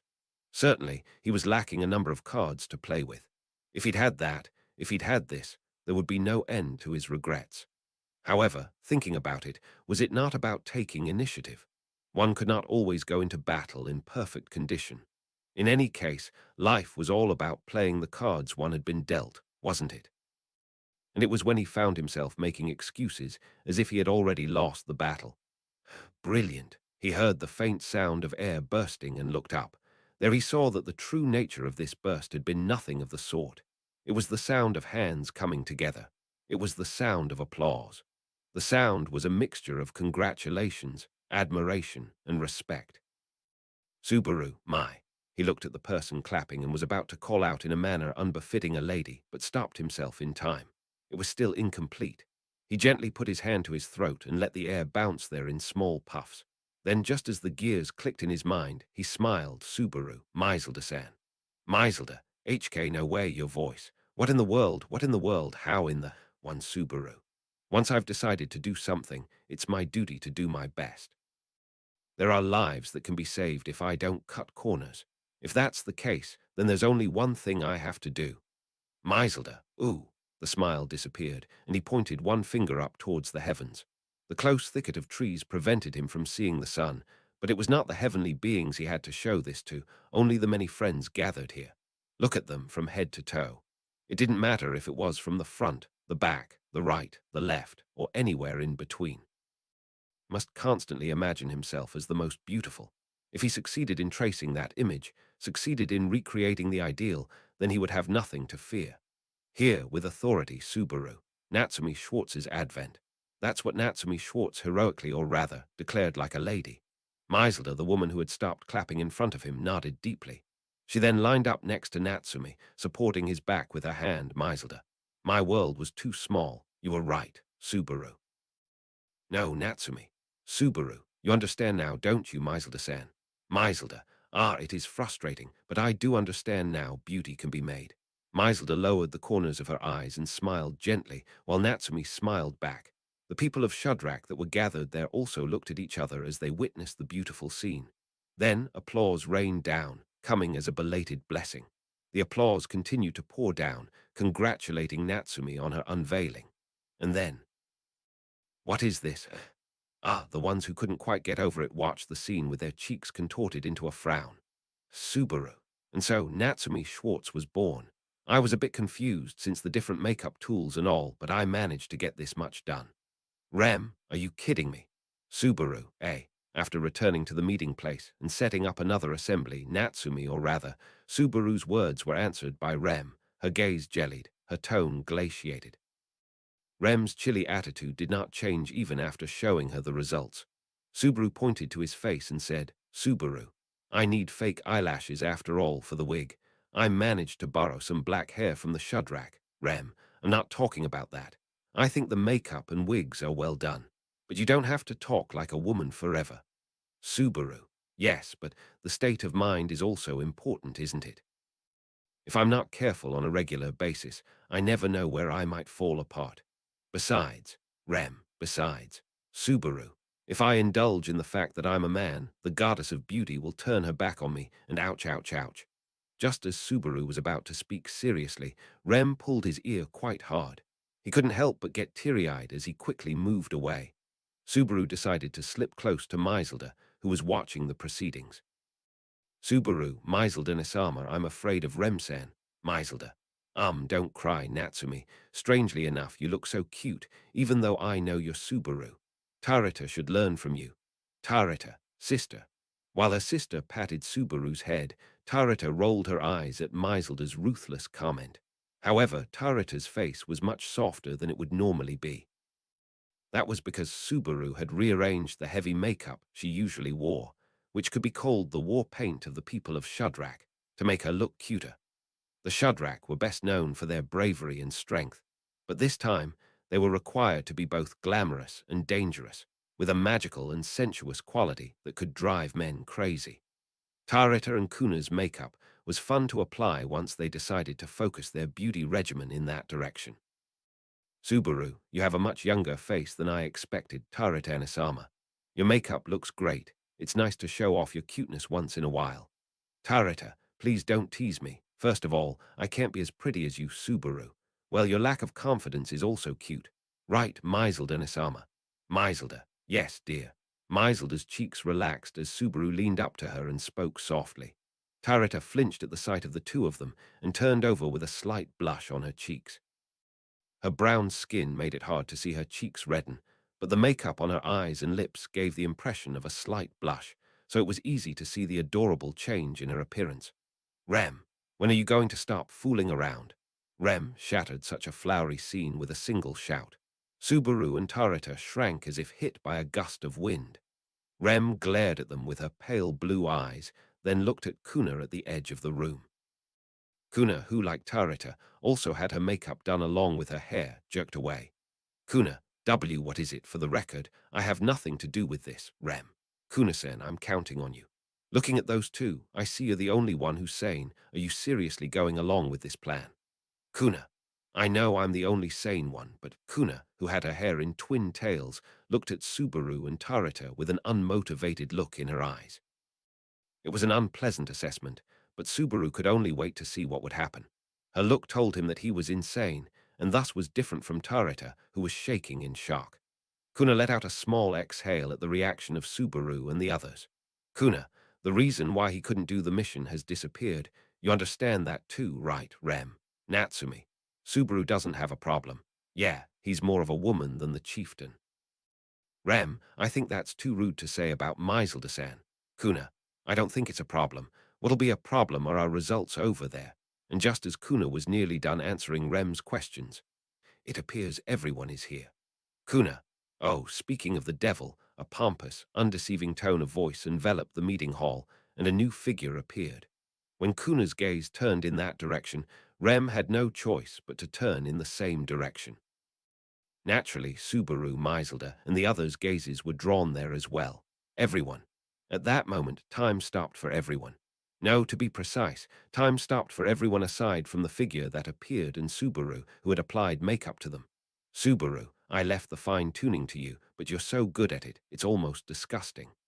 Abel, it does not elate me to be praised for my makeup skills.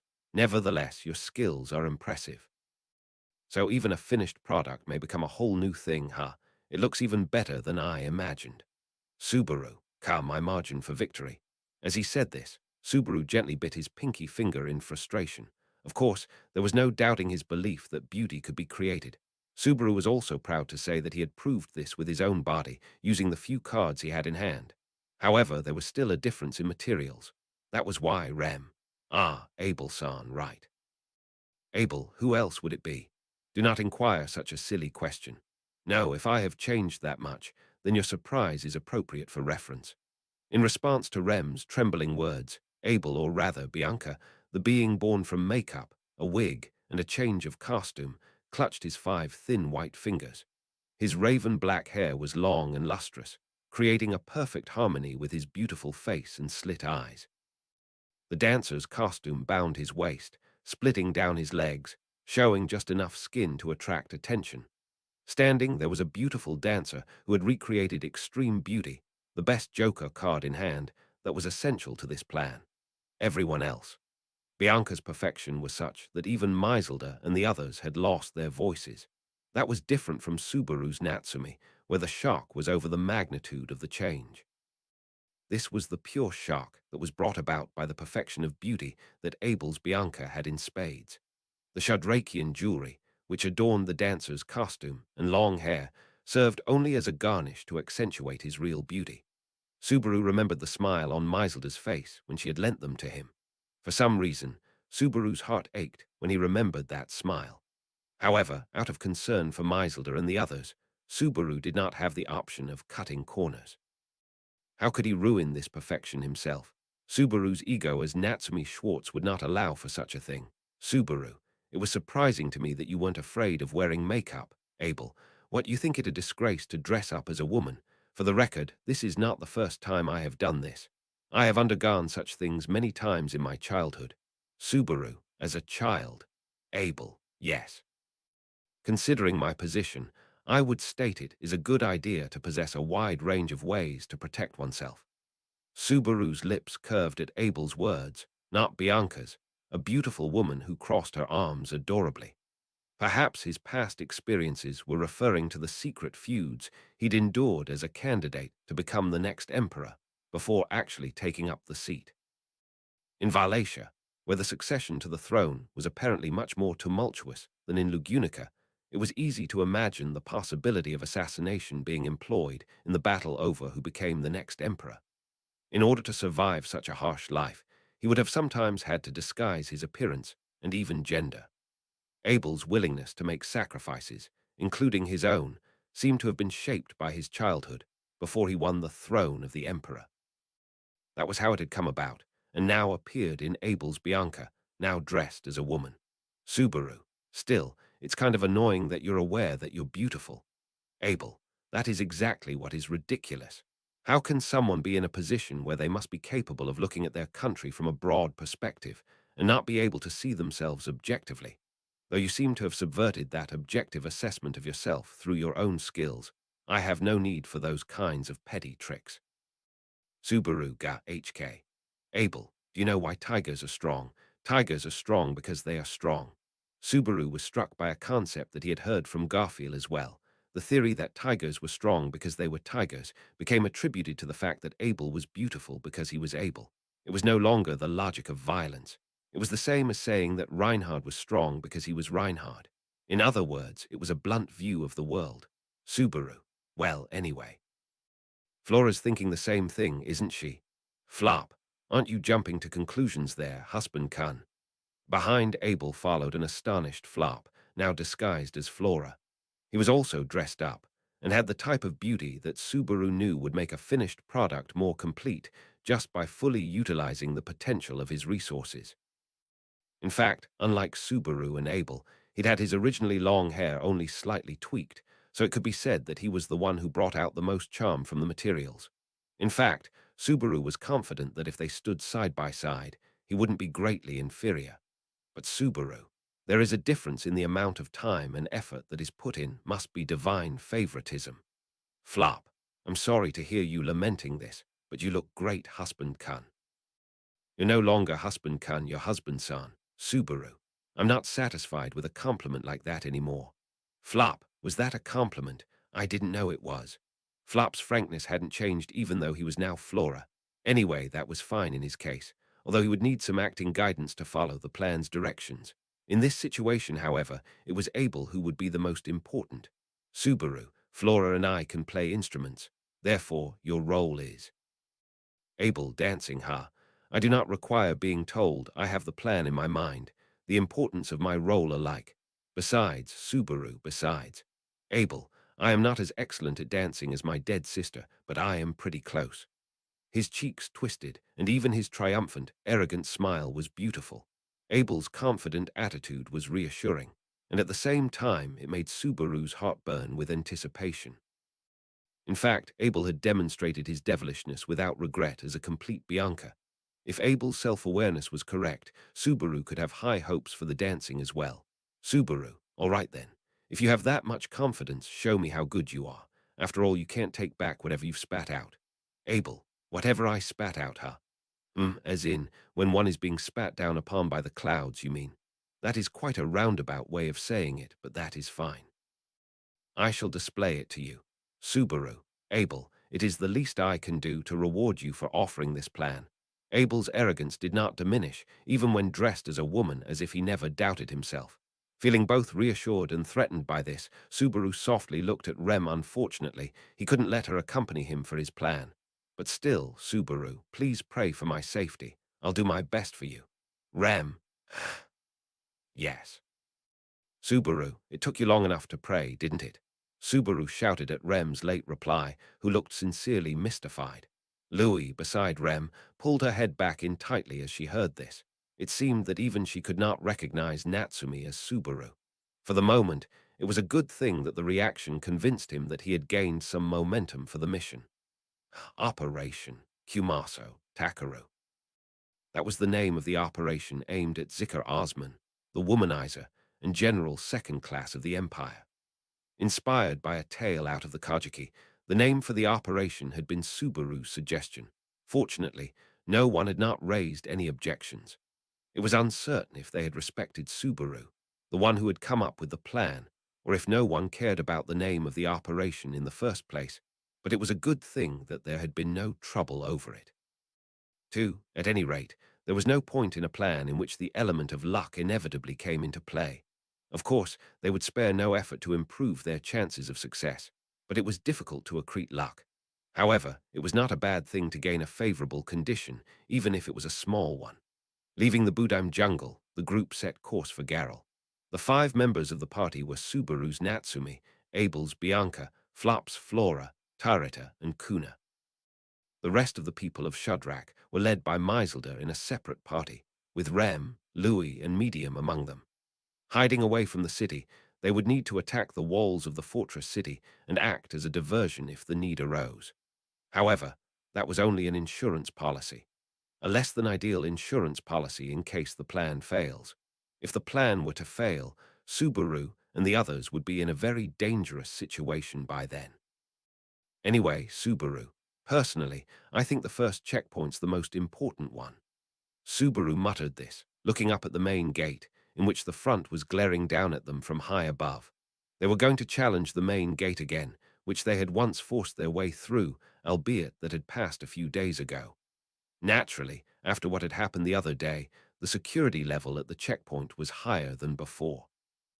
In preparation for another invasion by rebels, special emphasis had been placed on dragon carriages, ox carts, and other vehicles that could hide people in their cargo.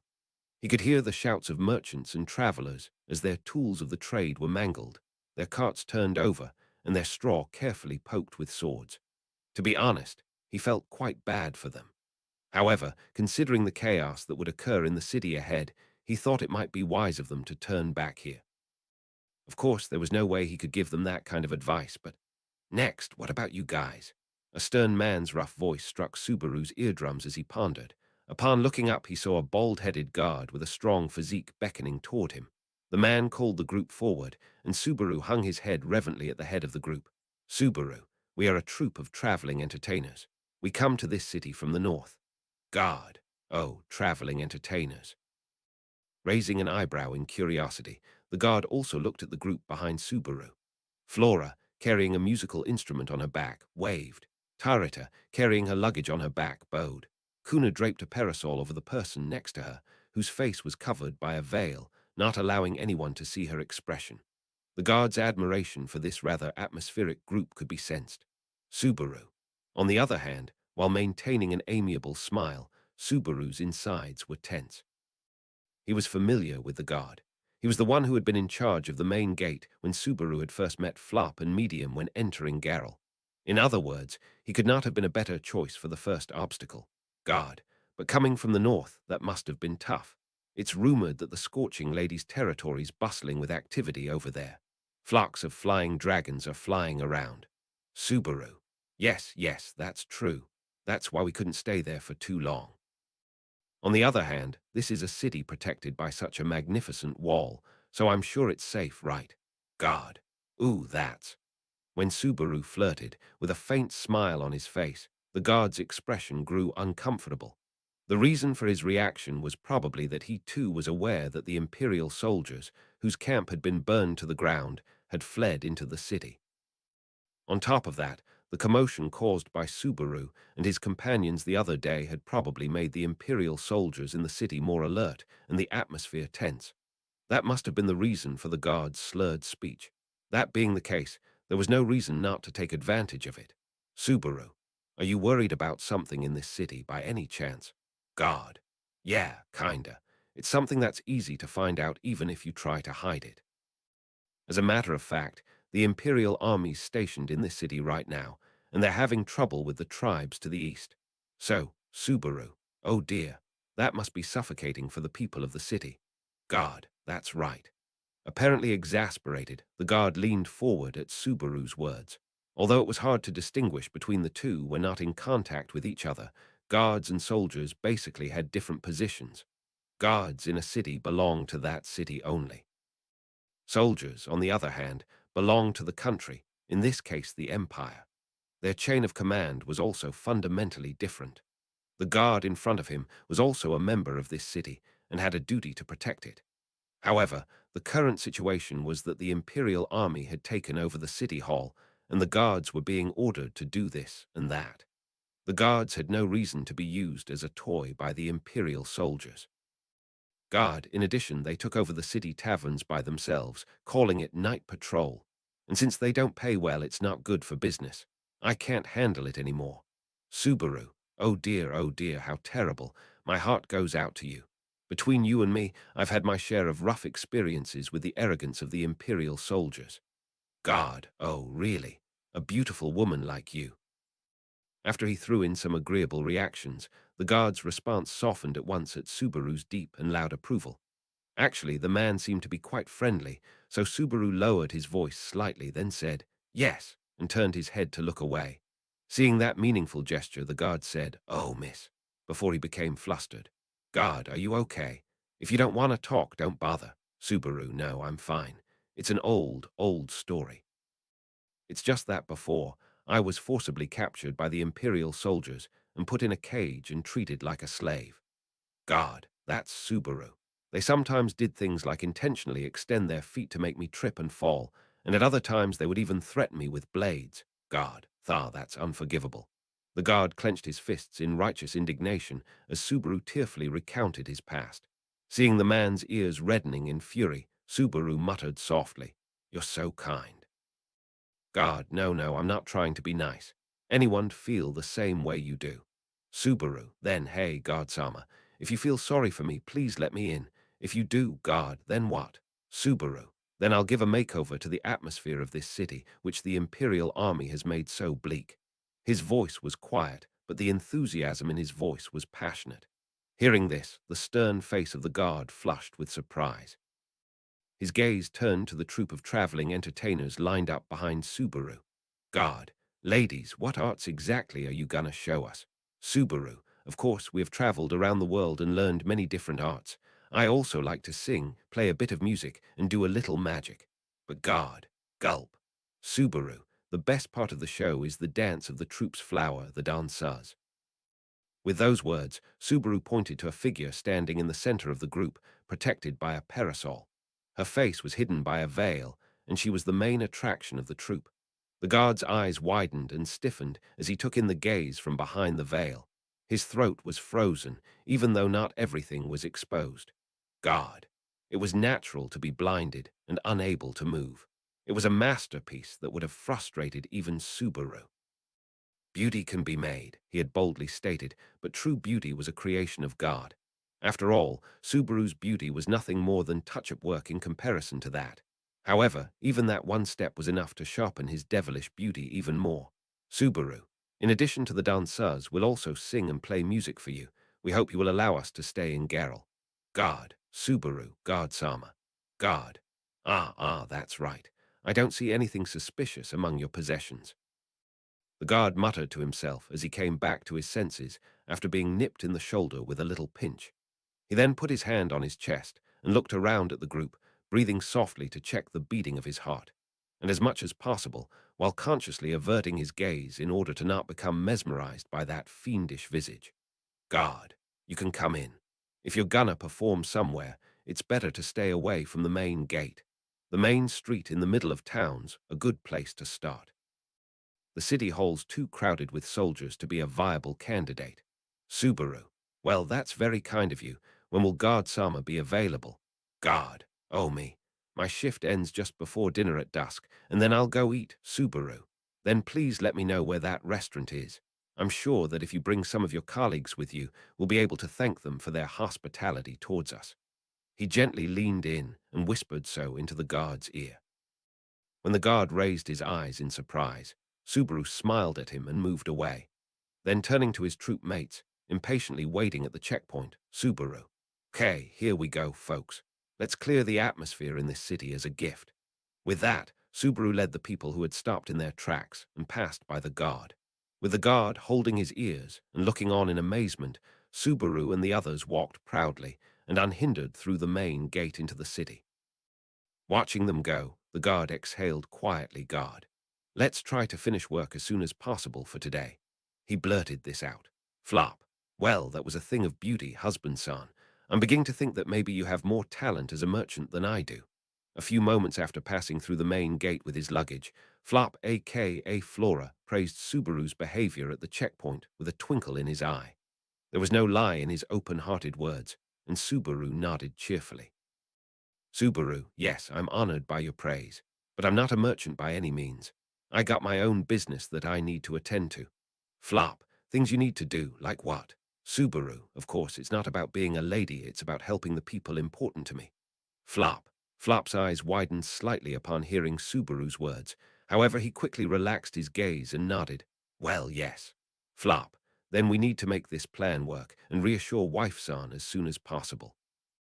Subaru and Flora, we don't want to make Medium-san feel uneasy, do we? Flop. Ha ha ha. My sister would never be worried. My sister is a very tough girl, both physically and mentally. I can't imagine her feeling down. Subaru agreed with Flop, who smiled cheerfully, albeit unladylike.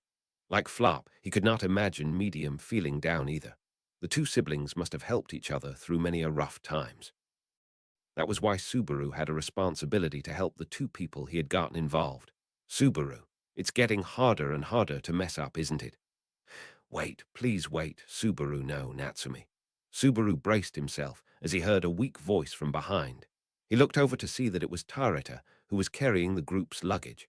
She was unlike her usual self, as after leaving the jungle, Tarita had changed her makeup. Instead of the Amazon-esque Shadrakian attire, she wore more fluttery clothing, and her image now was that of an exotic ethnic dancer. Rather, it was less revealing than her usual attire, but as Tarita glanced around, her cheeks dyed red with embarrassment. Tarita. Hey, isn't this kind of attention-grabbing? There's something weird about Kuna and I. Kuna. Don't drag me into this, please. If you're talking about something strange, there's no one stranger than Natsumi. What the hell was that with that checkpoint just now? You're too good with men. By the side of the flustered Tarita, Kuna touched Subaru with her usual low intensity. After those words from her, Subaru put his hand on his cheek with an "Oh my, Subaru. It's not the first time I've dealt with a gentleman. And don't worry, Tarita-san. It's not that you or Kuna stand out. It's all of us who stand out because we're beautiful. Flop, because we're beautiful." Nodding profoundly, Flop and Subaru both agreed. In response, Tarita looked incredulous as she voiced out a bow title. Tarita. If you're going to use words like that, then give them to my sister, Flop. What are you saying, Miss Tarita? Your charm and your sister's are two very different things. First of all, by no means am I disregarding my admiration for Miss Meiselder when I pay my compliments to you. She's a different case, and you two are in entirely different categories. Tarita HK. In an instant, Flop took Tarita's hand and said this with a radiant smile. Tarita's eyes widened at the vigor of it, and her mouth slowly opened and then closed rapidly. As the blush on her cheeks grew, Subaru put his hand over his mouth and let out a "my oh my." Kuna, give me a break. Tarita's particularly attached to the chieftain and has hardly ever left the forest. That's why she's not very tolerant. Subaru, well, she's smiling. But you're calm, right? Kuna, I've been sneaking out of the woods more often than not, and I've never had a great and fearsome sister. I have a younger sister who's quite a handful. In the back of Kuna's closed mind, the person was probably Holly.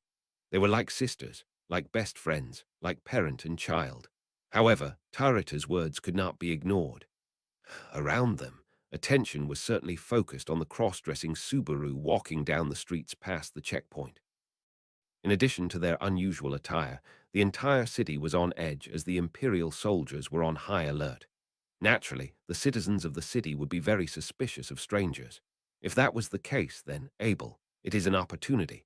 Subaru, only for curious eyes, isn't it? Under the parasol, a sharp gaze pierced Subaru's profile from within the veil's shadow. Nudged to stop talking nonsense, Subaru replied with a sultry, "Yes." However, Subaru agreed with the danseurs that this was a good opportunity. Therefore, Subaru, let's follow the advice of the guards and make our debut on the main street. Flop. All right, see no, Miss Natsumi. Flop followed along as Subaru decided to start the performance off with a bang right on the spot. They took off part of their costumes, exposing their shoulders, stomachs, and backs. They then stepped out, each holding an instrument in their hands, poised at the sides of the main street. And then, Subaru, come on, come by and take a look. I will now show you a song and dance that has been handed down through time and across the world, from beyond the great waterfall of the Far East. This is from a traveling troupe that has come to the city today to perform. Subaru intoned a promotional line loudly, and then Flop, who had received eye contact, began to play the lulea, a stringed instrument held in his hand. The light sounds combined to form music, which drew even more attention from the people who heard it. Oh, what's going on? They say they're traveling entertainers. Music, music. Wow, that's quite a collection of beauties. The people walking down the street, lured in by Subaru's words and Flop's music, stopped or peeked out from the inside of buildings, having their attention drawn by the troupe. Subaru and Flop were on the lead instruments, as Tarita and Kuna followed with simpler percussion instruments, such as castanets. Subaru was grateful enough that since Flop was more skilled than expected, so he had no qualms with the music. More importantly, the odds of victory were roughly 50%. Subaru, from now on, we will sing and dance a story from a different world, far, far away. It is a story of people, dragons, demons, and strange beings that cannot be expressed in words. Please, everyone, relax and enjoy to your heart's content. With a smile on his face and an excited tone of voice, the anticipation built up as Flop's performance with Subaru reached its first climax. Everyone was in love with their performance and the beauty of the musicians, but the real deal was right after this. And just as the music crescendoed into its apex, a black-haired dancer slowly removed the thin silk she was wearing and stepped out into the street.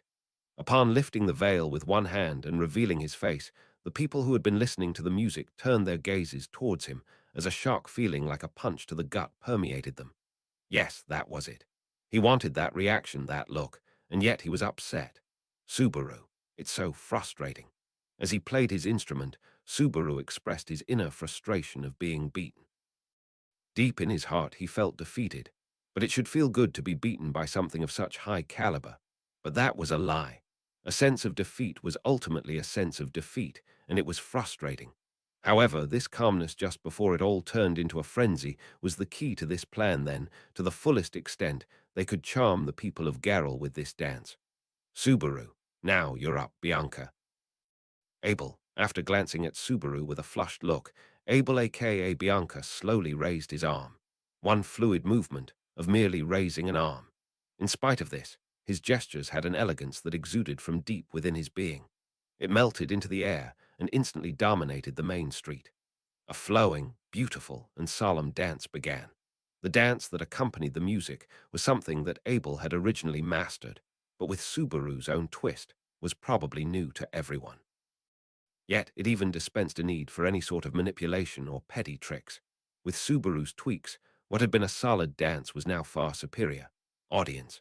The audience forgot to breathe as their gaze was enraptured by the beautiful dance. It was a cry of beauty that appealed to their instincts. It told them not to take their eyes off it even for a moment. To put it bluntly, this was what the eyes were meant to behold. Abel's dance was arrogant and pompous, confronting his audience with such thoughts. It said, "Look at me." The sight of the mesmerized and stunned crowd was frightening to Subaru, even though he had been the one to come up with the idea. If there were a thief here, the people standing around would have their pockets openly searched and would not even notice if someone took their wallets. No, that assumption was not valid. since even a thief would not be able to take their eyes off Abel's dance. It was only one song and dance, lasting less than 5 minutes of time. The performers had been concentrating on not making any mistakes, but Subaru wondered if anyone would have even noticed if they had messed up. To be honest, Subaru's true thoughts were that it would be doubtful. Once the performance ended, Abel's heels and toes made ground. Seeing this posture, the audience finally realized that the dance was already over and Abel was just standing there. Immediately, the main street was filled with applause and cheers. Just as Subaru had hoped, just as he had aimed for, it was a resounding response. However, unlike Flop, who was holding up his instrument and responding to the cheers, Subaru was smiling to the crowd with mixed feelings.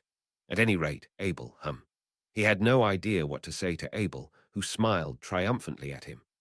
The reputation of the troupe in the fortress city of Garrel had been determined by the great success of their first performance. A demonstration of sorts set on the principal avenue, but the response had been far greater than they had expected, and so the troupe's activities after that became much easier.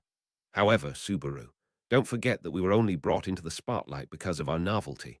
Our performance is just a hasty effort. Our act now is merely a passing fancy.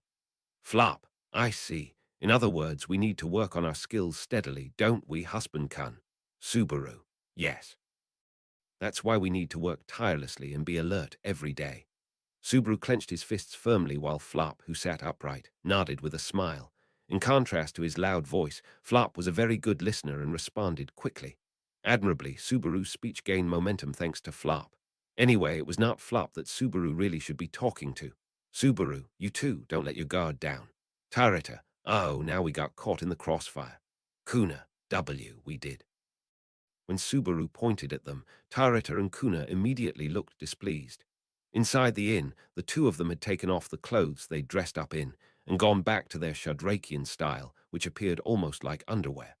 While working as members of the troupe, they were properly dressed, but as soon as they entered the secluded inn, they looked like this. Subaru, you're slacking too much. Tarita, I'm not saying we're not relaxing, but on the other hand, what about her? Subaru, what do you mean? Actually, what are you even talking about? You know, I find these conversations without a clear subject pretty annoying. Tarita, Natsumi, that's what. Why you would pretend to be something you're not, even when no one's looking, is beyond Kuna and I. Is it really necessary? Subaru, pretending to be something I'm not. Having no clue, Subaru replied questionably, and Tarita and the others were taken aback. Naturally, it's a joke, Subaru said as he dispelled their surprise. Subaru, nevertheless, I can't accept that notion. You know why? The devil is in the details, as they say, and it's the seemingly useless details that bring about the reality of the situation. That's precisely why it's essential to flop, not cut corners in places outside the public eye, is what you're saying. MHM, as expected, husband Kun no, Miss Natsumi. I'm learning a lot. Flop was truly a student worth teaching, as that was an answer worth 100 points. That said, in regards to the point that he couldn't correct himself from using boku as his first-person pronoun, no matter how much he tried, Kuna looked in protest at Subaru, but he passed it off with a smile. At that moment, Subaru and his troupe of traveling entertainers were staying at an inn in Garrel.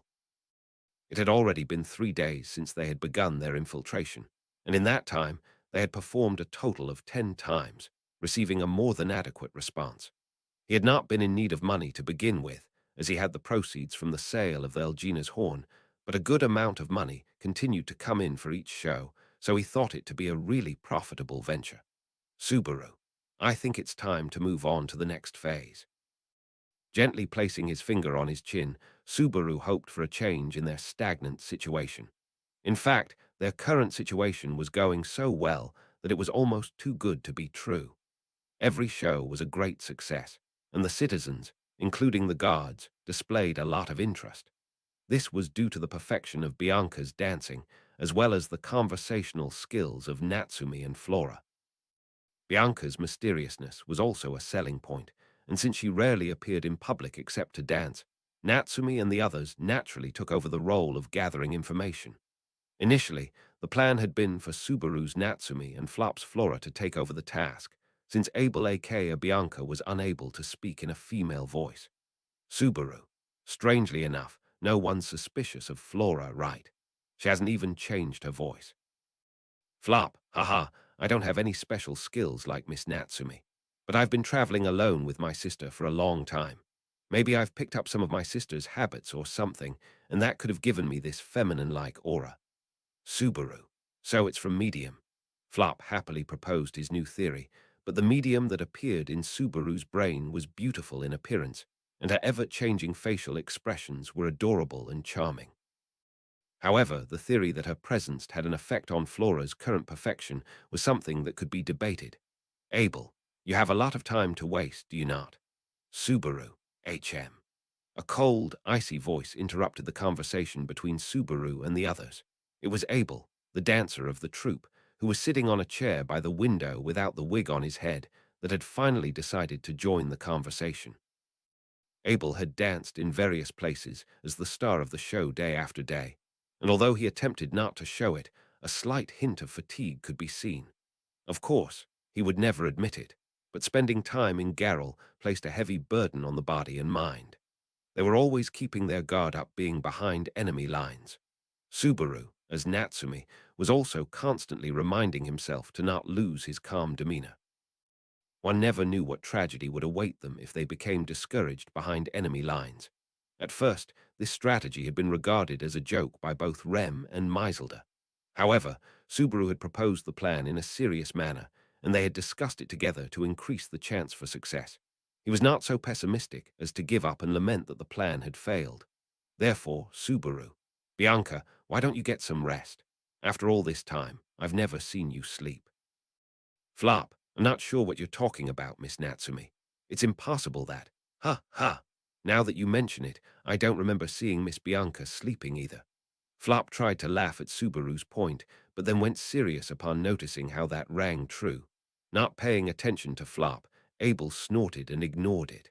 Abel's strong sense of caution was ongoing, and he did not lower his guard with Subaru and the others. Of course, Subaru understood that it was not easy for a man in his position to be able to open up to others. But the fact that he could not show any signs of relaxation, even to his comrades who were undertaking this life-threatening mission alongside him, was more than a little tiring. As usual, he would not even blink both eyes at the same time, despite the fact nobody here would do anything were he to close both of them. Subaru, that way of life is tiring, isn't it? Abel, are you really the one telling me this? Abel frowned back at Subaru, the latter conveying his honest thoughts. Hearing this, Subaru was unable to comprehend it all. It was true that Abel's way of life was definitely suffocating, and Subaru's was not. Abel, it is especially pathetic that you are not aware of it, but I forgive you. Keep doing your best. Subaru, you don't have to tell me I'll keep living. As for you, Abel, closing both eyes signifies surrendering the right to life and death to the other. I do not take myself lightly enough to allow that to happen, even for a moment. Subaru, Abel, do not lose your sense of tension. I am sure you have touched on it before. With those words, the ones Subaru wished to retort with were blocked. Subaru stared at Abel's profile with a bitter feeling, but he was no longer being taken seriously. Abel, who had taken off his wig and jewelry, wore feminine outfits at the inn so that he could change into Bianca as soon as something happened. That was the justification as to why he looked so good without his wig, even though he should be in an unbalanced state without it. This was the beauty of the tense atmosphere that was the result of the ever-present battlefield. Mindset Subaru had told the others, Flop included, to maintain. And while he was thinking about Abel's cold profile, Abel, there is movement. Subaru, wah. Muttering this, Abel stood up from his chair and went to his bunk. Subaru was taken aback as he witnessed how quickly he had put on the wig that had been left there. However, the meaning of that action was made clear immediately. Loud and uninhibited footsteps came up from downstairs, and the door to Subaru and the others' room was violently slammed. So this is where the traveling troupe is. Open up, it's a messenger from the city hall. Subaru, RJ, just a minute, sir. Haha, don't make me laugh, I ain't waiting. We're soldiers. A hoarse voice marked the panicked Subaru, and the door of the room opened unceremoniously. Then a man dressed in the red and black uniform of a soldier strolled into the room. The man had two swords on his back, his face twisted with joy as he hid his violent impulses, one that Subaru had already seen Jamal. Subaru. HK. Jamal, don't be so frightened. I ain't gonna eat you. Jamal snapped his teeth at Subaru, who involuntarily gasped and stiffened. With an eye patch over his right eye, he glared over the room with his left, not bothering to hide his unrefined attitude, chuckling, heh heh. He then looked at Tarita and the others in their underwear, who had been slow to react. Behind him, other than Jamal, there were 4 other soldiers. Apparently it was Jamal who led them, and no one dared to interrupt his rough and brutish demeanor. With his men following behind him, Jamal nodded his head in agreement. Jamal, I see we got some beautiful ladies here. When I heard those love-struck bureaucrats talking about it, I thought they were exaggerating. Subaru, Soldier Sama, what can I do for you? Jamal, I'm talking right now, woman. The tension in the air made Subaru chew the inside of his mouth. Jamal suddenly grabbed Subaru's neck with his hand, not with the intention of breaking it, but with a soft touch to stop him from speaking still. The agility of his movement and the strength of his grip made him feel just how vast the difference of their abilities was. After all, Jamal, despite his appearance and bad attitude, was very good at what he did. Up to that point, he was probably the most skilled person Subaru had laid eyes upon in the Empire, although scary and strong were 2 different things. Jamal, you've got a nice, defiant look in your eyes. I like those sharp eyes, too. Subaru, I'm flattered by your compliments, KH. Jamal, I also like the fact you don't talk too much. How about I invite you to my bedroom tonight? And Jamal's face was close to Subaru's as he looked at him with a lascivious stare. Even at such a close distance, he did not seem to have noticed Subaru's true identity. That in itself was welcome, but it seemed to have tugged at his heartstrings in the opposite sense. He had received such invitations before, but he had always been able to avoid them with a smile and a good story. But when dealing with Imperial soldiers, it became hard to refuse. It was then that a strong wind blew. Subaru. Oh. Unexpectedly, a breeze more forceful passed through the room, and Subaru's black hair flew up and tickled Jamal's cheek. After a moment of annoyance, Jamal turned his attention to the window and saw a figure standing there.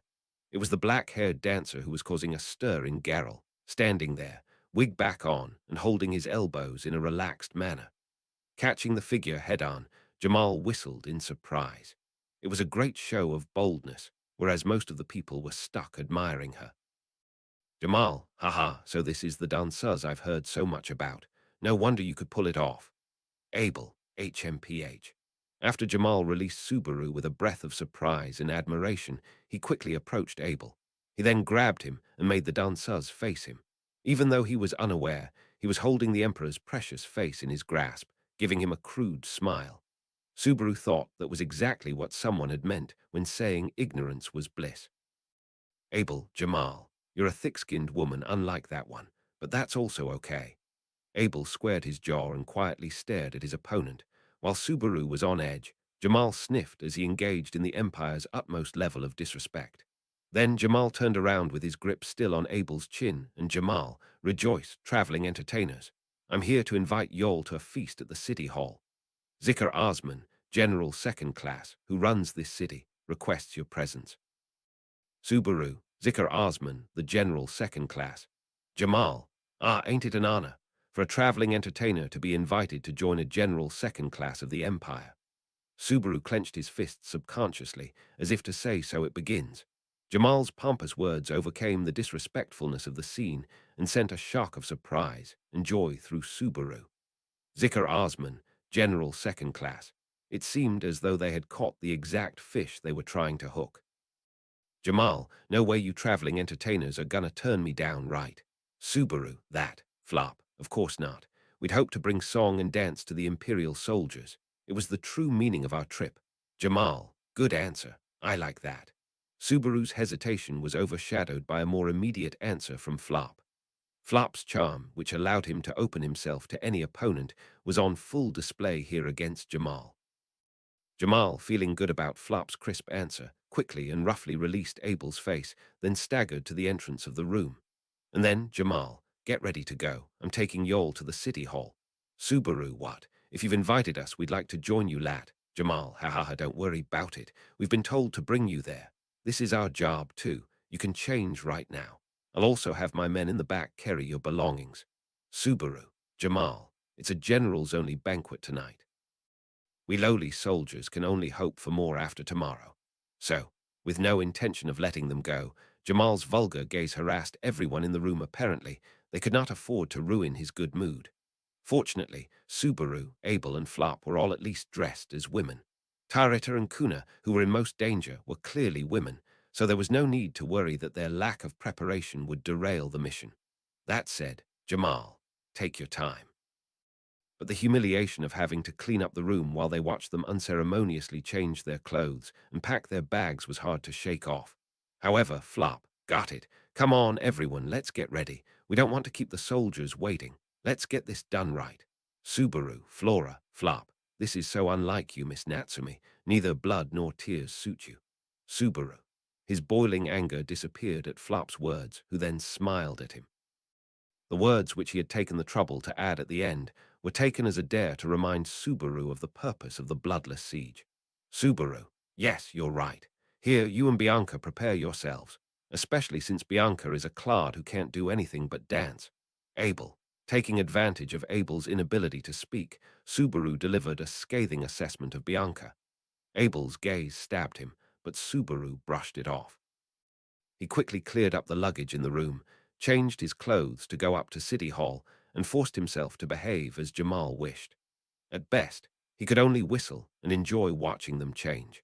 Subaru was sure the biggest shock and regret of Jamal's life would be waiting for him at the time the operation went according to plan. That was the reason why, Flop. No, I don't think you have to go so far as to need to shake your butt, Miss Natsumi. Even to the untrained eye, there was nothing in the city hall that looked like military equipment. Since the building was used for the management of the city during peacetime, it was only natural that no military equipment was prepared here. Even so, there were currently more than 300 Imperial soldiers in the city, and more than 500 if the guards were included, so the defensive power was sufficient. More importantly, Subaru, we've succeeded in sneaking into their bosom, but inside the building, Subaru chuckled as he took a look at the map in his mind. Operation Kumaso Takaru was progressing unexpectedly smoothly. He hoped that if the beautiful traveling entertainers became the topic of conversation in the city, the general known as the womanizer would take an interest in them and ultimately invite them to a banquet which would allow Subaru and the others to seize their target. By being invited directly to the city hall, Subaru could see an opportunity to realize their plan. At the same time, however, another problem surfaced. Subaru, we're going to have to carry out the operation tonight. There was no time to tell this to Meiselder and the others in the second squad. Jamal, who had come to pick up Subaru and the others at the inn, had not allowed them to make contact with the outside world, not out of caution, but because of his perverseness. There was no mistake that Jamal was a troublesome person, as he had bad intuition, yet compensated with good skills. Even inside the city hall, Subaru and his team's activities were restricted, and since they could not take separate actions for any reason during the course of the meeting, they had yet to inform the other team of tonight's plans. Therefore, Subaru, we need to contact the outside world from inside the city hall. There was also the possibility of failure, but if Subaru and the others' operation succeeded, it would be necessary to disarm the other Imperial soldiers inside the city. Naturally, this would require a certain amount of strength, so regardless of the success or failure of Operation Kumaso Takaru, they needed to be in a position to cooperate with the outside world. That was why he was undergoing a lot of trial and error. Subaru, I don't know what she's thinking, but Bianca's unreliable. It sounded good to say that he was concentrating on this evening's banquet, but ever since they had been invited to City Hall and isolated in confinement within the waiting room, Abel had been silent. Of course, he understood that cooperation with the outside world would determine the success or failure of this plan, but he had not responded to Subaru's advice. Flop was also extremely supportive, and to be honest, he had been a great help, but he did not pose as an appropriate person to discuss the plan to bring down the city hall with. First of all, Subaru did not want to do something that would cause him any more trouble. In other words, Subaru, I have to do something about it. Clenching his fists, Subaru fired himself up in the bathroom he was led to. Subaru and the others had been ordered not to leave the waiting room, but as expected, they would never forbid them from going to the bathroom. Nevertheless, they could not act recklessly, as the city hall would immediately be flooded with Imperial soldiers if they showed any suspicious behavior. Subaru glanced at the windows, but unfortunately could not even try to go outside, as they had been fitted with iron bars, and because the waiting room itself was located on the third floor of the building. He did not think the soldiers were particularly wary of Subaru and the others. However, the idea of leaving them completely unguarded was out of the question. That may be the manifestation of imperialism. In the worst-case scenario, the idea of reconsidering the decision to go ahead with the operation tonight at the banquet came to Subaru's mind. Subaru. Even if we could miss the banquet, we wouldn't be able to avoid the invitation afterwards. They were a troupe of traveling entertainers with beautiful women. In the first place, when it came to bringing down the so-called womanizer, it was easy to imagine that the goal was dancing, performing arts, and the nightly fun that lay ahead. Even if he could avoid the advances of the citizens, it would be difficult for him to refuse the advances of an imperial soldier, and a general at that. And there was nothing he could do if they took him to the bedroom. After all, this was still just cross-dressing, and there was no universal guide to what to do from there on out. Subaru. I mean, if that happens, it's game over with a bad ending. So, he needed to settle things tonight at all costs. Besides, even if by some miracle they were able to avoid tonight's invitation, if Jamal's words were true, there would be a banquet tomorrow that would be attended by ordinary soldiers, rather than the generals. Common soldiers that would, of course, include the one Subaru wanted to meet the least. Subaru. To be honest, when Jamal had come into the inn, Subaru thought his heart would stop. He was relieved that he had not recognized Natsumi as Subaru, but that didn't erase all of the danger. There was still a chance that he could have been killed by that arrow. Subaru. I don't want to call that too high a hope, do I? It was a difficult state of mind to be in. He did not want to see him again, yet he also did not want him to be dead. It was complicated. Even Subaru knew that there was evil in this world that could not be allowed to live. The sin archbishops were one of them, and they all stood for unforgivable sins. So, if it were a sin archbishop, Subaru would be willing to let them die without hesitation. But he was not one of them. He was only the object of Subaru's fear, not evil. First of all, if he were to put it that way, what about Louis, one of the sin archbishops, who he continued to overlook without a second thought?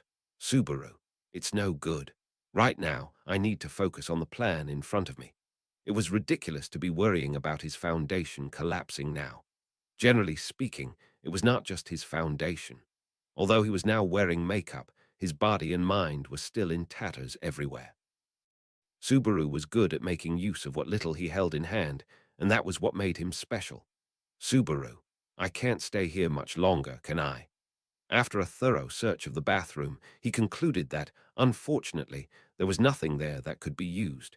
He needed to think about other methods of contacting the outside world.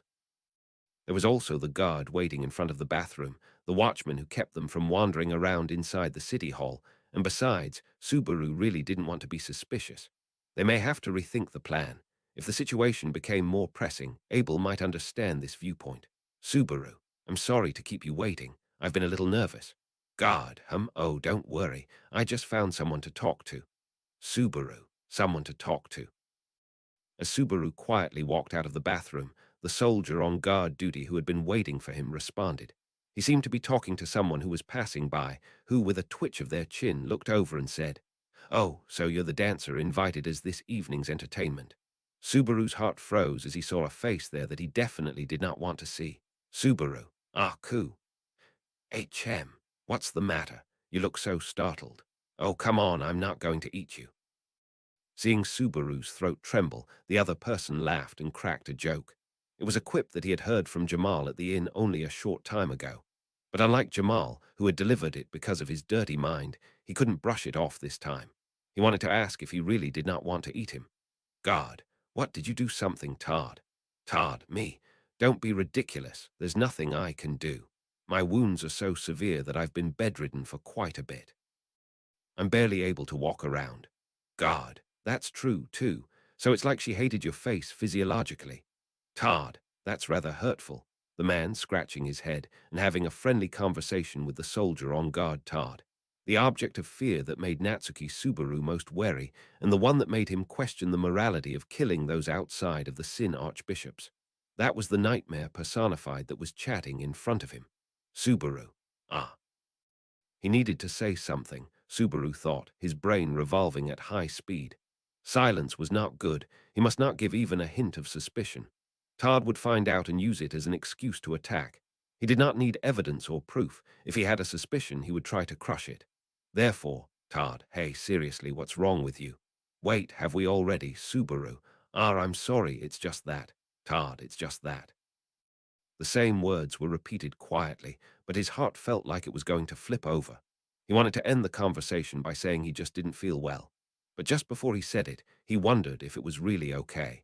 Illness was a common excuse, but it would be a lie. He felt like Todd could see through a lie.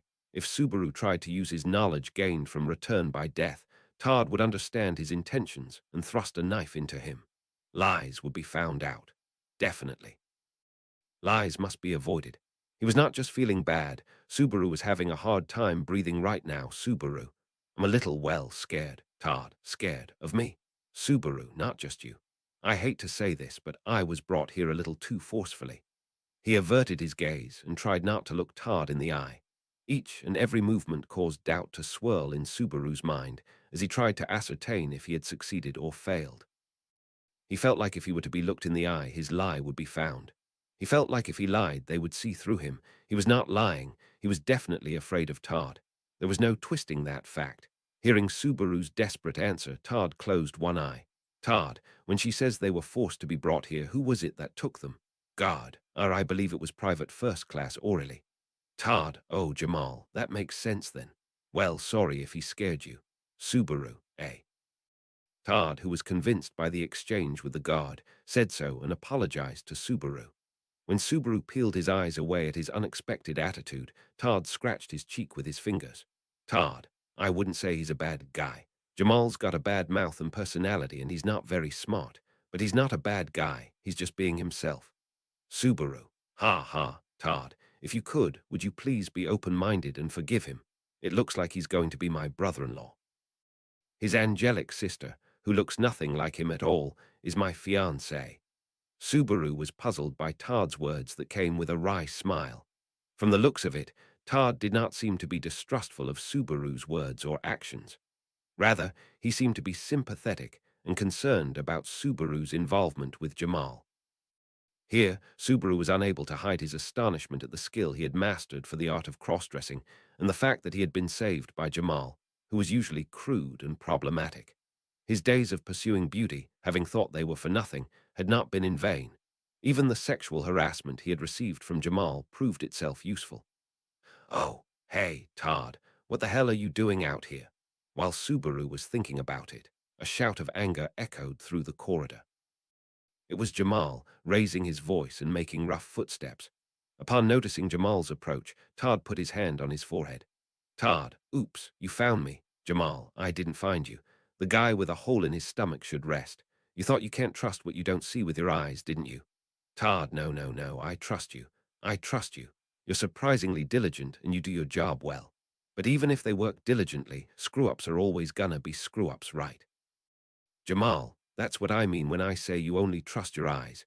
Jamal clicked his tongue at Todd's reply, who raised his hands and shrugged his shoulders. But when Jamal, who was approaching with a snort, noticed Subaru beside Todd, his expression changed from anger to a smile. Jamal, oh, you're that sideshow girl, aren't you? You're the one I like the most out of all of them. Hey, if you don't get invited tonight. Todd, ah, yes, yes, enough, enough.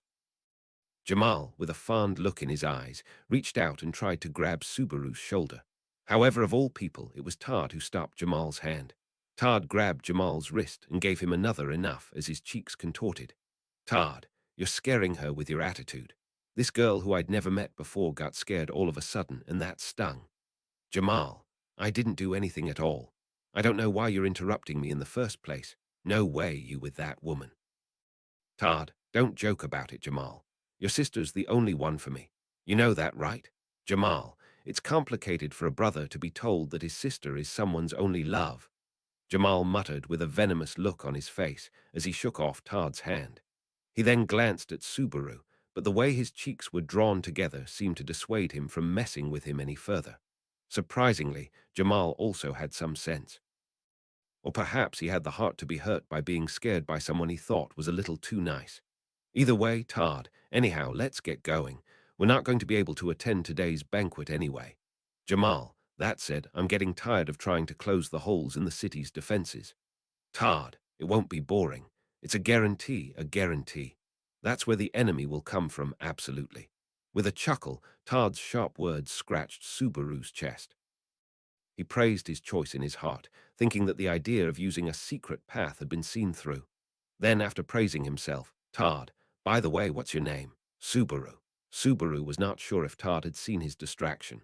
The faint-like question made Subaru seriously think that he was going to lose consciousness. He had been asked for his name. Why, the questions raged. Wouldn't he at least ask his name? No, Todd wouldn't ask. That was why Rem had been wary of Todd from the beginning. Because of his bad relationship with him, Subaru had not exchanged names with him this time. Should he give his name or not? What should he do? Todd, please, just tell me. The request was repeated, and Subaru gasped. Resigned to not being able to pull off an answer, he smiled as nonchalantly as possible and reluctantly said his name.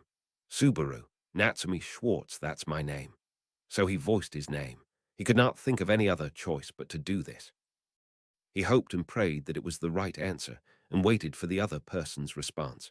When he heard the reply, Todd nodded his head, stroking his chin with an Todd, you heard her, Jamal. Aren't you happy you got her name now? Jamal, shut up, I'm getting the fuck out of here. Todd, okay, oh, can I follow you outside too? Jamal, you're a really untrustworthy guy, do what you want. Todd followed, shrugging his shoulders upon perceiving Jamal's angry voice, the latter barking with a red face. With that, the two men disappeared from Subaru's sight, never once looking back. They turned a corner in the hallway and disappeared. Out of sight, out of mind. Subaru, really? God, hey, are you okay? You're looking really pale. Subaru exhaled as he looked away, wondering if he would ever come back. The only remaining soldier on guard was concerned about Subaru as he saw how exasperated he was. There was no time left for Subaru to respond. However, he managed to make amends with the soldier on lookout duty and accompanied him back to the waiting room to join Flop and the others who were standing by inside. Flop, it took you long enough, Miss Natsumi. Are you okay? You look really pale. Subaru, I've already heard that. For the moment, the storm has passed, but the problem remains. Back in the waiting room, seeing the worried look on Flop's face, he finally had time to worry about his heartbeat and his breathing. Slowly, Subaru calmed himself down by taking deep breaths to correct his rough physiological reactions. Yes, he had escaped the storm he had suddenly encountered. Probably. They could not let their guard down until the very end, but for now, the tempest should be over. However, they still had not overcome the big obstacle that was their initial problem. Subaru, we have to find a way to contact the outside world. If we go on like this, even if our plan succeeds. Tarita, then don't worry, Natsumi. Kuna and I left a signal that my sister will understand. Subaru, what? Subaru's eyes widened as he was told that the problem he had been facing had been solved just like that. Tarita looked apologetic for his reaction while Kuna seemed unconcerned. His gaze, directed towards them, was asking what was going on wordlessly. Tarita, well, Natsumi will be the bait, and I will signal the others, so get your job done. That's what Bianca said. Subaru, wah. Subaru's eyes widened, and he looked at Abel in the corner of the room. Then, noticing his leer, Abel narrowed his eyes, shook his head loosely, and declared, Abel, rather than telling you and having you move unnaturally, I used you as a natural decoy. Fortunately, you seem to have performed your task reasonably well. I shall praise you for that. Subaru, shut up. Do you know what I've had to deal with? Flop. Oh, calm down, Miss Natsumi. You're ruining your pretty face. Subaru, shut up. He was about to get mad at Abel's attitude, but Flop stopped him from behind. He really wanted to punch that arrogant, demonic face, but Subaru had no choice but to remain calm, as this strategy would not be possible without that face. It was unbelievably terrible that he would use his own face as a hostage. Subaru, I'm definitely going to hit you when it's over.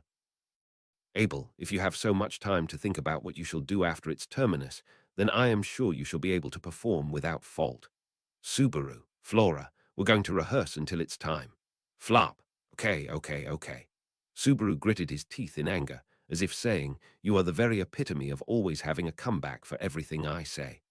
Whatever the case, if they had made contact with the outside world, all they had to do was wait for the time in question. At most, yes, at most, Subaru. It'll be awful if the plan doesn't work. He muttered in defeat, but Subaru had been convinced over the course of the past few days that it would definitely work. It was really frustrating, because it seemed as though there was nothing that would not fall in love with this arrogant danseuse, except perhaps a Sin Archbishop. Translation notes. 1. Meiselder's reaction here is because of how much Subaru's voice and speech mannerisms have changed. Keep in mind that, for most of the time from now on, Subaru is using feminine and polite speech. 2. The tale in specific is on in which Yamato Takaru dressed as a maid attendant at a drinking party to kill a Kumasu region leader. Arc 7, Chapter 24, Arrogance. Machine translated by. The original Heretics release as the base proofread by. Archbishop #0097 type 0 in Japanese to English checking by. Ice Avaricious Art Sources. Yuru 125. This an edited machine translation, which has been checked by at least one Japanese-English human translator for quality. This is expected to have a quality dip in accuracy, therefore, if you read this chapter, you must take into consideration the trade-offs between speed and quality. A proper, higher quality translation for this chapter is in the works by our team, so if you would prefer to wait for it, then feel free to check back at a later date, keeping an eye out on our social media for updates. As the beginning of the banquet approached, the tension increased. There was no conversation in the waiting room where the five of them had gathered, and it was quiet. Nobody could utter a word, neither Abel, who was concentrating, nor Subaru. Even Flop was silent, so the weight of the atmosphere was overwhelming. They had made it this far, so there was nothing to worry about. Or at least, they should be able to think that way, but human beings were not so simple. No matter how good the cross-dressing was, the anxiety grew as the main event was about to happen. Despite how loudly his heart screamed, and how much the cold sweat wetted his back, the flow of time could not be halted, and the promised time would yet come. The banquet is ready. It's time for you to go. The voice of the soldier on guard duty rang out, and the moment of the release of the tension arrived. Looking at each other, Subaru and the others picked up their instruments and followed the soldier leading the way out of the waiting room. They underwent a quick physical examination, but Subaru and the others, wearing only light clothing, had no way to carry concealed weapons. They passed the inspection, receiving curious and perverted looks, and were ushered into the banquet room. Only Tarita, HK. Subaru, Tarita-san. Subaru raised an eyebrow at Tarita's stiff cheeks and heavy gait. Although he whispered so that the soldiers leading her would not hear him, his voice had definitely reached Tarita, but she did not respond. From the look in her eyes, it was easy to grasp her mental state. The extreme tension in her body was strong and overwhelming. Leaving her familiar village, not being able to rely on her sister, the chieftain of the tribe, and going behind enemy lines almost unarmed, may have put her under a lot of stress. Her breathing was rough, and she looked like she was about to collapse. Subaru tried to cheer her up, but he could not think of what to say. It would be easy to say comforting words like, "Don't worry," or "Leave it to me." Would that soothe Tarita's spirit in this moment?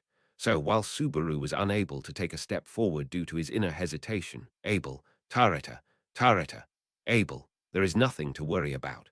Just look at me. It was a voice that sounded terribly arrogant and pompous, but full of absolute confidence. The words were baseless, no different from the comforting words Subaru had thought just before.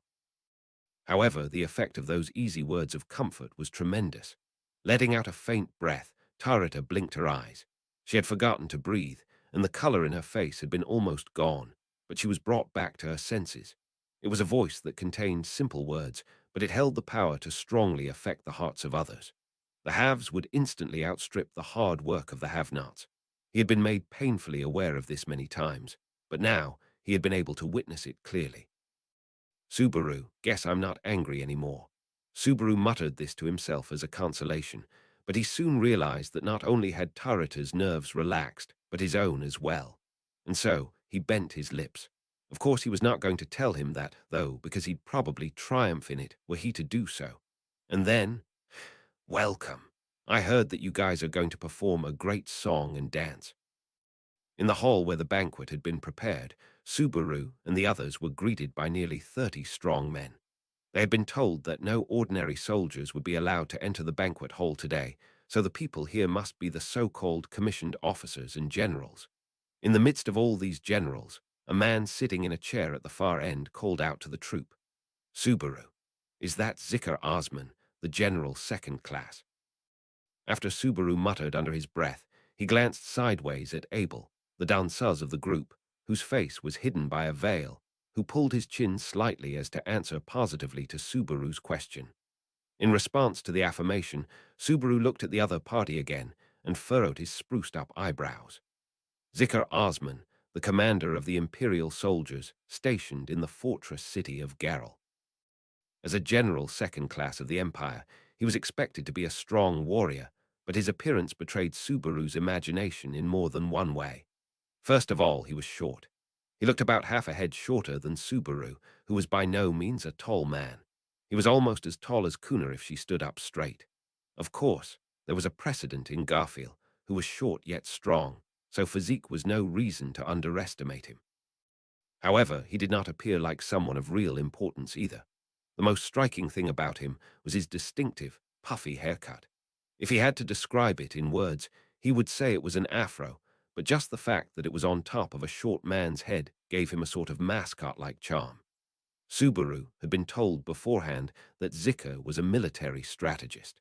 He certainly did not look like the type to make a military career out of martial prowess. Zika, now we have a tricky problem. We've been holed up in the city, feeling more and more depressed by the day. That is why we have set up this feast. You know what your roles are, don't you? Subaru, yes, sir. We are extremely honored to be invited. Subaru kneeled before Zika, who had thrown an exaggerated remark with his chin resting on the armrest. Flop, Tarita, and Kuna followed, but Abel, who stood at the end of the line, did not. For a moment, Zika's gaze narrowed, and a sense of anxiety spread through the generals. Sure enough, one of the soldiers with a cup of sake at his feet stood up, putting a cup of alcohol near his own feet, and glared at Abel. "Soldier, why don't you kneel? You know you're in front of the general second class." Zika, "Wait, don't be so uptight. This place was opened for drinking and feasting. What we want from those who make their living in the arts is not etiquette, but unrelenting comfort." Soldier, MH. "If you say so, General." It was Zika, of all people, who rebuked the soldier who was bothering Abel. The soldier reluctantly sat down in response to his generous attitude.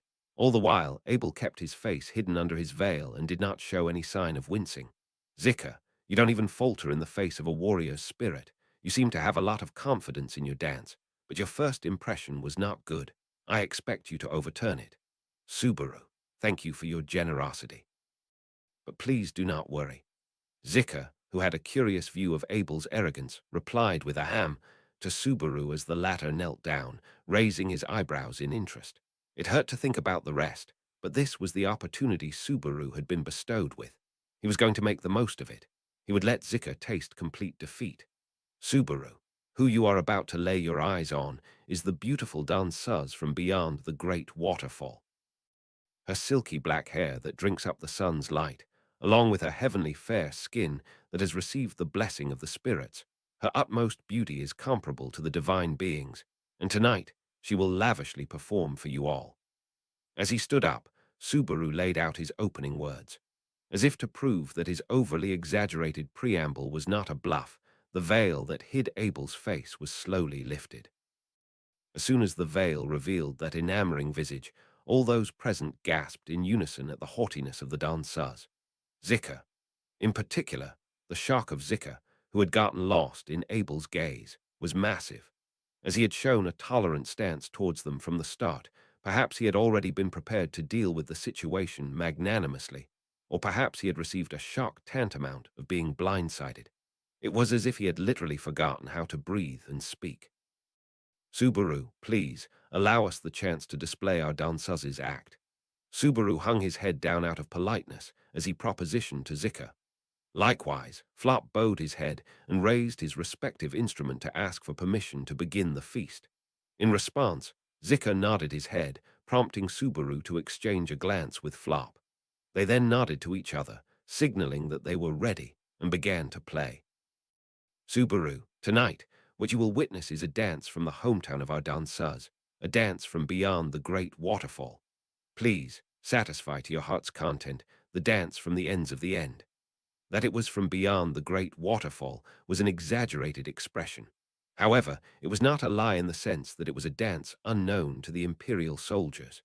Both the song and the dance had been brought not from this world, but from Subaru's. Of course, they had been arranged accordingly, but as the basis of the dance was different, the dance alone was enough to attract the attention of the audience. However, Abel, he was a danseuse who charmed others with his beauty and fluid dancing, so he probably did not even require the help of an exotic song and dance from another world. Abel, you've got the concept of appetizers with drinks. However, this was not just the food being served at the drinking party. If you had a type of entertainment that promoted the drinking of alcohol, anything could be called an appetizer. Naturally, sideshows were also included, and the dances are called appetizing dances, so they very much served as an appetizer for drinking, but they would hardly have this much of an effect. The dance of the danseurs dazzled the soldiers, burned their throat, and made their souls thirsty for alcohol. They naturally tipped their cups more frequently and quickly, while their cheeks turned a shade of vermilion all over. General Second Class Zika, in an attempt to heal the numbness in his cerebellum, was a standout for sipping booze at a particularly fast pace. With his judgment robbed by alcohol and dance, he would commit mistakes that he would not normally make. For example, the unprecedented mistake of giving in to his desire to see a sword dance, which resulted in handing over his own sword, as per the danseus's request. Abel, it is your loss, Zikr Osman. Therefore, even with the tip of the sword pointed at his neck, and with the unquestionable voice of a man coming from the mouth of the danseuse, the eyes of the womanizer, Zikr Osman could not escape from this euphoria. We did it, Subaru shouted inwardly, now that victory had been secured. The sword in Abel's hand was in a position to pierce Zikar's throat with ease. Zikar, who had bent backwards, exposing his neck, had no chance to fight back. Without a doubt, the enemy commander had been seized successfully, and they had even done it earlier than originally planned, at the appropriate timing. Originally, Subaru's plan had been to make a name for themselves in the city as a traveling troupe and infiltrate Zikr Osman's bosom. Ideally, they would then be summoned to Zikar's bedchamber, where they would be able to catch him off guard, take him into custody, and force the imperial soldiers stationed in Garel to surrender. That premise had been overturned by the holding of this banquet. Abel, at the banquet, we shall neutralize all the remaining soldiers in the city. These had been the words of Abel, who had announced the change in strategy when they had been summoned to the banquet. A high-risk, high-reward strategy, which would be fruitful if successful, yet dangerous. Subaru agreed to change the plan on the condition that they would switch back to the original one depending on the situation. He had not expected it to work out this well. Zikr, Abel, I shall say it again, Zikr Osman, you have lost. Surrender now and have your men disarm. Otherwise your cup shall be filled not with alcohol, but blood. Abel, holding his sword to the motionless Zikr, advised him to surrender once again. But there was no fear in Zikr's eyes, despite the fact his life was being threatened. Those were not the eyes of a determined imperial soldier. Rather, there was hesitation in his eyes. Hesitation, doubt, and other similar emotions. Zikr, dancer, you know, you're. The hesitation manifested itself in Zikr's eyes much if he had seen something awe-inspiring. It did not seem like the reaction of a man in front of a mere dancer. General, HK, you bandits, you got no right to. One of the dumbfounded generals came to his senses and immediately tried to jump Abel. But faster than they could reach for Abel's back, their arms and legs were pierced by thrown knives. Blades pitched by a concealed kuna. Kuna, I'm sorry, but the chieftain told me to protect Abel's face. She had secretly sneaked knives from the banquet in the tambourine-like instrument in her hand during Abel's dance. The generals hesitated at the sight of the fallen soldier, his limbs perforated by the blades. However, there was one figure that dodged Kuna's blade, and jumped out of the way. Stop joking. Do you think you can stop Imperial soldiers with something like this? The howling bearded giant of a man caught an additional throwing knife with his arm and brushed it away. Then pulling out his own greatsword, he flew straight at Abel with a desire for blood. Subaru, Abel. Abel, who had captured Zika, was presenting his stick-like back. Subaru screamed Abel's name, but the danseurs did not even blink. As things were, a large sword would be brought down at Abel's back. Tarita, ka. At the same moment, Tarita gritted her teeth and aimed at the man, taking a bow from one of the soldiers. Prepping an arrow, she aimed it at the bearded colossus approaching Abel. Tarita's green eyes lit up with murderous intent. She was steeled to take the man's life in order to save Abel and stop the assault. Flop, don't kill him. Tarita, HK. But just before the arrow was released, Flop shouted in a panic. Hearing this, Tarita's eyes hesitated and the arrow's aim blurred slightly. And so the arrow pierced not into the man's back, but into his right shoulder. Bearded General, Gah! The man screamed in agony and turned over after the tremendous impact. But the momentum of the greatsword in his hand could not be killed, and it spun around and headed for Abel's back. It seemed as if the sword would smash Abel's head from behind. However, the tip of the sword narrowly grazed the back of his head and fell to the floor with a violent thud. Abel had almost lost his life, but he had escaped disaster just in the nick of time. And then, with a flutter, Abel's braided black hair was undone and spread. The tip of the big sword sliced through the hair clip, untying the knot. No, it did not stop at that. The frayed wig lost its function, and the fake black hair fell to the floor. The danseus's long hair had been replaced by Abel's own sable hair, the ruthless emperor who, along with the hair clip, had shorn off the soft impression of the danseuse. General second class, it's our opportunity to get these guys now. Zika, stop. Do not disobey me.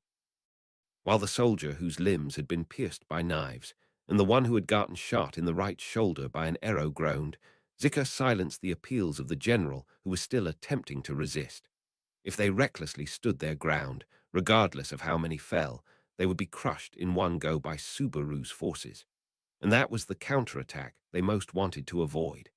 However, Zika would not let his subordinates fight on. He understood that, now that he himself had been pinned down, and his subordinate generals had also had their movements suppressed, the outcome had already been determined. So, Zika, if I do as you say, can you guarantee the lives of my men? Abel, that also depends on your attitude, coward. Zika, Ga HK.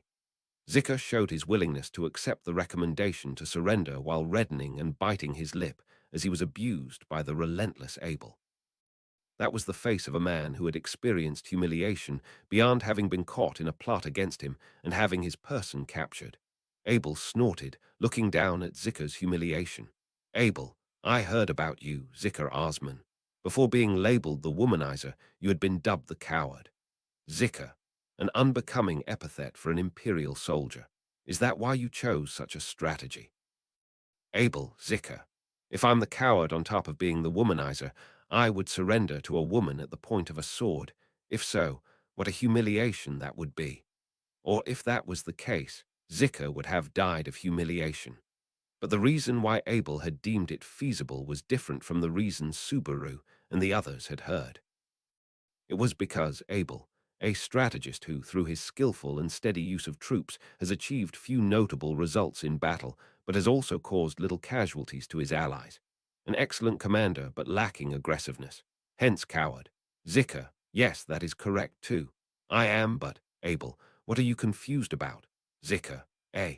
Zika's eyes widened as Abel narrowed his eyes and asked that question. Like that, with confusion plastered on the other party's face, Abel continued with his sword in his hand. Abel, when others denigrate you as a coward, they are either pretending to see the results, or those are the rantings of a fool who cannot see the results.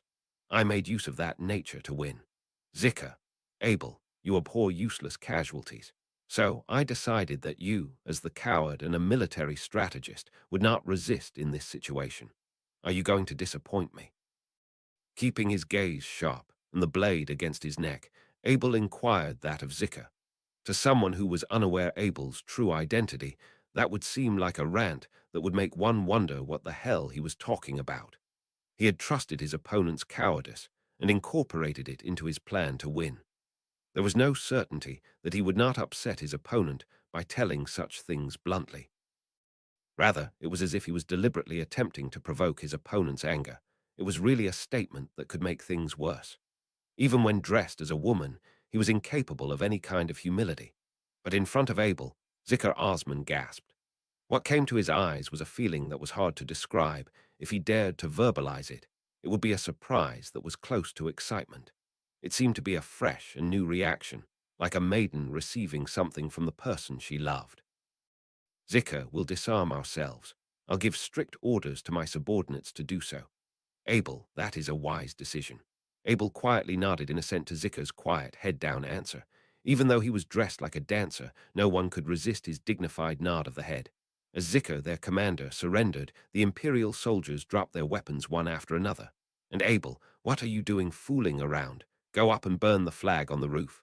Subaru, you, Wami. Abel, yes you. Only you. You are the sole one who has not performed a single deed since things started to proceed. Abel's cold eyes pierced Subaru, who pointed at himself and blinked. With those words, Subaru looked around the hall. Kuna, who had blocked the enemy with a throwing knife, Tarita, who had shot the giant of a man, Flop, who had not allowed the giant of a man's death, and therefore had desperately defended the materialization of the bloodless siege, and Abel, who had disarmed the general. Indeed, the only one who had not done anything was Subaru, who had fallen on his butt when that behemoth tried to assault them. Abel, get a move on. I shall not even be able to disarm them without Meiselder and the others. Subaru. Okay, I understand. Yeah, I'm sorry. Saying this, Subaru headed for the balcony, crawling carefully up to the rooftop. The rooftop of the city hall, overlooking Garrel at night, was absolutely spectacular. Then, while bathed in the cold breeze, Subaru retrieved a torch from the wall, ignited the flag of the Empire on the roof of the city hall, the flag of the Sword Wolf, and set it ablaze. That was proof that the fall of the fortress city of Garrel had been achieved here. The first person to notice something off was Jamal, who had been paying attention to the city hall. Jamal glanced around, being mindful of the people he had left behind in the building. Todd, who had grown tired of his naive attitude, continued the patrol of the city. As a city with a certain amount of history, there was no end to the ways to get past the walls, which posed as a powerful barrier. Smuggling schemes, such as underground passages in private houses or holes used by children to pass through, also existed. While accurately uncovering these, Todd had his guard up for any possible attacks. Todd, it's not like they're going to back off. If that's the case, they'll definitely try to bring down the city. They could use some secret path and take over the city hall all at once, or set the city on fire. Are there other means? If it was simply to make the city fall, he could think of many ways to slaughter both soldiers and citizens indiscriminately. For that matter, people would perish if they were buried in fire, water, or soil. If the means were in place, human beings could be as cruel as they wished. What kind of brutal methods would the black-haired boy use? That may seem not to be his forte at first glance, but the fact that he was so good at it made it all the more frightening. No matter how hard he tried to crush them, there still seemed to be some undiscovered byways. So even if he had a hole in his stomach, Todd would not have been able to sleep in his quarters. Todd, they're all so rude and sketchy. Not all of them were of Jamal's caliber, but many of them had an inability to pay attention to details. Todd did not believe himself to be neither brilliant nor clever, but if he's aware of his own stupidity and shortcomings, there were plenty of ways to fill in the gaps. He could not understand how people could live their lives without questioning their stupidity. Every single human being was an idiot, and so they should do their utmost to compensate for it. Jamal. Ah. While thinking about this, Todd was about to go into the next private house when he suddenly stopped due to the surprised voice raised by Jamal behind him. He stopped and looked at Jamal, who was looking at City Hall in the distance with an expression of dumbfoundment on his face. Todd frowned, wondering what was going on. Jamal, oh, come on, is this some kind of joke? Todd, what's up, Jamal? What's happening at the City Hall, he almost said. Standing beside Jamal, Todd also looked in the same direction. He was sure the City Hall was having a banquet at the moment, with the dancers they had invited providing entertainment and comfort to the generals. So it was not surprising that some of them would get a little carried away and make fools of themselves. It would not be strange, But Todd, no way. No matter what, burning the flag of the Empire on top of City Hall was unacceptable.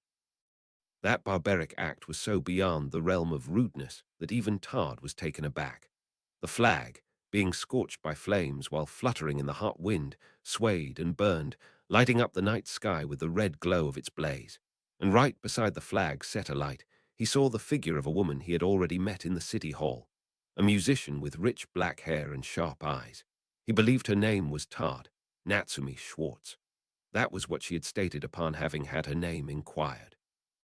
A weak woman who had become small and frightened when Jamal had crowded her. However, he could clearly see that she was boldly burning the imperial flag with a torch in her hand. There was no sign of the weakness he had encountered before in the city hall. Certainly, it could not be something charming like a drunken act of violence. That was undoubtedly an intentional attack on the Empire. And if the flag of the base was burned, it meant that the place had fallen into the hands of the enemy. Just as he was thinking about it, a possibility suddenly surfaced in Todd's mind. Todd, no way is it you.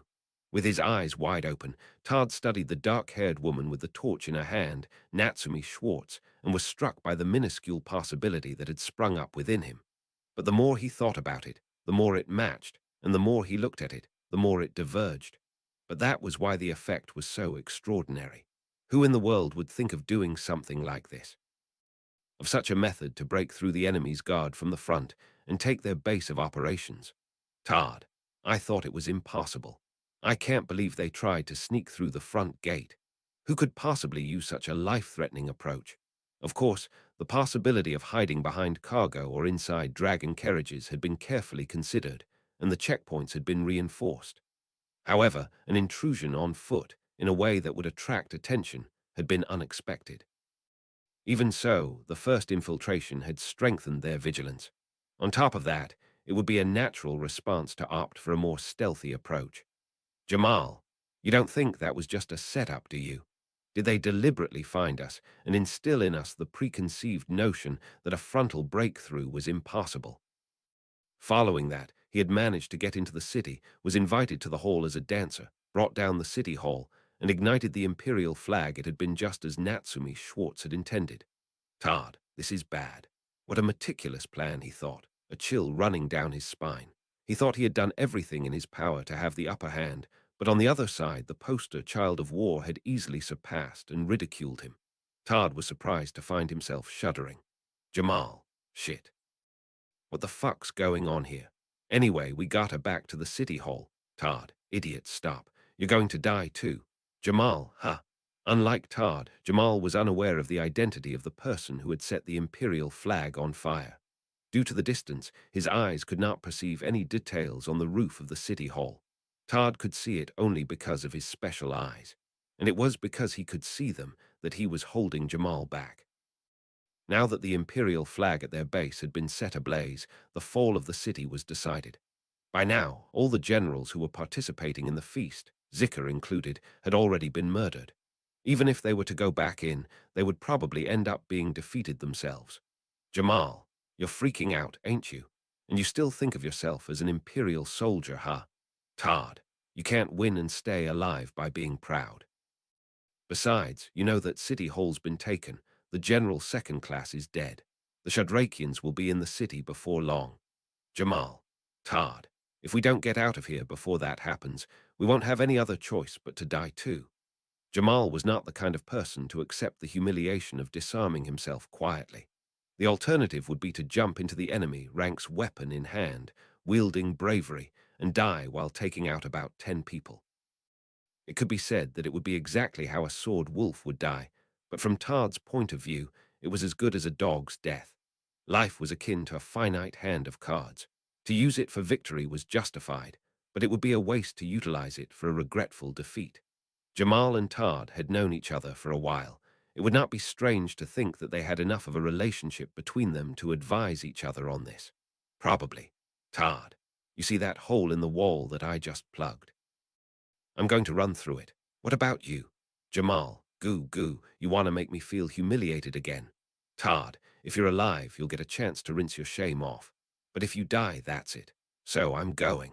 I won't get into a fight I don't think I can win. He really wished not to get into a fight with a low chance of winning, let alone one with a 100% chance of losing. But he did not have time to argue with Jamal about the details.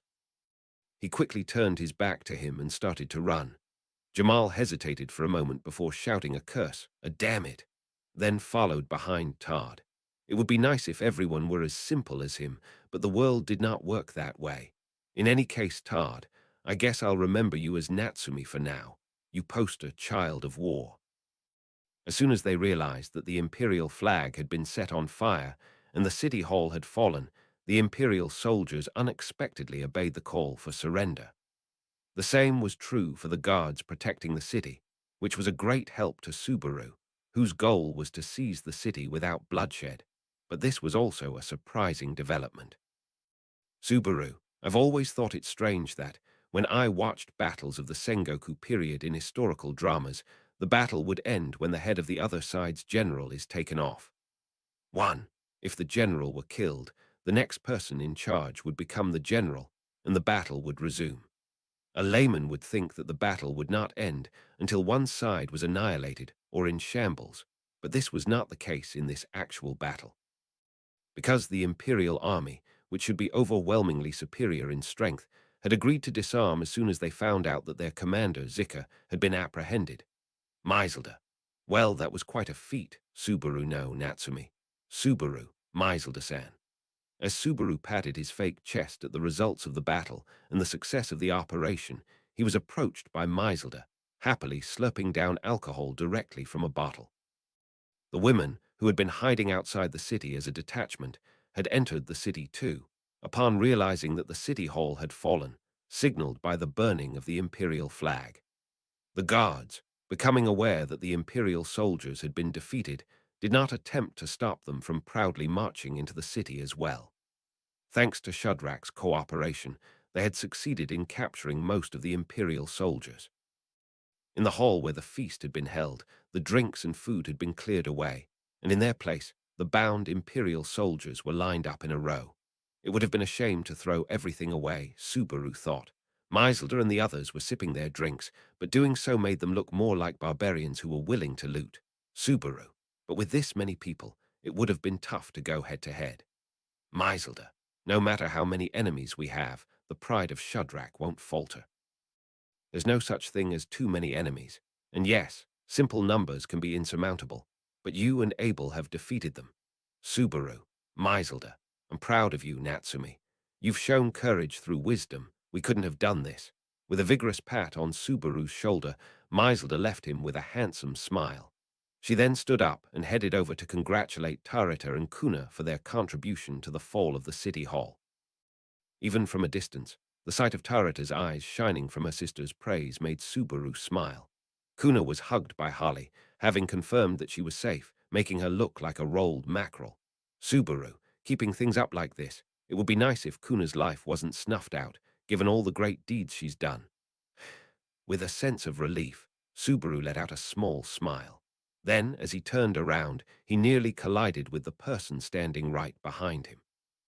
That other person was Subaru. Rem. Yes. Staring up at him from a close distance, Subaru could not help but step back. Rem, holding her wooden cane, looked at Subaru from top to bottom with her pale blue eyes. Feeling uncomfortable under her gaze, Subaru cleared his throat and said, Subaru, what's the matter? I'm fine, you know. Rem, yes, so I heard. But I had a feeling that even if you were injured somewhere, you'd hide it and say the same thing.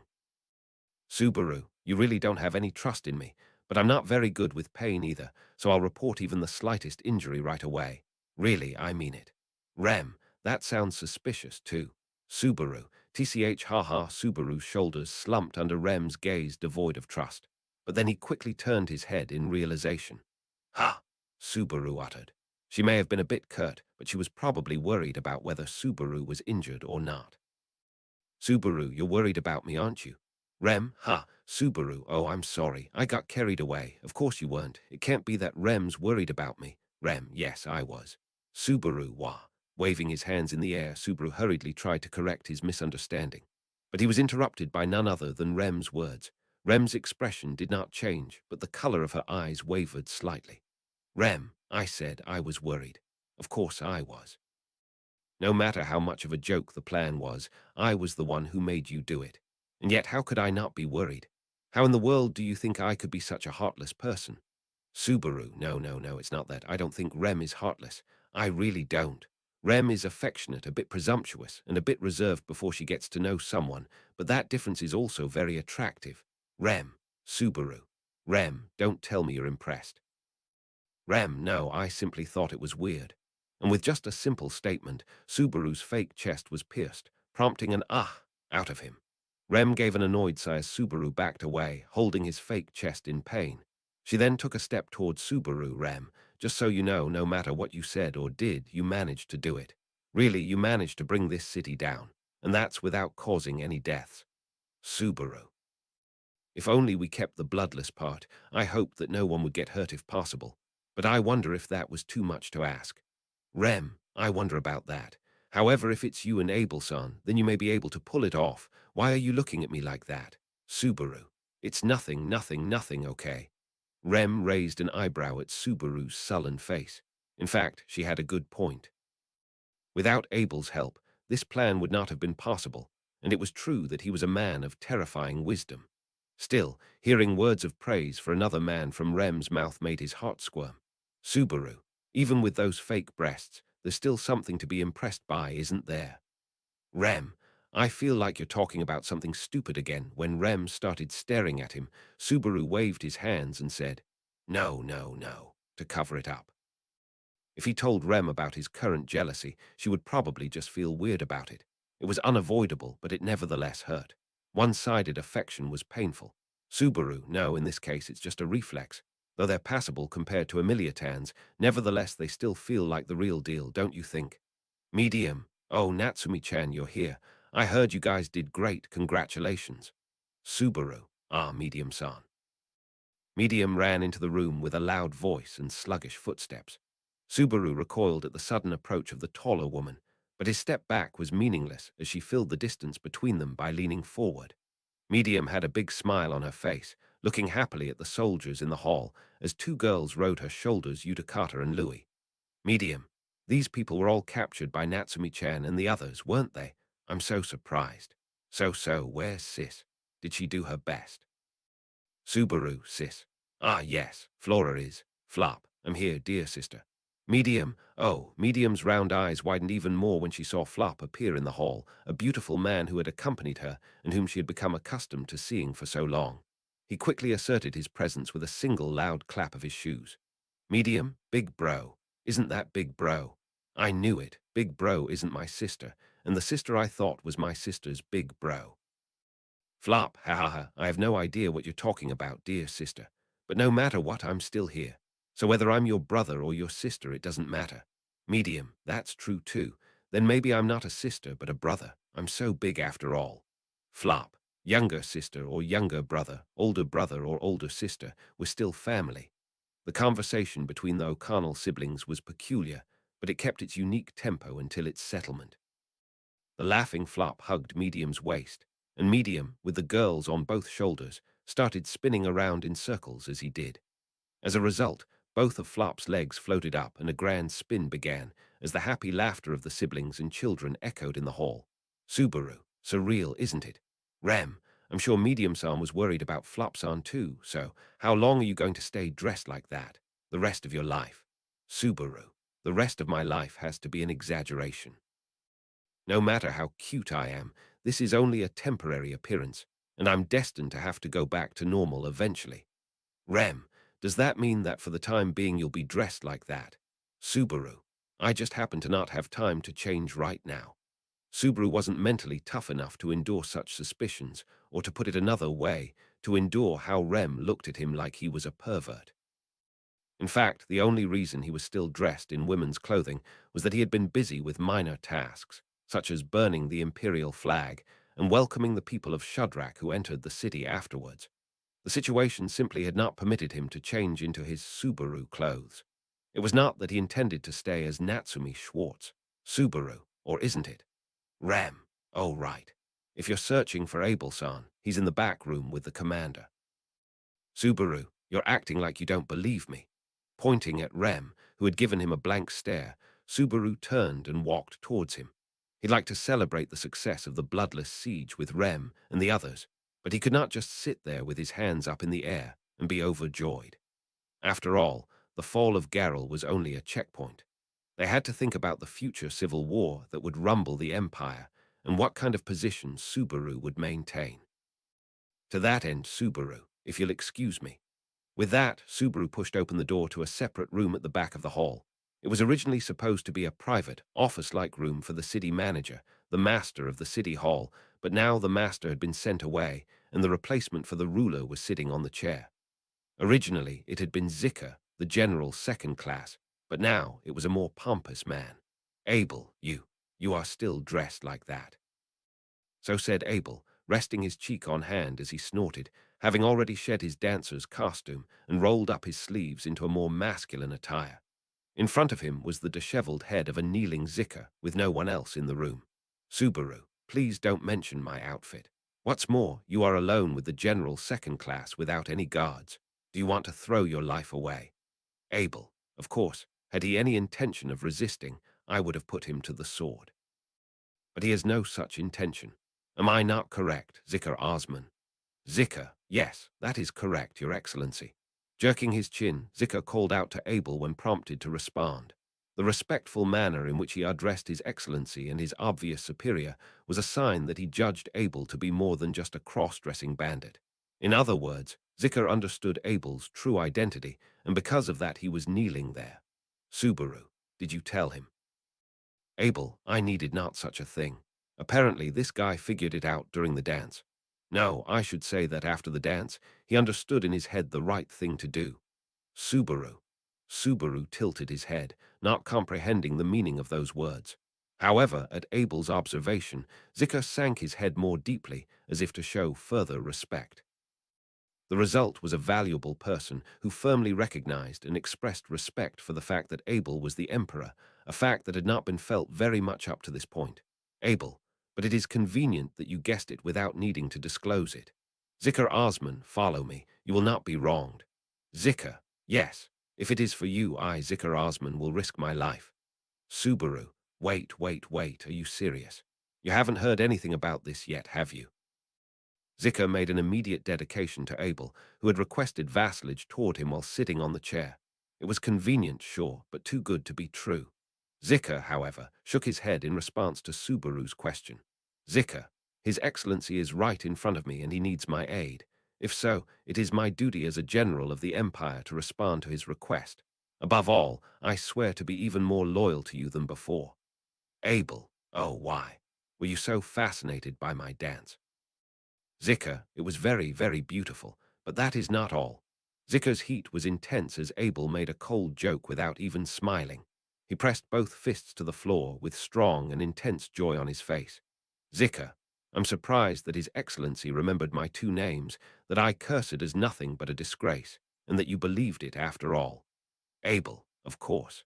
If one wishes to be the ruler of the empire, they must understand the land. The same is true for the subjects that serve. I never know when I'm going to use you, a general, as my own hand and foot. Do you earnestly believe the emperor's steps shall be unimpeded without knowing their own hands and feet? Zika, absolutely not. That is why I am truly honored. Zika shuddered with indelible joy and swore fervent loyalty to Abel.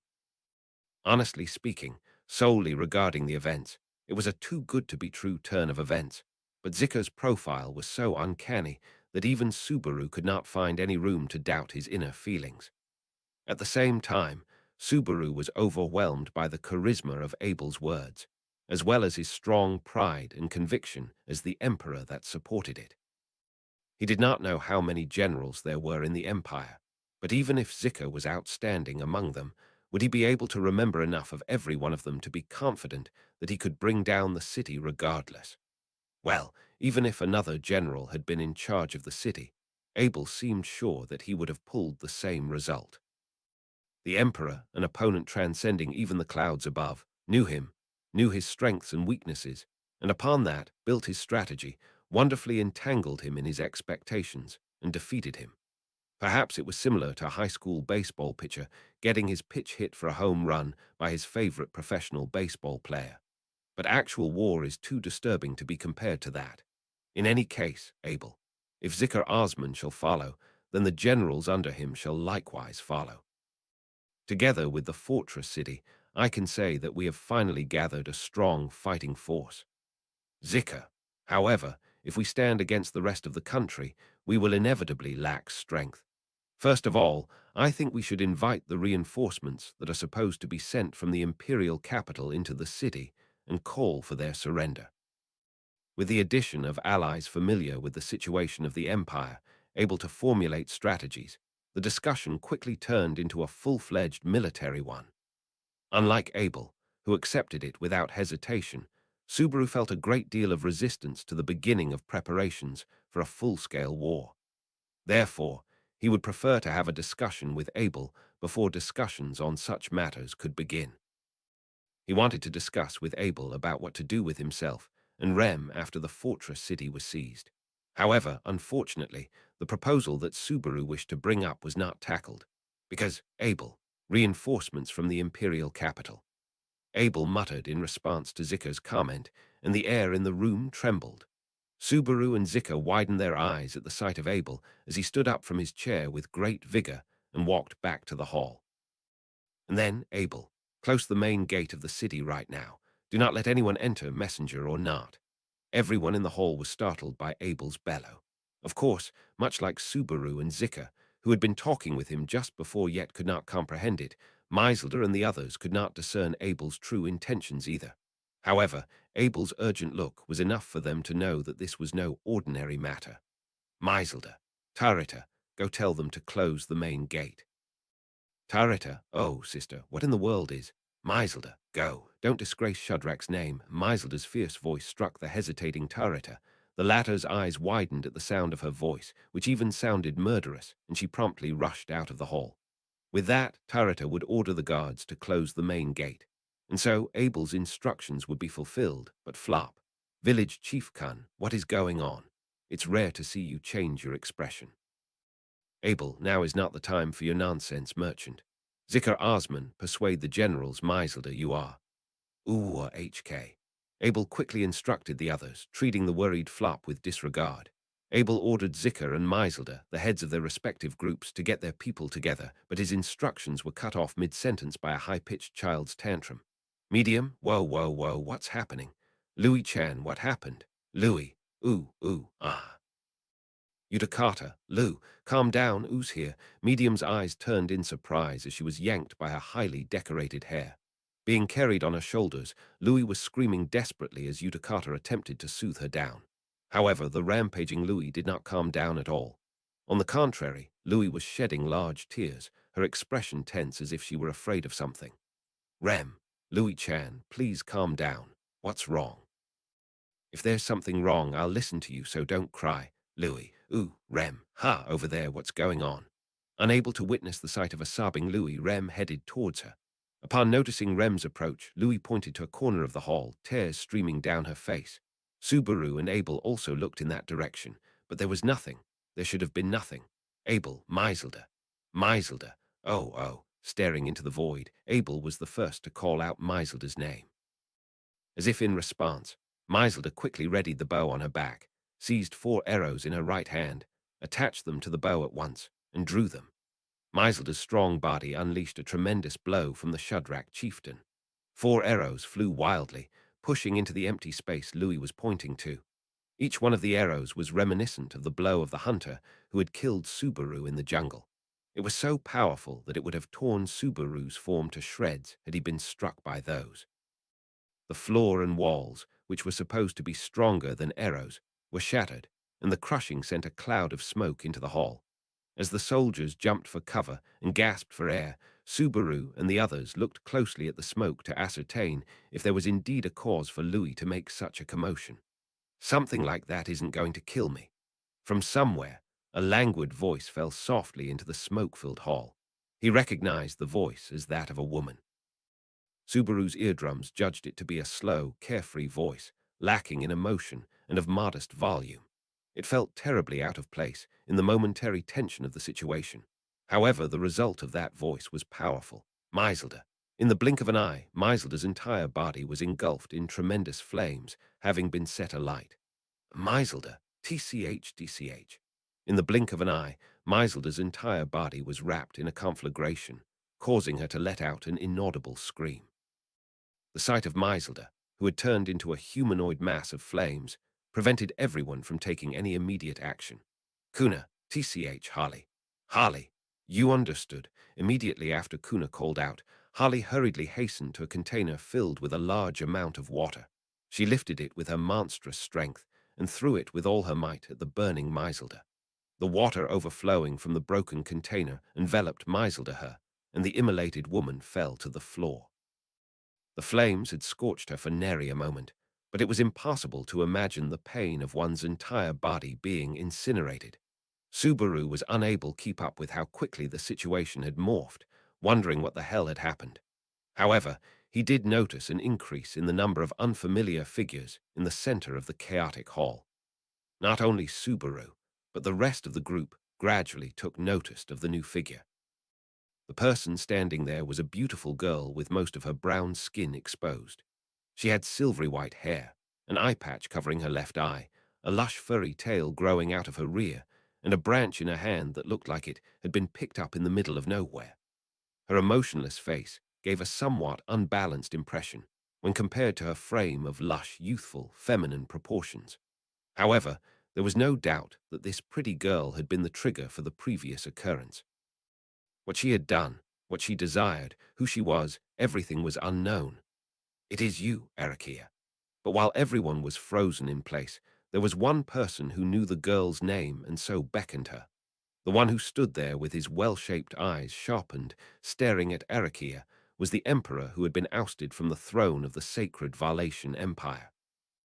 The intimidating person that Zika had immediately sworn to obey faced Arakia face to face, but she waved the branch in her hand from side to side without nervousness. Arakia, long time no see, Your Excellency. Abel, you too, appear to be still in good health. Keisha, too, is sparing no quarter. Arakia, no, he's not. That'd be dangerous, after all. It was not a tense conversation from Arakia's point of view. Even if they were able to communicate, Abel's tense expression showed that she was not the kind of person with whom one could converse with. In the first place, who was this woman who treated Abel so casually after recognizing him as the Emperor? Zika, General First Class, Arakia, Subaru. What did you just say? With the two of them lined up, Subaru's cheeks tightened at the stifled words from Zika. He hoped he had misheard, but Zika's eyes were serious, and Subaru realized that the possibility of having misheard his words had disappeared. Then, as if to prove that it was not an illusion, Zika piled on. Zika, General First Class Arakia, one of the Empire's strongest, one of the 9 divine generals. Abel, she also ranks as second among the 9 divine generals. That means she is the second strongest in the Empire. Subaru, the second strongest in the Empire. Zika's cry was supplemented by Abel's words, and Subaru exclaimed, unable to conceal his surprise. At the center of the astonished gazes in the hall, having gathered attention, Arakia raised a branch, and Arakia, indeed. She puffed out her chest proudly. Subaru. Slowly, the Shudrak that were gathered in the hall began to form a circle around Arakia. Maiselder had been felled in the first attack, and only 17 Shadrakians remained, including the non-combatant Utakata, so it was hard to tell if they were strong enough. Nevertheless, Shadrakian, we can't let you interfere with victory finally within our grasp. One spat out a curse, and picked up one of the swords that Subaru had seized, driving her away or knocking her down and capturing her. If they could achieve one of the two, they would ensure their victory in the fall of Garrel. Arakia, try as you might, it's no use. The next moment, a tremendous wind blew, jumbling the entirety of the hall. Subaru, the Shadrakians, and the bound Imperial soldiers were all moved together. Arakia, the heavens and earth were turned upside down. Subaru could not see up, down, left, right, in front of him or behind him, and his entire body slammed into the floor, the wall, and the ceiling, nearly knocking him unconscious from the intense pain. Subaru, Ka. His whole body was thrown on the ground, and as he looked at the broken ceiling, his brain slowly analyzed and understood what had come to pass. Perhaps a tornado. In an instant, A tornado of tremendous size had erupted in the room, swallowing Subaru, or rather, Subaru and everyone else, and threw them around wildly. Arakia's tornado overran the room, making no distinction between people or objects, friend or foe. Even so, Subaru barely managed to stay conscious. Zika, I am not going to let you hurt her any more than you already have. Zika, holding Subaru, grunted and threw his arms out sluggishly. The moment the tornado had spouted, Zika had quickly pulled Subaru's body nearer to his own in an attempt to protect him from the impact of the destruction. Its effect was limited, but it had cushioned Subaru's body and kept him from losing consciousness. However, Subaru, it's a joke, right? Looking around the hall, Subaru spat that out in despair. In the midst of the mess of people and things, the Shudrak, who had raised their will to fight just before, had all fallen to the ground, unable to fight. In fact, those who had displayed hostile intentions had been the ones to suffer the most damage. He wondered if Arakia's tornado had even chosen which people to attack while wreaking so much destruction. Subaru, enduring the pain in his whole body, Subaru searched for Rem in the hall. She, like the Shudrak and the others, might have lost consciousness from the attack. Were she to be hit in the wrong place, the worst would be a possibility. Then Subaru gazed around the room and spotted someone. Not Rem, however. Not Rem, but despite that, they had caught Subaru's attention. Because even after being overrun by that tornado, they had gotten to their feet and fled to the half-destroyed balcony, leaning their back against the railing, gazing at Arakia. Subaru, Abel. He did not know how in the world Abel had been able to protect himself in that tornado. Abel's injuries were very minimal, yet it was still painful to see him bleeding from his forehead and with one arm slumped down. However, Abel was looking straight at Arakia with eyes that had not lost their supremacy. Abel, the obedient puppet, engaging in such grandiose conduct. Have you forgotten as to why you have joined my ranks? Arakia, your excellency, you lied. You deceived me. That's why I'll never forgive you. Abel, did Keisha also put that idea in your head? Abel exhaled a heavy, bloodied breath, his eyes slightly downcast. Arakia's face was lacking in emotion, but she still held a recognizable anger in her eyes. She slowly stepped on the rough ground and walked towards Abel on the balcony. The thought of Abel running out to the balcony to look good never crossed Subaru's mind, but he did not think he, injured and not holding anything, had an ace up his sleeve. The steps Arakia took, while shrinking the distance between them, sounded like a countdown to Abel's very life. 1 step, 2 steps. Arakia approached Abel and then, HK. A high-pitched voice rang out, and immediately afterwards, a pillar came crashing down on the spot where Arakia was about to pass. There was a roar of stone shattering and cracking, and a primitive weapon that must have weighed no less than several hundred kilograms struck Arakia. It was Rem, who had been hiding behind a pillar, watching for the right moment to strike. Rem, who had remained conscious and hidden behind a pillar despite having been swallowed by the tornado, was probably visible from Abel's position. Hiding her presence, she had timed her attack with Abel's gaze as Arakia advanced, and then pushed down the pillar. It was the last attack he could come up with in this situation, utilizing Rem's strength. It was well aimed, and so it crushed Arakia's slender body. Arakia, Rem, no way. The floor beneath Arakia's feet, which she had not even looked at, deformed like Aimzeku and stretched upwards as to support the fallen column. 2. It was as if they had witnessed the completion of avant-garde art from the beginning to the end. Rem's full power did not reach Arakia, nor did it even distract her. Then, as Rem kneeled at the base of the broken pillar, Arakia regarded her back. After taking a look at Rem, her eyes suddenly widened. Arakia, oh and Oni, that's unusual. Rem, you're Arakia. Don't get in my way. I don't want my people to get hurt. Rem, your people. Rem's face reddened with anger, wondering what she was talking about. But sadly, because of the existence of a large discrepancy in power between herself and her opponent, anger was merely an emotion, and the will to resist was useless. Rem reached for rubble, and this time tried to show her intent to attack by throwing stones. However, Arakia swung the branch in her hand, conjuring a wind that blew the debris around Rem away. Literally, they had been swept away. Not only the debris on the floor were blown away, but the walls and ceiling behind Rem, the upper levels of the building, one after another, were as well. Arakia, I'm not good at controlling my strength. You too will fly away at this rate. Rem, if that's the case, then why don't you do it? After all you've done, what's there to hesitate about now? It's not like that, Arakia. Disappointing. Rem's clenched teeth answer made Arakia's shoulders slump in dejection. But despite the cute gesture, Arakia's actions were caustic and simple. Slowly the branch was lifted, and a phenomenon of a different dimension would shatter Rem's existence. There was no way Natsuki Subaru could tolerate such a thing. Subaru. RHK. With a yell, Subaru's body leapt into action, chasing away the pain in his entire body. Only at this moment, cowering fear, unpredictable anxiety, and everything else were in the way. Abandoning his fears, he moved forward as his instincts told him to, and intervened in front of Rem and Arakia. He hoped to at least protect Rem from the destruction that was about to befall her. He was willing to die if it meant protecting Rem. He really did not want to die, and everything would be ruined if Natsuki Subaru died here. But he did not mind dying here. Dressed as a woman, with fake breasts, makeup on his face, a wig on his head, and even an ingenious way to make his skin look white, in such a ridiculous appearance that sought beauty, Natsuki Subaru stood up for the girl he had to protect, with the thought of spitting blood. Rem, HK. Protecting Rem against his back, he spread his hands. He could notice that Rem had gasped upon dawning on her that Subaru had intervened in front of her.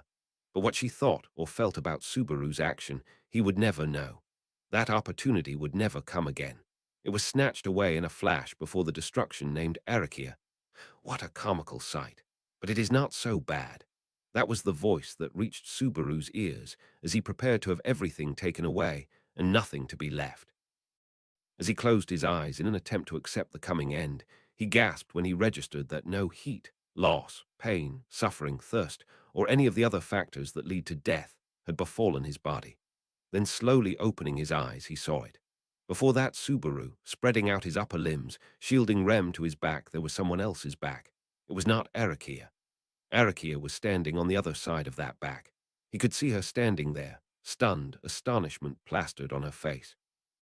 The being that had brought that stupefaction to Arakia turned around, cutting down all the destruction that was supposed to come, while holding up a glowing red sword in their right hand. Pompous, arrogant, crimson eyes, convinced that everything in this world would kneel at their feet. The one who hugged their arms as they bounced their ample breasts, with scornful looks that were the embodiment of cruel beauty, a person who he was not supposed to see here. Subaru. Subaru simply gasped at the appearance of an existence that was not supposed to be there. Looking at him, the owner of the beautiful face, the manifestation of the word, crimson, snorted. And then, "No need to say your name, fool. I shall, however, permit you to say my name." As she said this, she Priscilla Bariel had a blood-colored smile on her face. Translation notes. 1. The Sengoku period was a period of near-constant civil war in Japan, occurring from 1467–1616. 2. Aimezeku is a form of Japanese candy craft artistry, which results in beautiful sculptures of animals such as fish and insects. Arc 7, Chapter 25. A reunion akin to scorching blood. Machine translated by. The original Heretics release as the base proofread by. Archbishop #0097 and Mwings Japanese to English checking by. Ice avaricious art sources. Chinese letter at SKEB Chinese letter. This an edited machine translation, which has been checked by at least one Japanese-English human translator for quality. This is expected to have a quality dip in accuracy, therefore, if you read this chapter, you must take into consideration the trade-offs between speed and quality. A proper, higher quality translation for this chapter is in the works by our team, so if you would prefer to wait for it, then feel free to check back at a later date, keeping an eye out on our social media for updates. There was a girl of crimson, like a vivid, scorching flame, richly scented in blood. Amidst the sudden battlefield, upon the upper levels of City Hall, this violent beauty dominated the desolate scene while holding a radiant treasured sword. With her dazzling orange hair, a luxurious blood-colored dress, and feminine figure, the person grasping that sword was one whose back exuded strength. Subaru. Staring at her in exasperation, Subaru's thoughts were stirred into confusion, as stood with arms open wide. momentarily forgetting the pain that coursed through his entire body and the need to breathe. A single word bounced chaotically in his empty head. Why? Why was she here? Why had she saved Subaru? Why was she able to face Erikia with such calm? Why? He could not stop wondering why. Overwhelmed by endless questions, Subaru felt like time itself had halted. Then, as if to ridicule the motionless Subaru, the woman of crimson gave a snort, and Priscilla, what an idiotic visage. Have your eyes been scorched by my nobility? Subaru, what do you have eyes in the back of your head? Priscilla, nonsense. Does it appear like I have such a deformity? I can tell a foolish commoner's expression just by their respiration. Still with nary even a glance back, came a proud retort of the woman of Priscilla Bariel. Whilst gazing at the woman who should not be present, Subaru did not have any words to refute the preposterous notion that she would be capable of knowing his expression just by his breathing. The situation slowly progressed in front of Subaru, who could only be stunned and dumbfounded. Priscilla. Well. After taking a short breath, Priscilla looked around. She continued to firmly wield the ornate crimson sword. She recognized that the city hall had been completely transformed by the sudden intruder's rampage. Even accounting for the injured people of Shadrach and the comatose Zika, the only ones who could move, albeit barely, were Subaru, Rem right behind him, and Abel atop the balcony. And the one who was the cause of all this, Priscilla, Arakia. Arakia. Narrowing her crimson eyes, Priscilla focused on the other girl quietly. The one who maintained her silence under such circumstances was the brown-skinned, silver-haired demi-human, the Imperial General First Class, ranked second, Arakia. She had been said to be the second strongest person in the Valatia Empire.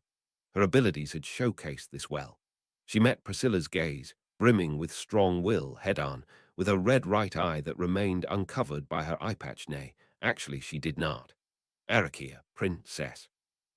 Until now, Arakia had given the impression of an otherworldly presence, imposing a solid world of her own. However, under Priscilla's stare, that world collapsed in a single beat. Instead, what emerged was intense agitation and equally great joy. Arakia, princess, HK. The dangerous atmosphere fizzled out, while Arakia uttered those words over and over again, as if to confirm it. Almost as if she were a lost child reunited with their parents, or a small brother and sister trying to regain their bond. One could see the obsession of the weak trying to cling onto the strong. The relationship between Priscilla and Arakia was unknown to the others. Odd as the sight was, Subaru could not figure out the reason why Priscilla would need to come to this place, and could only guess that there was an unusual past between the two. It could be this past relationship had broken Arakia's fighting spirit, who was by far the most dangerous being in this place. Arakia, HK. Lowering the thin tree branch in her grip, Arakia, overcome by emotion, tried to step forward. It seemed as if she were about to jump straight into Priscilla's chest. Perhaps she desired to follow the passion welling up in her heart and embrace Priscilla. However, Arakia, prink Priscilla, silence. But that did not come to pass. A short, fierce command was accompanied by a flash. As Arakia was about to take a step forward, a red glow swept across, just mere centimeters from the toes of her bare feet, and glaring flames flared up to prevent her from advancing further. Arakia. At best, the flames contained the power of a bonfire, which went up to her shins. They were not great enough to hamper Arakia's long legs from stepping over them.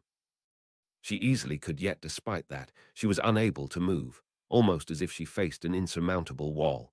As they stood, Priscilla continued to stare coldly at Arakia, whose eyes widened at the unexpected action.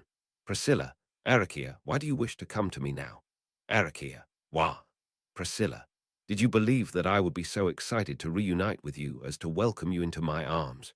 If such is the case, I cannot help but be amazed at your optimism. Priscilla's words were tinged with contempt and disgust, completely blocking Arakia from approaching. Arakia must have understood that there was distance between them. Her eye trembled in astonishment as she desperately attempted to find the best answer to Priscilla's words. But Arakia, P. Priska-sama, Priscilla, Priska is dead.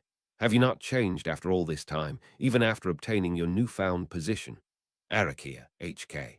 Priscilla, how dull. It has been a long time since I have last gazed at the soil of my homeland, but it is difficult to feel anything when it has grown so emaciated. Priscilla was unable to dismiss the fact that she was deeply disappointed. To be honest, he lacked enough understanding of her position in this situation to even begin to guess what Priscilla was thinking.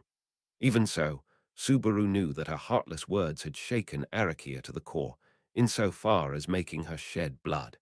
It was a deep wound, one of being disrespected by a person with whom she had formed an important bond. Arakia's eye wavered upon being labeled a disappointment. She could have cowered at the verbal wound. However, instead of faltering, she instead reflected a fierce look from her exposed red eye. Not anger, but a glimmer of determination and resolve. Arakia, I don't care what the princess thinks of me, even though it's painful, but I've made up my mind. Priscilla, oh, so you have made up your mind. Can you regain my interest then? Try telling me what you have decided. In response to Arakia's quiet appeal, Priscilla threw out a provocative statement, whether she intended to or not. In turn, Arakia looked up and yelled, I will. As she howled, Arakia flexed her slender knees. Arakia, I will regain the princess's rightful place in the empire. And to do that, the aim of Arakia's outburst was not directed at Priscilla, who was only half listening. The gaze of her one eye strayed from Priscilla, heading toward Abel, still perched on the balcony as these events unfolded. He became the target of her shifting emotions. Arakia, you're a liar, your excellency, and for that I shall. Her eye blazing with passionate fury, Arakia's slender body leapt high in the air. Ignoring the barrier of fire between her and Priscilla, she vaulted forward, her destination being Abel on the balcony. Her leaping prowess was extraordinary. However, it was not that surprising, considering she held the title of the second strongest in the empire. The main problem was that, aside from Priscilla, there was nobody who had the means to stop her. Subaru, shit, Abel's going to. Priscilla, Priscilla, do not raise such a fuss. Why are you acting so familiar, you foolish commoner? With whose permission did you call me by my name? Subaru, this isn't the time to, Priscilla. I said, do not raise a fuss. With her ornate sword lowered in one hand, Priscilla ignored Subaru's pleas. After this threat, which made Priscilla's next actions unreadable, Arakia's form surged like an arrow, approaching Abel in the breathless Subaru's vision. Abel. Abel was leaning onto the railing of the half-destroyed balcony, blood pouring from his forehead. He had not displayed any signs of dismay at Priscilla's sudden intrusion, and was still standing firm, regarding Arakia with his intense black eyes. It was a known fact that he was not a particularly skilled fighter. His lone, uninjured arm, of course, was not strong enough to take on one of the strongest in the empire. Therefore, Subaru did not know why he refused to fall into despair. Without knowing, Subaru, Abel, he knew it was pointless, yet nevertheless he tried to dash toward him. But his legs lost their strength at the first step. Having fallen on his knees, Subaru could only reach out as Arakia approached Abel. The very next moment, a chain of events beyond Subaru's comprehension occurred. Abel. Abel stomped hard on the balcony floor, keeping his eyes on the enclosing Arakia. Immediately after doing so, cracks spread further across the half-destroyed balcony, and the place he took as his foothold collapsed instantaneously. Naturally, Abel, being on top of it, fell helplessly, so he thought, but that was not what happened. Abel's body instead remained suspended in midair. His outstretched right hand had grasped the curtain, which hung from the top floor. Abel had hidden a lifeline beneath his hand that he had up against the railing, and then he had intentionally collapsed the place he was standing on. Perhaps, had the enemy been small fry, the strategy could have been to have them swallowed by the collapse and consequently fall downstairs all at once. However, the opponent was one of the 9 divine generals. Furthermore, she was also ranked second among them. Arakia, what fun. Swinging like a pendulum, Abel held on for dear life to the curtain as Arakia bared her fangs. Although she had lost the foothold necessary to land after her leap, Arakia's strength came not only from her enhanced physical abilities, but also from her superhuman powers. Her legs flickered like glowing embers, and from her knees down, her body transformed into flames, her posture flexed in midair like that of a missile with jets blowing from her legs. The flames that had immolated Meiselder, the fierce tornado that had blown away the common soldiers, the crude craftwork that had supported a collapsing pillar, the gale that had disarmed Rem, and finally the transformation of a part of her own body into flames. From all these past events, they had become painfully aware of the endless versatility of Arakia's abilities. Arakia, your excellency, die. At this rate, a branch with unknown power was going to strike Abel. Hanging from the drape, Abel was unable to maintain his position and spun around. It was unclear if the branch was going to stab him, if it was going to release magic, or if it was going to create some sort of other supernatural effect. It was unknown, yet regardless of what it would do, Abel was going to be shattered into pieces. That certainty alone made the pupils of Subaru's dark eyes narrow with impatience and urgency. And yet, oh damn, bro. I didn't even know that it was you till I heard your voice just now. Instantly, a figure intervened between the demonic Arakia and the suspended Abel. From beside Rem, who was knocked down, a figure ran over the pillar that Arakia had caught and threw an attack from the side, aiming for the branch that she held. The strike of the broad dowel was blocked by the branch, its swing produced by a flick of Arakia's wrist, but the resulting momentum sent her flying. After the person's surprise attack was parried without any difficulty, they let out a dah and angrily stomped the ground. Shit, my arm hurts. Don't effortlessly parry a strike someone put their all into. It's gonna make them depressed. His whine and waving of his aching arm concluded the chaotic series of events. That person was, once again, outside the scope of Subaru's imagination. It was a man who sported a jet-black helmet, dressed in a bandit-like fashion from the waist down. The man, who looked like a brigand or a thief, was characterized by his missing left arm, while his thick right arm held the dowel. It was a man he knew. In fact, this was the first person he should have thought of if Priscilla was here. He was Subaru. Al, hey bro, didn't think I'd run into you on the other side of the border. I'd like to share my thoughts on your attire and this strange reunion. Priscilla's knight, or rather, servant, Al, tilted his head and raised his voice in an out-of-place greeting. He responded to Subaru in the same aloof tone as usual, while prohibiting Arakia's advance, still floating in the air with her legs morphed into flame. In this case, Subaru did not know if he should be more impressed by Al's ability to block Arakia's attack with just one strike, or by the durability of the tree branch which had clashed straight on with the dowel and came out unscathed. Al, you can be surprised, man. After all, it wasn't like this was something done in one shot. Arakia, get out of the way. I can't kill His Excellency like this. Al, I've come all this way to interfere. How can I get out of the way now? I can't just stand here and let my head fall off my body. But Arakia howled in anger, and Al looked at her from the front without hesitation. Arakia's outfit was overly revealing, but Al did not look at her with lewd intentions. His gaze only contained feelings of nostalgia and deep emotion. In fact, Al let out an admiring sigh. Al, Tilda, you've really grown up. I always knew you'd be beautiful. Arakia, who are you? Al, you saying that it really hurts, even though we're friends who trusted each other with their lives. When Al called out to her as if she was a familiar face, she raised her eyebrows in suspicion. In order to keep her at a distance, Al kicked up a piece of the broken floor at her slender body. Looking over Al's work, Priscilla called out to him. Priscilla, Al, you know what I desire. I brought you here, not Schult. Do your job. Al, I'm doing it. Do I look like I'm having fun with this cutie? If I'm not careful, I'll be ripped to shreds in 10 seconds, okay?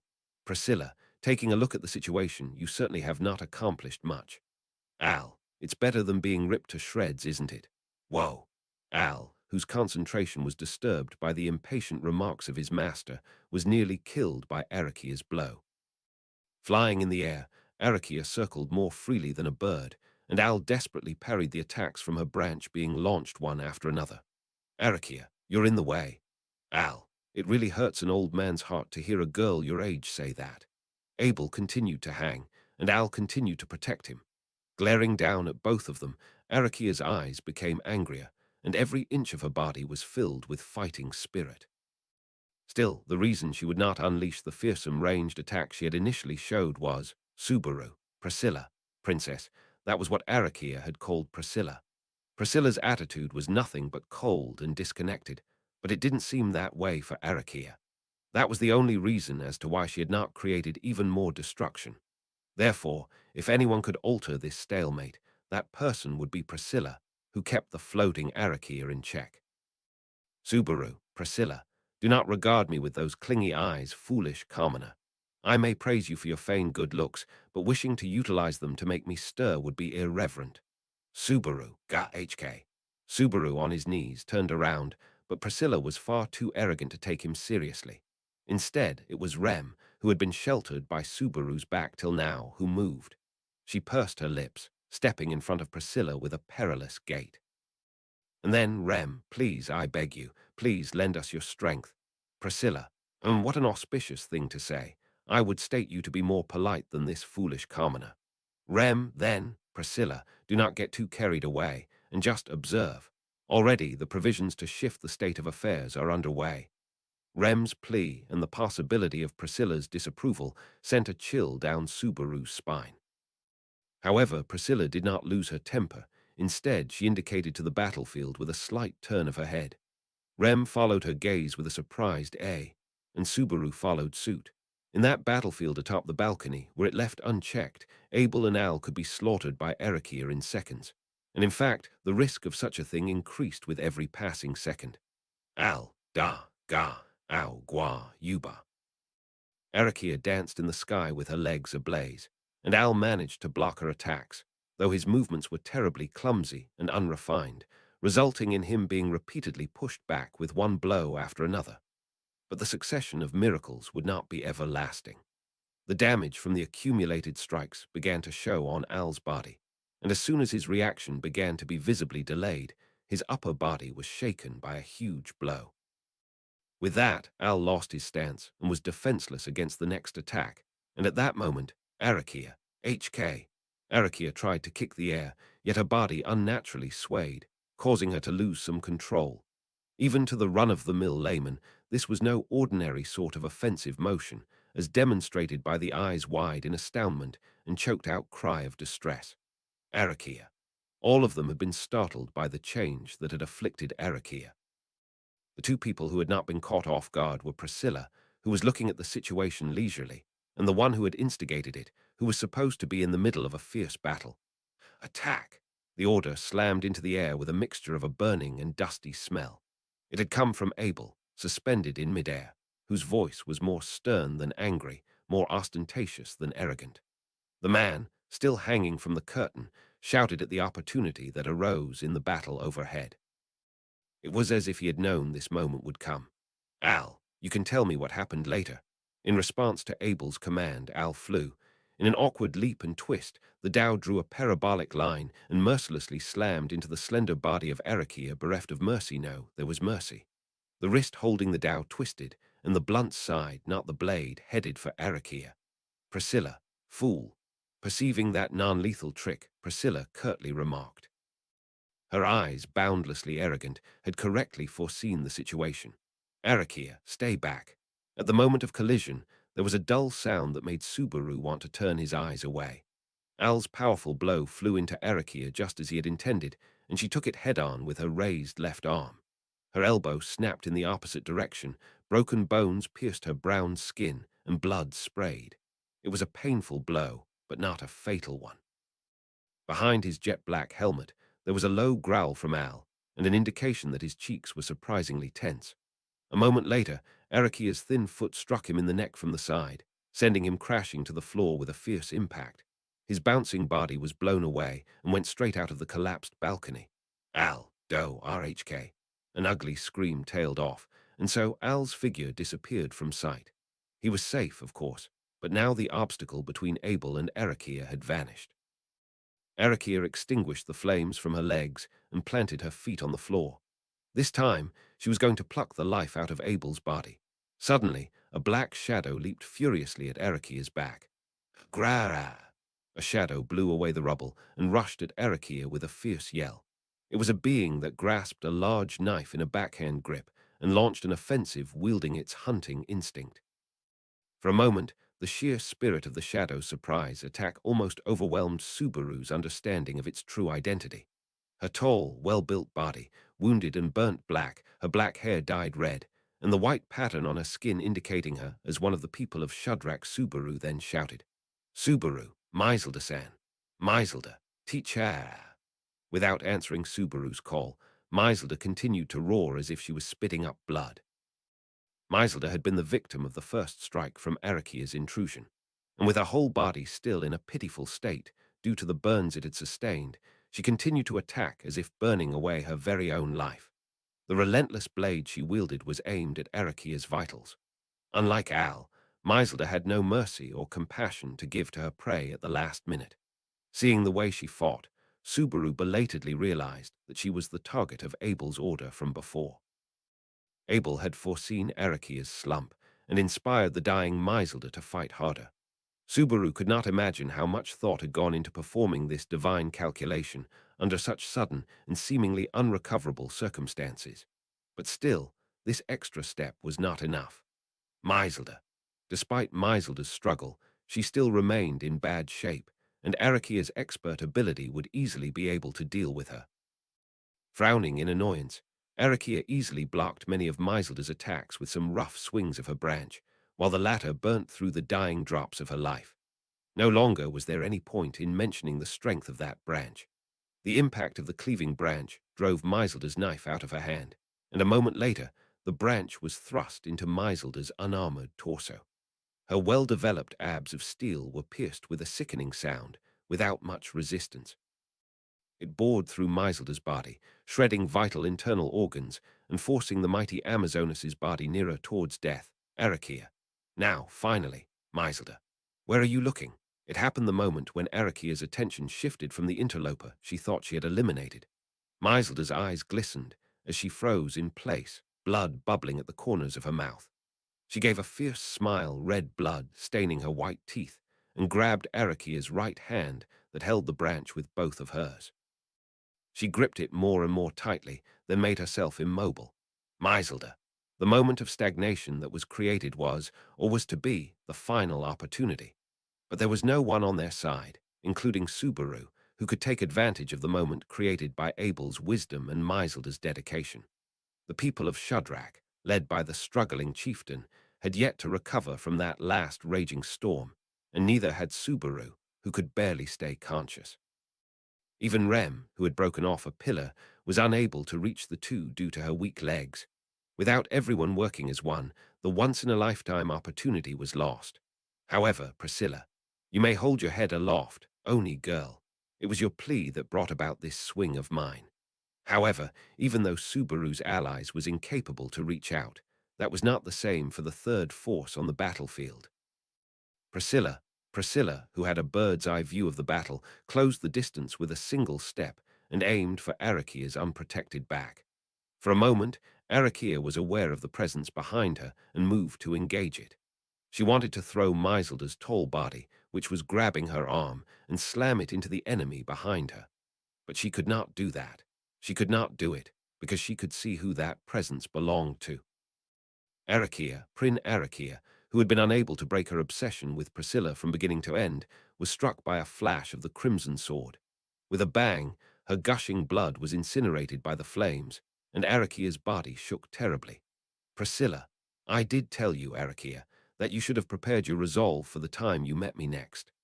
A promise made in the past, the true meaning of which no one else had the right to intrude on. The only thing they knew was that Priscilla's merciless blow was the answer to that promise, and also the answer to Arakia's unbreakable longing. Arakia's body collapsed on the floor as the treasured crimson sword collided with her back. Maiselda, who had grabbed her arm and was blocking her movement, was also caught up in it. The two of them fell in a tangle, throwing their arms and legs out like sluggish ragdolls. Maiselda, the situation, which had been moving at a dizzying pace, as the air that seemed to be stirred endlessly with swords and flames, was suddenly engulfed in silence. Subaru felt as if time had stood still. It was as if the mere movement of one breath or one step would ruin everything, and it would all fall apart like a dream. Rem, Maiselda-san. It was Rem's tense voice that shattered the stillness of that moment. With faltering arms, she crawled across the floor and hurried to Maiselda, who was lying folded up against Arakia. Maiselda's whole body had been scorched all over, blown away by a gale of wind, and even pierced through the stomach. Rem, kneeling beside her, gasped, and with a desperate expression, placed her hands on Maiselda's body and tried to hold her together with a pale light of healing magic. Abel, is this really the situation to be gawking? Give me a hand. Subaru. Ah. Abel's voice reached Subaru's ears, stunned immobile after seeing Rem in action. Abel was still unable to climb up from his suspended position. Shaking his head, Subaru hurried towards the former balcony and looked down at the empty space below them. Abel, hanging by his right arm with a curtain wrapped around him, pierced Subaru with his eyes. Abel, you survived. You really have the luck of the devil, do you not? Subaru. Looks like you've got plenty of bark left in that hateful mouth of yours. Subaru's cheeks twisted at Abel's inability to stop talking, then he grabbed the curtain and pulled him up. To be honest, if Subaru was a mess, then so was Abel being drawn up. The former wished to stretch his limbs out and let go of his consciousness right now, but he could not do that. Subaru, it's not just Meiseldesen. A large number of injured people had fallen victim to Arakia's rampage. In an environment where those who could use healing magic were rare, non-magical first aid was necessary. There was no time to pass out. To fall here would be to allow oneself to be lost. That should not be allowed to happen. For that reason, Subaru, hurry up and get up here. Clenching his molars, he pulled the curtain and grabbed Abel's hand once he came within reach. Relying on the feeling of Abel's tight grip, he managed to pull the man who was taller than him up. Abel, upon his return to solid ground, gasped slightly before Subaru fell on his ass. Abel, that was a great deed. I commend you. Subaru, shut up. Rejecting the praise that did not show a shred of sincerity, Subaru clucked his tongue softly. As it was, he was about to get up to start carrying out the other wounded, Priscilla. Do not move on your own, foolish commoner. Who do you take as ruler of this place? Subaru, who was on his buttocks, and Abel, who was on his knees, closed their mouths in unison. What intimidated them without a word, with her arms crossed as to emphasize her voluptuous chest, were those crimson beauties Priscilla's eyes and voice. They were acquaintances, not strangers, but if one asked him if they had a good relationship, he would hesitate to nod in assent. This was not only because they belonged to opposing camps in the royal selection, but also because of Priscilla's temperament.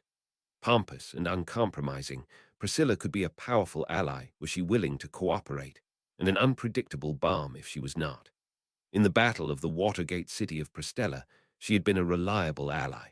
On the other hand, what about this time? Was it okay to consider her as an ally after she lent a hand fighting off Erikia? In any case, Abel, while I resent it, you are the one in control of this situation, Prisca Benedict.